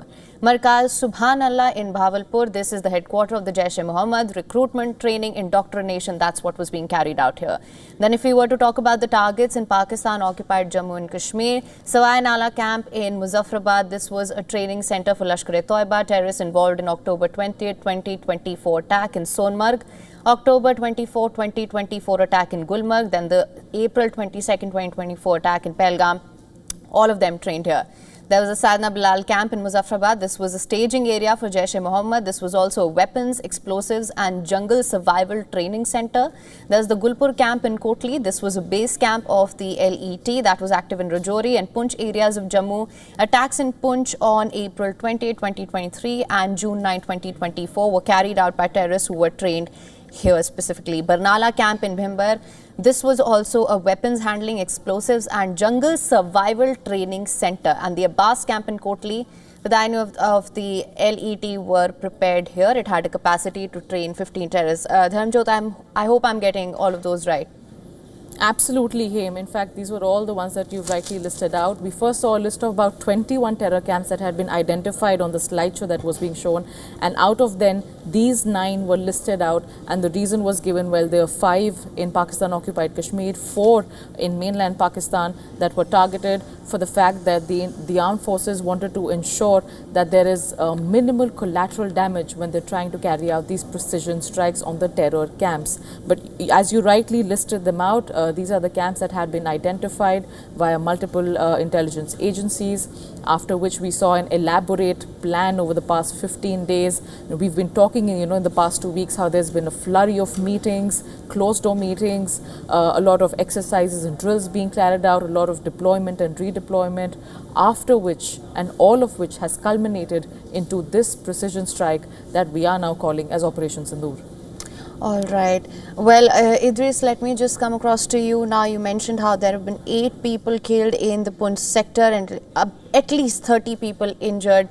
This in the aftermath of Operation Sindoor. We've been seeing continuous shelling across the LOC. Also, Idris, I believe there was a security cabinet meeting that was to be held in Jammu and Kashmir. Chief Minister Omar Abdullah, who was set to chair the emergency cabinet meeting in Srinagar around. It was supposed to happen. What can you tell us about that, Idris? Well, the Chief Minister has just spoken to the media and he's shown concern especially about the people who live close to the line of control. There have been multiple incidents since the last 5 hours where civilian population has been targeted by the Pakistan Army, especially in Poonch as well as in Kupwara district, where at least 8 people have been killed and around 30 are injured. The Chief Minister has shown concern about that and also said that the state, the Union Territory needs to be prepared for any eventuality if at all something comes up. He's also said that India did not start this. It's the Pakistan Army's response who are basically trying to start a war with attacking the civilian population of Jammu and Kashmir. He also said that the attack that was carried out by the Indian forces was with precision and only on the terror camps across the line of control, while as the Pakistan's response has been not only to attack the Indian armed forces but also the civilian population. We've also heard that Chief Minister Omar Abdullah also spoke to the Home Minister Amit Shah a while back, while as the Lieutenant Governor of Jammu and Kashmir Manoj Sinha is also keeping a tab of of the current situation across the line of control and international border. If we talk about the Poonch area, we've seen that from the last 7 hours there's been continuous shelling going on, massive shelling from the Pakistani side. The Indian side has been responding to it as well, but Pakistan has been targeting the civilian population in the Poonch area, where we've heard that 8 people have died so far. 2 people are critical, while as around 28 people are injured and they're being treated at the hospital. On the other side, if we talk about the northern part of Kashmir and Kupwara district, there has been massive ceasefire violation there as well, and the target of the Pakistani army has been the houses of the civilians in that region. We've seen houses being burned down with the artillery that is being pushed from the Pakistani army on the Kupwara border as well. So line of control extremely volatile at the moment. That's why we've seen the Srinagar airport, Jammu airport, Leh airport and some of the airports in the northern India have been completely closed for the day. We've seen schools completely closed in the Jammu division, while as in the northern part of Kupwara, Baramulla, Bandipora as well as Handwara, the schools and educational institutions have been closed here as well. In Srinagar, the schools which are close to the airport have also been shut for today. Right. All right, Dharamjot, you've heard all the updates from Idris as well. Again, just to point out here, no civilian casualties reported from the Pakistan side. If we were to go by what Colonel Sufia Qureshi and Wing Commander Vyomika Singh have said, it was a precision strike. They were very careful. There were specific buildings or there was a specific building or a group of buildings which were targeted. That is how well the operation was planned.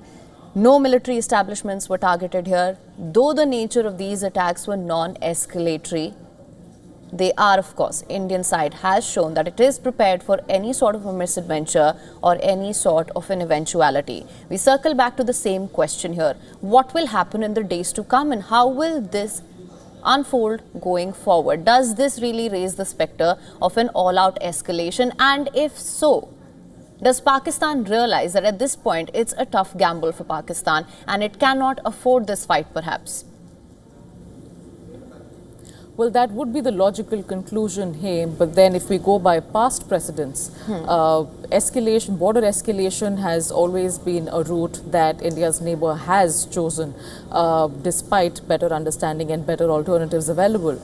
And this has been a trend for the past few years now, decades in fact, where India had, in the case of any terror attack, has sought response and cooperation from Pakistan to ensure that there is internal investigation and that the culprits are handed over and that Pakistan's internal authorities find a course correction measure to at least curtail the terror activities going on in the country.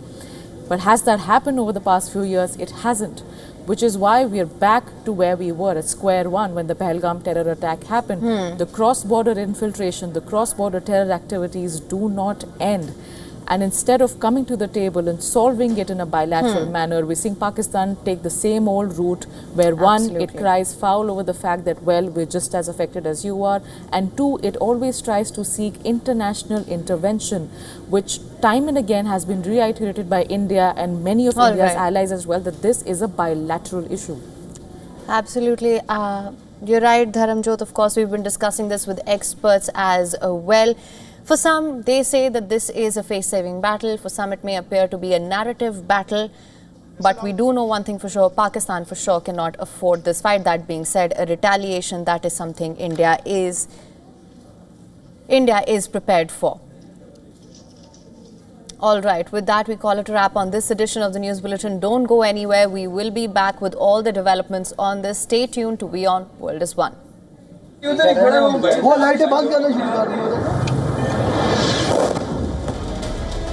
ये नुकसान ये 9 number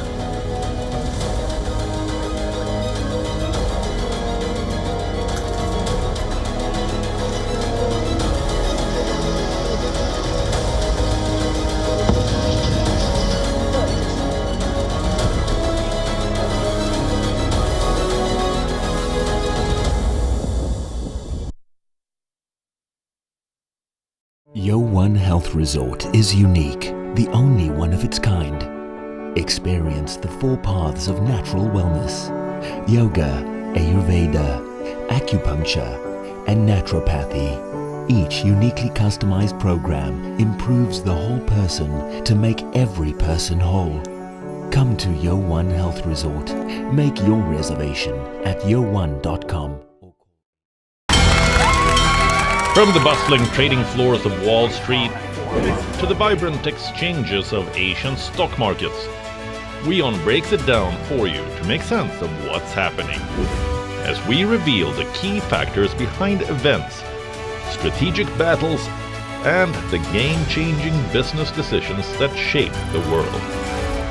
We bring you all of this and more on World Business Watch.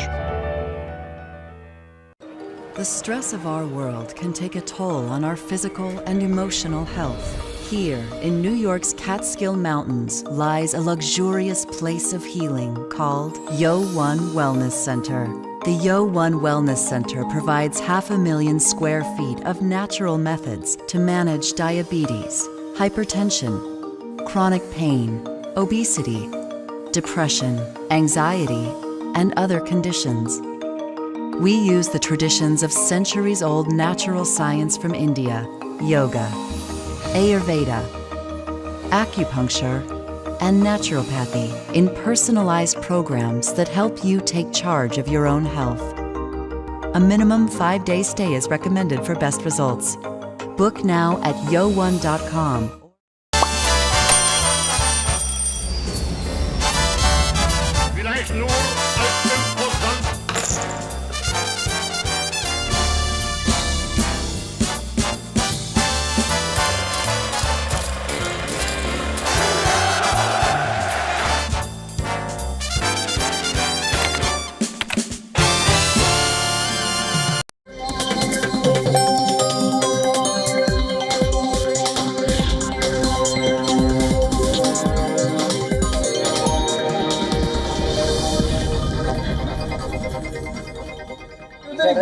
वो लाइटें बंद करना शुरू कर दी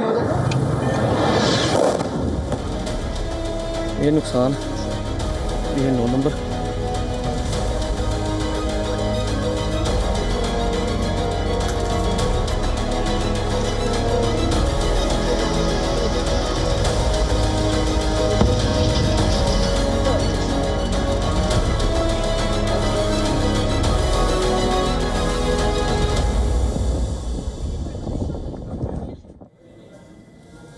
Welcome back to WION World is One. Thank you so much for staying with us. Of course, our focus today on WION World is One, Operation Sindoor.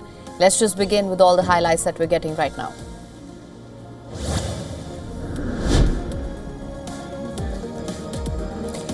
Indian military says locations for Operation Sindoor were selected carefully to ensure no loss of civilian lives. The camps were attacked between 1:05 and 1:30 a.m. early this morning.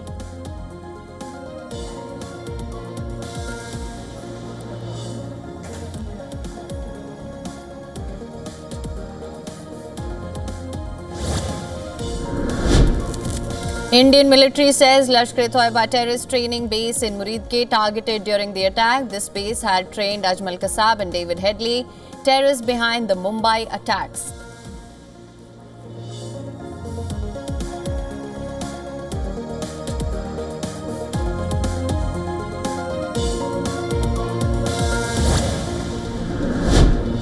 Indian armed forces conduct precision strikes on targets in Pakistan and Pakistan-occupied Kashmir. Military says 9 targets selected on the basis of credible intelligence input and destroyed during Operation Sindoor.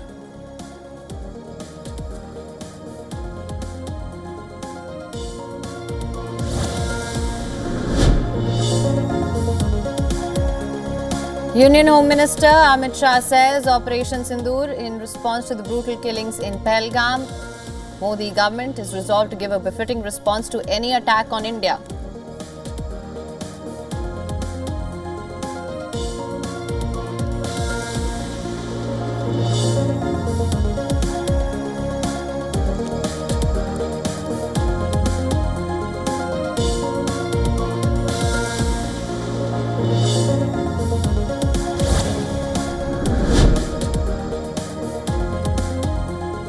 The Cabinet Committee on Security meeting begins at Prime Minister Modi's residence. Defence Ministers of Defence, Home Affairs, Finance and External Affairs also present.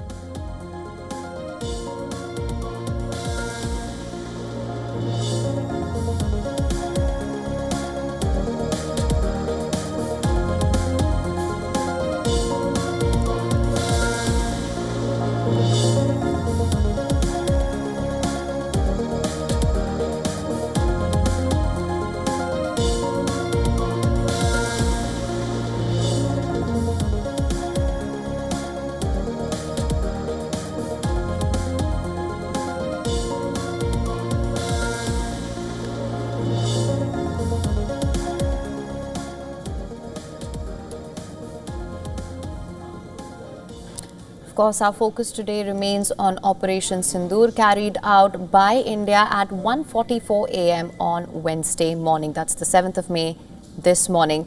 We also heard the press briefing that was held at around 10:30 a.m. where the targets, why they were chosen, was listed out. A precise and meticulous strike by India in response to the deadly Pahalgam attack that was carried out on the 22nd of April. They also listed out the targets in the Operation Sindoor. According to the information that was shared, it was the Sarjal camp in Sialkot, the Mehmoona Joya camp in Sialkot, Markaz Taiba camp in Muridke, Markaz Subhanallah in Bahawalpur. These were the sites that were picked in Pakistan. Now, for more on this, we're now being joined by Lieutenant General Subrata Saha, former Deputy Chief of Army Staff and currently member of the National Security Advisory Board, joining us live from New Delhi. Thank you so much for joining us again. I'm sure you heard the press briefing as well. What would you say were the key takeaways from this meeting? I think the first and most important one was that we chose to be very specific in our response to that brutal attack on innocent civilians at Pahalgam. I think that was the most significant one because we have chosen to get at the terrorist camps and terrorist infrastructure. One, the Lashkar-e-Taiba, and TRF is nothing else but a mutation of the Lashkar-e-Taiba, make no mistakes, and likewise the Jaish-e-Mohammed. So these were the two terrorist groups which are most active today, and they keep alternating depending on which way and whom the ISI wants to play. So just as well that the attack went to Bahawalpur, which is the headquarter of Jaish-e-Mohammed, and the attack went to Muridke, the headquarters of LET. In both of them, I think it's a first that India has done. It has shed whatever inhibitions of the past and gone and struck at targets in Pakistan, Punjab. And in addition to that, it has also launched attacks on some launch pads, some training camps in Pakistan-occupied Jammu and Kashmir. So the widespread of 21 targets which were shown in the slide during the briefing, and those 9 specific targets. So I think first they are focused very categorically on that, and the press release which was there at just after midnight last night and reiterated now during the briefing was that we have not gone after military targets in Pakistan. I think which was a very clear reminder to Pakistan that should you do anything to retaliate, we will exercise the option of getting at your military targets next. So it was in a sense a reminder to Pakistan that there will be repercussions of any retaliation, which Pakistan is obviously contemplating, as stated by Shahbaz Sharif, their Prime Minister, in his initial response. How they do it, it remains to be seen. The third thing which comes out of the press briefing, of course, I think significant is the fact that the armed forces, I think, in a first of its kind, chose to have women officers to convey the message, which also I think is a very strong signal of Nari Shakti that the Prime Minister has been, emphasizing time and again, which has its own signaling, given the circumstances in which this operation was conducted. The third thing, in terms of the content of the press briefing, I think it was made very clear that despite previous operations in the past, Pakistan has chosen not to dismantle the terrorist infrastructure. So in other words, it is compelling India to act. It is compelling India to take such kinetic military action. It is compelling India to scale up, every time it is having to respond. Early on, India had restricted itself to launch pads, training camps within Pakistan occupied Jammu Kashmir. Now you have compelled us to come and, get at targets in Pakistan, Punjab. So I think that also came out very categorically during the course of the briefing. And finally, of course, they made it very clear that India is ready, Indian armed forces are ready to respond should there be any retaliation. So I think it was a very comprehensive, very, very clear-cut, unambiguous, unequivocal messaging that was done through this press briefing. Lieutenant General Saha, in fact, I was just going to come to you and speak to you about that. One, the name Operation Sindoor, and then the decision to have two young women officers brief the world media on exactly how Operation Sindoor was carried out, namely Colonel Sophia Qureshi and Wing Commander Vyomika Singh, who conducted this briefing. How do you assess the significance of this?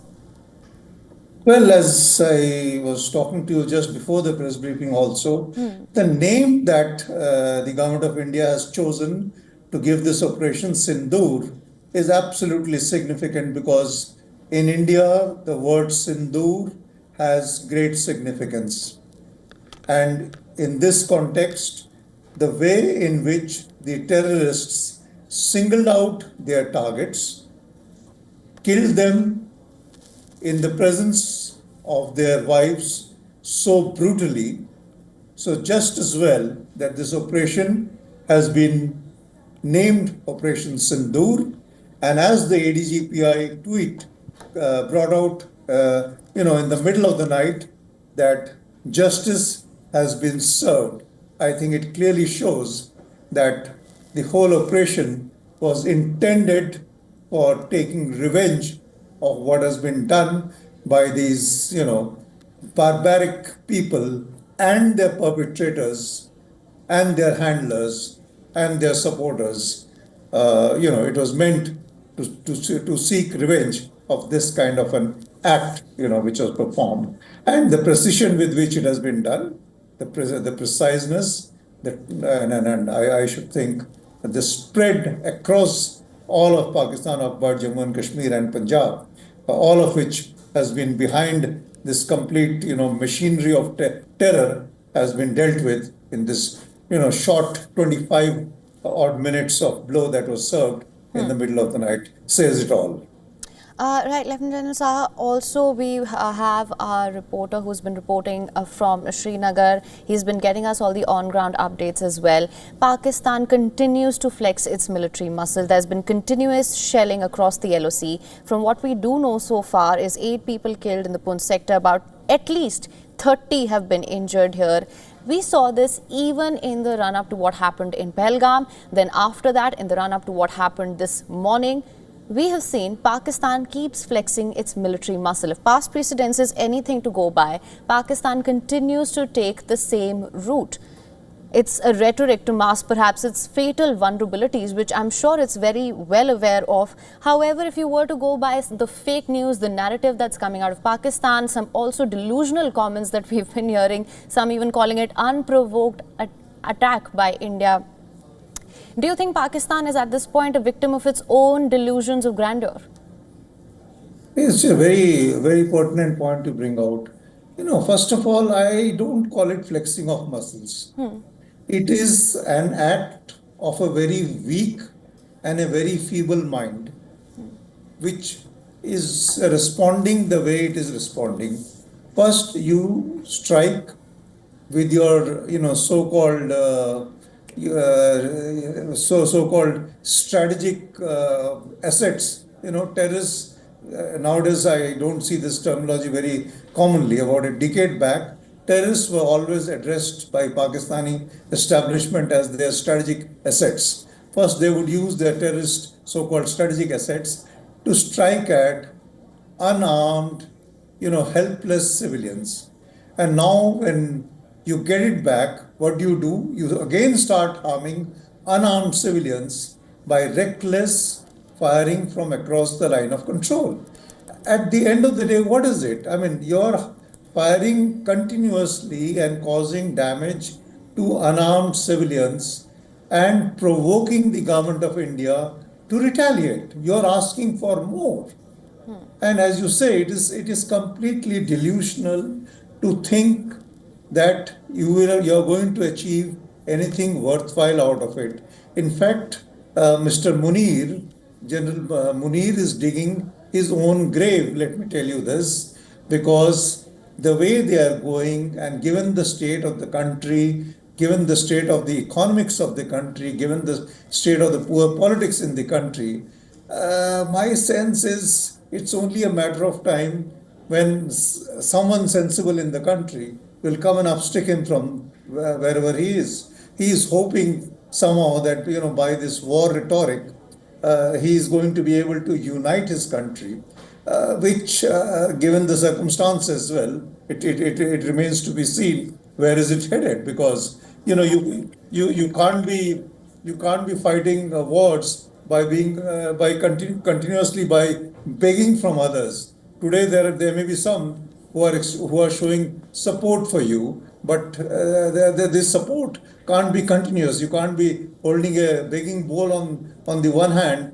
and fighting with somebody forever. So it's completely delusional to even think that you can keep retaliating or climb the escalatory ladder as they call it, or do something as reckless as their ministers have been talking about, an all-out war, doing the nuclear saber rattling and what have you. So it is some. I mean, no sane mind would indulge in this kind of. Look at the talk which he was making to that gathering of so-called non-resident Pakistanis some time back, which is actually in many ways the trigger for what we are witnessing now. Absolutely. Now, Lieutenant Saha, of course, you mentioned nuclear saber rattling. This is what I wanted to come to you as well, just for better understanding for our viewers as well. If we were to talk about the military strength, India's military strength, of course, it's fair to say at this point outclasses Pakistan's on every front. Since the 2019 Balakot strikes, it has aggressively upgraded its arsenal. Newer, deadlier weapons systems, air defense systems, the Rafale jets, cyber warfare capabilities, the naval dominance. It was on display this morning as well.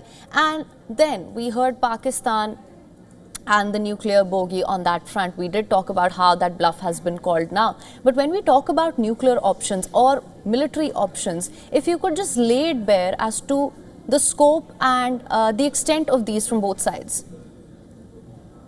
Well, this is not something that one would like to lay it bare, in an open discussion for reasons which you will understand. Right. But suffice to say that a country that starts, nuclear saber rattling so soon, they believe in what is there also in a lot of open discussions, and in some of the speeches that the Pakistani generals and those who handle their strategic forces they have been making, they speak about openly about using the nuclear weapon for what is called counter-force targeting.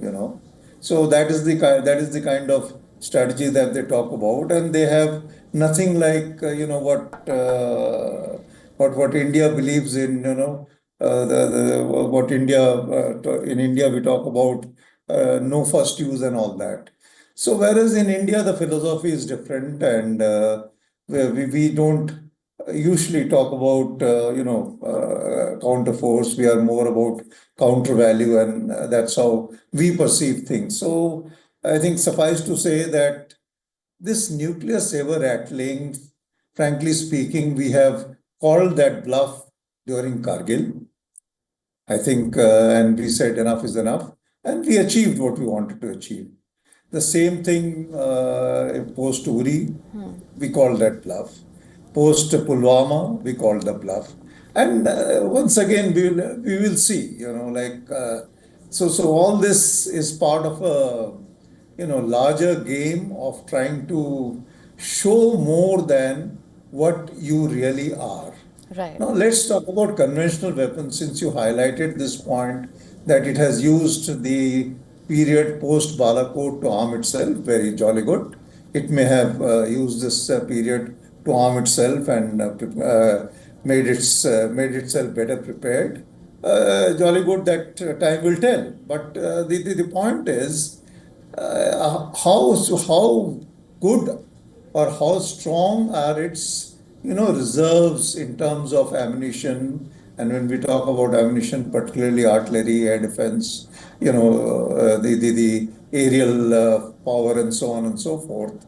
Yeah, we are all very much aware of the statements that have been coming from China, ironclad friends, and deeper than the Indian Ocean, higher than the Himalayas, and all that. All that is good rhetoric. All that is, part of the larger psychological operations, if you will. And we are also seeing the statements that are coming from Turkey, Iran, Azerbaijan, and so on.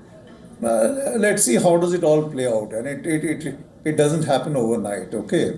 Right. And as I brought out earlier, also this business of you can't be fighting a war with a begging bowl, Right. And also the fact that it is the same Munir and his wisdom.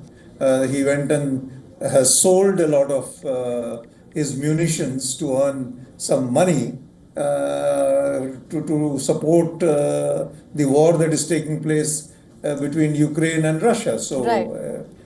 So there are enough reports which are suggestive of that as well. So the stocks which are there, whether it is in terms of the munitions, whether it is in terms of fuel, and so on and so forth. So it's all very well known. And incidentally, even this time around, right from the beginning, that sudden spurt of exercises, show of strength by carrying out exercises on the ground, by carrying out exercises in the air, and you could see all the excitement. And incidentally, India announced that it will carry out an air exercise only yesterday. Right. And by middle of the night, we were on the targets, and here we are today morning discussing an operation and not an exercise, aren't we? Right. So it's more action and less talking. All right. Well, Lieutenant General Saha, thank you so much for joining us on WION World is One. Thank you so much for your perspective on this and your insights on this as well. I'm sure there'll be lots more to discuss as and when more developments come in. Thank you.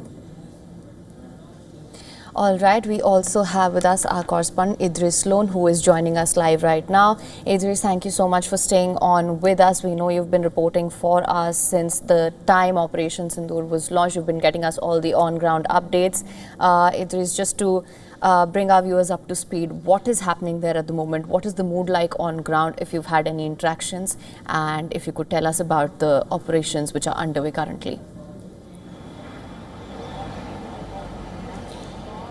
Well, there is a lot of tension, especially for the people who are living very close to the line of control and international border. We've seen escalation from the Pakistan Army side. They've been carrying out ceasefire violations from the last 13 consecutive nights. But today they've shifted from the small arms to the massive artillery that they're not only using to attack the Indian armed forces, their bunkers or posts, but also the civilian population living close to the line of control as well as international border. Let me give you an update that there are around 8 people who have been killed in the firing so far in the shelling from the Pakistan Army side in the Poonch sector. Over 30 people are injured, 2 of them are critical.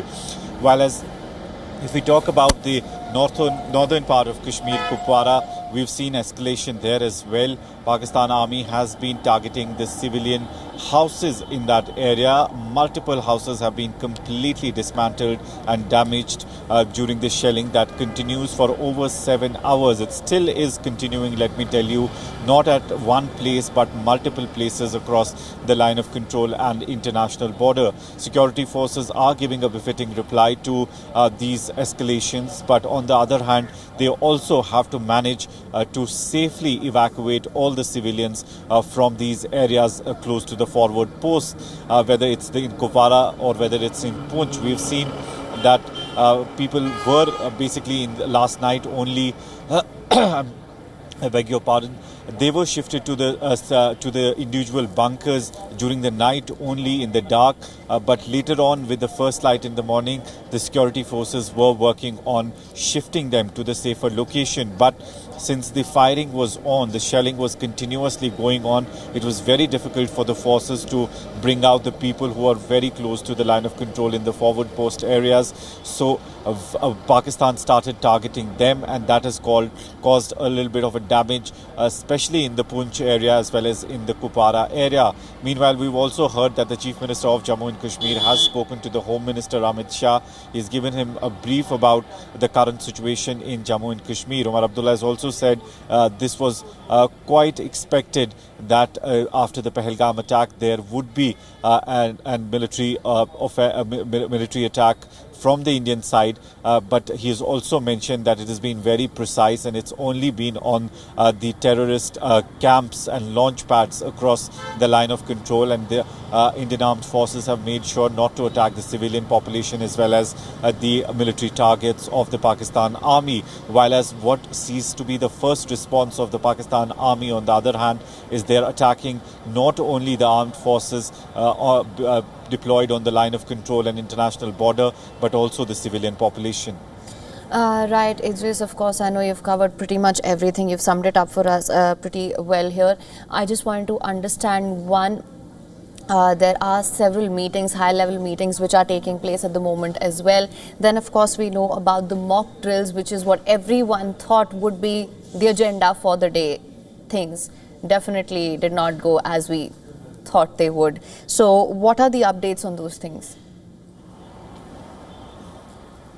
Well, we were expecting that the mock drills will happen and then there would be a response from the Indian armed forces, but they decided to basically target the enemy first, and then we will be doing the mock drills that are planned for the day today across various districts in Jammu and Kashmir. But let me tell you, there might be some changes likely in the mock drills, especially in the areas close to the line of control. As we've seen, the Srinagar airport, the Jammu airport, even Leh airport has been closed for today. Some of the airports in the northern part of India have also been closed down. Schools and colleges and educational institutions also in many districts, multiple districts, especially in northern part of Kashmir, in Kupwara, Baramulla, Handwara, Bandipora, as well as in the Jammu region in Ramban, in Poonch, Rajouri belt as well, have been closed down for today. So there might be some changes with regard to the mock drill that was to be held at 4 o'clock today. But nevertheless, if we talk about the situation in Jammu and Kashmir, security has been beefed up all across. We're seeing very less traffic on the road.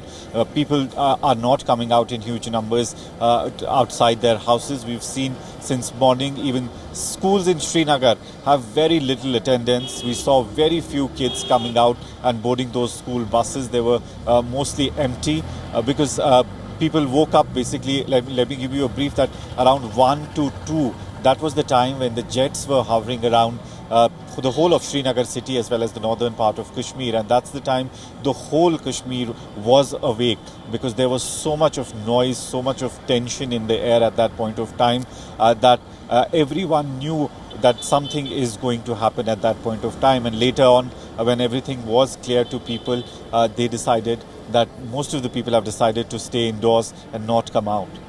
All right, well, Idris, thank you so much for bringing us the latest. Thank you so much for bringing us all that's happening on ground. We will, of course, connect with you in a short while.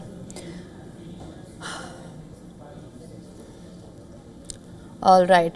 The press briefing, the all-important press briefing detailing what actually happened overnight where India hit back at Pakistan has been held. Colonel Sophia Qureshi and Wing Commander Vyomika Singh have briefed the world media on exactly and precisely how these strikes were carried out, clearly laying out that no military establishments were targeted.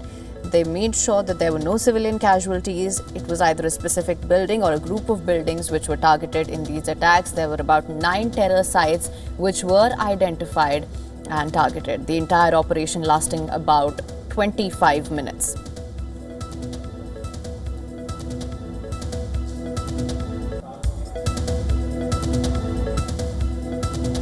Of course, our top focus today remains on Operation Sindoor.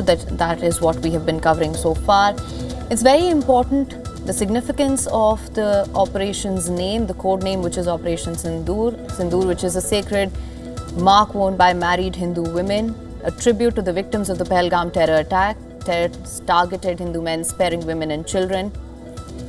It honors the grief of widows and bravery of their husbands, a reminder that every innocent life lost will be remembered.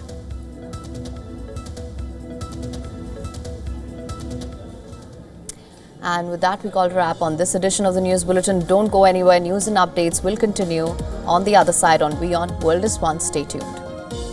वो लाइटें बंद करना शुरू कर दी उधर ना ये नुकसान ये 9 number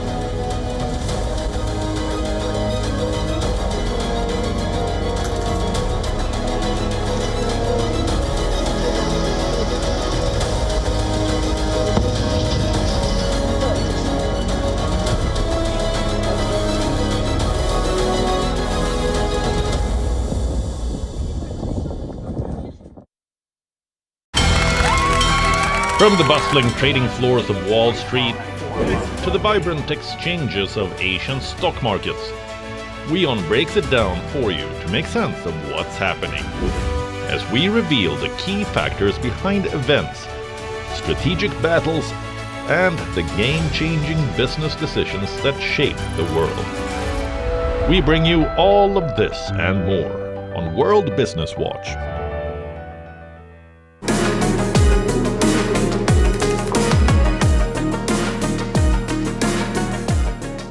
Catch me on Token Money Magnet, only on WION.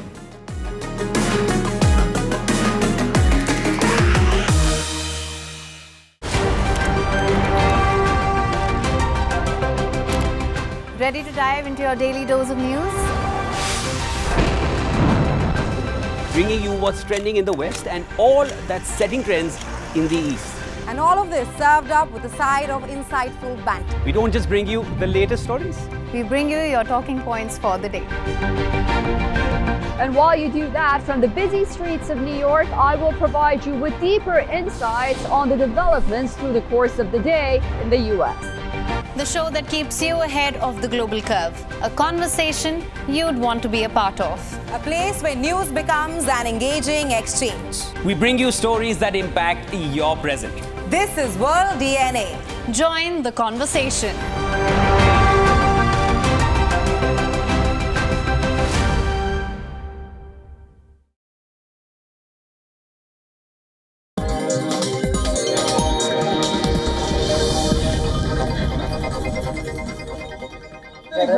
वो लाइटें बंद करना शुरू कर दी उधर ना ये नुकसान ये 9 number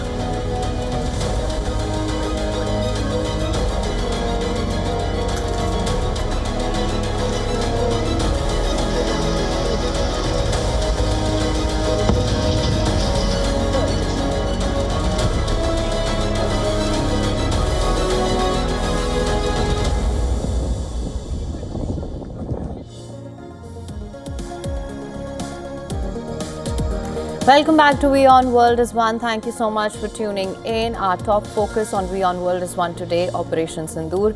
We will be bringing you up to speed with all that's happened so far and all the developments that are slowly coming in. For now, let's take a look at all the top developments that we do know of so far. Operation Sindoor 22 April को पहलगाम में हुए विभत्स आतंकवादी हमले के शिकार मासूम नागरिकों व उनके परिवारों को न्याय देने के लिए लॉन्च किया गया था. India says its armed forces conducted precision strikes on terror camps in Pakistan and Pakistan-occupied Kashmir. Military says 9 targets selected on the basis of credible intelligence input and destroyed during Operation Sindoor.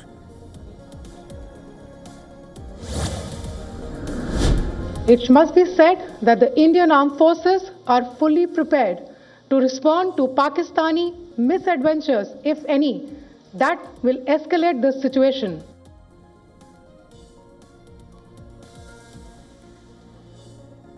Operation Sindoor lasted nearly 20 minutes. Camps were attacked between 1:05 and 1:30 a.m. local time. Military says the targets for Operation Sindoor selected carefully to ensure no loss of civilian lives.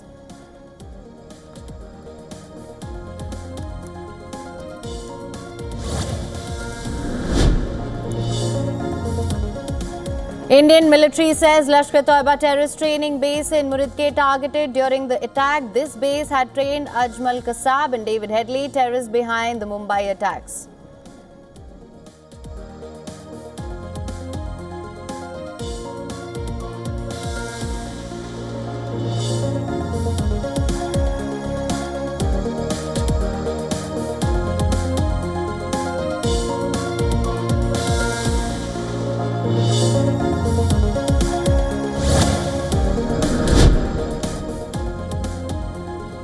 The Cabinet Committee on Security meeting begins at Prime Minister Modi's residence. Minister of Defence, Home Minister, Finance and External Affairs Minister also present.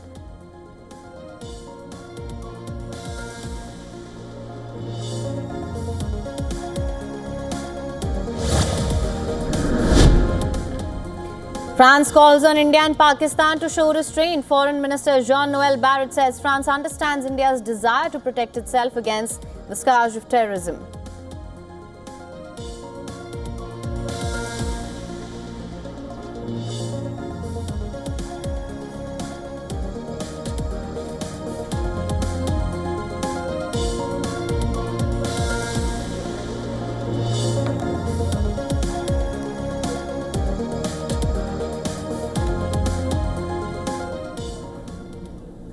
All right, of course, we are getting you the latest that is coming in on Operation Sindoor. This is what we've been tracking since the wee hours of this morning. We also heard that press briefing that was conducted by Colonel Sophia Qureshi and Wing Commander Vyomika Singh, where Operation Sindoor, how it was carried out, how the 9 terror sites were located and identified, those were detailed as well.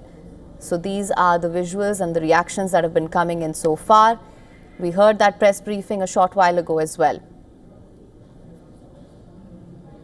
Operation Sindoor 22 April को पहलगाम में हुए विभत्स आतंकवादी हमले के शिकार मासूम नागरिकों व उनके परिवारों को न्याय देने के लिए लॉन्च किया गया था।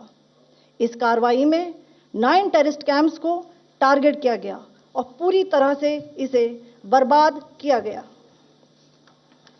पाकिस्तान में पिछले 3 दशकों से टेरर इंफ्रास्ट्रक्चर का निर्माण हो रहा है।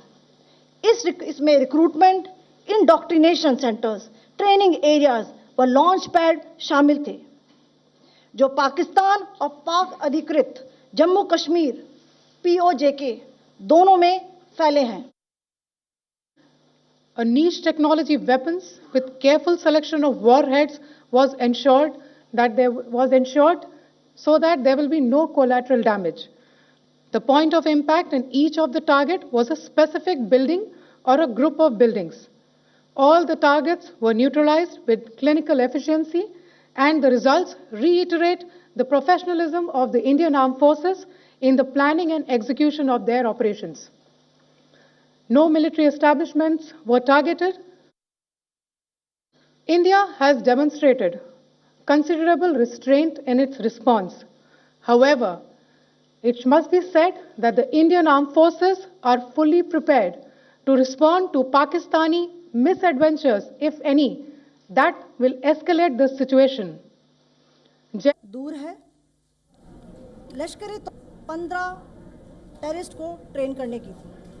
All right, we're also getting some more information right now that Prime Minister Narendra Modi has postponed his upcoming visit to Croatia, Norway and the Netherlands.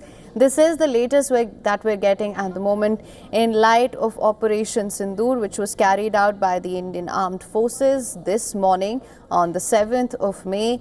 Indian Prime Minister Narendra Modi has postponed his upcoming visits to Croatia, Norway and Netherlands, which were to happen from the 14th to the 17th of May. This is the latest that we are getting at the moment.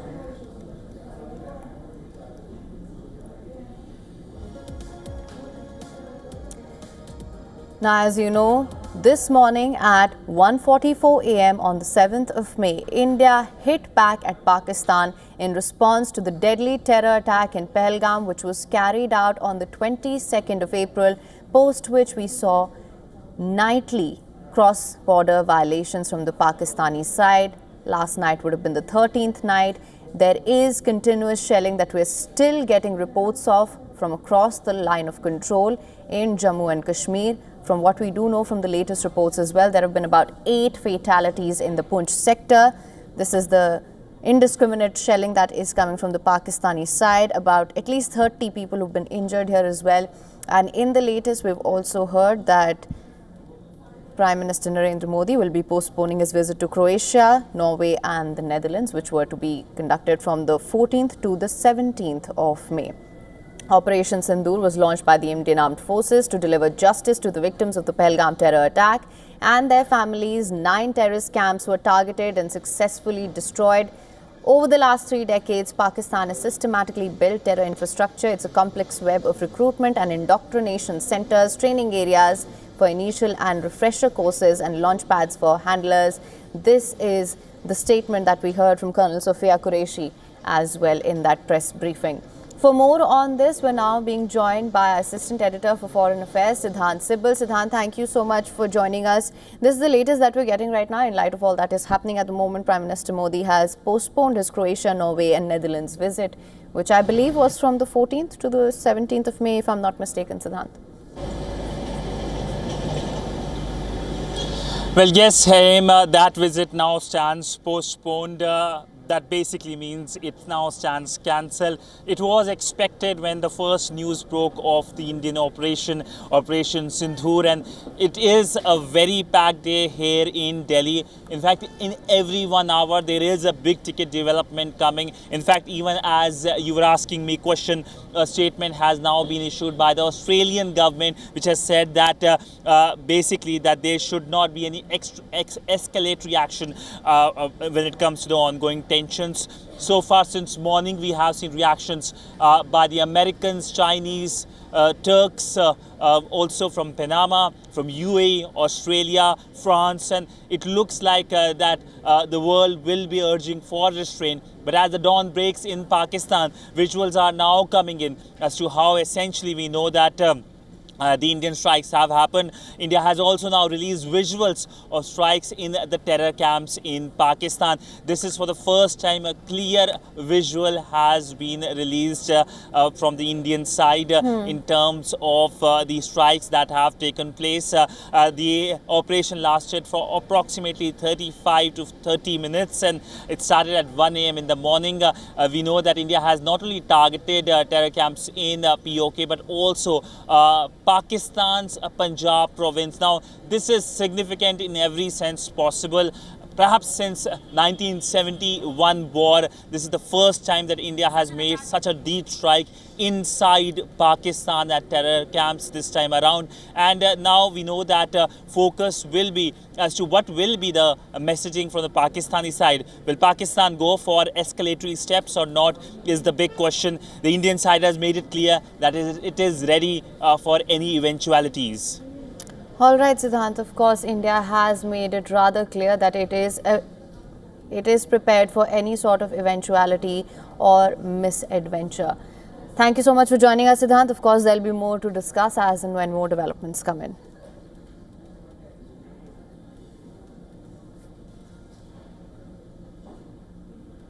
Let's also get you the latest reactions coming in from the families of the victims of the Pahalgam terror attack.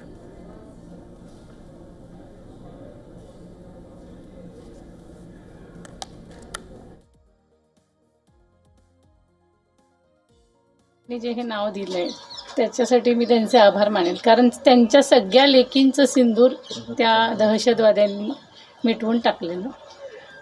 Scientific milestones. Beyond that, they are proof that the human spirit can defy gravity. India made history by reaching Mars on its first attempt in 2014. Chandrayaan-1 helped discover water on the moon. Chandrayaan-2 gave us the highest resolution images of the moon.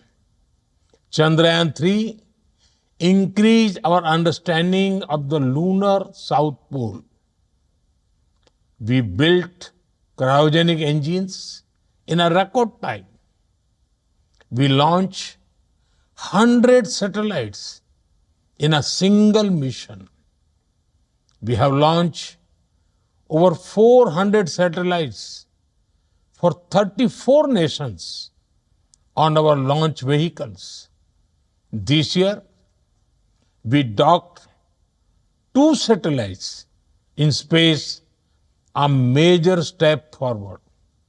Friends, India's space journey is not about racing others. It is about reaching higher together.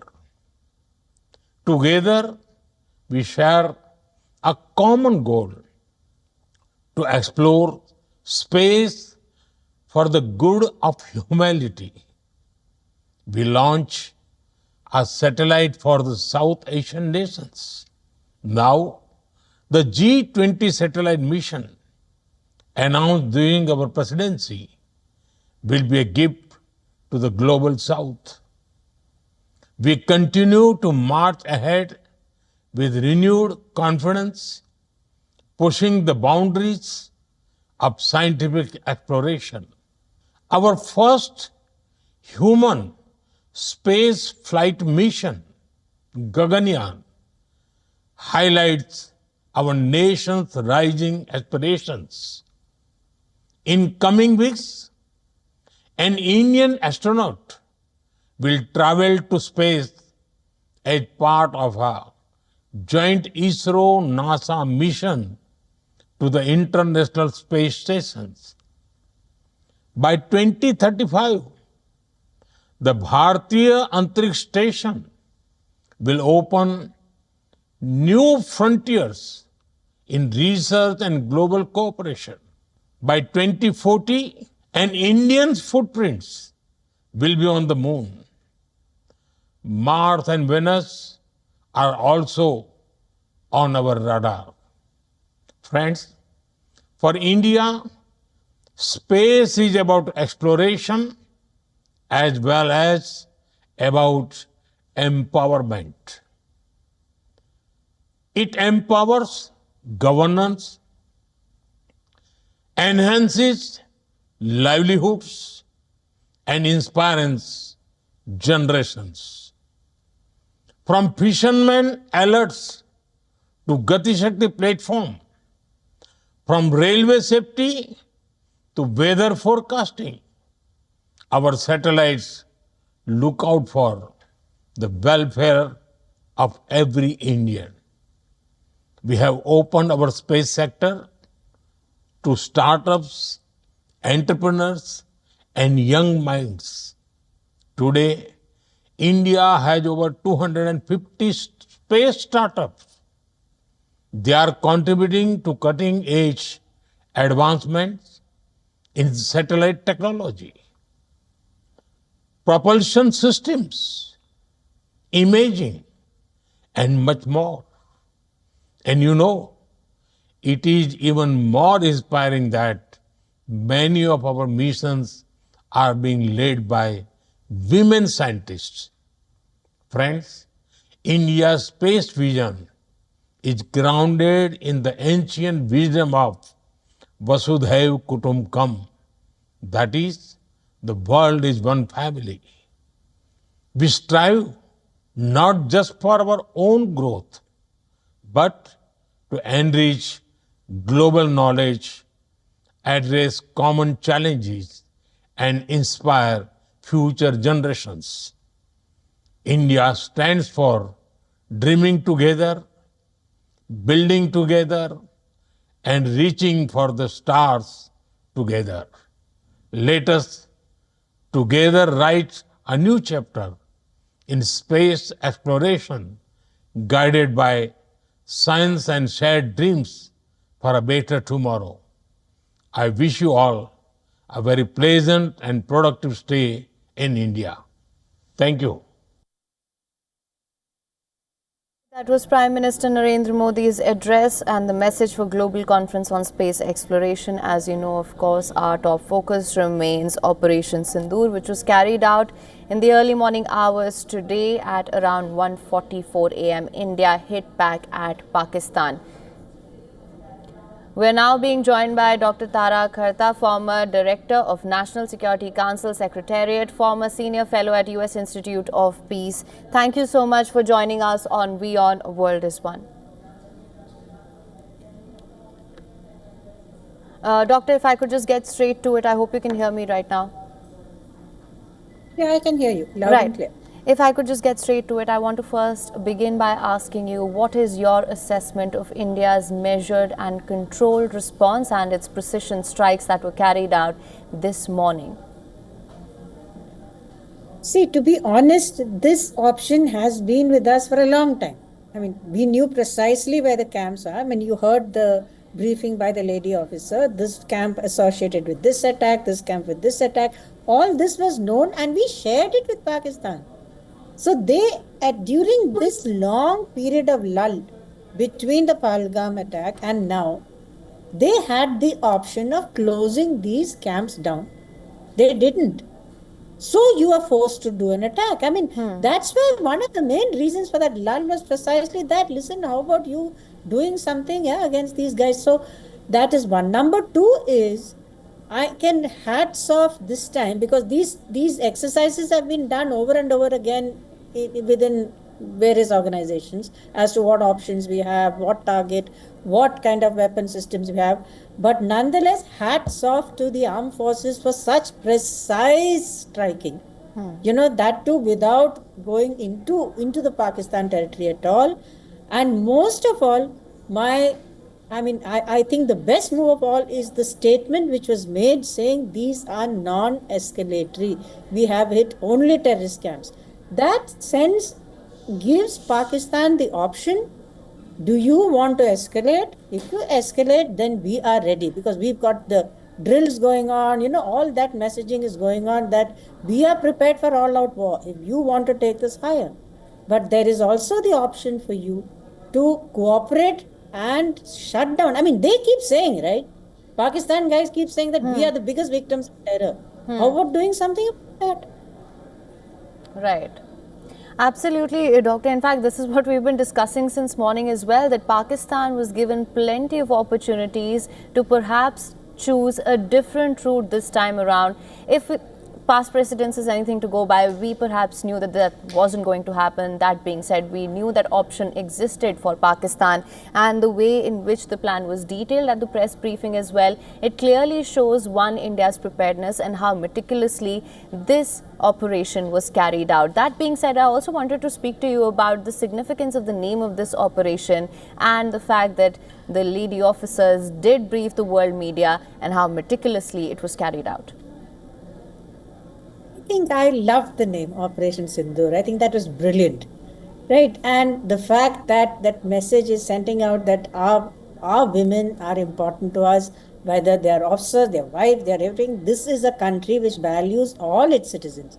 But I just want to add one thing here, which, you know, I just recalled that I think it was when you remember there was this huge bombing against Peshawar school children, okay, which carried on, I think it was 2011 if I'm not mistaken. And after that, India held 2 minutes of silence in condolence for this attack on these poor children. That's the kind of messaging we've been doing, saying, listen, if you're in trouble, we are there to help you. If you want terrorist caught, we will help you. But for years, we had no response at all. So we did hope for some response during the previous army chief's tenure, Pakistan, General Bajwa. There was an opening there. But I think this person now has effectively closed it. It's very unfortunate because there is always, in any crisis, there is an opportunity. And the opportunity here is for both sides to cooperate and shut down terrorism in the entire subcontinent. Right. Now, Doctor, again, we were speaking to some of the other experts in the morning as well, and they were talking about how now the escalatory dominance lies with India. There is, of course, the very real fear of where things will go from here. If there's going to be an all-out war, what Pakistan's response will be. So far, we do know that there is continuous shelling across the LOC. There have been 8 dead in Punch sector, about at least 30 injured there as well. That being said, what is your assessment of what's to happen in the days to come? Given his posturing, General Asim Munir climbing on top of a tank and making a speech to Mangla, the strike corps, right? So that message is that if you hit us, we'll hit you harder. Again, it's such a pity, but there it is. So unless he delivers on that to some extent, without actually going to war, so those targets, whatever he does, will have to be selected in such a way that it does not hit civilians. Because this whole attack is a response to their hitting of of these poor tourists, right? So the message is, you hit civilians, we hit terrorists. Now, if they want to return fire onto civilians, that is their choice. But in that case, we are completely ready for whatever they are throwing at us. And after that, it's no holds barred. You cannot do this. I think the message which like you said, it was this government itself, Prime Minister Modi, who offered assistance, did everything we could, told them to come here, check out the terrorist attack site, see whether you can do something, gave them assistance. Nothing happened, except a couple of times. We did see cooperation when Nawaz Sharif was there. We did see some effort to sort of shut down. We had President Zardari offering to send the ISI chief here. So it's there. It's just that it needs to come together. And hopefully, if they can get their act together, this, like I said, can be turned into an opportunity. If not, we are ready for anything. Right, of course. I believe that much is clear by now, that India has said that it is pretty much prepared for any sort of misadventure or eventuality. That being said, and again, you did speak about the past attacks as well. Pakistan continues to take the same route. Do you think, or rather, what do you think it will take to get Pakistan on the negotiations table and to find a diplomatic solution to this, if there can be one? See, there's also been one statement saying that we will attack dams on the Indus. That was a statement which came a couple of days ago, because the Indus, finally, it is the Indus Water Treaty, which is a stranglehold on these people. So if that is really tightened, and not immediately perhaps, but immediately also to an extent, but further down the line, that is your only leverage. That is the unfortunate part, that over the years of terrorism, any cooperation has been cut off. So you have nothing to influence them with. So one hopes that their friends and whatever friends they have will step in to restrain them and tell these guys, you are a terrorist sponsoring country. You've had problems with you, not just in Afghanistan and India. Pakistan terrorists have been involved in terrorism except even in the US. So the trouble is, terrorism has gone off the radar. It is no longer part that, as long as the global war on terrorism was there, it was all very well. Now that the US is not looking at terrorism, it is looking at a whole bunch of other things. So that focus has shifted. So thereby your diplomatic options are probably quite limited. That is the difference between when you did Balakot and when you've done this now. At that time, the international community was fully on board. Now you've got Ukraine, you've got Gaza, you've got Trump, you've got all sorts of things happening. So the leverages or the influences that could work on Pakistan are probably less. I hope it isn't. I hope I'm wrong, but it's probably less. Right, Doctor. In fact, it's interesting that you say that, because I was speaking about this earlier to one of our guests as well, and they said that, considering the US leverage over Pakistan, it could in fact have a lot of sway over how things go forward and how it chooses to respond. And then I also wanted to discuss China's response. It has put its weight behind Pakistan as well. And if I were to just go by what one of our earlier guests had to say, his response was clear on that, saying that, it is entwined with Pakistan, of course, by way of the CPEC and other leverages that it holds over Pakistan as well. Do you think that's the extent of them throwing their weight behind Pakistan or asking for a diplomatic solution? Or is there any concrete way that this could be settled by the intervention of the international community? China doesn't like jihadi terrorism. It is not something that they can ever, condone jihadi terrorism, not anything else, because they have problems with their own Muslim communities, which is why this Lashkar-e-Taiba changed its name to the terrorist front. So it's no longer, exactly linked to a jihadi response. Now here, China, of course, that they sent a plane load of weapons to them to help them. Their loans are outstanding with Pakistan. So if China wants to get further, Pakistan further into debt, into a situation where it cannot, if there is war, the economy is finished, right? It's done for. So if that works for China, where it's paying all Pakistan's bills, well, fine, let Beijing go ahead. But will China open another front if things get really bad? That is our question. To my sense, keeping in mind that countries are not rational, certainly parts of Chinese, leadership are far from rational, is that with this whole Taiwan situation, acting up, they would not want to open another front. But here is the thing. This is an opportunity for Beijing to show it's as a leader of, the whatever it says, this whatever terms it uses, and talk to Pakistan and rein it in. If it can do that, then Beijing has got itself a role. Remember, Beijing, had this whole Iran-Saudi deal, which that was quite an amazing operation. If they can do something like that, just reining in this crazy country, not the country, the army, then it's an opportunity for Chinese leadership. But the trouble is whether they'll take it or not. Absolutely. All right, and this is, of course, assuming that countries are rational. Dr. Tahir, thank you so much for joining us on WION World is One with your insights and your perspective on this. All right, so as you know, we have been tracking all the developments that have been coming in from Operation Sindoor on WION World is One. We will continue to bring you all the developments and the updates on this. For now, we're going to call it a wrap on this edition of the News Bulletin. Don't go anywhere. Stay tuned. News and developments continue on the other side.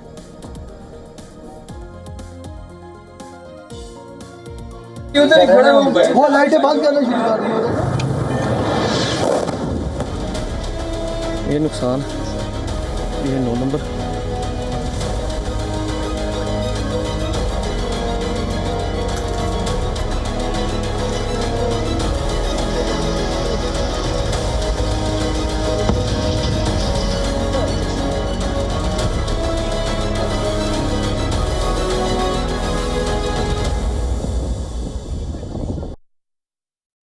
The stress of our world can take a toll on our physical and emotional health. Here, in New York's Catskill Mountains, lies a luxurious place of healing called WION Wellness Center. The WION Wellness Center provides 500,000 square feet of natural methods to manage diabetes, hypertension, chronic pain, obesity, depression, anxiety, and other conditions.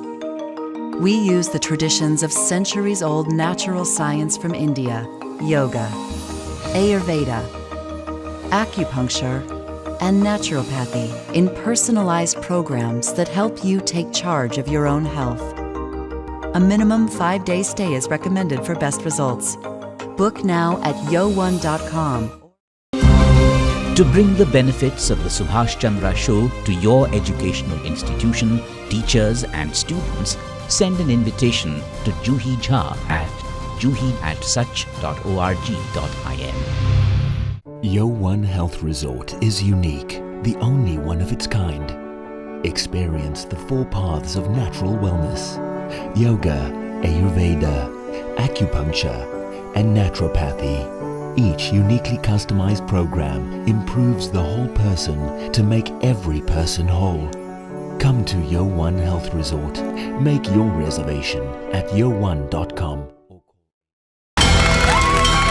From the bustling trading floors of Wall Street to the vibrant exchanges of Asian stock markets, WION breaks it down for you to make sense of what's happening.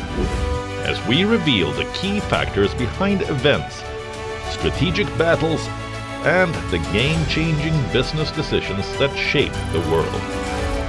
We bring you all of this and more on World Business Watch. WION, India's global voice, the channel that brings you the biggest stories from across the world through India's lens. Now available in more than 190 countries worldwide. Because we believe that the world is one.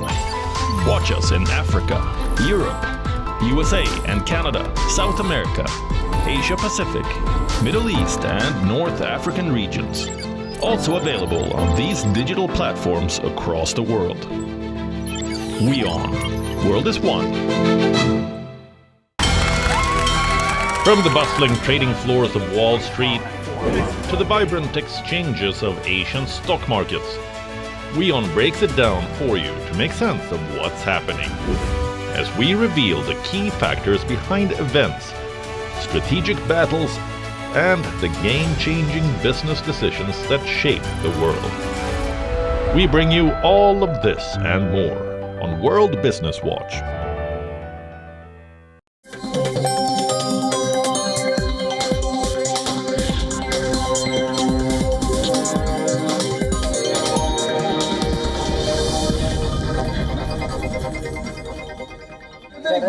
वो लाइटें बंद करना शुरू कर दी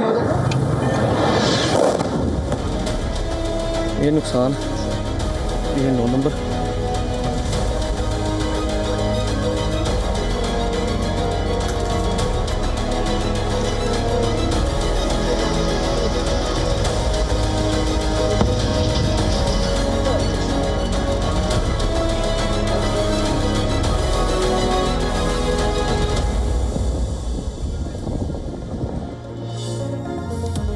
Welcome back. You're watching WION World is One, and I'm Jyotsna Kumar, and this is the coverage of India's strike Operation Sindoor that has taken place in the wee hours today. We'll be covering all the latest news on that. Let's first begin by looking at all the headlines across the world. Operation Sindoor 22 April को पहलगाम में हुए विभत्स आतंकवादी हमले के शिकार मासूम नागरिकों व उनके परिवारों को न्याय देने के लिए लॉन्च किया गया था. India says its armed forces conducted precision strikes on terror camps in Pakistan and Pakistan-occupied Kashmir. Military says 9 targets selected on basis of credible intelligence input and destroyed during Operation Sindoor.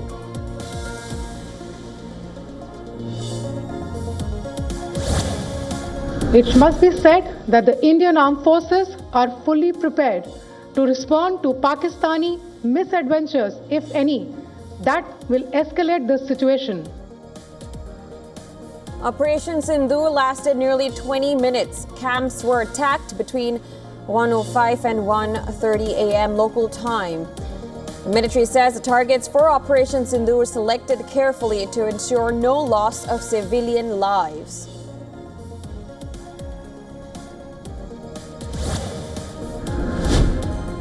Indian military says Lashkar-e-Taiba terrorist training base in Murigde targeted during the attack. This base had trained Ajmer Kasab and David Headley, who are the terrorists behind the Mumbai attacks.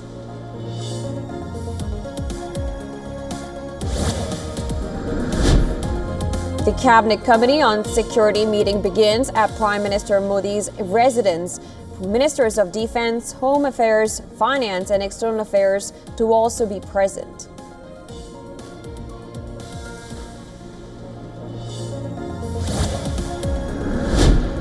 France calls on India and Pakistan to show restraint. Foreign Minister Jean-Noël Barrot says France understands India's desire to protect itself against the scourge of terrorism.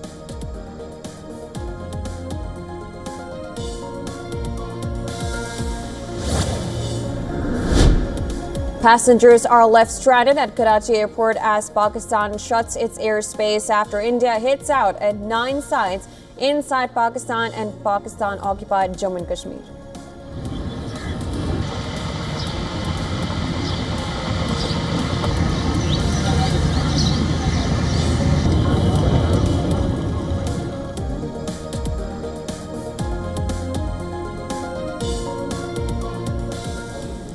The Indian Armed Forces have avenged the barbaric terror attack in Pahalgam, which killed 26 people. Listen to this.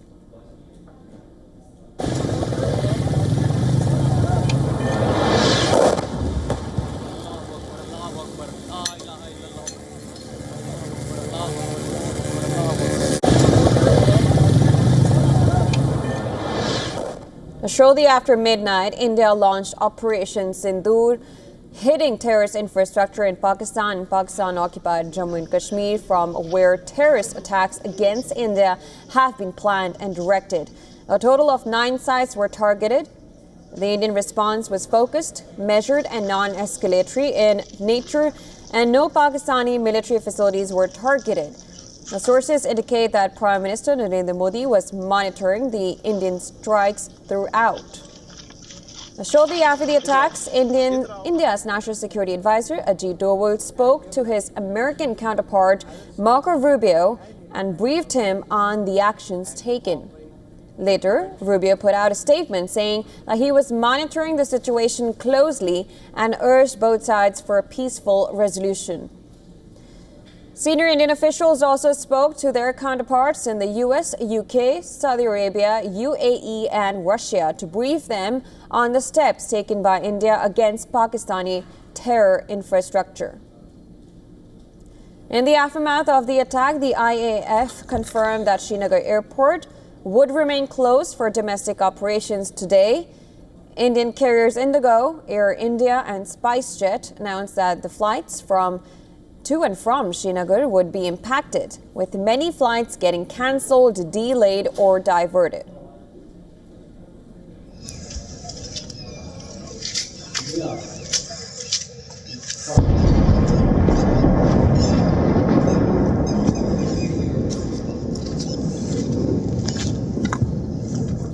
Meanwhile, the line of control continues to be tense, with heavy exchange of fire being reported. At least 8 people have been killed in the firing from Pakistan in Jammu and Kashmir's Poonch. Meanwhile, Pakistan's Prime Minister Shehbaz Sharif confirmed that India conducted precision military strikes and has called for a National Security Committee meet.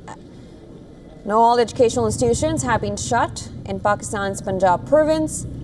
In one of the first major global reaction, US President Donald Trump said that he knew something was going to happen and hoped that the hostilities would end very quickly.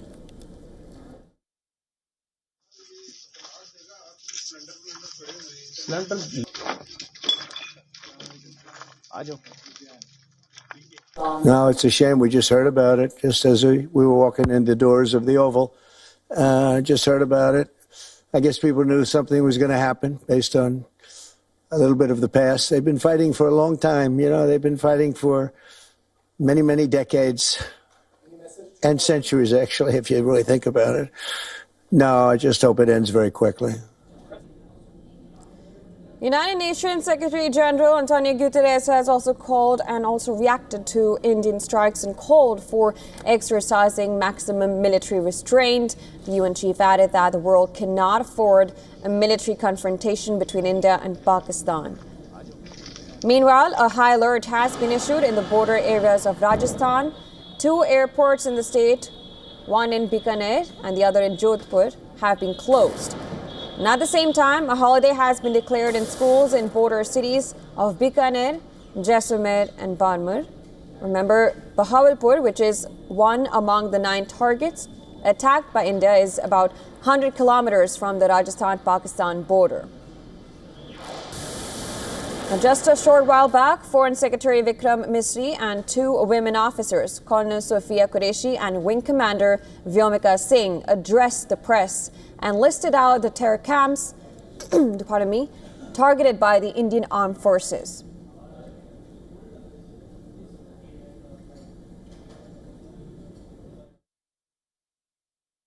Good morning. Thank you all for joining this briefing.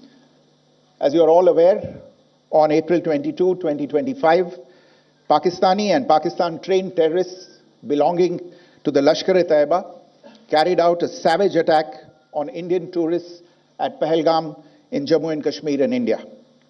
They murdered 26 people, including one national of Nepal, causing the largest number of civilian casualties in a terrorist attack in India since the 26 November 2008 attacks in Mumbai. The attack in Pahalgam was marked by extreme barbarity, with the victims mostly killed with headshots from close range and in front of their families. Family members were deliberately traumatized through the manner of the killing, accompanied by the exhortation that they should take back the message. The attack was clearly driven by the objective of undermining the normalcy returning to Jammu and Kashmir. In particular, it was designed to impact the mainstay of the economy, tourism, with a record 23 million tourists visiting the valley last year. The calculation, presumably, was that harming growth and development in the Union Territory would help keep it backward and create fertile ground for continued cross-border terrorism from Pakistan.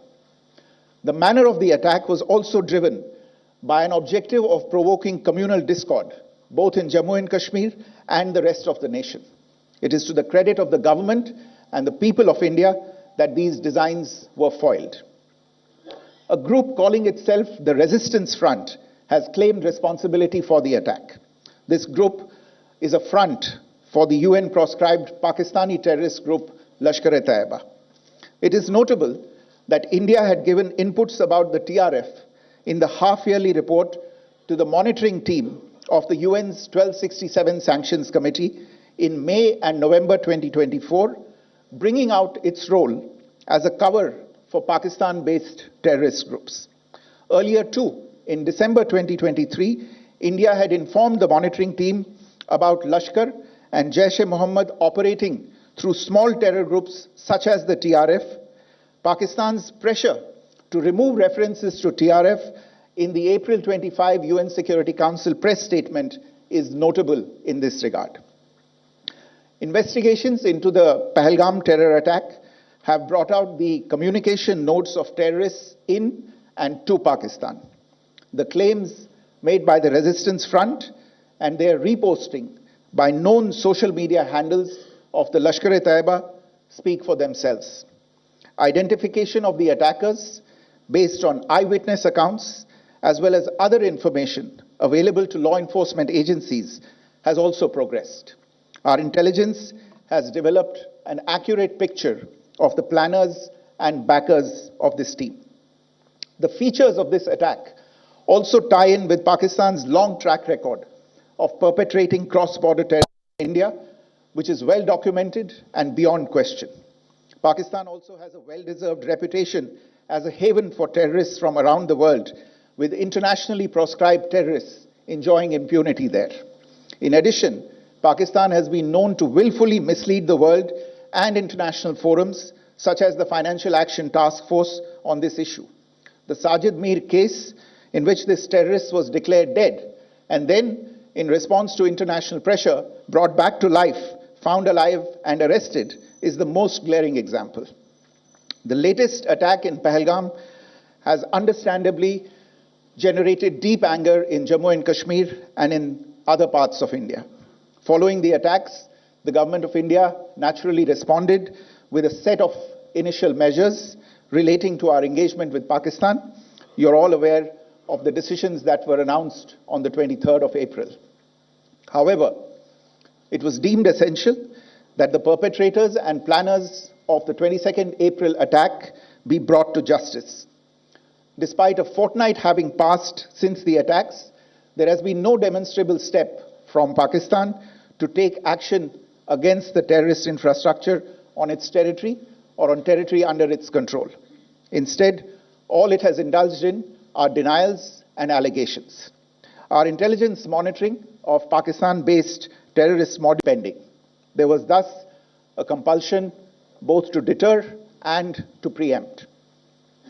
Earlier this morning, as you would be aware, India exercised its right to respond and preempt as well as deter more such cross-border attacks. These actions were measured, non-escalatory, proportionate, and responsible. They focused on dismantling the terrorist infrastructure and disabling terrorists likely to be sent across to India. You would also recall that the Security Council on 25th April 2025 had issued a press statement on the Pahalgam terror attack, underlining, and I quote, the need to hold perpetrators, organizers, financiers, and sponsors of this reprehensible act of terrorism accountable and bring them to justice, unquote. India's latest actions should be seen in this context. Joining me for this briefing on our actions earlier this morning are Colonel Sophia Qureshi and Wing Commander Vyomika Singh. I will request them to share some details regarding Operation Sindoor with all of you. Well, that was Foreign Secretary Vikrant Misri. Now, to give us more details, we have joining us our Assistant Editor of Foreign Affairs, Siddhant Sibbu. Thank you so much, Siddhant, for joining us live. Now, we just heard Foreign Secretary how he briefed upon this very precise strike that India did conduct in the wee hours. Now, what struck me was how this whole strike has been very different from the past ones. This is more expansive, very precise. What did you pick up from this press conference? Well, let me just say that it is approximately 12 hours since the first strikes happened. Visuals are now pouring in from across Pakistan of India's strikes in various parts, including POK and, of course, in Pakistan's Punjab province. Now we know that India has been targeting terror camps.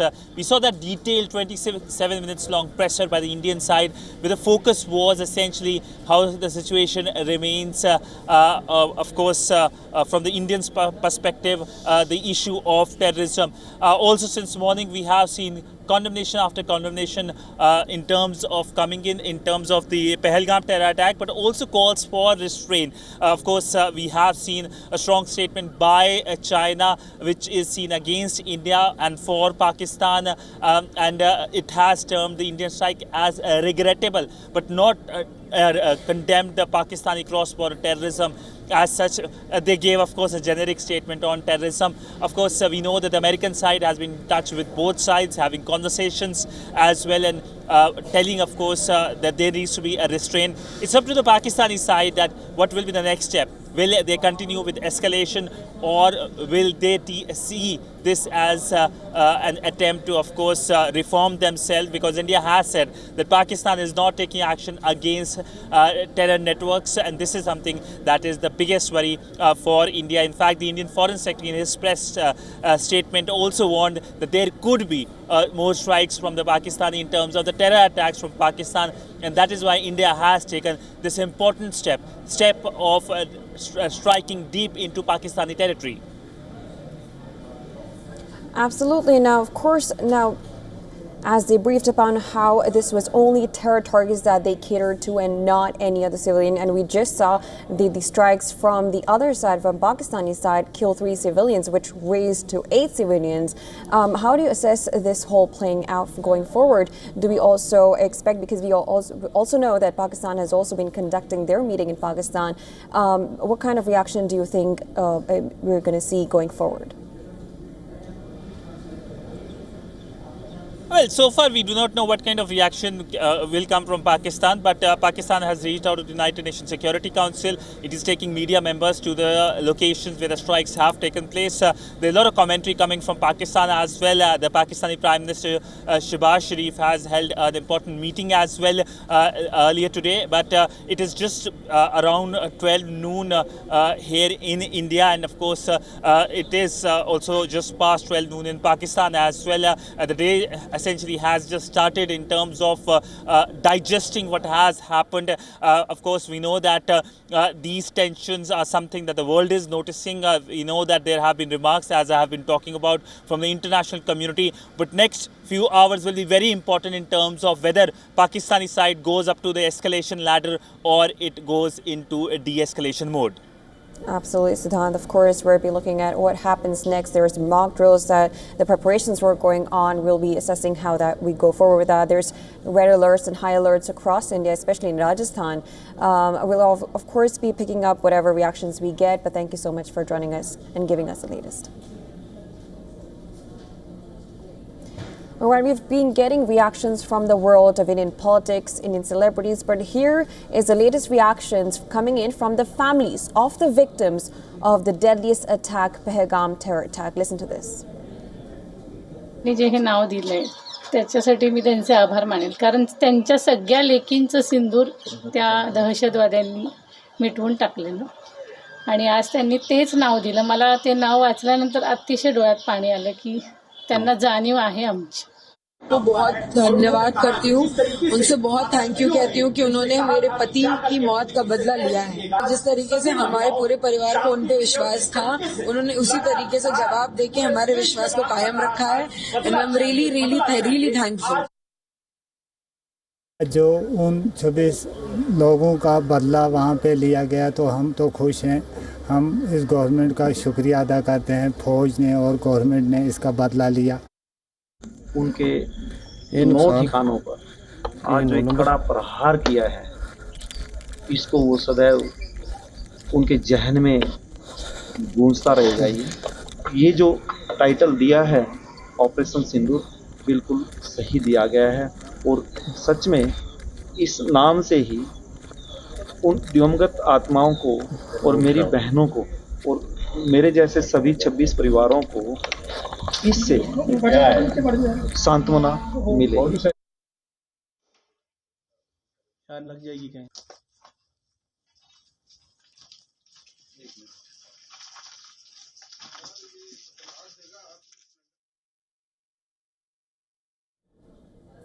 All right, with just news coming in, breaking news just coming in, designated terrorist Masood Azhar's family members, including his sister, have been killed in India's Operation Sindoor. A letter said to be issued by Masood Azhar claims that the strike in Bahawalpur has killed 14 people, of which 10 were his kin, including his sister, her husband, nephew, niece, and others. Masood Azhar threatens revenge. Now, of course, Jaish-e-Mohammed chief Masood Azhar said that as many as 10 members of his family and 4 aides were killed in the Indian strikes in Pakistan's Bahawalpur. Now, Prime Minister will hold a key cabinet meeting on the Operation Sindoor. The Indian military achieved its objectives without any error. Prime Minister Narendra Modi praised the Indian military. Breaking news just coming in, designated terrorist Masood Azhar's family members, including his sister, have been killed in India's Operation Sindoor. A letter said to be issued by Masood Azhar has claimed that the strike in Bahawalpur has killed 14 people, of which 10 were his kin, including his sister, her husband, nephew, niece, and others. Now, this is Jaish-e-Mohammed chief Masood Azhar, who has said that as many as 10 members of his family have been killed.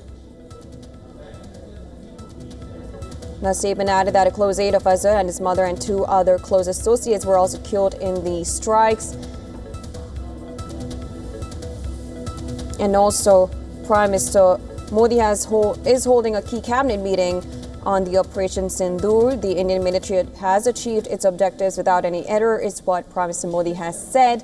He has praised the Indian military for carrying out such precise and expansive strikes on terror targets in Pakistan and Pakistan-occupied Jammu and Kashmir. This just comes hours after Indian Army held its media briefing.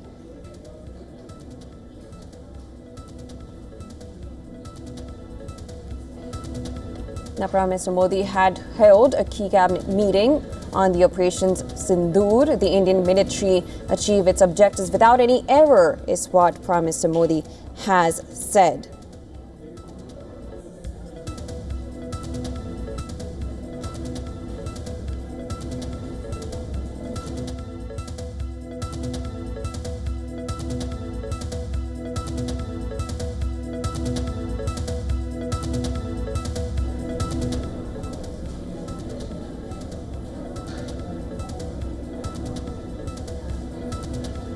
All right, let's just cut across and go to our assistant foreign editor, Siddhant Sibbu. Now, this is just news coming in, Siddhant, that Jaish-e-Mohammed chief Masood has, of course, he said that members of his family has been killed. What is the latest that you can bring in?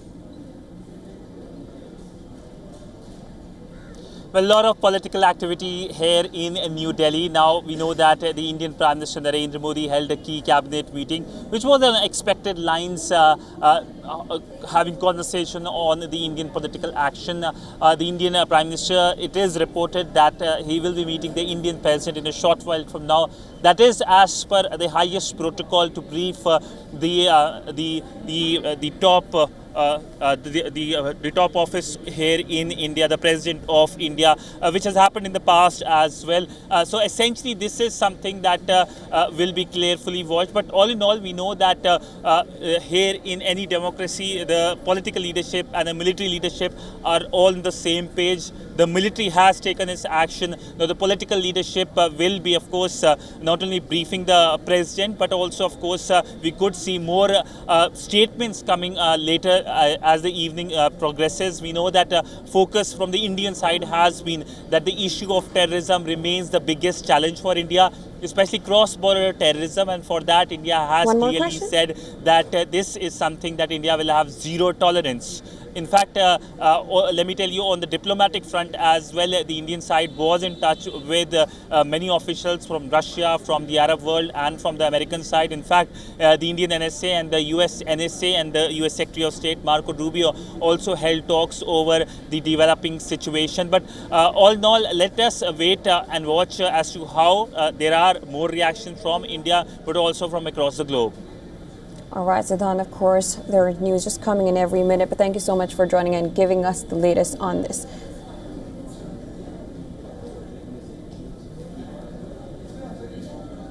Well, that's all in this bulletin, but we will be keeping track of all the developments coming in. That's all for now. We're going on a short break. We'll be right back with more news and updates.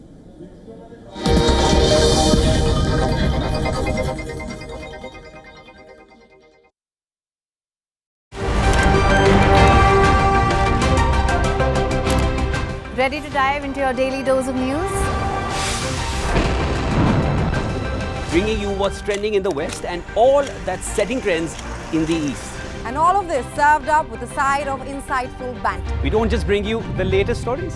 We bring you your talking points for the day. And while you do that, from the busy streets of New York, I will provide you with deeper insights on the developments through the course of the day in the U.S. The show that keeps you ahead of the global curve. A conversation you'd want to be a part of. A place where news becomes an engaging exchange. We bring you stories that impact your present. This is World DNA. Join the conversation.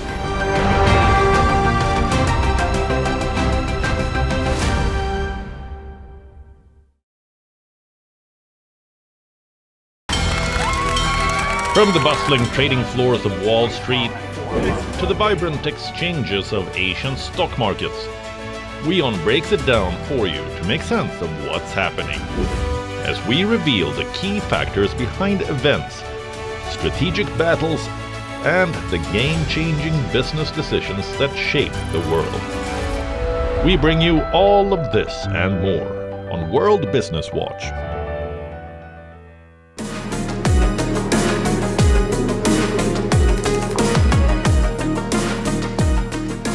Catch me on Token Money Magnet as I demystify tokenization for you, only on WION.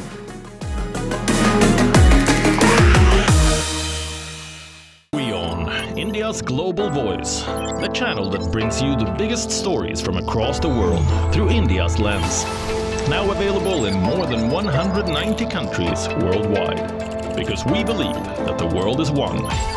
Watch us in Africa, Europe, USA and Canada, South America, Asia Pacific, Middle East and North African regions. Also available on these digital platforms across the world. WION. World is one.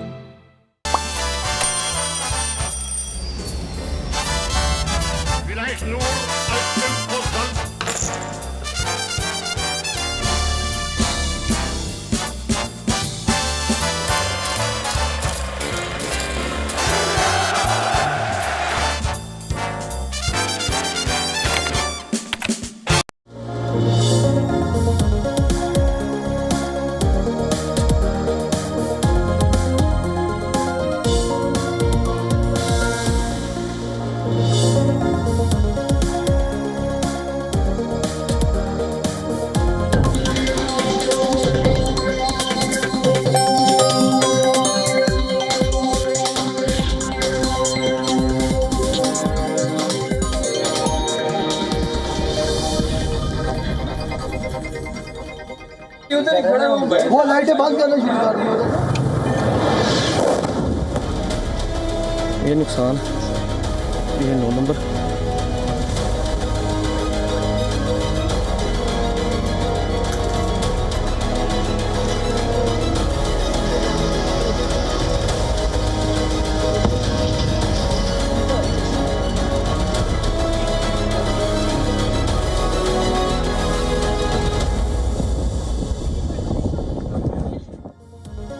Welcome back. You're watching WION The World is One. I'm Jyotsna Kumar. India has carried out precise strikes against terror targets in Pakistan in response to the dastardly attack in Pahalgam that killed 26 civilians. We'll be bringing all the latest on the bulletin right now. But before we go to that, here's some headlines that are making global news. Terrorist Masood Azhar's family members, including his sister, killed in India's Operation Sindoor. A letter said to be issued by Masood Azhar claims that the strike in Bahawalpur killed his 10 family members.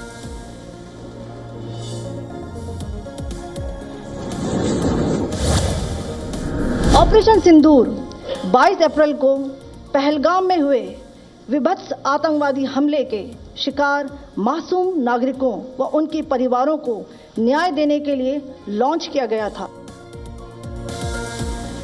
India says its armed forces conducted precision strikes on terror camps in Pakistan and Pakistan-occupied Kashmir.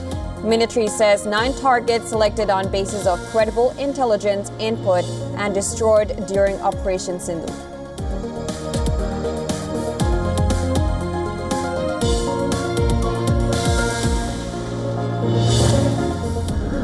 It must be said that the Indian armed forces are fully prepared to respond to Pakistani misadventures, if any, that will escalate the situation.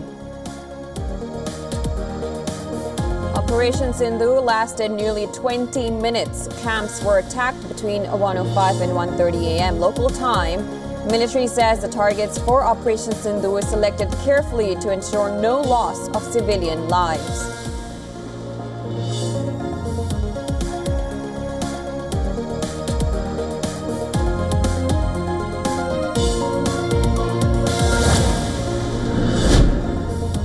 Indian military says Lashkar-e-Toiba terrorist training base in Muridke targeted during the attack. This base had trained Ajmer Kasab and David Headley, who were terrorists behind the Mumbai attacks.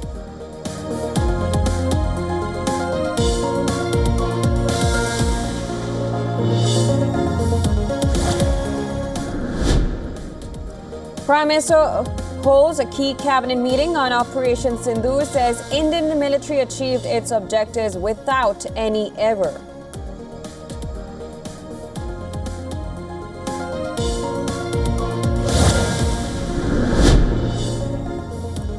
France calls on India and Pakistan to show restraint. Foreign Minister Jean-Noël Barrot says France understands India's desire to protect itself against the scourge of terrorism.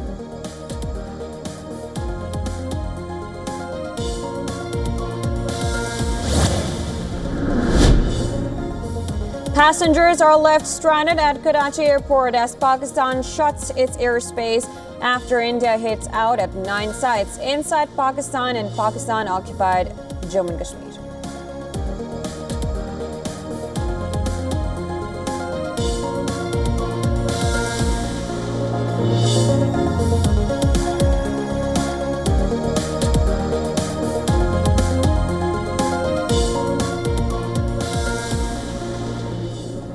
Well, right after these strikes targeting terror targets in Pakistan and Pakistan-occupied Jammu and Kashmir, various reactions have been coming in from world leaders, Indian politicians, of course, and Indian celebrities and the victims of the Pahalgam attack.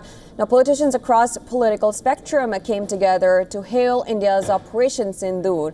Shortly after the retaliatory strikes by India, Defense Minister Rajnath Singh put out a tweet on social media X saying, "Bharat Mata Ki Jai." Home Minister Amit Shah expressed confidence in the Indian Armed Forces.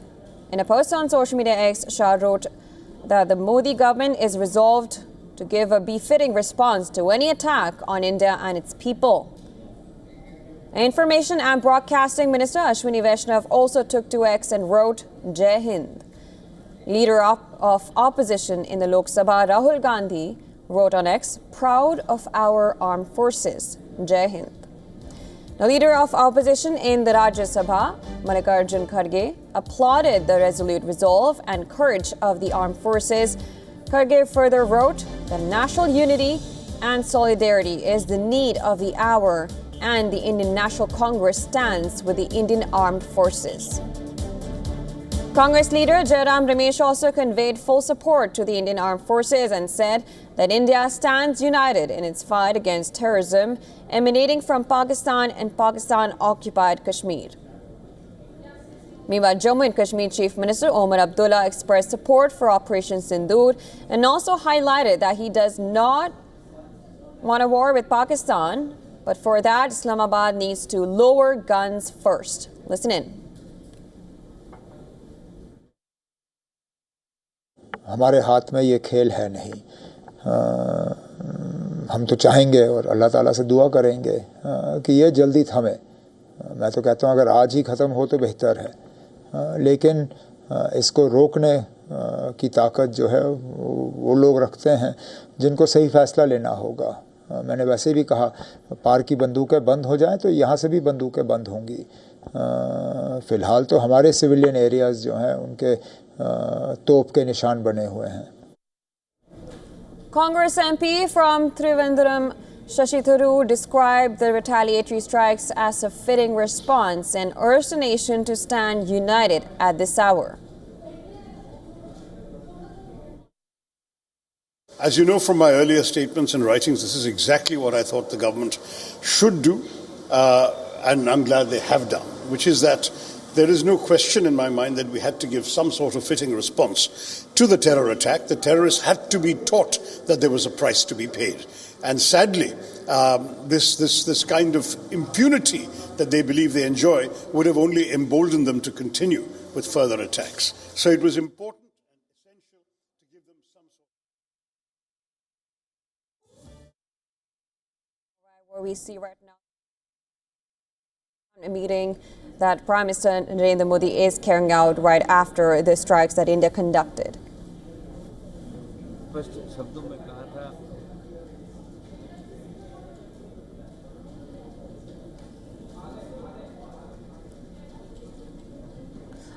And of course, this comes right after the Indian Army's media briefing. Now, before we knew that Indian Prime Minister has praised the military for conducting these strikes. Now, during the meeting of the Union Cabinet, Prime Minister Narendra Modi gave information to his cabinet colleagues about the operation conducted against Pakistan. The Indian Army has carried out the operation as per the preparations and without any mistake, is what he said. All the ministers of the Union Cabinet expressed their faith in the leadership of Prime Minister Narendra Modi and said that the whole country is with him.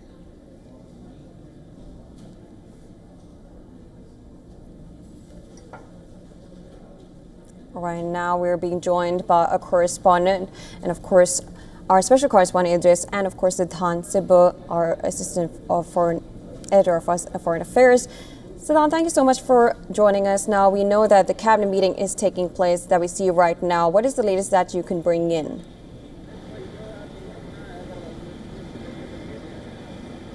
Well, the meeting is now concluding, and this is the meeting in the aftermath of the Operation Sindoor by India, the targeting of Pakistani terrorists deep inside Pakistan and Pakistan-occupied Kashmir.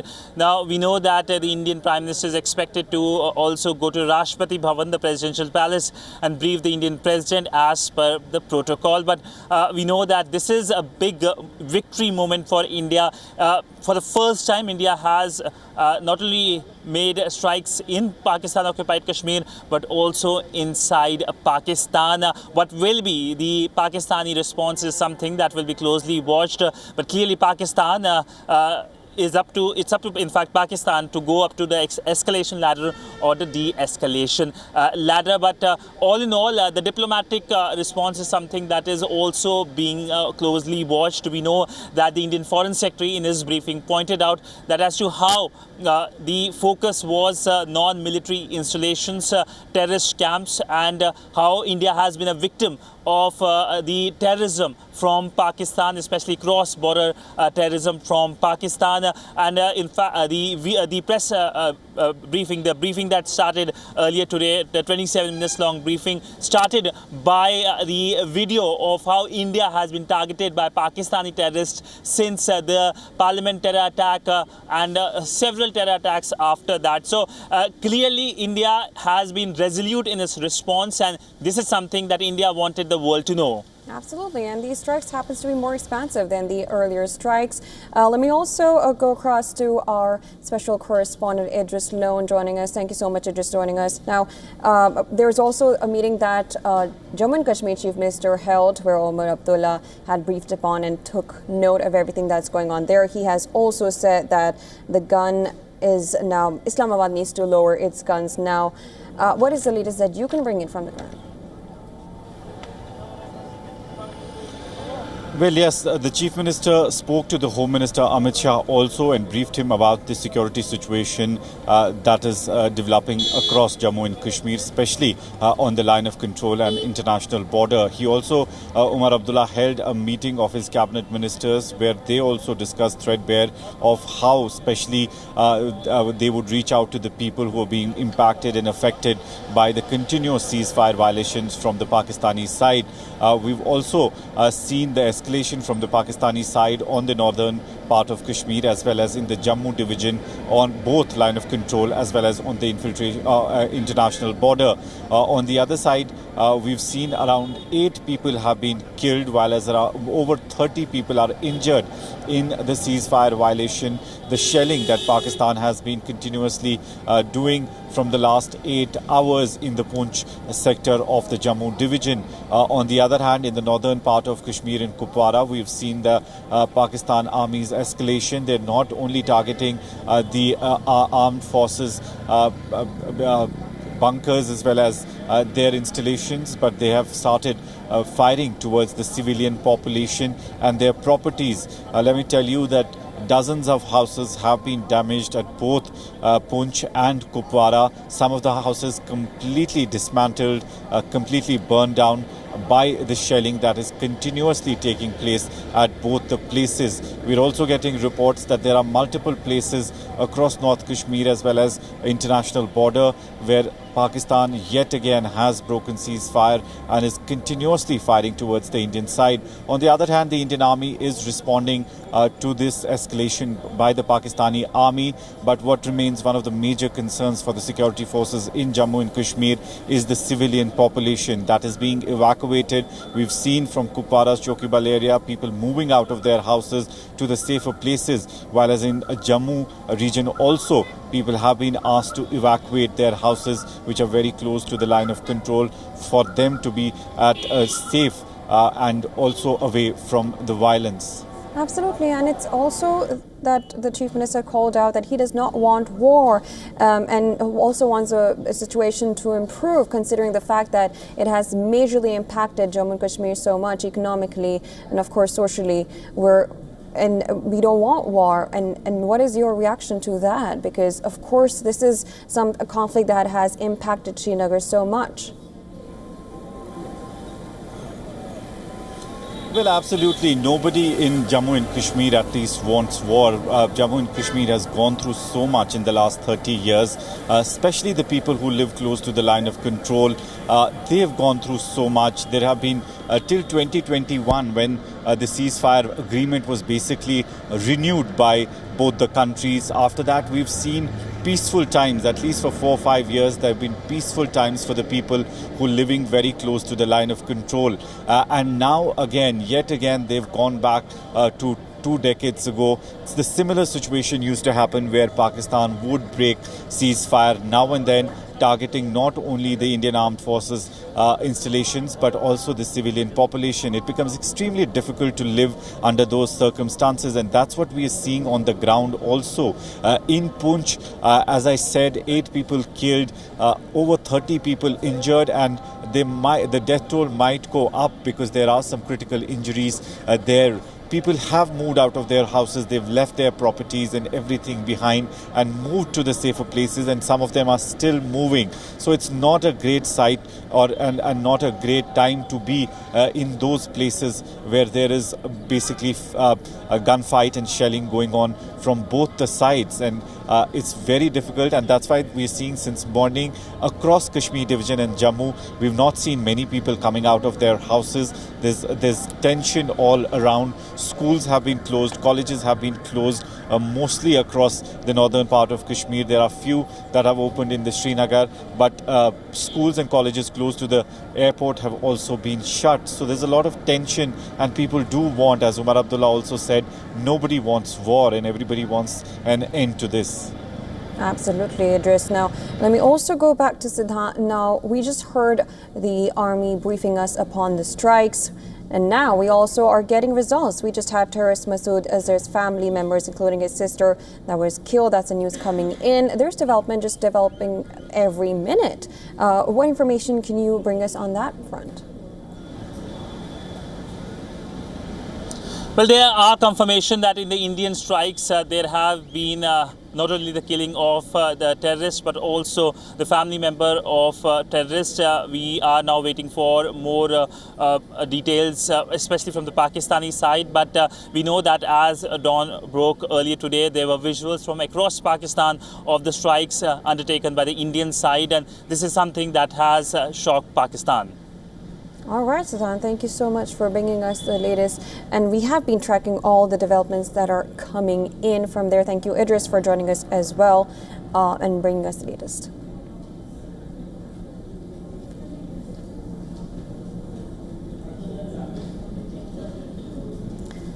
And while following India's overnight strikes on terror camps in Pakistan-occupied Kashmir under Operation Sindoor, various film stars from across the country have reacted to the mission.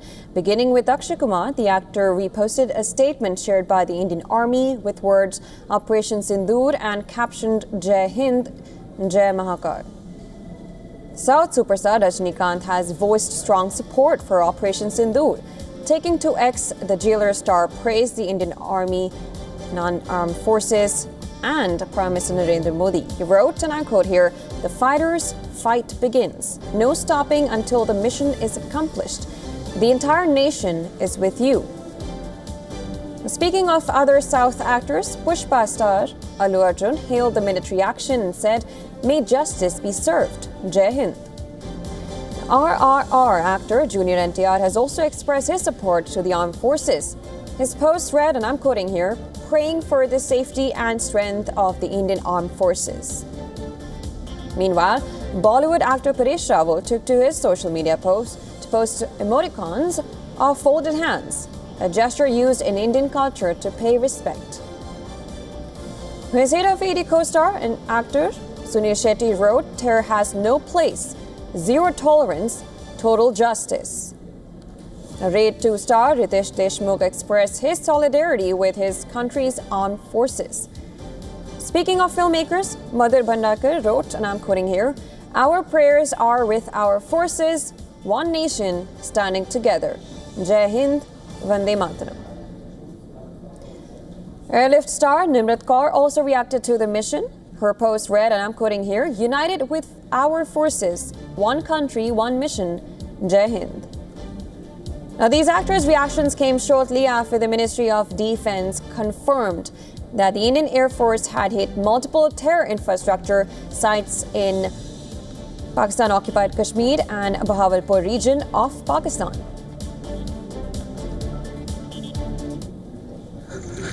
ये 9 number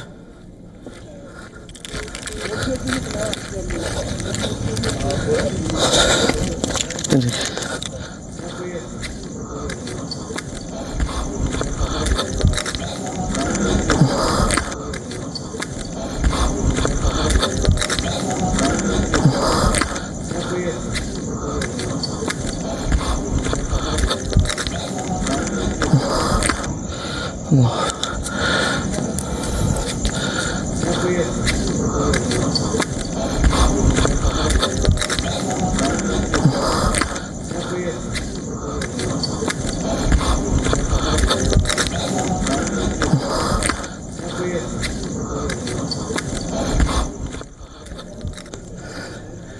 नुकसान, ये 9 number.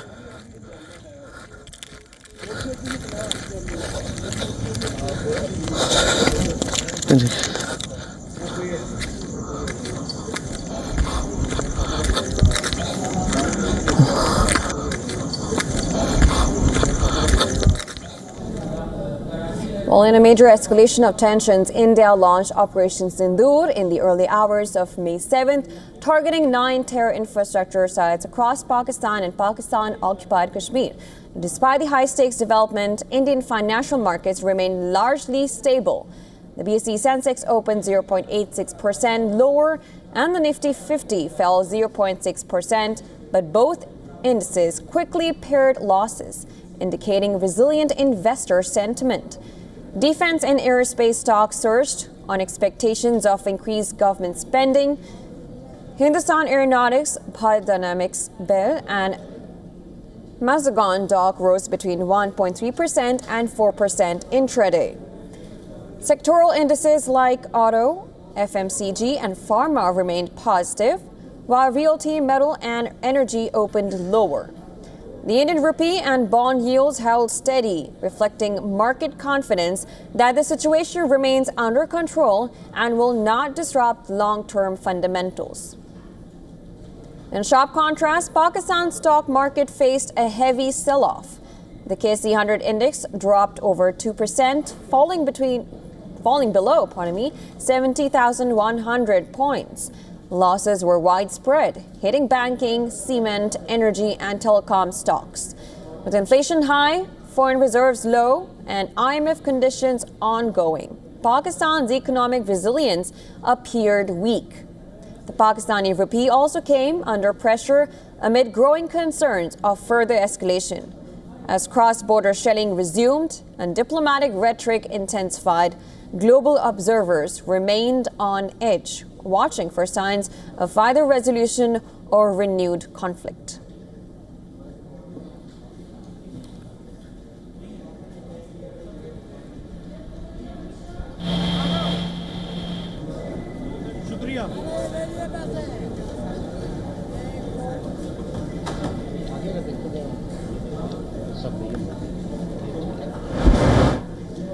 Now, this comes after the strikes that India conducted, named Operation Sindoor, that happened at 1:44 p.m. local time. All 3 Indian defense forces were mobilized. Together, they destroyed 9 targets in Pakistan and Pakistan-occupied Kashmir.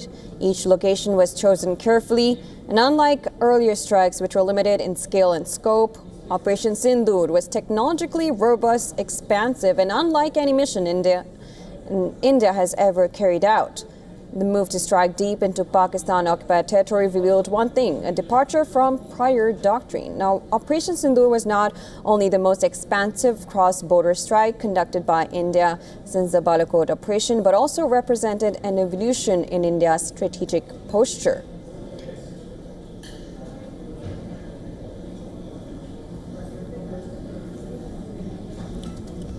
All right, breaking news coming in from Pakistan right now. Certain routes of Lahore's airspace has closed again for 24 hours. Islamabad's airspace opened for air traffic flights transiting through Islamabad and will have to seek assistance from ATC first, and then they will be allowed to come in. Now, this new notum has been issued. Breaking news just coming in. Certain routes of Lahore's airspace have closed again for 24 hours, and Islamabad's airspace opened for air traffic.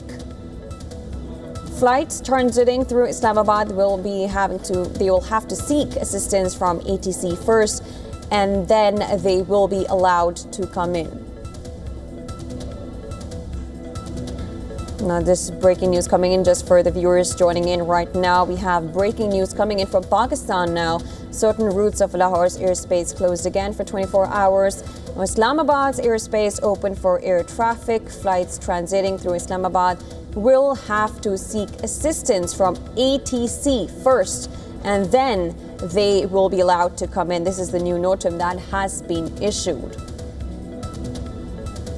Now, this comes right after we also heard breaking news where Masood Azhar's family members, including his sister, was killed in India's Operation Sindoor. A letter said to be issued by Masood Azhar claims that the strike in Bahawalpur killed 10 family members.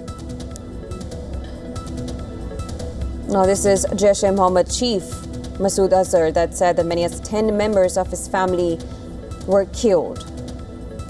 And now, another breaking news that Islamabad's airspace has opened for air traffic. Flights who are transiting through Islamabad will have to seek assistance from ATC first, and then they will be allowed to come in. This is the new notum that has been issued.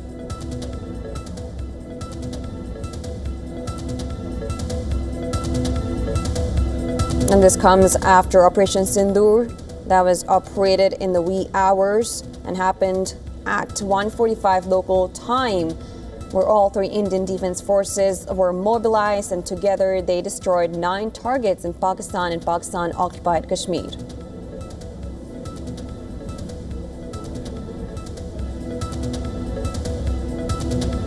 Now, during a press briefing just hours before, the government had explained the importance of the 9 terror camps. Now, India strikes comes hours before a planned security mock drill across the country for effective civil defense in the event of a hostile attack across 244 district was to take place.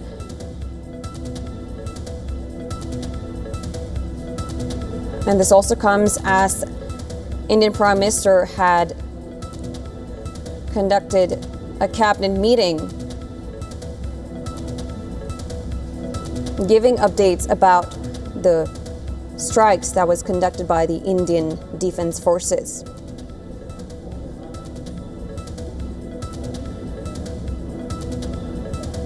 Now again, let me just give you another round of updates. Certain routes of Lahore's airspace has been closed again for 24 hours.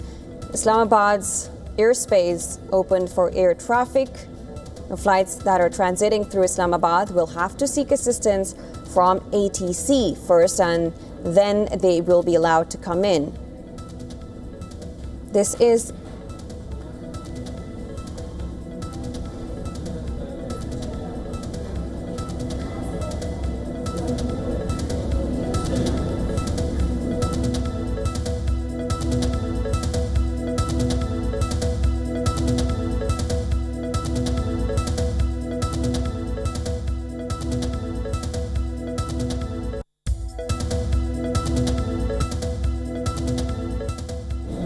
Now, we have also reactions coming in from the 2 Indian personals who actually briefed just hours before about this attack. That's Colonel Sophia Qureshi and, of course, Vyomika Singh, Wing Commander Vyomika Singh. Let's just listen to that.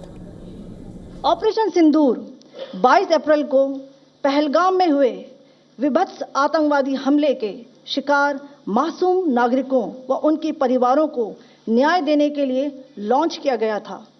इस कार्रवाई में 9 terrorist camps को target किया गया और पूरी तरह से इसे बर्बाद किया गया। पाकिस्तान में पिछले 3 दशकों से टेरर इंफ्रास्ट्रक्चर का निर्माण हो रहा है। इसमें recruitment, indoctrination centres, training areas व लॉन्च पैड शामिल थे, जो पाकिस्तान और पाक अधिकृत जम्मू कश्मीर POJK दोनों में फैले हैं।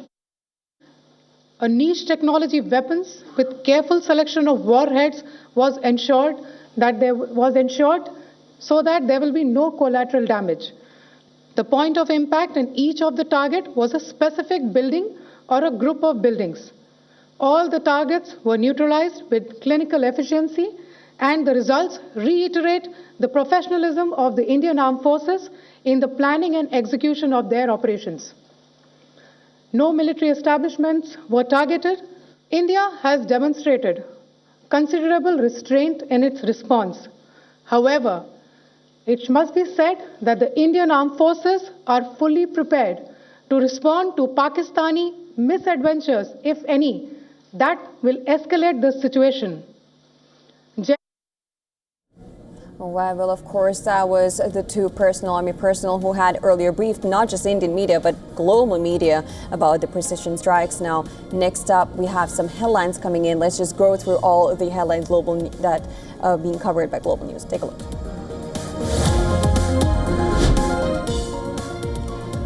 Terrorist Masood Azhar's family members, including his sister, killed in India's Operation Sindoor. A letter said to be issued by Masood Azhar claims that the strikes in Bahawalpur killed his 10 family members.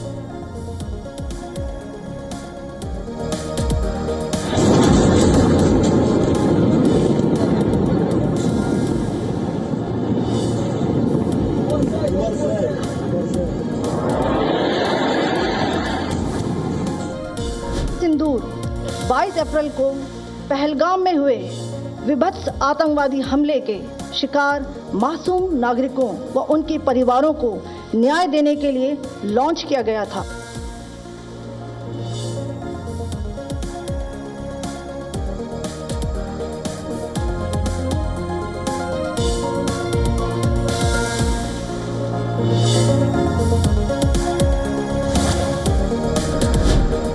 It must be said that the Indian Armed Forces are fully prepared to respond to Pakistani misadventures, if any, that will escalate the situation.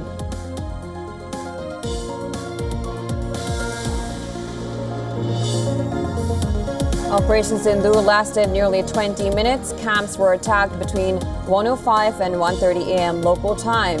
Military says the targets for Operation Sindoor selected carefully to ensure no loss of civilian lives.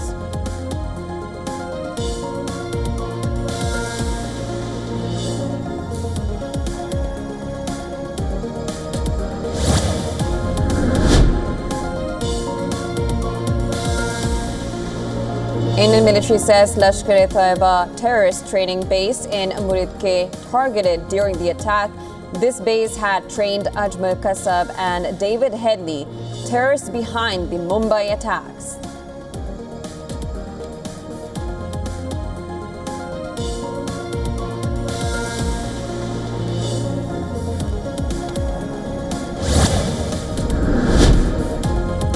Prime Minister holds key cabinet meeting on Operation Sindoor, says Indian military achieved its objectives without any error.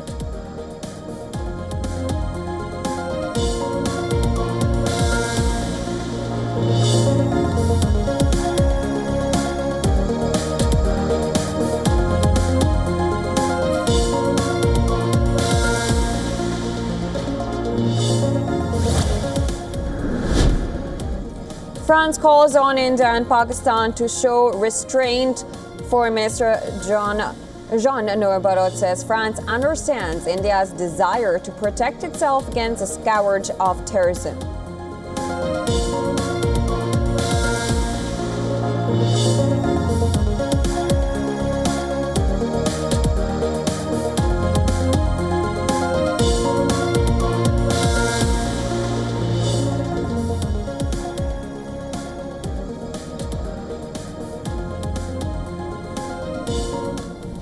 All right, let's cut across to the visuals where Prime Minister Modi will be heading to President Draupadi Murmu to give a briefing of the operations. This comes just hours before he conducted a cabinet meeting of all party members briefing upon the mission carried out by the Indian forces, where Prime Minister Modi praised the Indian military for carrying out precise strikes against terror targets in Pakistan and Pakistan-occupied Kashmir. During the cabinet meeting, Prime Minister Modi gave information to his cabinet colleagues about the operation conducted against Pakistan. The Indian Army has carried out the operation as per the preparations and without any mistake. All the ministers of the UN cabinet expressed their faith in the leadership of Prime Minister Narendra Modi and said that the whole country is with him. These are the visuals where Prime Minister Narendra Modi is heading towards the parliament to meet President Draupadi Murmu.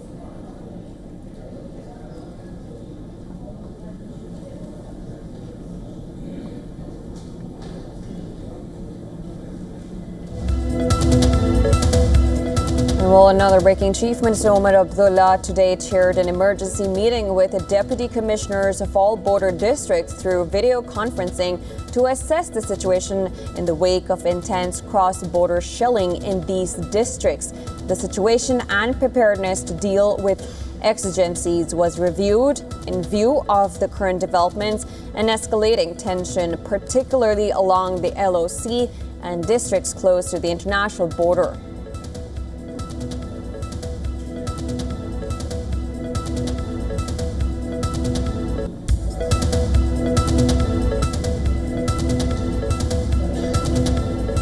All right, joining us now is our special correspondent, Idris Loan.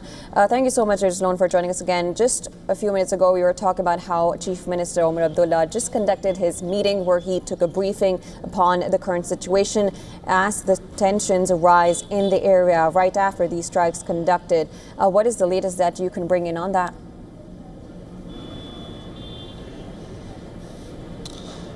Well, the Chief Minister of Jammu and Kashmir, Omar Abdullah, did held at least 3 meetings today. One was with his cabinet ministers. Another one was a meeting that was done via video conferencing with all the deputy commissioners of the major districts of Jammu and Kashmir, especially the ones which are closer to the line of control.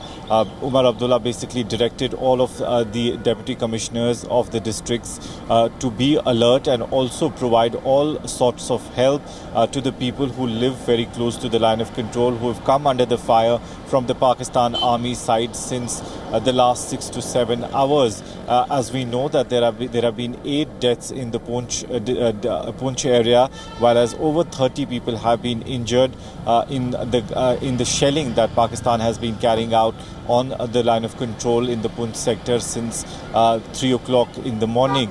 So after that, Omar Abdullah swung into action. He took a meeting with all the deputy commissioners, directing them to reach out to all the people who are in need. On the other hand, he also met with his cabinet ministers where they discussed threadbare about if there is an escalation on the line of control, the preparedness on the ground, what measures should be taken to reach out to people and also keep especially the food items and everything, medicines in place. There was the drill that has been cancelled as of now would have been a part of it, that the preparedness of the hospitals, of other institutions was to be seen if at all there's an escalation on the line of control. On the other hand, Omar Abdullah also spoke with the Home Minister Amit Shah and gave him a brief about the current situation in Jammu and Kashmir. We've also seen the Lieutenant Governor of Jammu and Kashmir, Manoj Sinha, taking a high-level meeting discussing at threadbare the possible, if at all there is a possibility of escalation on the line of control from the Pakistani side, what is the preparedness that they have all across Jammu and Kashmir. Right, and of course, I'm guessing the meeting would also be briefing upon any security measures that the civilians need to take place. How is the situation there? How are the civilians coping up with all this tension developing in the region? Well, the situation is very tense, especially for the people living very close to the line of control and international border. The northern part of Kashmir, we've seen people moving out just a while ago from the Chaukibal area of Kupwara district, where we saw massive shelling from the Pakistani side for at least 5 to 6 hours. Dozens of houses were completely destroyed during that shelling, but thankfully the people had moved out of those houses before the shelling started. Whereas in the Poonch district, we did see that a huge escalation from the Pakistani side, not only targeting the Indian Army's installations, but also the civilian population and their properties. Houses worth crores of rupees have been destroyed and damaged due to the ceasefire violation and the shelling from the Pakistani side. We've seen 8 people have been killed in those shelling incidents, while as over 30 have been injured. They're all being treated at the hospital. 2 of the patients are said to be critical among those 30 as well. Now rescue operations on the Indian security forces along with the Jammu and Kashmir police carrying out the evacuation process of those people living close to the line of control and international border. We've seen during the night. They were told to hide inside the bunkers that are made in these areas, but later on they were told to evacuate themselves, get themselves out of these places. While at most of the places, security forces did help these people, but we did see some people coming out of their houses on their own also, because they're scared that if there is an escalation, if there is war between India and Pakistan, they will be the first one to bear the brunt. Absolutely, and it's absolutely right, because as you said, mock drills were postponed because it's not the time to actually prepare for it, but because it's actually happening and there is high chances of any kind of attack. Is there any kind of assistance that the Chief Minister has probably asked the Prime Minister Modi or the centre to look forward to, considering the escalating tensions in the region?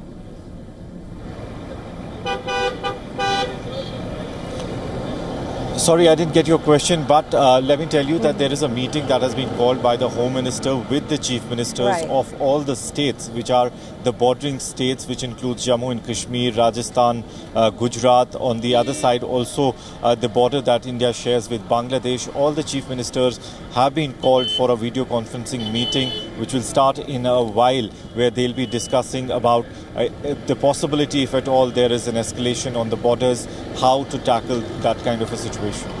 Absolutely, that's exactly what I wanted information from you, because considering the fact that the tensions have been rising and Prime Minister Modi, he is on his way to meet President Draupadi Murmu, if there's any kind of assistance that Chief Minister has asked for from the Prime Minister, and with the kind of readiness that the state can prepare for any sort of escalation that they see happening in the region.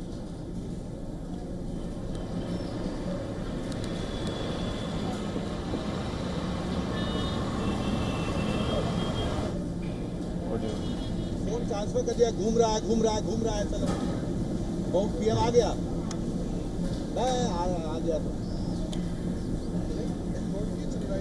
All right, well, of course, we'll be coming back to you, Idris, as and when we get more updates. But thank you so much for joining us and giving us the latest from the ground. A short while ago, Foreign Secretary Vikrant Misri addressed the press. Let's listen to what he said and we had to say. Listen to this. Good morning. Thank you all for joining this briefing. As you are all aware, on April 22, 2025, Pakistani and Pakistan-trained terrorists belonging to the Lashkar-e-Taiba carried out a savage attack on Indian tourists at Pahalgam in Jammu and Kashmir in India. They murdered 26 people, including one national of Nepal, causing the largest number of civilian casualties in a terrorist attack in India since the 26 November 2008 attacks in Mumbai. The attack in Pahalgam was marked by extreme barbarity, with the victims mostly killed with headshots from close range and in front of their families. Family members were deliberately traumatized through the manner of the killing, accompanied by the exhortation that they should take back the message. The attack was clearly driven by the objective of undermining the normalcy returning to Jammu and Kashmir. In particular, it was designed to impact the mainstay of the economy, tourism, with a record 23 million tourists visiting the valley last year. The calculation presumably was that harming growth and development in the Union territory would help keep it backward and create fertile ground for continued cross-border terrorism from Pakistan. The manner of the attack was also driven by an objective of provoking communal discord, both in Jammu and Kashmir and the rest of the nation. It is to the credit of the government and the people of India that these designs were foiled. A group calling itself the Resistance Front has claimed responsibility for the attack.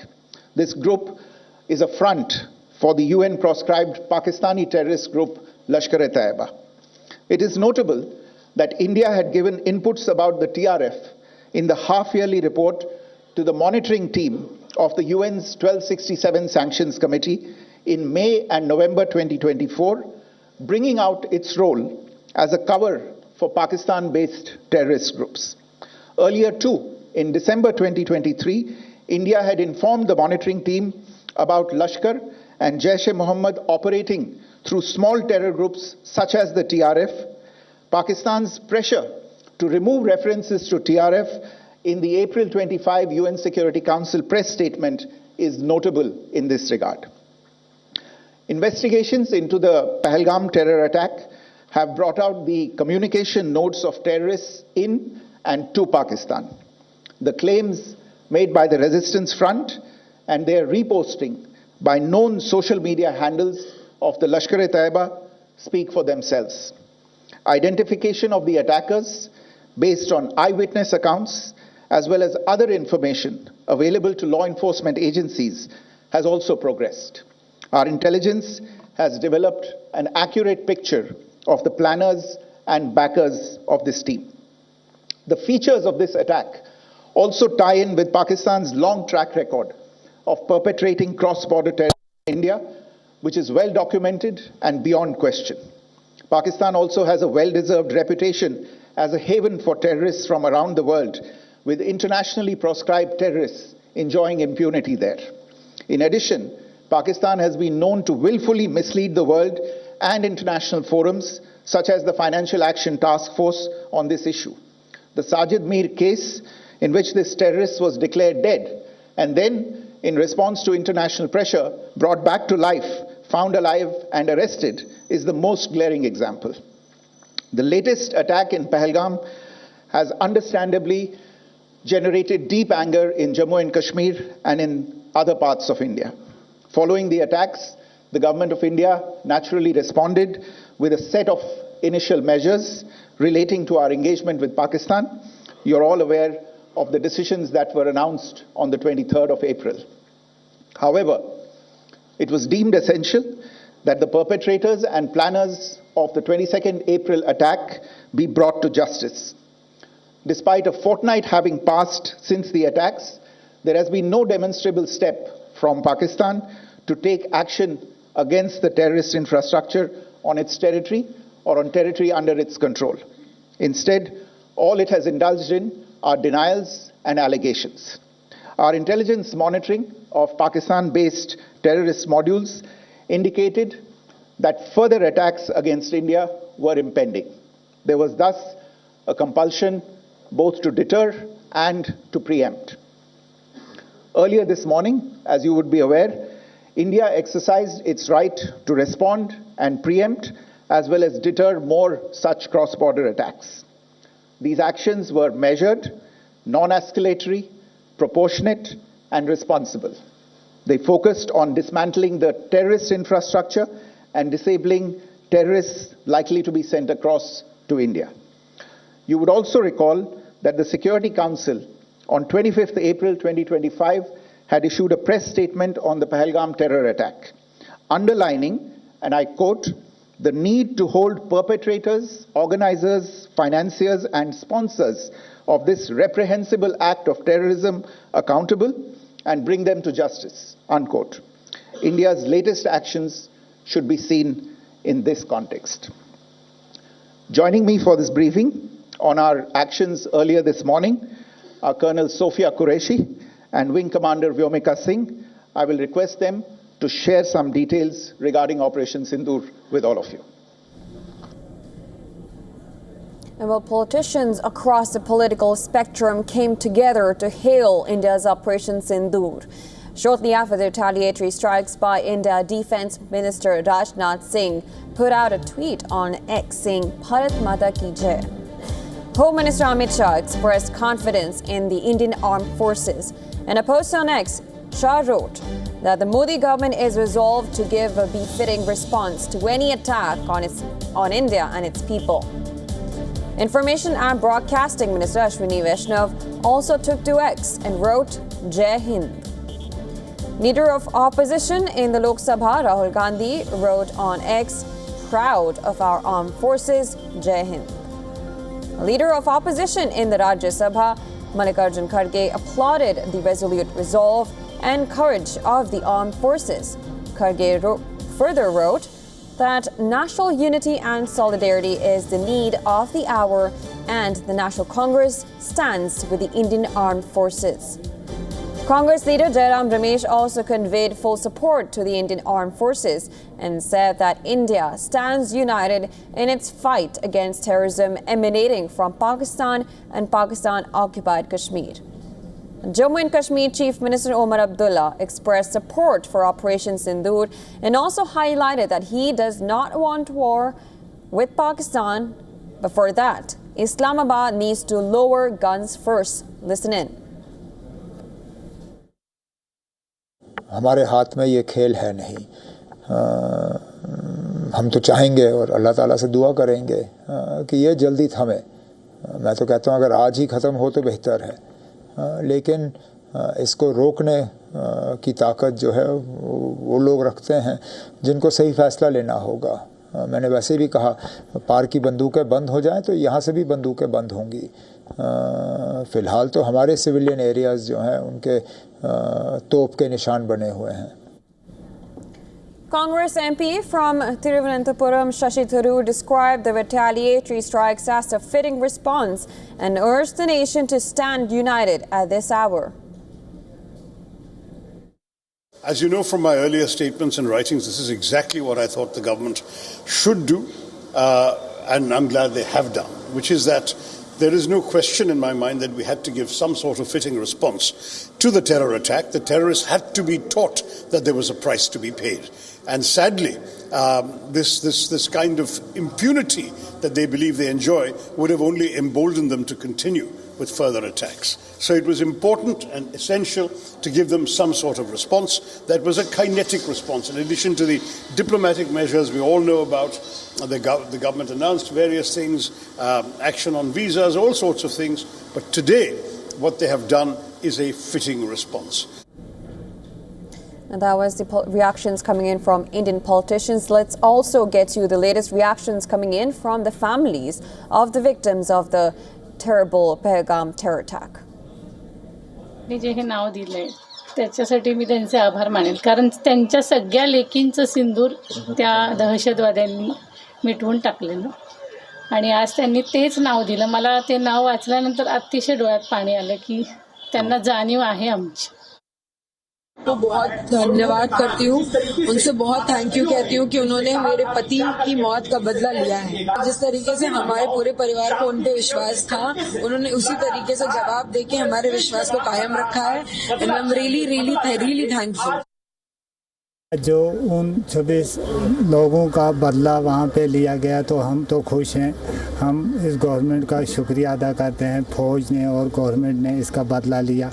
उनके 9 ठिकानों पर आज जो एक कड़ा प्रहार किया है, इसको वो सदैव उनके जहन में गूंजता रहेगा. ये जो टाइटल दिया है ऑपरेशन सिंदूर, बिल्कुल सही दिया गया है. और सच में इस नाम से ही उन दिवंगत आत्माओं को और मेरी बहनों को और मेरे जैसे सभी 26 परिवारों को इससे सांत्वना मिलेगी. Well, of course, we'll be updating and giving you all the latest news in that going forward. Well, that's all in this bulletin, but do stay tuned. News and updates will follow on the other side. You're watching WION The World. Stay tuned.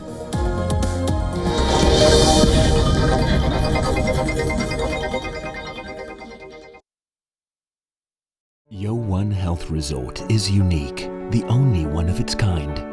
Experience the 4 paths of natural wellness: yoga, Ayurveda, acupuncture, and naturopathy. Each uniquely customized program improves the whole person to make every person whole. Come to WION Health Resort. Make your reservation at yowan.com. From the bustling trading floors of Wall Street to the vibrant exchanges of Asian stock markets, WION breaks it down for you to make sense of what's happening. As we reveal the key factors behind events, strategic battles, and the game-changing business decisions that shape the world. We bring you all of this and more on World Business Watch. The stress of our world can take a toll on our physical and emotional health. Here, in New York's Catskill Mountains, lies a luxurious place of healing called WION Wellness Center. The WION Wellness Center provides 500,000 square feet of natural methods to manage diabetes, hypertension, chronic pain, obesity, depression, anxiety, and other conditions. We use the traditions of centuries-old natural science from India, yoga, Ayurveda, acupuncture, and naturopathy in personalized programs that help you take charge of your own health.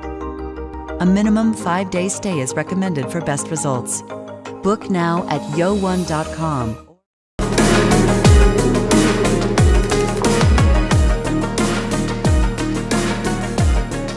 Dive into the world of tokenization with me on Token Money Magnet, only on WION.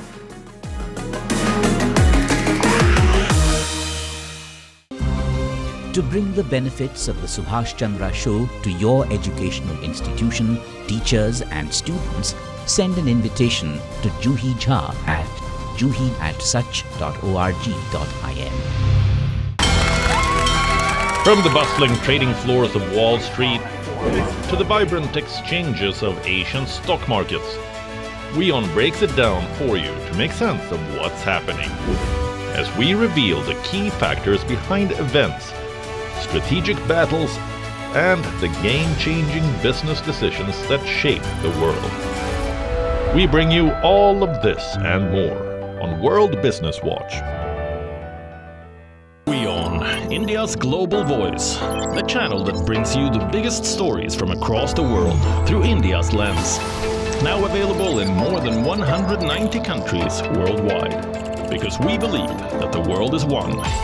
Watch us in Africa, Europe, USA and Canada, South America, Asia Pacific, Middle East and North African regions.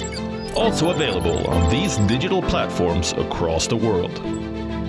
WION, World is One.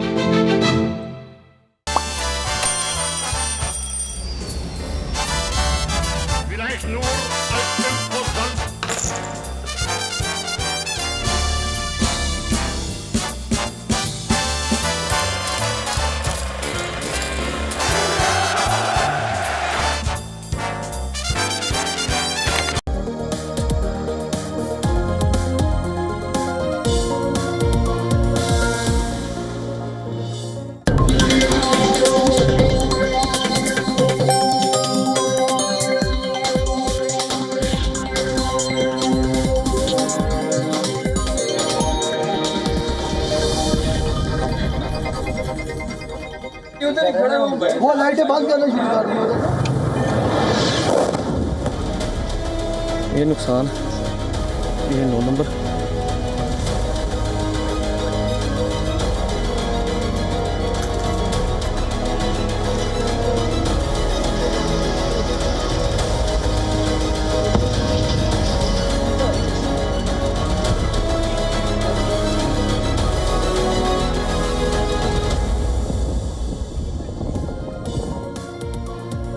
Welcome back. You're watching WION World is One with me, Raisha Sehgal, and this is WION's continuous coverage of Operation Sindoor.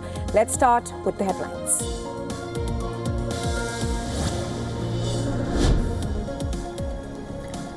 Terrorist Masood Azhar's family members, including his sister, killed in India's Operation Sindoor. A letter said to be issued by Masood Azhar claims that the strike in Bahawalpur killed his 10 family members.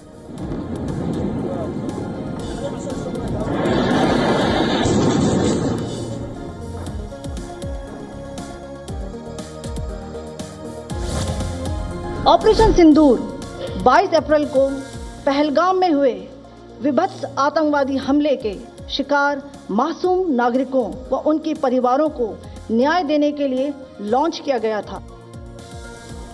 India says its armed forces conducted precision strikes on terror camps in Pakistan and Pakistan-occupied Kashmir. Military says 9 targets selected on basis of credible intelligence input and destroyed during Operation Sindoor.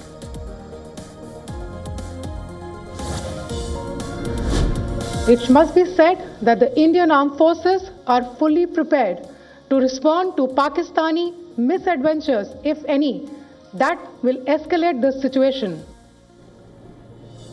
Operation Sindoor lasted nearly 20 minutes. Camps were attacked between 1:05 and 1:30 a.m. local time.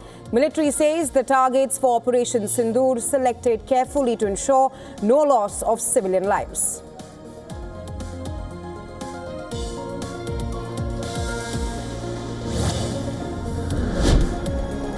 Indian military says Lashkar-e-Taiba terrorist training base in Muredke targeted during the attack. This base had trained Ajmal Kasab and David Headley, terrorists behind the Mumbai attacks.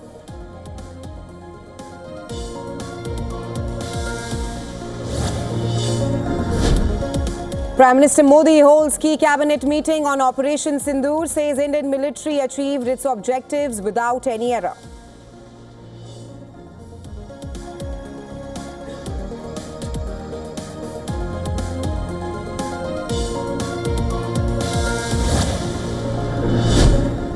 France calls on India and Pakistan to show restraint. Foreign Minister Jean-Noel Barrot says France understands India's desire to protect itself against the scourge of terrorism.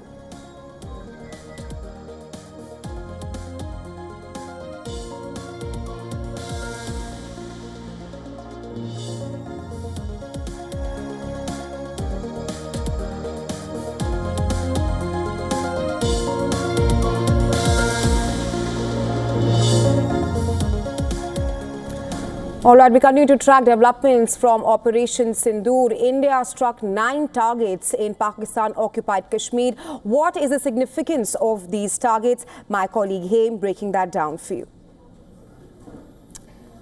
Thank you so much, Raisha. In a calculated high-tech operation, the Indian Armed Forces executed Operation Sindoor, deploying long-range standoff weapons to surgically neutralize 9 terror facilities inside Pakistan and Pakistan-occupied Kashmir. Not a single Indian jet crossed the LOC or the international border. No military targets were hit. No civilian lives were endangered. But the message was unmistakable. India strikes back hard, precise, relentless. Now let's take a look at the 9 terror targets destroyed inside Pakistan. 4 targets belong to Jaish-e-Mohammed, 3 Lashkar-e-Taiba and 2 Hizbul Mujahideen. Let's take a closer look at the 9 targets here. To begin with, this was in Pakistan-occupied Kashmir. Sawai, which was targeted, the Sawai Nala, as you can see, 30 kilometers from the LOC. Training center of LET, Sonmarg, Pahalgam attackers were trained here. So this was the first target. Again in Pakistan-occupied Kashmir, Muzaffarabad targeted JEM terrorist launch pad. It operated as a weapons jungle survival training center. That's what it served as. Then comes Kotli Gulpur. It is again 30 kilometers, about 30 kilometers from the line of control. It is the LET Fidain base. Rajouri Punch terrorists were trained exactly here. Again from Pakistan-occupied Kashmir, Bhimber was targeted, 9 kilometers, weapons IED handling training center. Bhimber served as weapons IED handling and a training center. Then comes Kotli Abbas, which is about 13 kilometers, 13 kilometers from the line of control. Again, LET Fidain base. If we were to now talk about all of the targets in Pakistan, Sarjal Sialkot, which is about 6 kilometers from the international border, training hub for terrorists, 2025 March, Jammu and Kashmir. Cop killers were trained exactly here. Targets in Pakistan again, Maimuna, which was targeted. It is about 18 kilometers from the international border. It served as a Hizbul Mujahideen training camp. Pathankot attackers were trained here. Then we have Muridke. That's about 25 kilometers from the international border. The 2008 Mumbai attackers were trained here. It served as the headquarters of the Lashkar-e-Taiba since 1990. Hafiz Saeed plotted the 26/11 terror attack here. Let's now shift our attention to Bahawalpur. That's about 100 kilometers from the international border. So as I mentioned earlier, that is Muridke, and then we come to Bahawalpur. That's about 100 kilometers from the international border. It served as the Jaish-e-Mohammed training headquarters and provided a base for indoctrination. And it's about a few kilometers from the Pakistan military base. So this is what we know of the 9 terror sites which were targeted in India's Operation Sindoor. Back to you, Reisha. Right, thanks, Aim, for giving us that detailed information about the 9 terror targets. To talk more on this and on Operation Sindoor, we are now being joined by Lieutenant General Satish Dua, Chief of Integrated Defence Staff, to the Chairman of the Chiefs of Staff Committee of the Indian Armed Forces, and also he is the former 15 Corps Commander in Kashmir. Welcome to WION, General Dua. Thank you. General Dua, first up, I want to ask you about the fact that you have served as the Corps Commander of the 15 Corps during insurgencies in Srinagar, and you were also the Corps Commander during the surgical strike in 2016. You are familiar with the terrain there. The targets that India struck were not shallow. 9 terror targets were wiped out. They were deep inside Pakistan-occupied Kashmir. What kind of message does this send out? And talk to us about the significance of the terror targets that India wiped out. So, Raisha, like you yourself pointed out, during 2016, when we launched a surgical strike in response to a Uri terror attack, those were shallow strikes at the terrorist camps close to the LOC, 2, 3, 4 kilometers. But in 2019, when precision airstrike took place at Balakot, that was deep inside, beyond POK actually. But this time round, when the terrorists have actually killed tourists, unlike the previous 2 times where the strike or the response, military response took place first and it was announced later. This time round, the Prime Minister, the Defence Minister announced that we will take harsh measures, of which the diplomatic, Indus water suspension, diplomatic measures, political economic measures were announced and implemented. But it was also announced that we will have a military response soon, in which we will not only go after these terrorists who perpetrated this carnage, but we will also attack their backers, their terror ecosystem across the border. And that is precisely what has been done. The message is clear.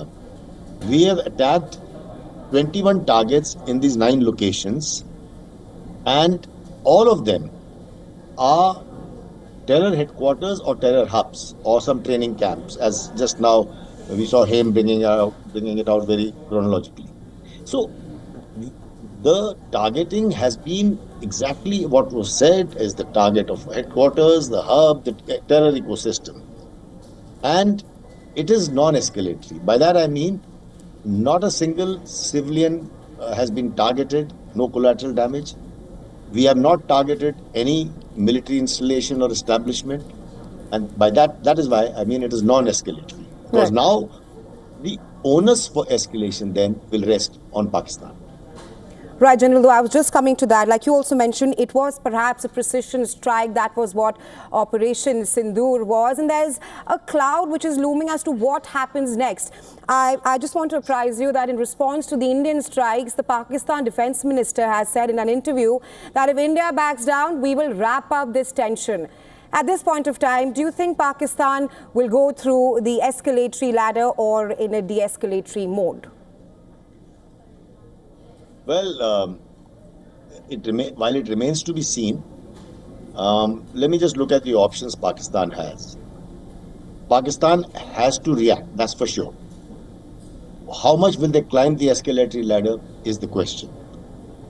They have already started the usual heating up of LOC, targeting of targets across the LOC. They've actually targeted civilians, and we are hearing the sad news. I'm told the figures have gone up. The death casualties on our side have gone up on the LOC in the Rajouri Punch area.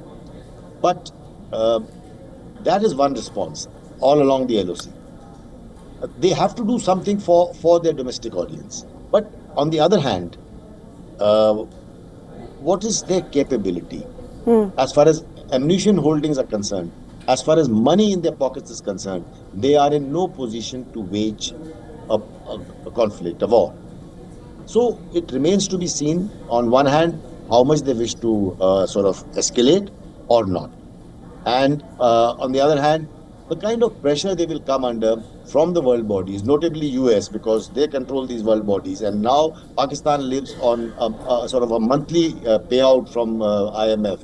So we have to look at the dynamics there. It will be a very different kind of dynamics. And if you allow me, I just want to say something else connected with Yes, this. please. The water issue has sent shivers up their spine. We are already seeing the kind of visuals that are coming out of Sindh, the kind of crises that it has created there.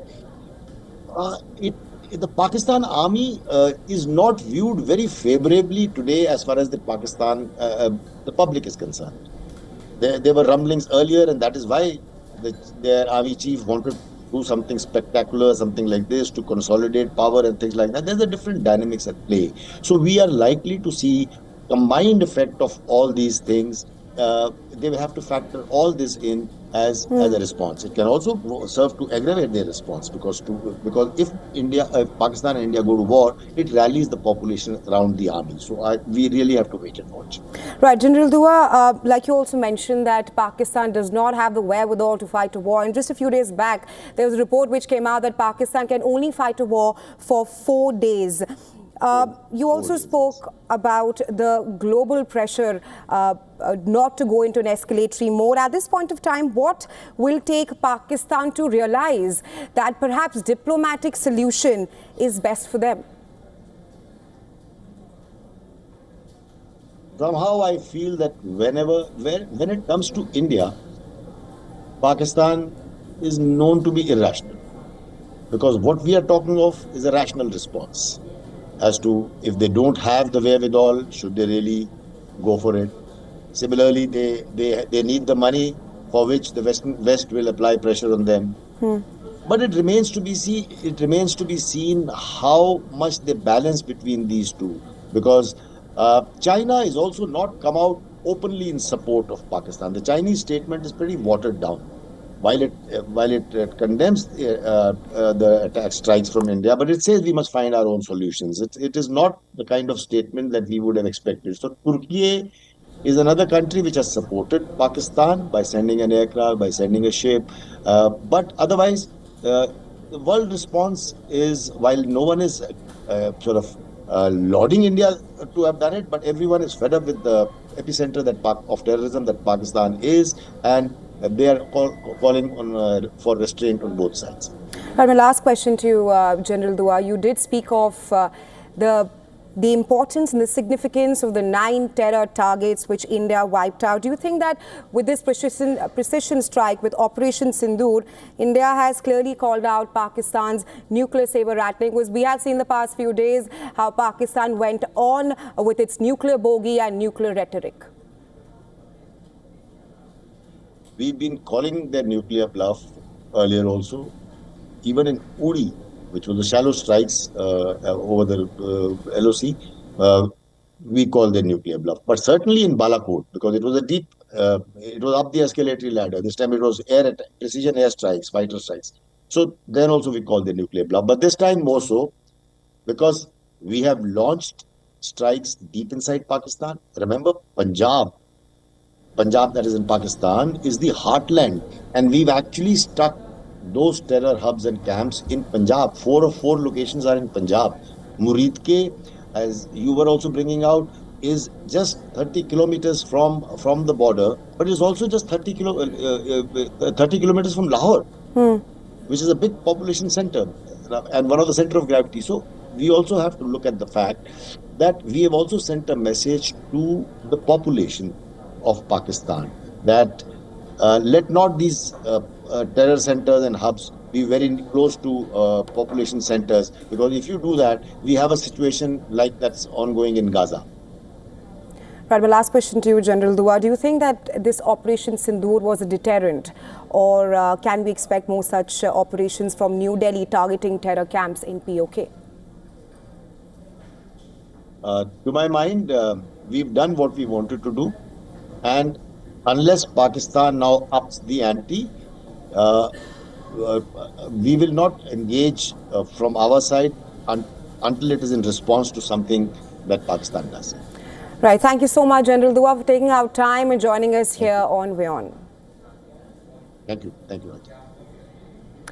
All right, that's breaking news coming at this point of time. Prime Minister Narendra Modi met President Draupadi Murmu at Rashtrapati Bhavan. The meeting came after India launched Operation Sindoor, a targeted missile attack on 9 terror camps in Pakistan and POK. Prime Minister Modi briefed the President, who is also the Commander-in-Chief of the Indian Armed Forces, about the operations. Earlier, Prime Minister Modi held a key cabinet meeting on Operation Sindoor. After the meeting, he hailed the Indian military, saying it achieved its objectives without any error. Meanwhile, Home Minister Amit Shah held a separate meeting with the chief ministers of all border states. They perhaps discussed the situation after India's targeted missile attack on 9 terror camps in Pakistan and POK. And that's what's happening in India's national capital, New Delhi, where Prime Minister Modi has met President Draupadi Murmu and briefed about Operation Sindoor. Meanwhile, Union Home Minister Amit Shah has also chaired a meeting with the CMs and DGPs of all the states after India carried out the successful Operation Sindoor.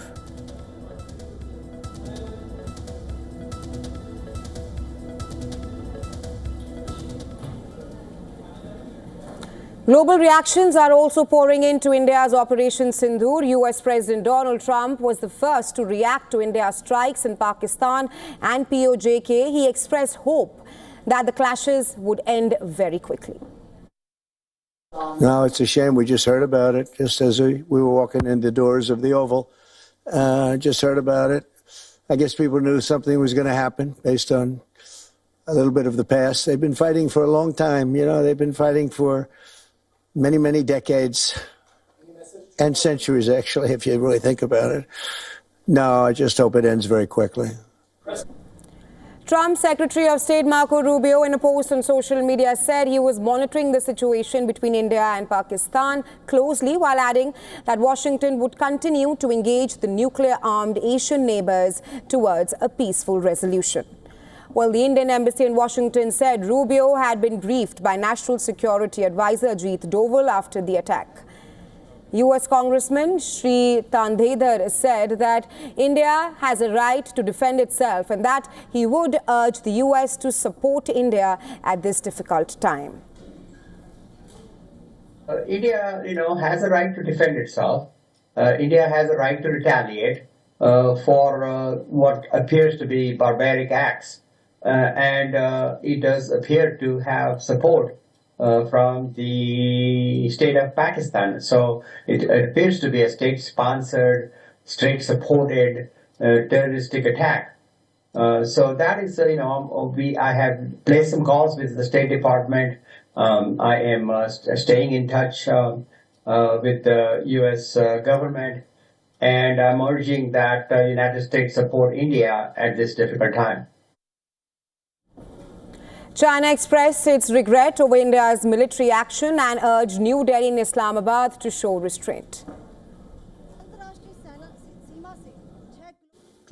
China opposes all forms of terrorism. We call on both India and Pakistan to prioritize peace and stability, remain calm and restrained, and avoid actions that could further complicate the situation. We are willing to work together with the international community and continue to play a constructive role in easing the current tensions. Israel's ambassador to India, Reuven Azhar, supported India's right for self-defense. In a post on X, the ambassador wrote, "Terrorists should know there's no place to hide from their heinous crimes against the innocent." UAE Foreign Minister and Deputy Prime Minister Sheikh Abdullah bin Zayed Al Nahyan called on both India and Pakistan to exercise restraint, de-escalate tensions and avoid further escalation. United Nations Secretary General Antonio Guterres also expressed concern, calling for maximum military restraints from India and Pakistan.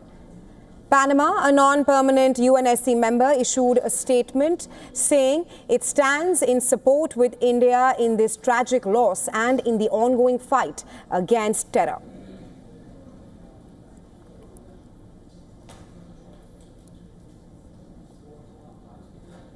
In a major escalation of tensions, India launched Operation Sindoor in the early hours of May 7th, targeting 9 terror infrastructure sites across Pakistan and Pakistan-occupied Kashmir.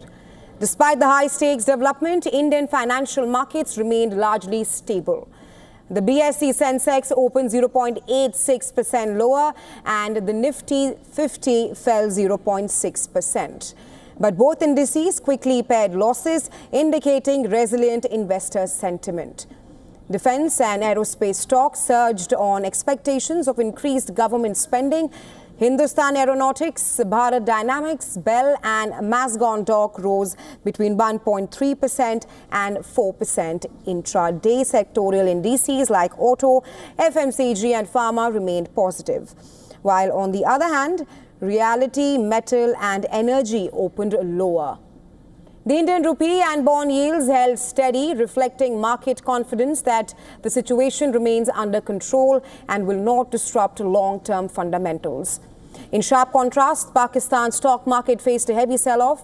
The KSE 100 index dropped over 2%, falling below 70,100 points.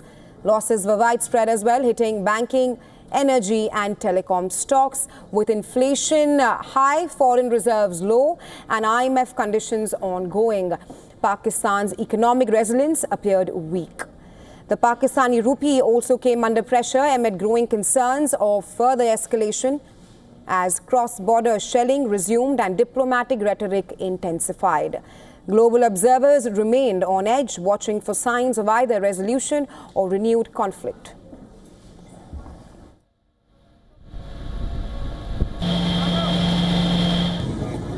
शुक्रिया।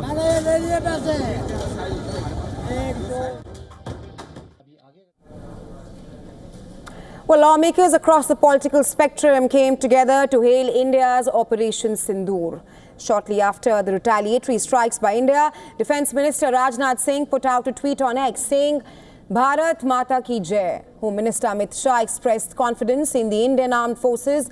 In a post on X, Shah wrote that the Modi government is resolved to give a befitting response to any attack on India and its people. Information and Broadcasting Minister Ashwani Vaishnav also took to X and wrote Jai Hind. Leader of opposition in the Lok Sabha, Rahul Gandhi, wrote on X, proud of our armed forces, Jai Hind. Leader of opposition in the Rajya Sabha, Mallikarjun Kharge, applauded the resolute resolve and courage of the armed forces. Kharge further wrote that national unity and support is the need of the hour and the Indian National Congress stands with the Indian Armed Forces.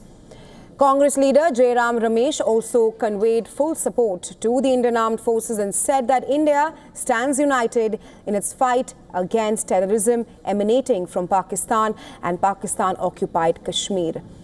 Jammu and Kashmir Chief Minister Omar Abdullah expressed support for Operation Sindoor and also highlighted that he does not want a war with Pakistan, but for that Islamabad needs to lower guns first. हमारे हाथ में ये खेल है नहीं। हम तो चाहेंगे और अल्लाह ताला से दुआ करेंगे कि ये जल्दी थमे। मैं तो कहता हूँ अगर आज ही ख़त्म हो तो बेहतर है, लेकिन इसको रोकने की ताकत जो है वो लोग रखते हैं जिनको सही फ़ैसला लेना होगा। मैंने वैसे भी कहा पार की बंदूकें बंद हो जाएं तो यहाँ से भी बंदूकें बंद होंगी। फ़िलहाल तो हमारे सिविलियन एरियाज़ जो हैं उनके तोप के निशान बने हुए हैं। Congress MP from Trivandrum, Apuram Shashi Tharoor, described the retaliatory strikes as a fitting response and urged the nation to stand united at this hour. As you know from my earlier statements and writings, this is exactly what I thought the government should do, and I'm glad they have done, which is that there is no question in my mind that we had to give some sort of fitting response to the terror attack. The terrorists had to be taught that there was a price to be paid. And sadly, this kind of impunity that they believe they enjoy would have only emboldened them to continue with further attacks. So it was important and essential to give them some sort of response that was a kinetic response. In addition to the diplomatic measures we all know about, the government announced various things, action on visas, all sorts of things. But today, what they have done is a fitting response. Let's also get you the latest reactions coming in from the families of the victims of the Pahalgam terror attack.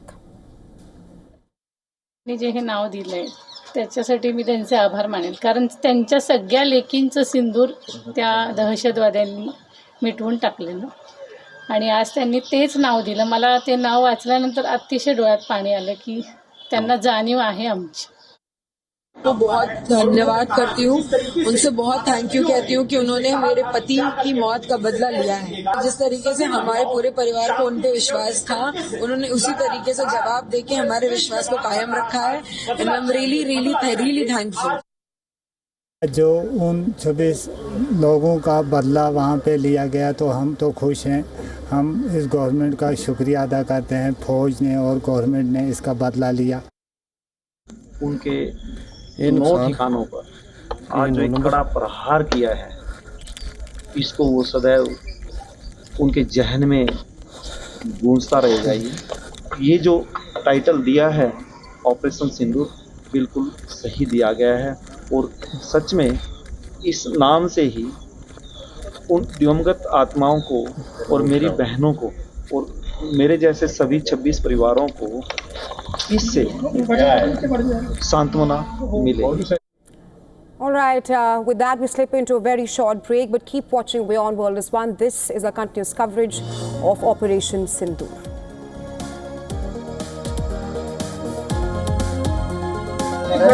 वो लाइटें बंद करना शुरू कर दी ये नुकसान ये 9 number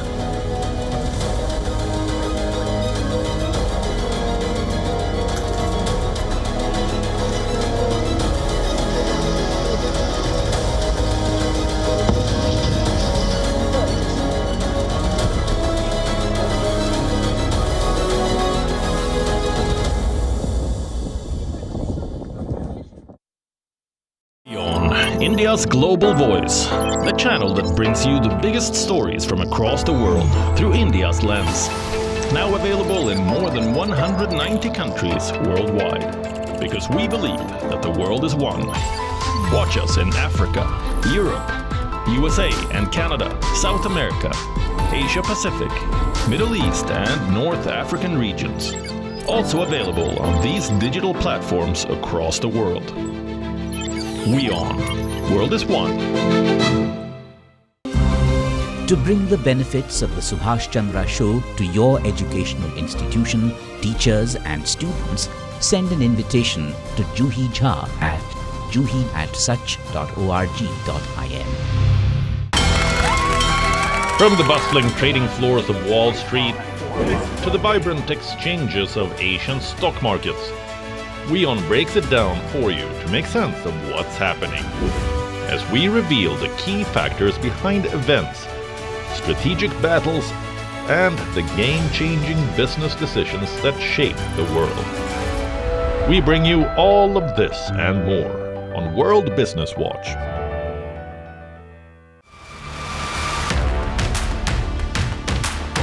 Imagine a world where owning your dream asset is just a click away, where wealth is no longer exclusive to the few.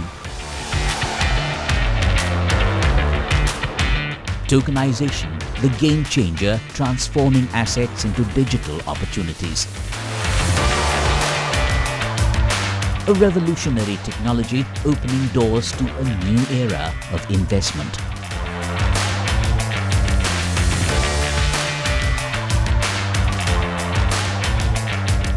Don't miss Token Money Magnet, a bold initiative by Kalp Foundation. Only on WION World is One.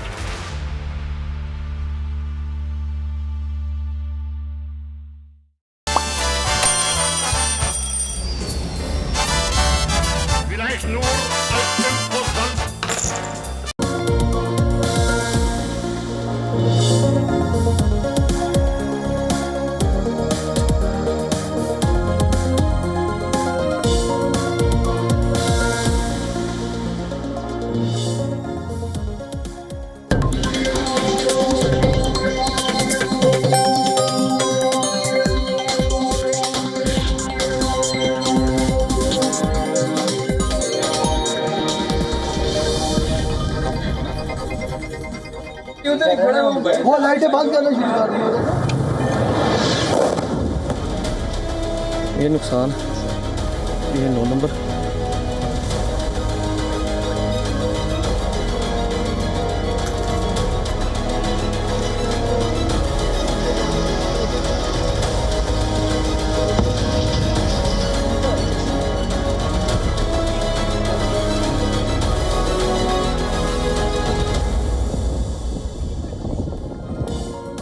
Welcome back. Thanks very much for staying with us. You are watching WION World is One with me, Raisha Saigal, and I'm also being joined by interpreter Ms. Rajni. This is our continuous coverage of Operation Sindoor.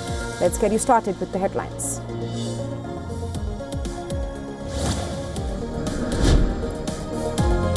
Prime Minister Modi meets President Draupadi Murmu at Rashtrapati Bhavan, briefs the Commander-in-Chief about Operation Sindoor.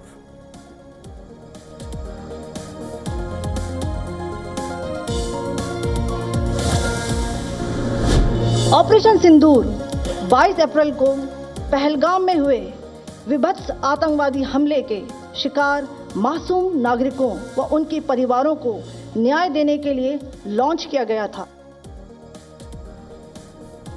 India says its armed forces conducted precision strikes on terror camps in Pakistan and Pakistan-occupied Kashmir. Military says 9 targets selected on basis of credible intelligence input and destroyed during Operation Sindoor.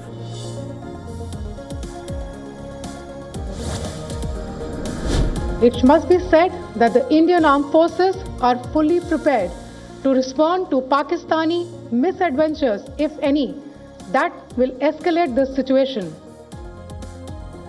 Operation Sindoor lasted nearly 20 minutes. Camps were attacked between 1:05 and 1:30 a.m. local time. Military says the targets for Operation Sindoor selected carefully to ensure no loss of civilian lives.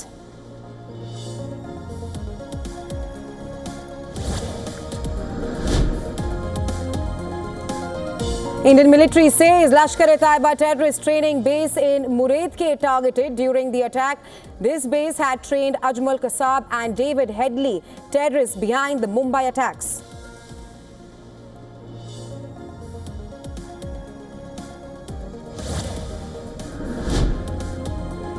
Terrorist Masood Azhar's family members, including his sister, killed in India's Operation Sindoor. A letter said to be issued by Masood Azhar claims that the strike in Bahawalpur killed his 10 family members.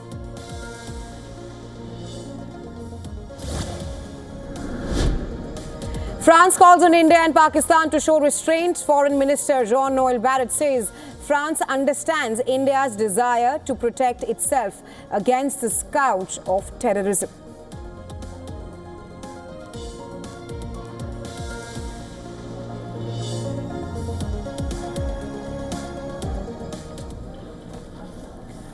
All right, our top focus on WION right now. Global reactions are also pouring in to India's Operation Sindoor.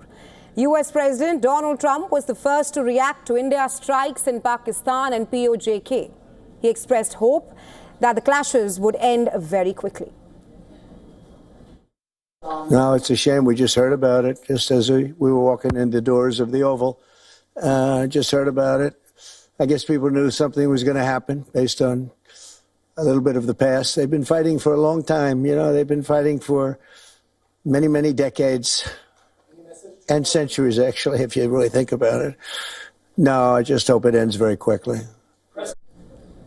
Trump's Secretary of State Marco Rubio, in a post on social media, said he was monitoring the situation between India and Pakistan closely, while adding that Washington would continue to engage the nuclear-armed Asian neighbors towards a peaceful resolution. The Indian Embassy in Washington, D.C. said Rubio had been briefed by National Security Advisor Ajit Doval after the attack. U.S. Congressman Sri Thanedar said that India has a right to defend itself and that he would urge the U.S. to support India at this difficult time. India, has a right to defend itself. India has a right to retaliate for what appears to be barbaric acts. And it does appear to have support from the state of Pakistan. So it appears to be a state-sponsored, state-supported terroristic attack. So that is, I have placed some calls with the State Department. I am staying in touch with the U.S. government, and I'm urging that the United States support India at this difficult time. India expressed its regret over India's military action and urged New Delhi and Islamabad to show restraint. Israel's ambassador to India, Azhar, supported India's right for self-defense in a post on X. The ambassador wrote, "Terrorists should know there is no place to hide from their heinous crimes against the innocent." UAE Foreign Minister and Deputy Prime Minister Sheikh Abdullah bin Zayed Al Nahyan called on both India and Pakistan to exercise restraint, de-escalate tensions and avoid further escalation. United Nations Secretary General Antonio Guterres also expressed concern, calling for maximum military restraints from India and Pakistan. Panama, a non-permanent UNSC member, issued a statement saying it stands in support with India in this tragic loss and in the ongoing fight against terror.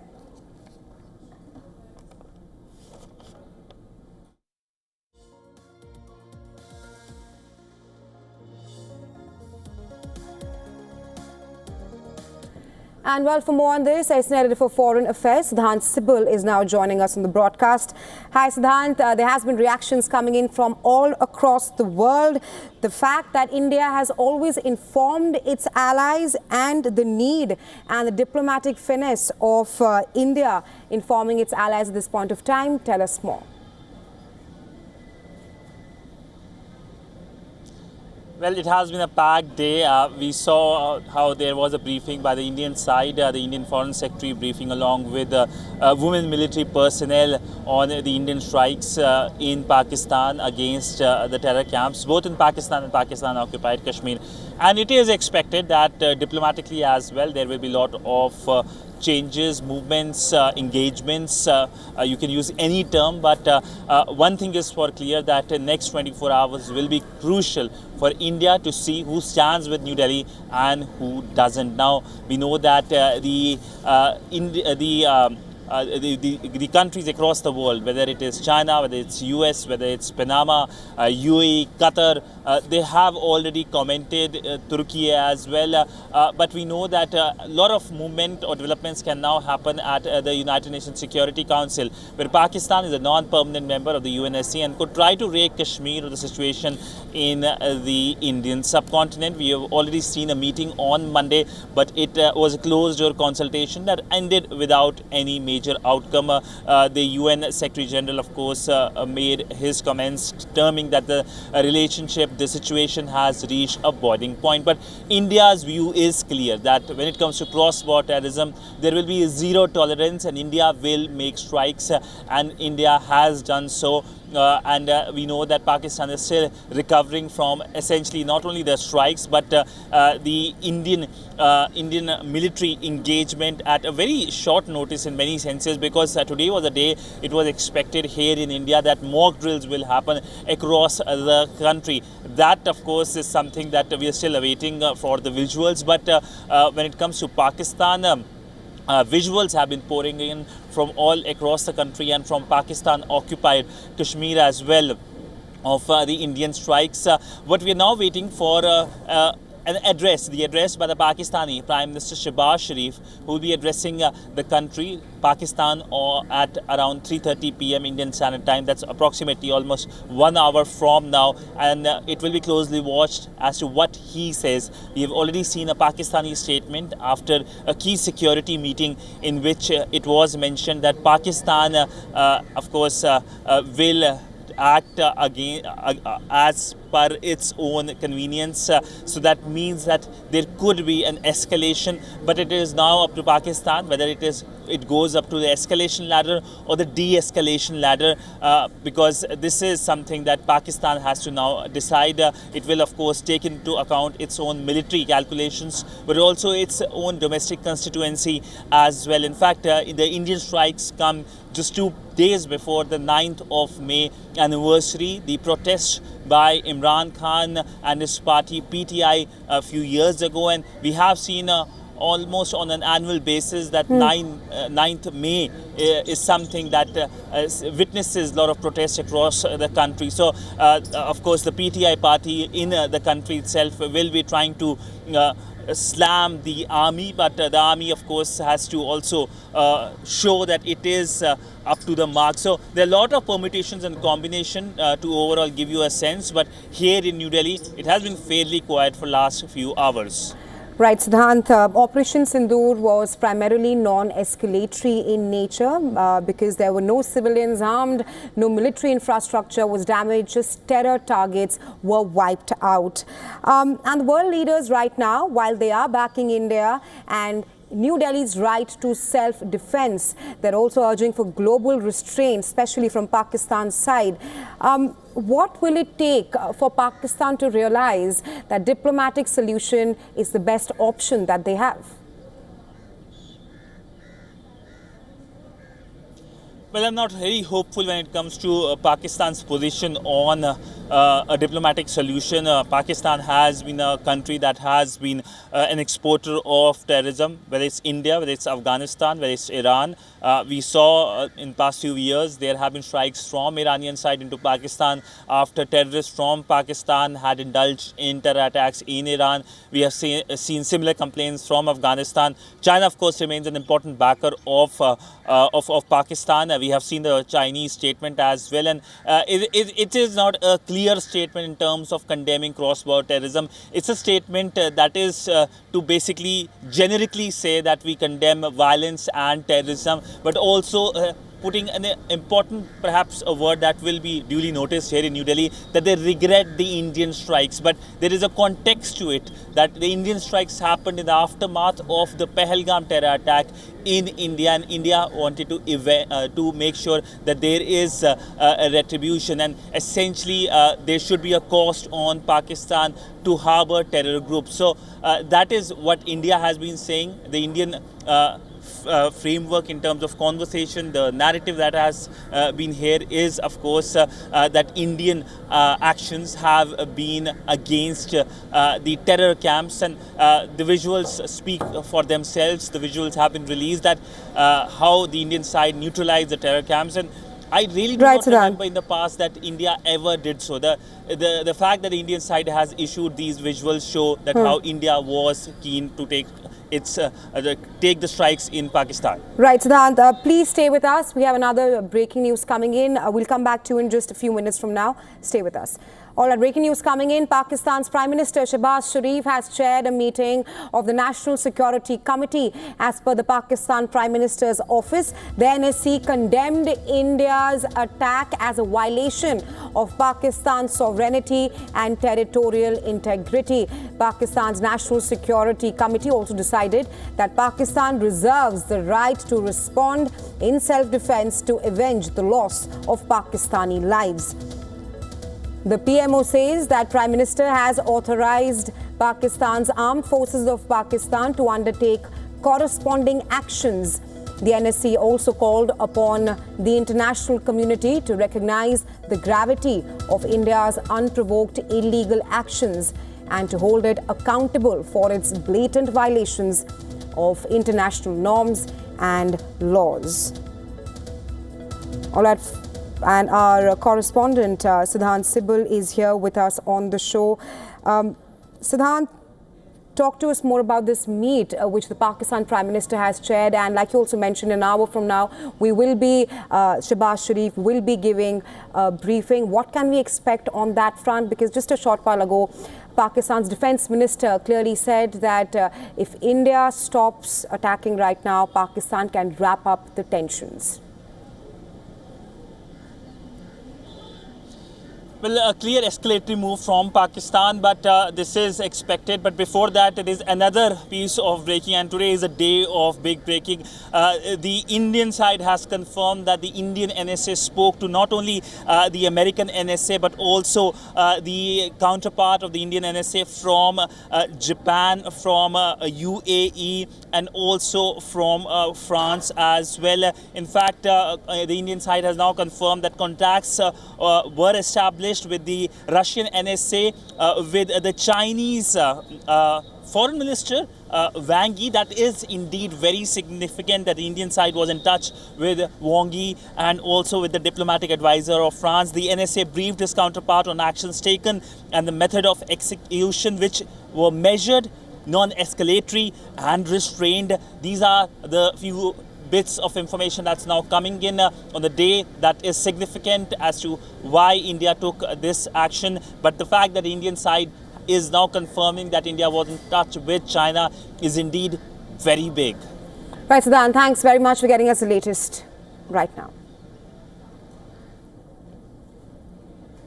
All right, hours after India avenged the victims of Pahalgam attack in Operation Sindoor, two women officers, one Muslim, the other Hindu, led India's briefing, sharing details of the military's precision strikes on terror targets in Pakistan and Pakistan-occupied Kashmir.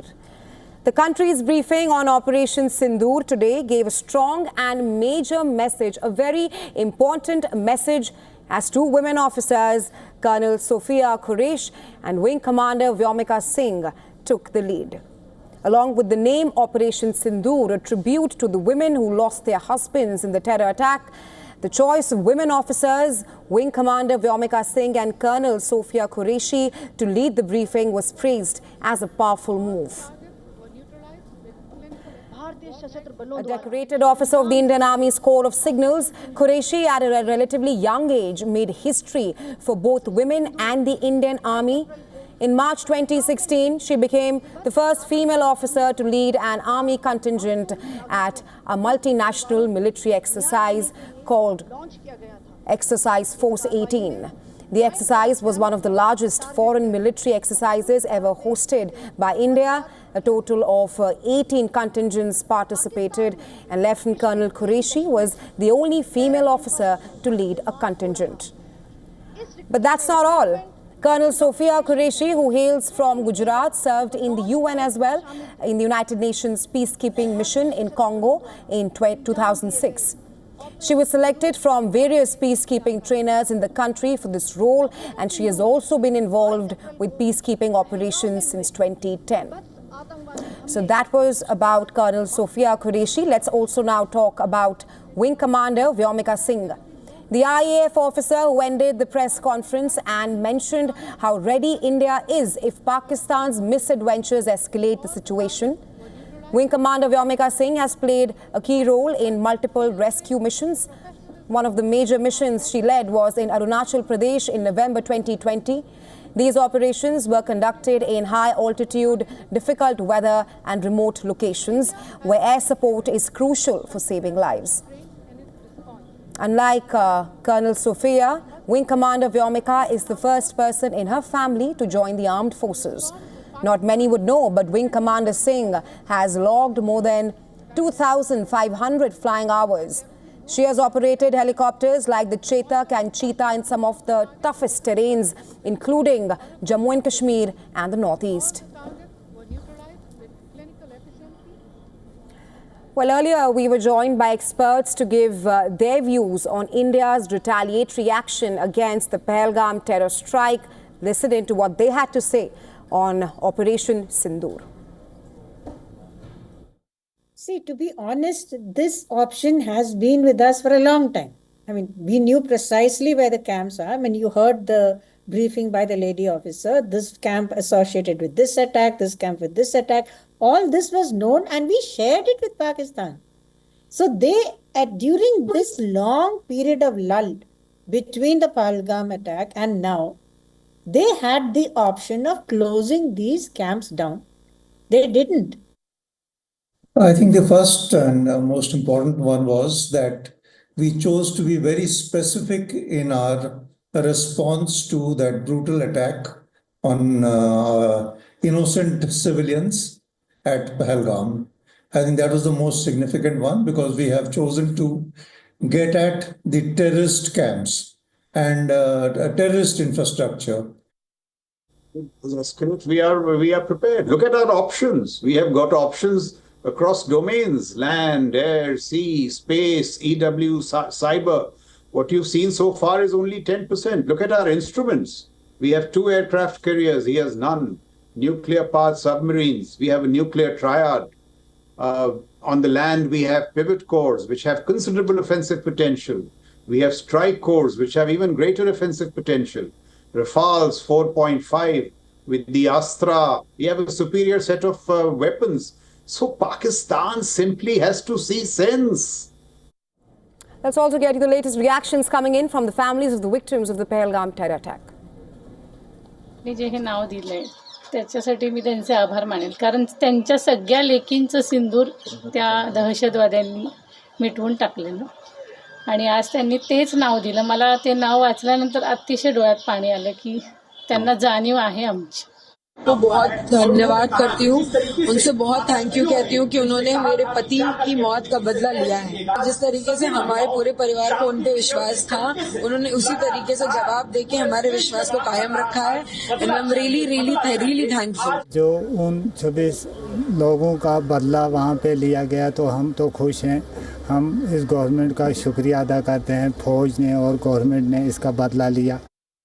उनके 9 ठिकानों पर आज जो एक कड़ा प्रहार किया है, इसको वो सदैव उनके जहन में गूंजता रहेगा.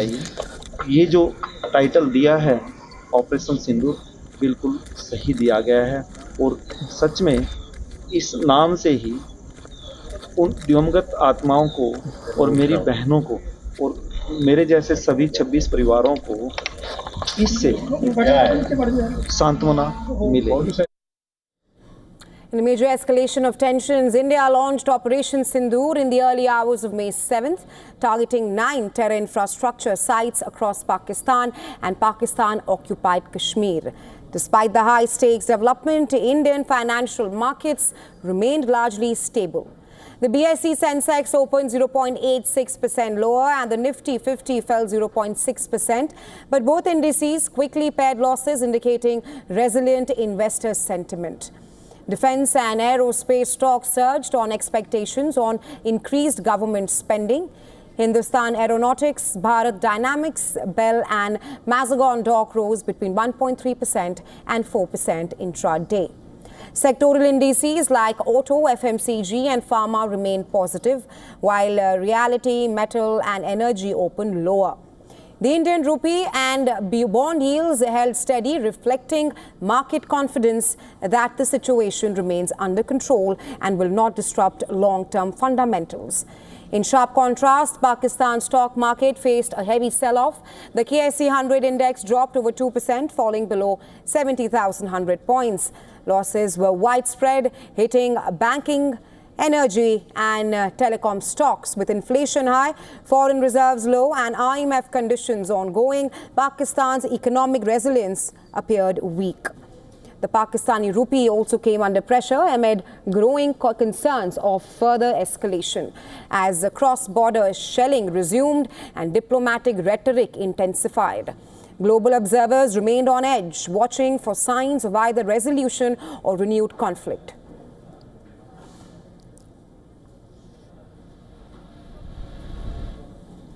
Following India's overnight strikes on terror camps in Pakistan-occupied Kashmir under Operation Sindoor, various movie stars from the country have reacted to the mission.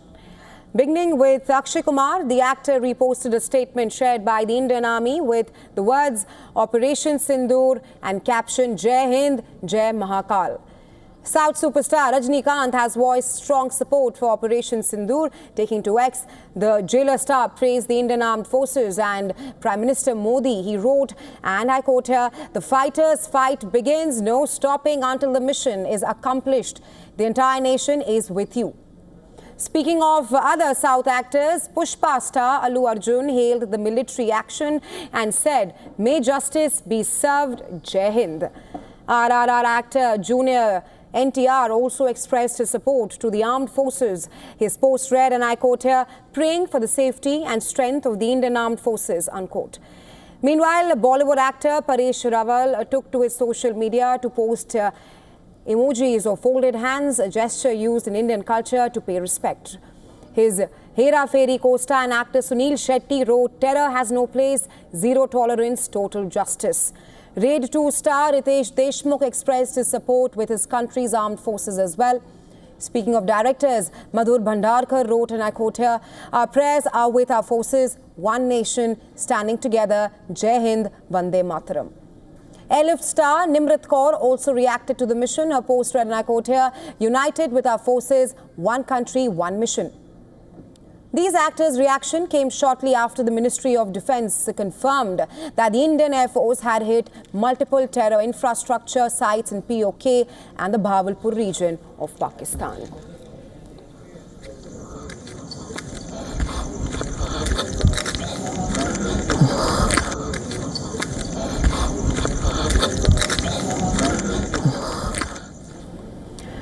All right, with that, we're slipping into a very short break, but stay with us. This is WION's continuous coverage of Operation Sindoor.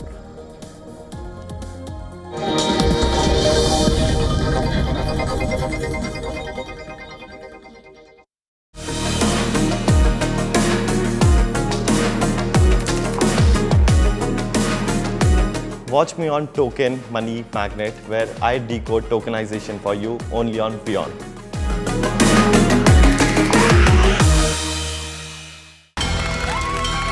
From the bustling trading floors of Wall Street to the vibrant exchanges of Asian stock markets, WION breaks it down for you to make sense of what's happening, as we reveal the key factors behind events, strategic battles, and the game-changing business decisions that shape the world. We bring you all of this and more on World Business Watch.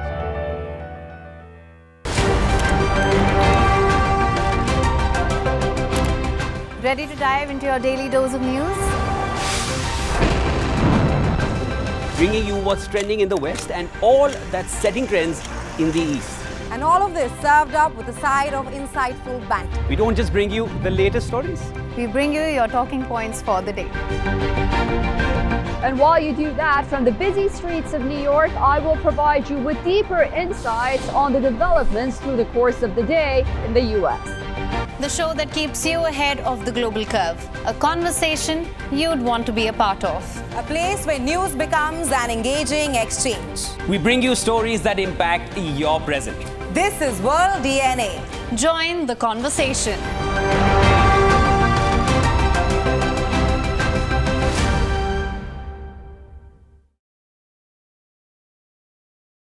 WION, India's global voice, the channel that brings you the biggest stories from across the world through India's lens.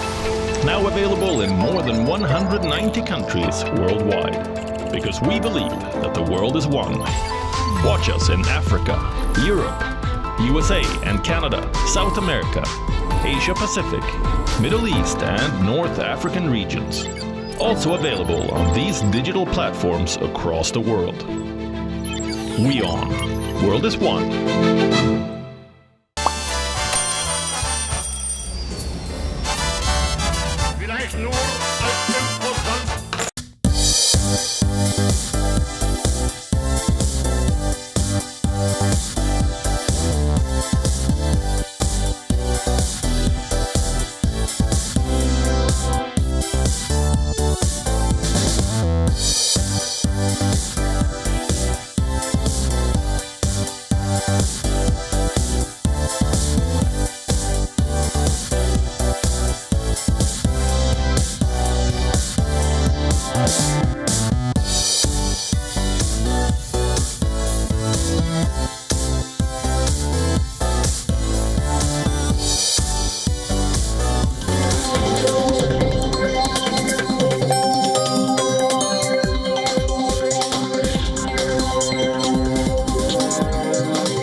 वो लाइटें बंद करना शुरू कर दी उधर ना।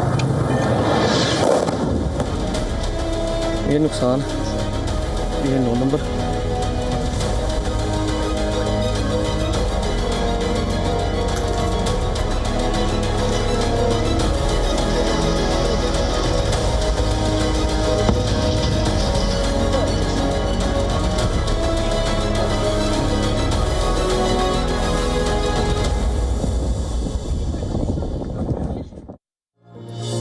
Welcome back. You're watching WION World is One, and this is our continuous coverage of Operation Sindoor. Let's get started with the headlines. Prime Minister Modi meets President Draupadi Murmu at Rashtrapati Bhavan, briefs the Commander-in-Chief about Operation Sindoor.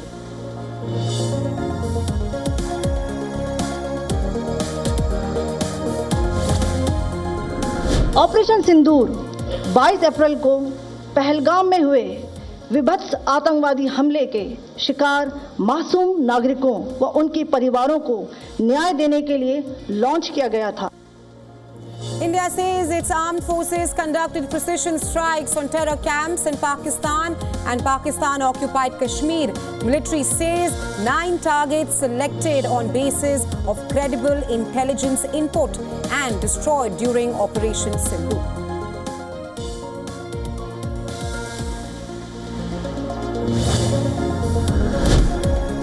Pakistan Prime Minister chairs meeting of the country's National Security Committee. The meeting hits out at India's action, saying Pakistan reserves the right to respond, calls on the global community to hold India accountable.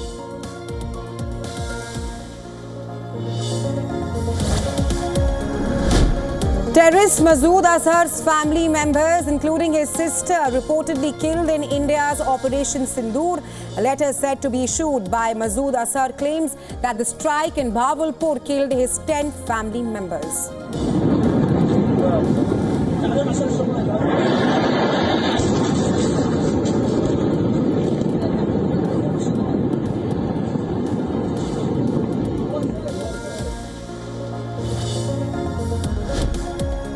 Death toll in Poonch and Jammu and Kashmir due to Pakistan's ceasefire violation rises to 10, with over 50 injured. Sources say shelling began late in the night and continued into the early hours, targeting civilian areas without provocation.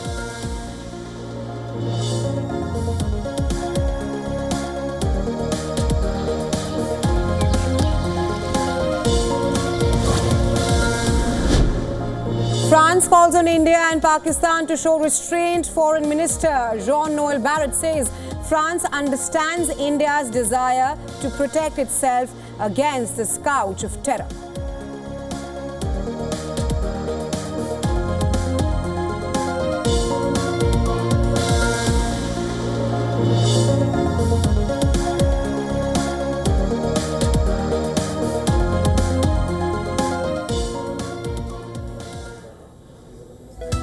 All right, we're getting breaking news at this point of time. Pakistan's Defence Minister Khwaja Asif told a global news network that his country were ready to refrain from further action if India halts its operations on the border. Notably, this statement had come before the meeting of Pakistan National Security Council, which decided that it reserved the right to strike back against India. Quoting the Pakistani Defence Minister Khwaja Asif, and I'm quoting him here, "If we are attacked, we will respond. If India backs down, we will definitely wrap up these things. But as long as we are under fire, we have to respond," unquote. And that's the statement from Pakistan's Defence Minister Khwaja Asif. It's important to note here that this statement by the Pakistan's Defence Minister comes before the statement which came out after the NSC meet, where the Pakistan Prime Minister Shehbaz Sharif said that Pakistan has the right to respond after India's Operation Sindoor.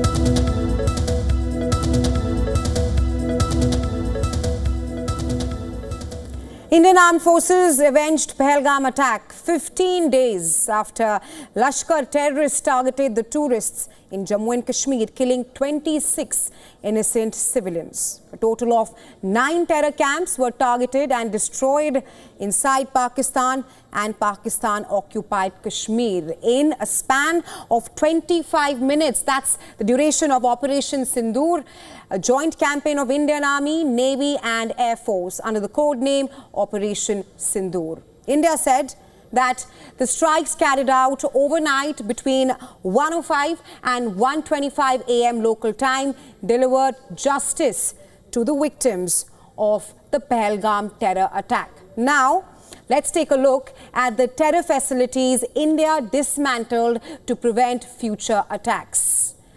Number one is the Savai Nala camp. Now, this camp is situated in Muzaffarabad, as you can see here on the wall.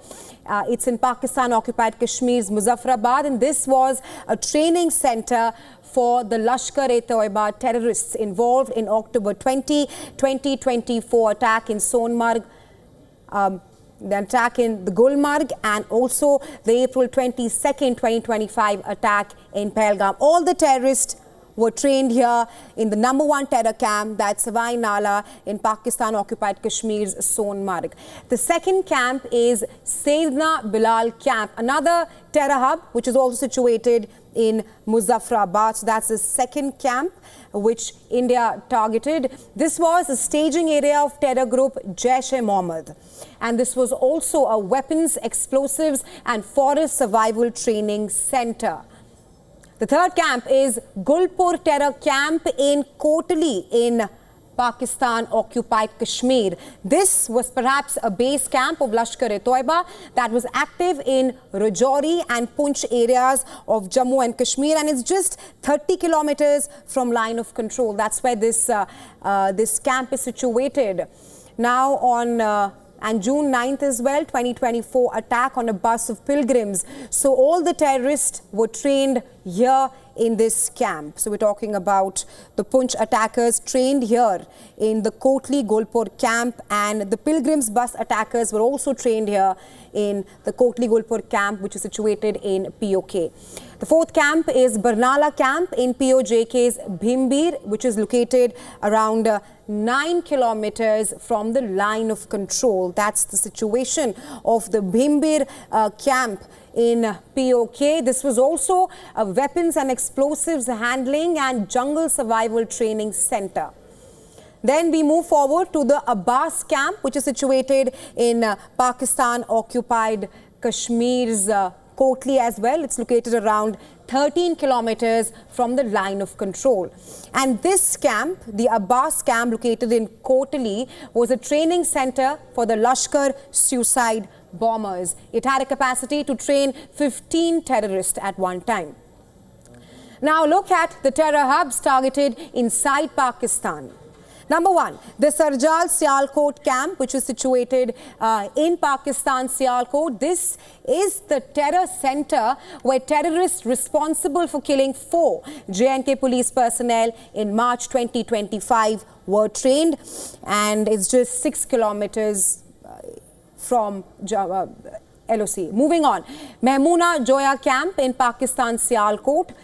Now, Pathankot Air Force Base camp attack was planned here and carried out from this terror camp.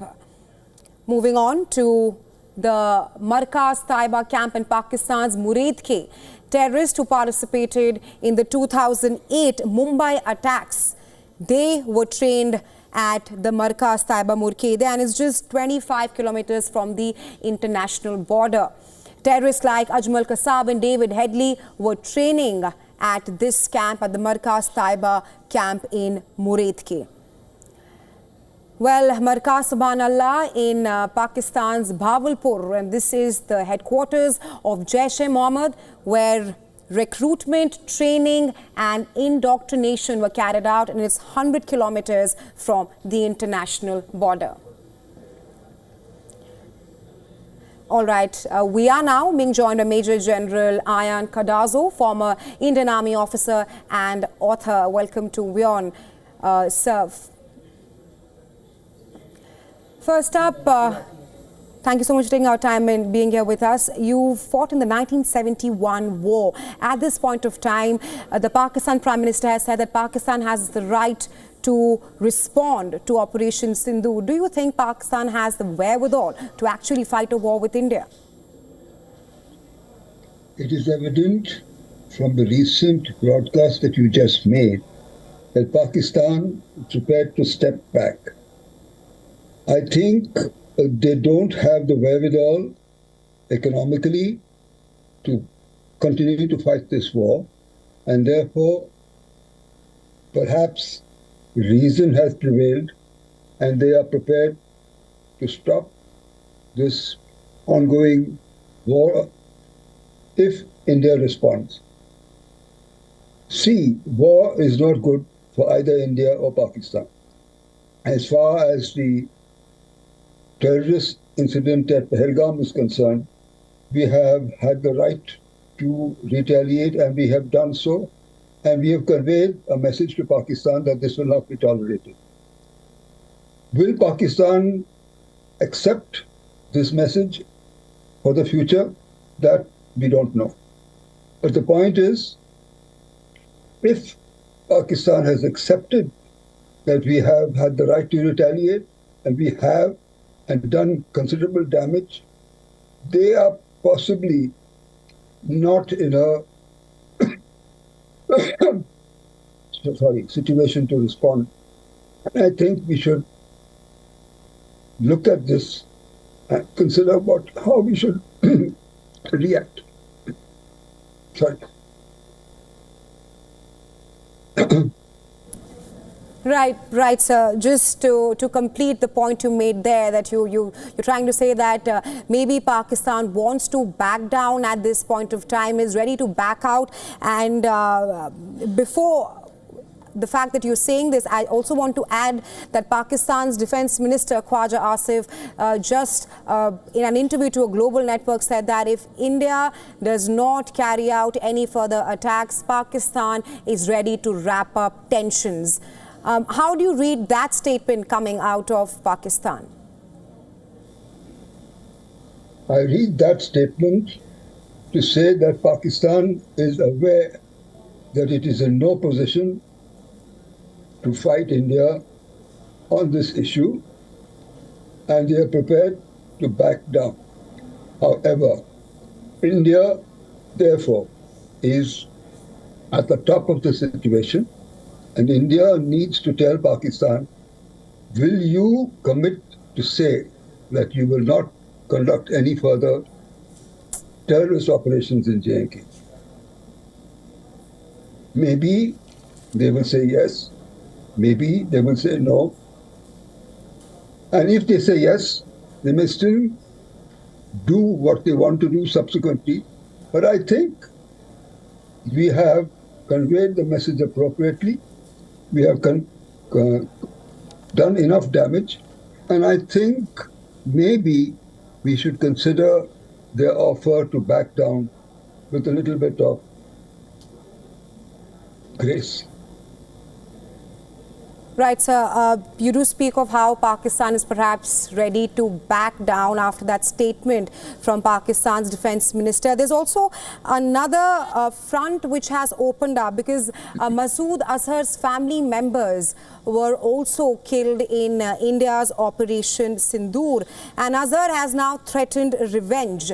How do you see that panning out?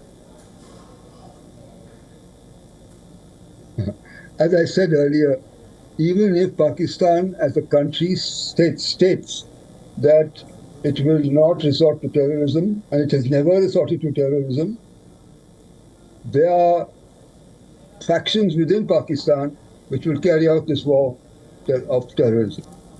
So we need to consider as to what our action should be. Should we say, okay, we will not conduct any further attacks, or we carry on the momentum of what we want and punish them further? Right, my last question to you, sir. Do you think that this Operation Sindoor was a deterrent, or are you expecting more such attacks on terror camps from New Delhi, keeping in mind that this was phase 1 of Operation Sindoor?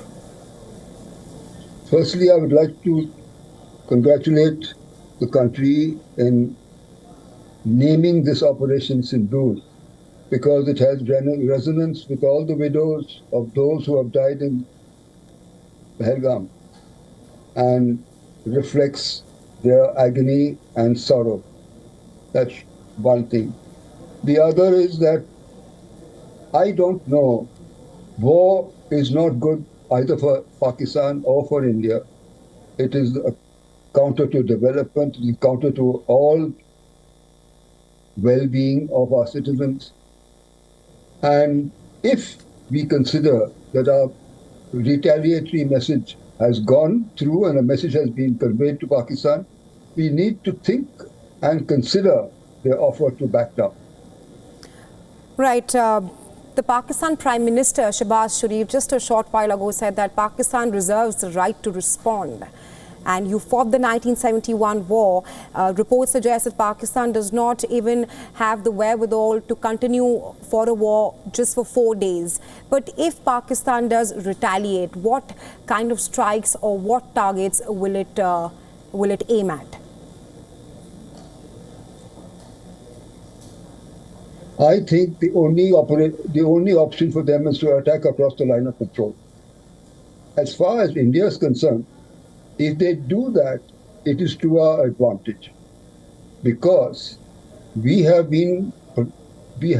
not been able to go across the line of control because of our ethical behavior and attitude towards war. But now, since Pakistan has said the LOC no longer exists, this is an opportunity for India to capture ground across the line of control in POK, and we should use this opportunity to do so. Right. I also want to seek your analysis with Operation Sindoor, perhaps a precision strike that did not harm civilians, no military infrastructure were targeted, just terror camps. Do you think India has been successful in calling out Pakistan's nuclear saber rattling? Because we saw in the past how Islamabad went on with nuclear rhetoric. Yes, it certainly has. Only thing is that Pakistan is now trying to say that there has been collateral damage and many civilians have died. That's just too bad. This is something which happens because although we tried to restrict this only to terror camps, there are other civilian habitations close by which may have been hit. It's just too bad. That's an outcome of war. So I also want to talk to you about the fact that India, this time around, the targets in POK were not shallow ones. It was deep inside Pakistan. What kind of message does that send across? And talk to us about the significance of the targets that India wiped out. See, the attack at Bawalpur was at a distance of approximately nearly 200 kilometers away from the line, from the IB. It goes to show that we are capable of striking into Pakistan, deep into Pakistan, and their counter air defense systems have not been able to work. And therefore, Pakistan will need to reconsider as to whether their air defense systems work or doesn't work, and they will obviously take corrective action. As far as we are concerned, the message is quite clear. We have done what we have done. We have proven that the air defense system doesn't work. At this point of time, what will actually take Pakistan to realize that diplomatic solution is its best option on the table? See, Pakistan is a basket case. Economically, it is in disaster. Our stance on the Indus Water Treaty, actually what Brahma Chelani has said, we have the option to leave the IWT, and we should, in fact, because there for so many years we have been so generous to Pakistan over the Indus Water Treaty, and now it is time that we look at our own interests. There are so many projects which are hanging fire because of Pakistan's non-cooperation. We should walk out of the IWT and convey to Pakistan that this no longer holds good.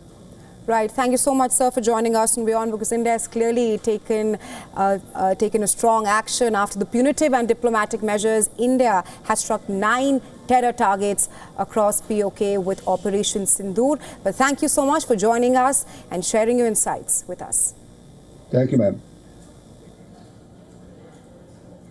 Well, politicians across the political spectrum came together to hail India's Operation Sindoor. Shortly after the retaliatory strikes by India, Defence Minister Rajnath Singh put out a tweet on X saying, Bharat Mata Ki Jai. Home Minister Amit Shah expressed confidence in the Indian Armed Forces in a post on X. Shah wrote that the Modi government is resolved to give a befitting response to any attack on India and its people. Information and Broadcasting Minister Ashwini Vaishnav also took to X and wrote Jai Hind. Leader of opposition in the Lok Sabha, Rahul Gandhi, wrote on X, proud of our armed forces, Jai Hind.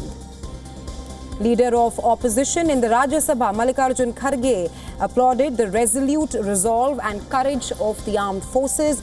Kharge further wrote that national unity and support is the need of the hour, and the Indian National Congress stands with the Indian Armed Forces.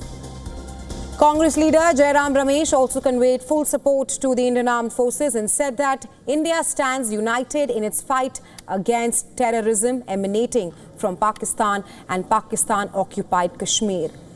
Jammu and Kashmir Chief Minister Omar Abdullah expressed support for Operation Sindoor and also highlighted that he does not want a war with Pakistan, but for that, Islamabad needs to lower guns first.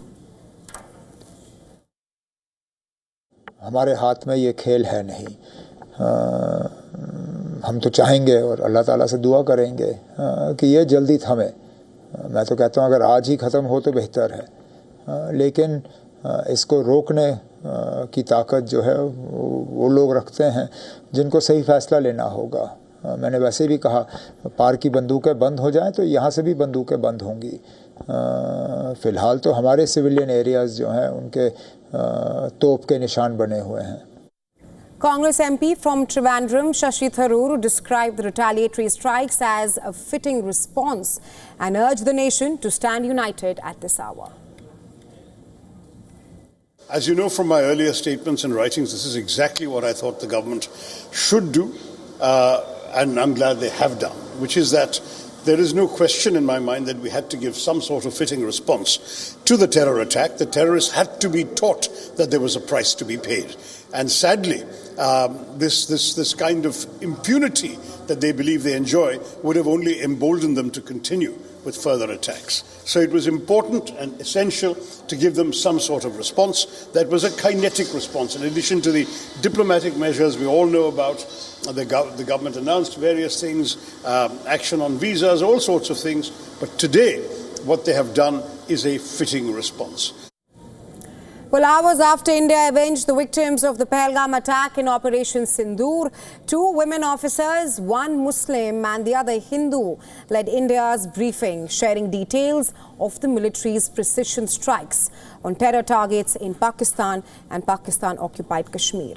The country's briefing on Operation Sindoor today gave a strong and major message as 2 women officers, Colonel Sophia Qureshi and Wing Commander Vyomika Singh, took the lead. Along with the name Operation Sindoor, a tribute to the women who lost their husbands in the terror attack, the choice of women officers, Wing Commander Vyomika Singh and Colonel Sophia Qureshi to lead the briefings was praised as a powerful move. A decorated officer of the Indian Army's Corps of Signals, Qureshi, at a relatively young age, made history for both women and the Indian Army. In March 2016, she became the first female officer to lead an army contingent at a multinational military exercise called Exercise Force 18. The exercise was one of the largest foreign military exercises ever hosted by India. A total of 18 contingents participated, and Lieutenant Colonel Qureshi was the only female officer to lead a contingent. But that's not all. Colonel Sophia Qureshi, who hails from Gujarat, served in the UN peacekeeping mission in Congo in 2006. She was selected from various peacekeeping trainers in the country for this role, and she has also been involved with peacekeeping operations since 2010. Now, let's talk about Wing Commander Vyomika Singh, the IAF officer who ended the press conference and mentioned how ready India is if Pakistan's misadventures escalate the situation. Wing Commander Vyomika has played a key role in multiple rescue missions. One of the major missions was when she led a mission in Arunachal Pradesh in November 2020. These operations were conducted in high altitude, difficult weather and remote locations where air support is crucial for saving lives. Unlike Sophia, Vyomika is the first person in her family to join the armed forces. Not many would know, but Wing Commander Singh has logged more than 2,500 flying hours. She has operated helicopters like the Chetak and the Cheetah in some of the toughest terrains, including Jammu and Kashmir and the Northeast.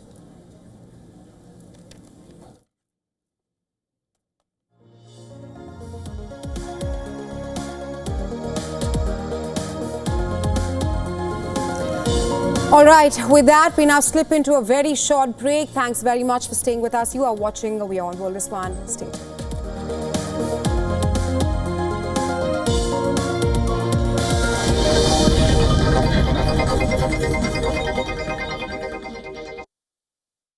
WION, India's global voice, the channel that brings you the biggest stories from across the world through India's lens. Now available in more than 190 countries worldwide. Because we believe that the world is one. Watch us in Africa, Europe, USA and Canada, South America, Asia Pacific, Middle East and North African regions. Also available on these digital platforms across the world. WION, World is One. From the bustling trading floors of Wall Street to the vibrant exchanges of Asian stock markets, WION breaks it down for you to make sense of what's happening. As we reveal the key factors behind events, strategic battles, and the game-changing business decisions that shape the world. We bring you all of this and more on World Business Watch.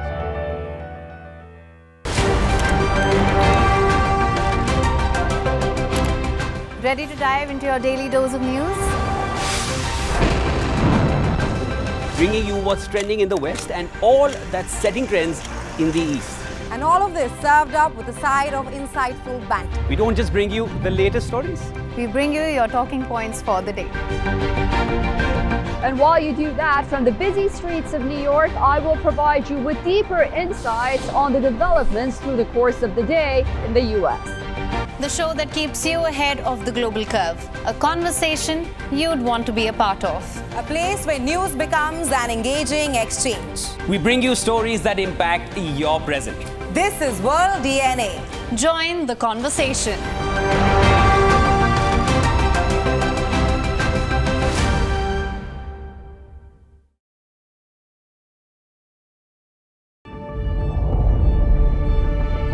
The Earth is sending distress signals. Wildfires, droughts, and melting glaciers. Can we reverse the damage? Explore the harrowing effects of climate change. It's a wake-up call. Global emergency. Climate Tracker on WION World is One.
वो लाइटें बंद करना शुरू कर दी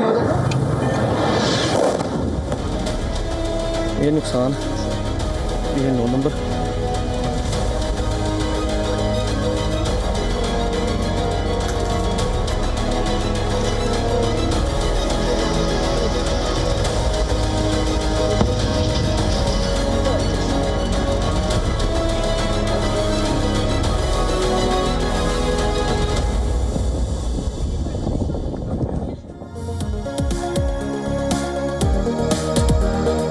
Welcome back and thank you for staying with us. This is WION World is One.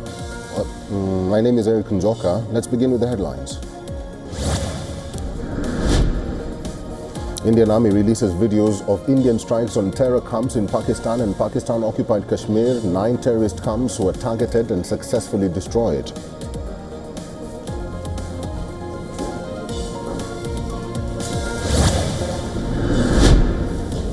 Death toll in Poonch and Jammu in Kashmir due to Pakistan ceasefire violation rises to 10 civilians with over 50 others injured. Sources say shelling began late in the night and continued into the early hours, targeting civilian areas without provocation.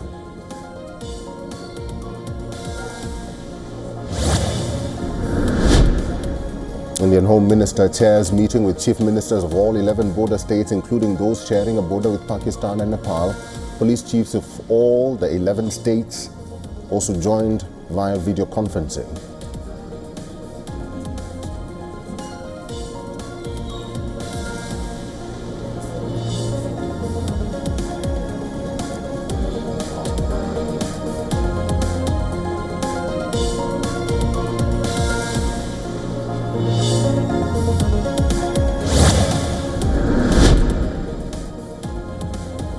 Pakistan Prime Minister chairs meeting of the country's National Security Committee.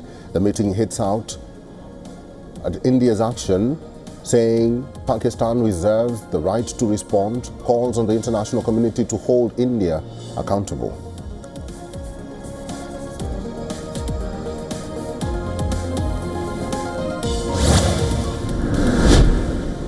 Terrorist Masood Azhar's family members, including his sister, reportedly killed in India's Operation Sindoor.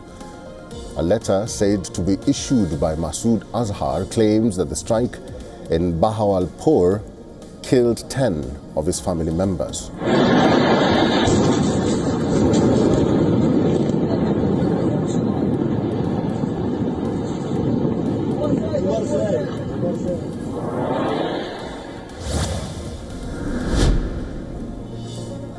Prime Minister Narendra Modi meets President Draupadi Murmu at the Rashtrapati Bhavan, briefs the Commander-in-Chief about Operation Sindoor.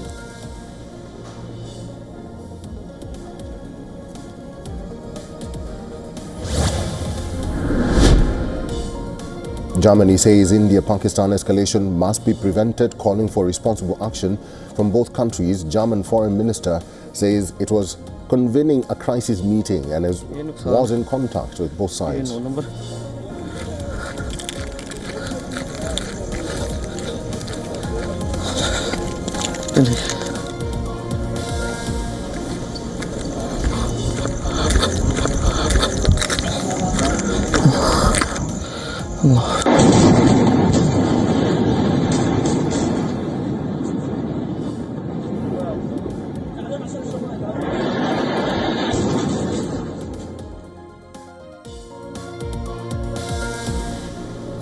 Well, following Operation Sindoor, there have been high-level meetings in India and Pakistan. Let's now talk to our correspondent, Rahesha Segal, who will give us more details on the latest. Rahesha. Thanks, Eric. Now, in a calculated high-tech operation, the Indian Armed Forces executed Operation Sindoor, deploying long-range standoff weapons to surgically neutralize 9 terror facilities inside Pakistan and Pakistan-occupied Kashmir. Not a single Indian jet crossed the line of control or the international border. No military targets were hit. No civilian lives were endangered. But the message was unmistakable. India struck hard, precisely and relentlessly. Now let's take a look at the 9 terror targets destroyed inside Pakistan. 4 targets belonged to Jaish-e-Mohammed, 3 to Lashkar-e-Toiba and 2 to Hizbul Mujahideen. Well, targets in POK, it was Savai Nalain, which is around 30 kilometers from LOC. And this one is in Muzaffarabad. The JM Terror Launch Pad, Weapons and Jungle Survival Training Center, all that happened here. So that's the Sonmarg and the Pahalgam area, and the Savai Nala is the first terror camp. Next, we move on to Kotli Gulpur, which is around 30 kilometers from LOC, and it has the, like I mentioned, first let's talk about the Muzaffarabad, which is the JM Terror Launch Pad, and the Weapons Jungle Survival Training Center also happened in Muzaffarabad. Moving on to the next terror target, which is in Kotli Gulpur, which is at around 30 kilometers from LOC and Lashkar-e-Toiba Fidaian base. Now, Rajouri Poonch terrorists also trained here in Kotli Gulpur. They were trained here, and now the terror camp has been wiped out. Next is the Bhimar targeted, which is around 9 kilometers from the LOC, and weapons ID handling training center. All that happened in the Bhimar terror camp, which has been targeted by India. Now, Abbas terror camp in Kotli has also been targeted. Like you can see, that's the Kotli Abbas terror camp. This terror camp is around 13 kilometers from the line of control, and Lashkar-e-Toiba Fidaian base was also situated here in Kotli Abbas. Apart from that, Sarjal Sialkot targeted, which is 6 kilometers from the international border, and this area, the Sarjal Sialkot, is the training hub for terrorists. 2025 March, JNK cop killers trained here in this area at Sarjal Sialkot. Other targets in Pakistan included the Mehmoona, which is around 18 kilometers from the international border, and the Hizbul Mujahideen training camp, Pathankot attackers, all of them were trained here in the Mehmoona terror camp.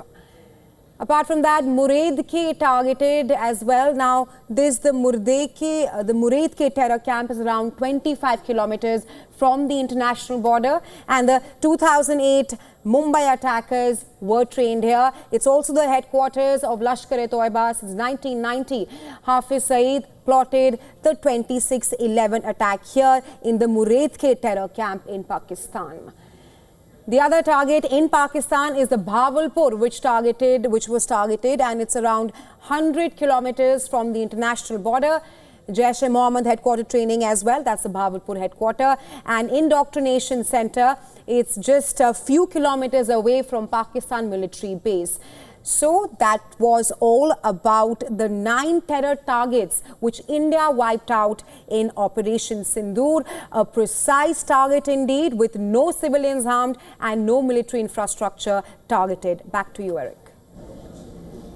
Rahesha, thank you. Prime Minister Narendra Modi chaired a high-level cabinet meeting today, briefing ministers on the Indian strikes on Pakistan. He stated clearly no mistakes whatsoever. He emphasized the army had carried out the mission with utmost precision, adhering strictly to the detailed preparations that had been made in advance.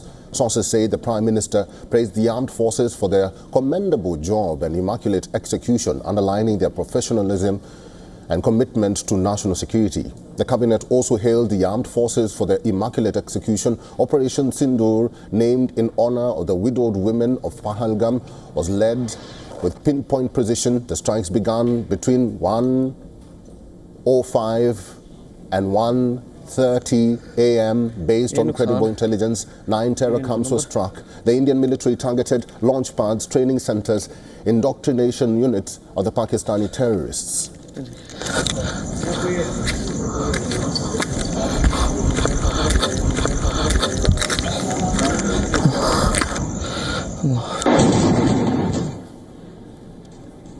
Significantly, 2 women officers, Colonel Sophia Qureshi and Wing Commander Vyomika Singh, addressed the nation alongside Foreign Secretary Vikrant Misri They reveal details of the strike and the extent of damage to terror infrastructure in Pakistan.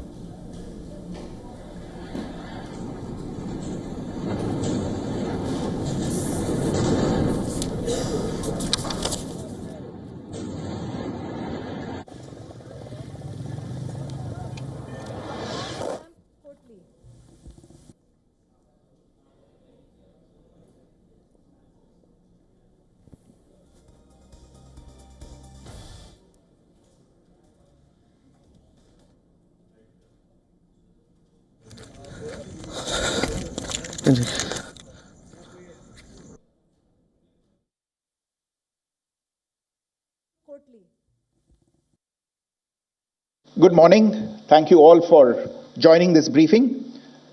As you are all aware, on April 22, 2025, Pakistani and Pakistan-trained terrorists belonging to the Lashkar-e-Taiba carried out a savage attack on Indian tourists at Pahalgam in Jammu and Kashmir in India. They murdered 26 people, including one national of Nepal, causing the largest number of civilian casualties in a terrorist attack in India since the 26 November 2008 attacks in Mumbai. The attack in Pahalgam was marked by extreme barbarity, with the victims mostly killed with headshots from close range and in front of their families. Family members were deliberately traumatized through the manner of the killing, accompanied by the exhortation that they should take back the message. The attack was clearly driven by the objective of undermining the normalcy returning to Jammu and Kashmir. In particular, it was designed to impact the mainstay of the economy, tourism, with a record 23 million tourists visiting the valley last year. The calculation, presumably, was that harming growth and development in the Union territory would help keep it backward and create fertile ground for continued cross-border terrorism from Pakistan. The manner of the attack was also driven by an objective of provoking communal discord, both in Jammu and Kashmir and the rest of the nation. It is to the credit of the government and the people of India that these designs were foiled. A group calling itself the Resistance Front has claimed responsibility for the attack. This group is a front for the UN-proscribed Pakistani terrorist group Lashkar-e-Taiba. It is notable that India had given inputs about the TRF in the half-yearly report to the monitoring team of the UN's 1267 Sanctions Committee in May and November 2024, bringing out its role as a cover for Pakistan-based terrorist groups. Earlier too, in December 2023, India had informed the monitoring team about Lashkar and Jaish-e-Mohammed operating through small terror groups such as the TRF. Pakistan's pressure to remove references to TRF in the April 25 UN Security Council press statement is notable in this regard. Investigations into the Pahalgam terror attack have brought out the communication notes of terrorists in and to Pakistan. The claims made by the Resistance Front and their reposting by known social media handles of the Lashkar-e-Taiba speak for themselves. Identification of the attackers based on eyewitness accounts as well as other information available to law enforcement agencies has also progressed. Our intelligence has developed an accurate picture of the planners and backers of this team. The features of this attack also tie in with Pakistan's long track record of perpetrating cross-border terrorism in India, which is well documented and beyond question. Pakistan also has a well-deserved reputation as a haven for terrorists from around the world, with internationally proscribed terrorists enjoying impunity there. In addition, Pakistan has been known to willfully mislead the world and international forums, such as the Financial Action Task Force, on this issue. The Sajid Mir case, in which this terrorist was declared dead, and then, in response to international pressure, brought back to life, found alive and arrested, is the most glaring example. The latest attack in Pahalgam has understandably generated deep anger in Jammu and Kashmir and in other parts of India. Following the attacks, the government of India naturally responded with a set of initial measures relating to our engagement with Pakistan. You're all aware of the decisions that were announced on the 23rd of April. However, it was deemed essential that the perpetrators and planners of the 22nd April attack be brought to justice. Despite a fortnight having passed since the attacks, there has been no demonstrable step from Pakistan to take action against the terrorist infrastructure on its territory or on territory under its control. Instead, all it has indulged in are denials and allegations. Our intelligence monitoring of Pakistan-based terrorist modules indicated that further attacks against India were impending. There was thus a compulsion both to deter and to preempt. Earlier this morning, as you would be aware, India exercised its right to respond and preempt as well as deter more such cross-border attacks. These actions were measured, non-escalatory, proportionate, and responsible. They focused on dismantling the terrorist infrastructure and disabling terrorists likely to be sent across to India. You would also recall that the Security Council on 25th April 2025 had issued a press statement on the Pahalgam terror attack, underlining, and I quote, the need to hold perpetrators, organizers, financiers, and sponsors of this reprehensible act of terrorism accountable and bring them to justice, unquote. India's latest actions should be seen in this context. Joining me for this briefing on our actions earlier this morning are Colonel Sophia Qureshi and Wing Commander Vyomika Singh. I will request them to share some details regarding Operation Sindoor with all of you. In a major escalation of tensions, India launched Operation Sindoor in the early hours of May 7th, targeting 9 terror infrastructure sites across Pakistan and Pakistan-occupied Kashmir. Despite the high-stakes development, Indian financial markets remained largely stable. The BSE Sensex opened 0.86% lower and the Nifty 50 fell 0.6%. But both indices quickly paired losses, indicating resilient investor sentiment. Defense and aerospace stocks surged on expectations of increased government spending. Hindustan Aeronautics, Bharat Dynamics, BEL and Mazagon Dock rose between 1.3% and 4% intraday. Sectoral indices like auto, FMCG and pharma remained positive, while realty, metal and energy opened lower. The Indian rupee and bond yields held steady, reflecting market confidence that the situation remains under control and will not disrupt long-term fundamentals. In a sharp contrast, Pakistan's stock market faced a heavy sell-off. The KSE 100 index dropped over 2%, falling below 70,100 points. Losses were widespread, hitting banking, cement, energy and telecom stocks. With inflation high, foreign reserves low and IMF conditions ongoing, Pakistan's economic resilience appeared weak. The Pakistani rupee also came under pressure amid growing concerns of further escalation. As cross-border shelling resumed and diplomatic rhetoric intensified, global observers remained on the edge, watching for signs of either resolution or renewed conflict. Politicians across the political spectrum came together to hail India's Operation Sindoor shortly after the retaliatory strikes by India. Defense Minister Rajnath Singh put out a tweet on X saying, Bharat Mata Ki Jai. Home Minister Amit Shah expressed confidence in the Indian Armed Forces. In a post on X, Shah wrote that the Modi government is resolved to give a befitting response to any attack on India and its people. Information and Broadcasting Minister Ashwini Vaishnaw also took to X and wrote, Jai Hind. The leader of opposition in the Lok Sabha, Rahul Gandhi, wrote on X, proud of our armed forces, Jai Hind. Leader of opposition in the Rajya Sabha, Mallikarjun Kharge, applauded the resolute resolve and courage of the armed forces. Kharge further wrote that national unity and solidarity is the need of the hour, and the Indian National Congress stands with the Indian Armed Forces. Congress leader Jairam Ramesh also conveyed full support to the Indian Armed Forces and said that India stands united in its fight against terrorism emanating from Pakistan and Pakistan-occupied Kashmir, Jammu and Kashmir Chief Minister Omar Abdullah expressed support for Operation Sindoor and also highlighted that he does not want a war with Pakistan, but for that Islamabad needs to lower their guns first. हमारे हाथ में ये खेल है नहीं। हम तो चाहेंगे और अल्लाह ताला से दुआ करेंगे कि ये जल्दी थमे। मैं तो कहता हूँ अगर आज ही ख़त्म हो तो बेहतर है, लेकिन इसको रोकने की ताकत जो है वो लोग रखते हैं जिनको सही फ़ैसला लेना होगा। मैंने वैसे भी कहा पार की बंदूकें बंद हो जाएं तो यहाँ से भी बंदूकें बंद होंगी।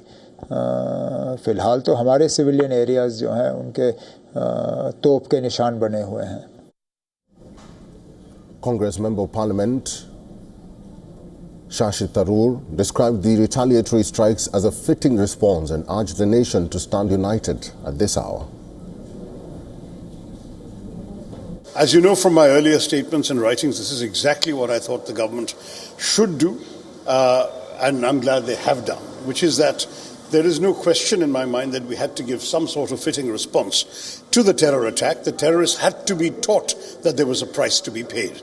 And sadly, this kind of impunity that they believe they enjoy would have only emboldened them to continue with further attacks. So it was important and essential to give them some sort of response that was a kinetic response. In addition to the diplomatic measures we all know about, the government announced various things, action on visas, all sorts of things. But today, what they have done is a fitting response.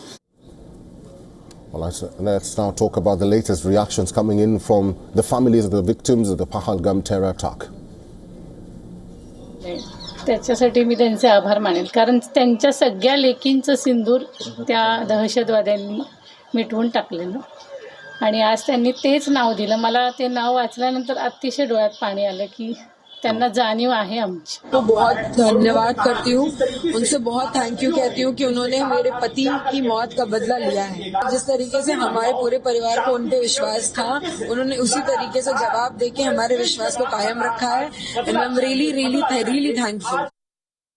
जो उन 26 लोगों का बदला वहाँ पे लिया गया तो हम तो खुश हैं। हम इस गवर्नमेंट का शुक्रिया अदा करते हैं, फौज ने और गवर्नमेंट ने इसका बदला लिया।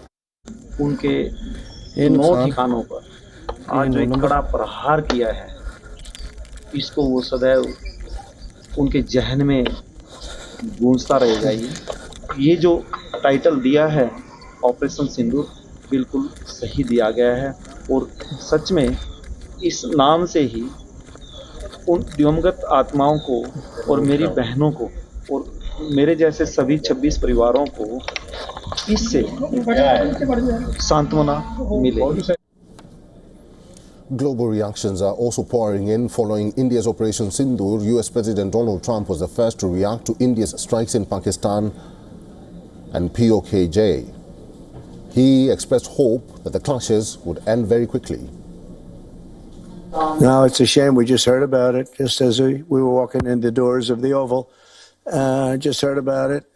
I guess people knew something was going to happen based on a little bit of the past. They've been fighting for a long time. You know, they've been fighting for many, many decades and centuries, actually, if you really think about it. No, I just hope it ends very quickly. Trump's Secretary of State Marco Rubio, in a post on social media, said he was monitoring the situation between India and Pakistan closely, while adding that Washington would continue to engage the nuclear-armed Asian neighbors towards a peaceful resolution. The Indian embassy in Washington said Rubio had been briefed by National Security Advisor Ajit Doval after the attack. US Congressman Sri Tandendar said that India has a right to defend itself and that he would urge the US to support India at this difficult time.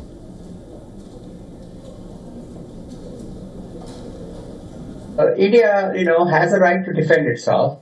India has a right to retaliate for what appears to be barbaric acts. And it does appear to have support from the state of Pakistan. So it appears to be a state-sponsored, state-supported terroristic attack. So that is, I have placed some calls with the State Department. I am staying in touch with the U.S.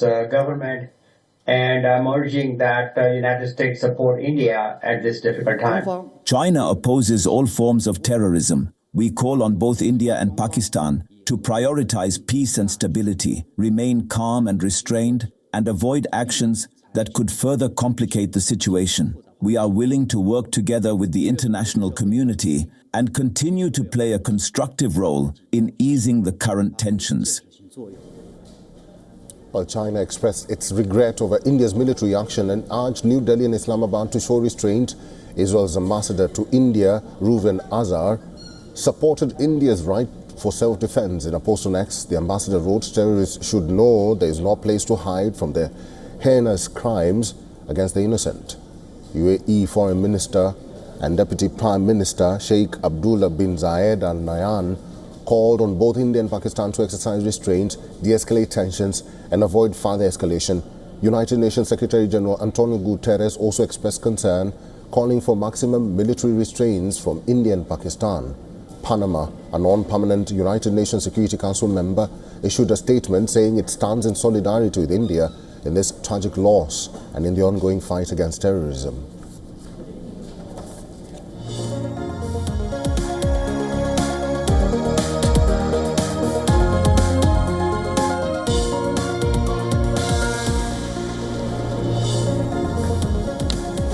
And that's the latest at this hour. The coverage on Operation Sindoor continues. Stay with us.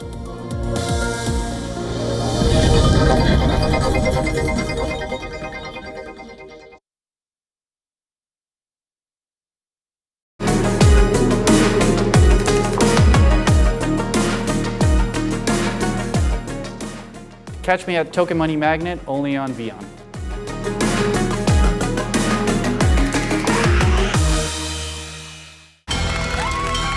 From the bustling trading floors of Wall Street to the vibrant exchanges of Asian stock markets, WION breaks it down for you to make sense of what's happening. As we reveal the key factors behind events, strategic battles, and the game-changing business decisions that shape the world. We bring you all of this and more on World Business Watch. WION, India's global voice, the channel that brings you the biggest stories from across the world through India's lens. Now available in more than 190 countries worldwide. Because we believe that the world is one. Watch us in Africa, Europe, USA and Canada, South America, Asia Pacific, Middle East and North African regions. Also available on these digital platforms across the world. WION. World is one.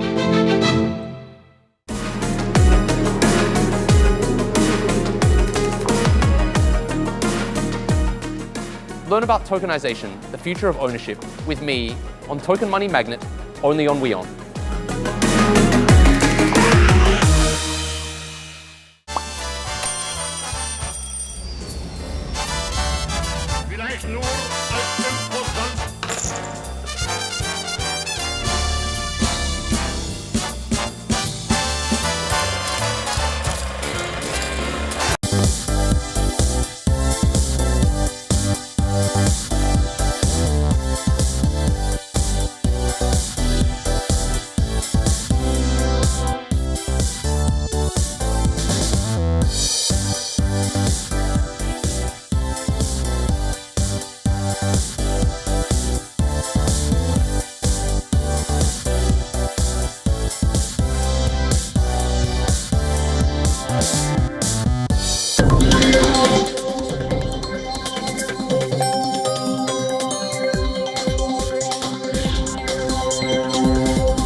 वो लाइटें बंद करना शुरू कर दी। ये नुकसान, ये 9 number.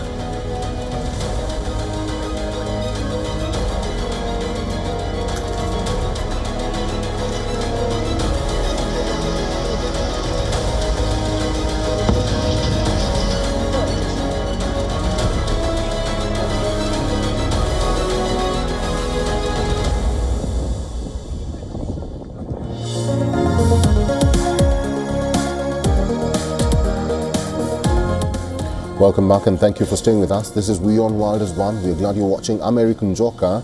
This is a continuous coverage of Operation Sindoor. The headlines. Indian Army releases videos of Indian strikes on terror camps in Pakistan and Pakistan-occupied Kashmir. 9 terrorist camps were targeted and successfully destroyed.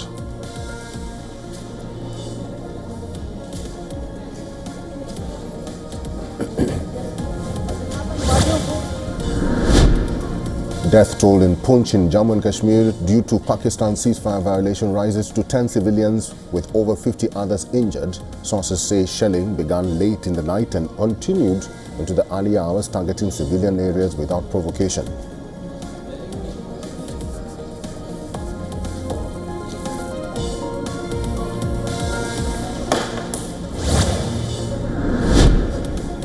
Indian Home Minister chairs meeting with chief ministers of all 11 border states, including those sharing a border with Pakistan and Nepal. Police chiefs of all the 11 states also join via video conferencing.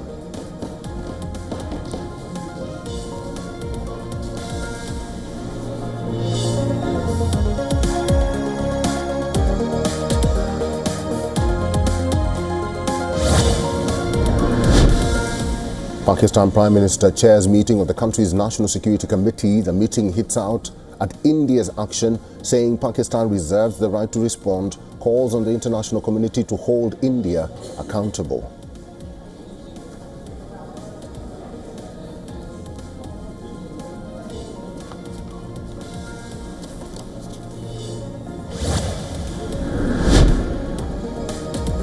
Terrorist Masood Azhar's family members, including his sister, reportedly killed in India's Operation Sindoor.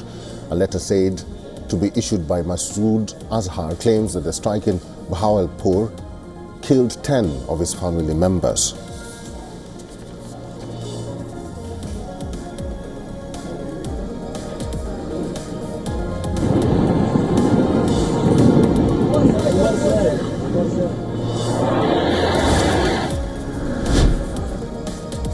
Prime Minister Narendra Modi meets President Draupadi Murmu at the Rashtrapati Bhavan, briefs the Commander-in-Chief about Operation Sindoor.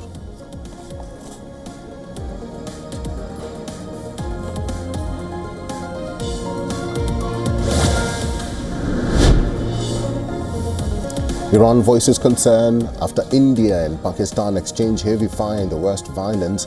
Foreign Ministry expresses deep concern over the escalating tensions and calls on both sides to exercise restraint.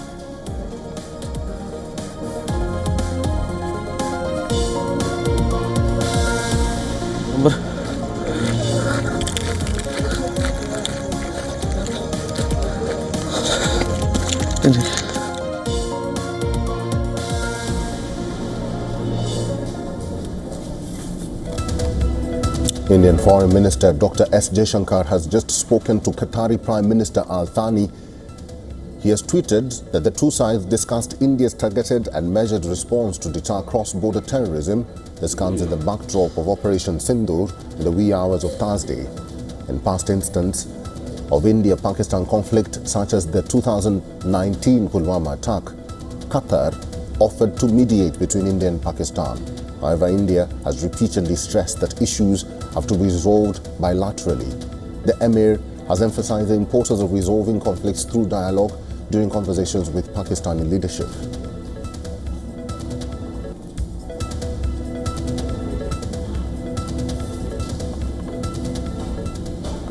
Let's talk to our assistant editor for Foreign Affairs, Sidhant Subol, who's now joining us live on the phone. Sidhant, actually, he's live. Sidhant, there's a clarion call from around the world, and that is for India and Pakistan to maintain restraint and to also have some sort of dialogue. What do you have to say about this call between the Prime Minister and the Foreign Minister of India? Well, Eric, before that, let me tell you the big story right now which is breaking. I'm standing just in front of the Ministry of External Affairs headquarters here in Delhi, and the foreign ambassadors, envoys of the UNSC members, the United Nations Security Council, have been called, both the permanent and non-permanent. And even as I arrived there, I saw the Russian ambassador and the Chinese ambassador entering the very building where the MEA headquarters is located. So there you have it. You can see vehicles right now parked outside the MEA headquarters, and right now in this place, the Foreign Secretary is briefing the foreign envoys regarding the Operation Sindoor, which the Indian side had undertaken earlier this morning. The Indian side is briefing the UNSC members at a time when we know that Pakistan is a non-permanent member as well, and is likely to rake up Kashmir at the UNSC, something that we saw on Monday as well. And even as that happens, there have been rounds of conversations as well. The Indian External Affairs Minister Dr. S. Jaishankar has spoken to the Qatari Foreign Minister. We know that more such telephonic conversations are due. In fact, the Indian External Affairs Minister is expected to speak to the French Foreign Minister as well. The Indian NSA, Ajit Doval, has spoken to 8 of his counterparts, including the Chinese Foreign Minister Wang Yi, and the American side, the French side, the Japanese, the Russian, and from the UAE and Saudi Arabia. So the focus now is on dealing with the diplomatic onslaught that can be expected in the aftermath of the Indian strikes, particularly with the Pakistani side coming out with its own narrative. But Indian side has been clear that when it comes to the issue of terrorism, there is zero tolerance. India is going to strike against terrorists, and that is the clear message. But before I wind up, I'll show you the visuals again of the South Block, where all the activity is now taking place here in Delhi, where the Indian Foreign Secretary is briefing the top envoys of many countries, the UNSC member countries, regarding the developing situation in the aftermath of Sindoor operation. We know that there could be an escalation by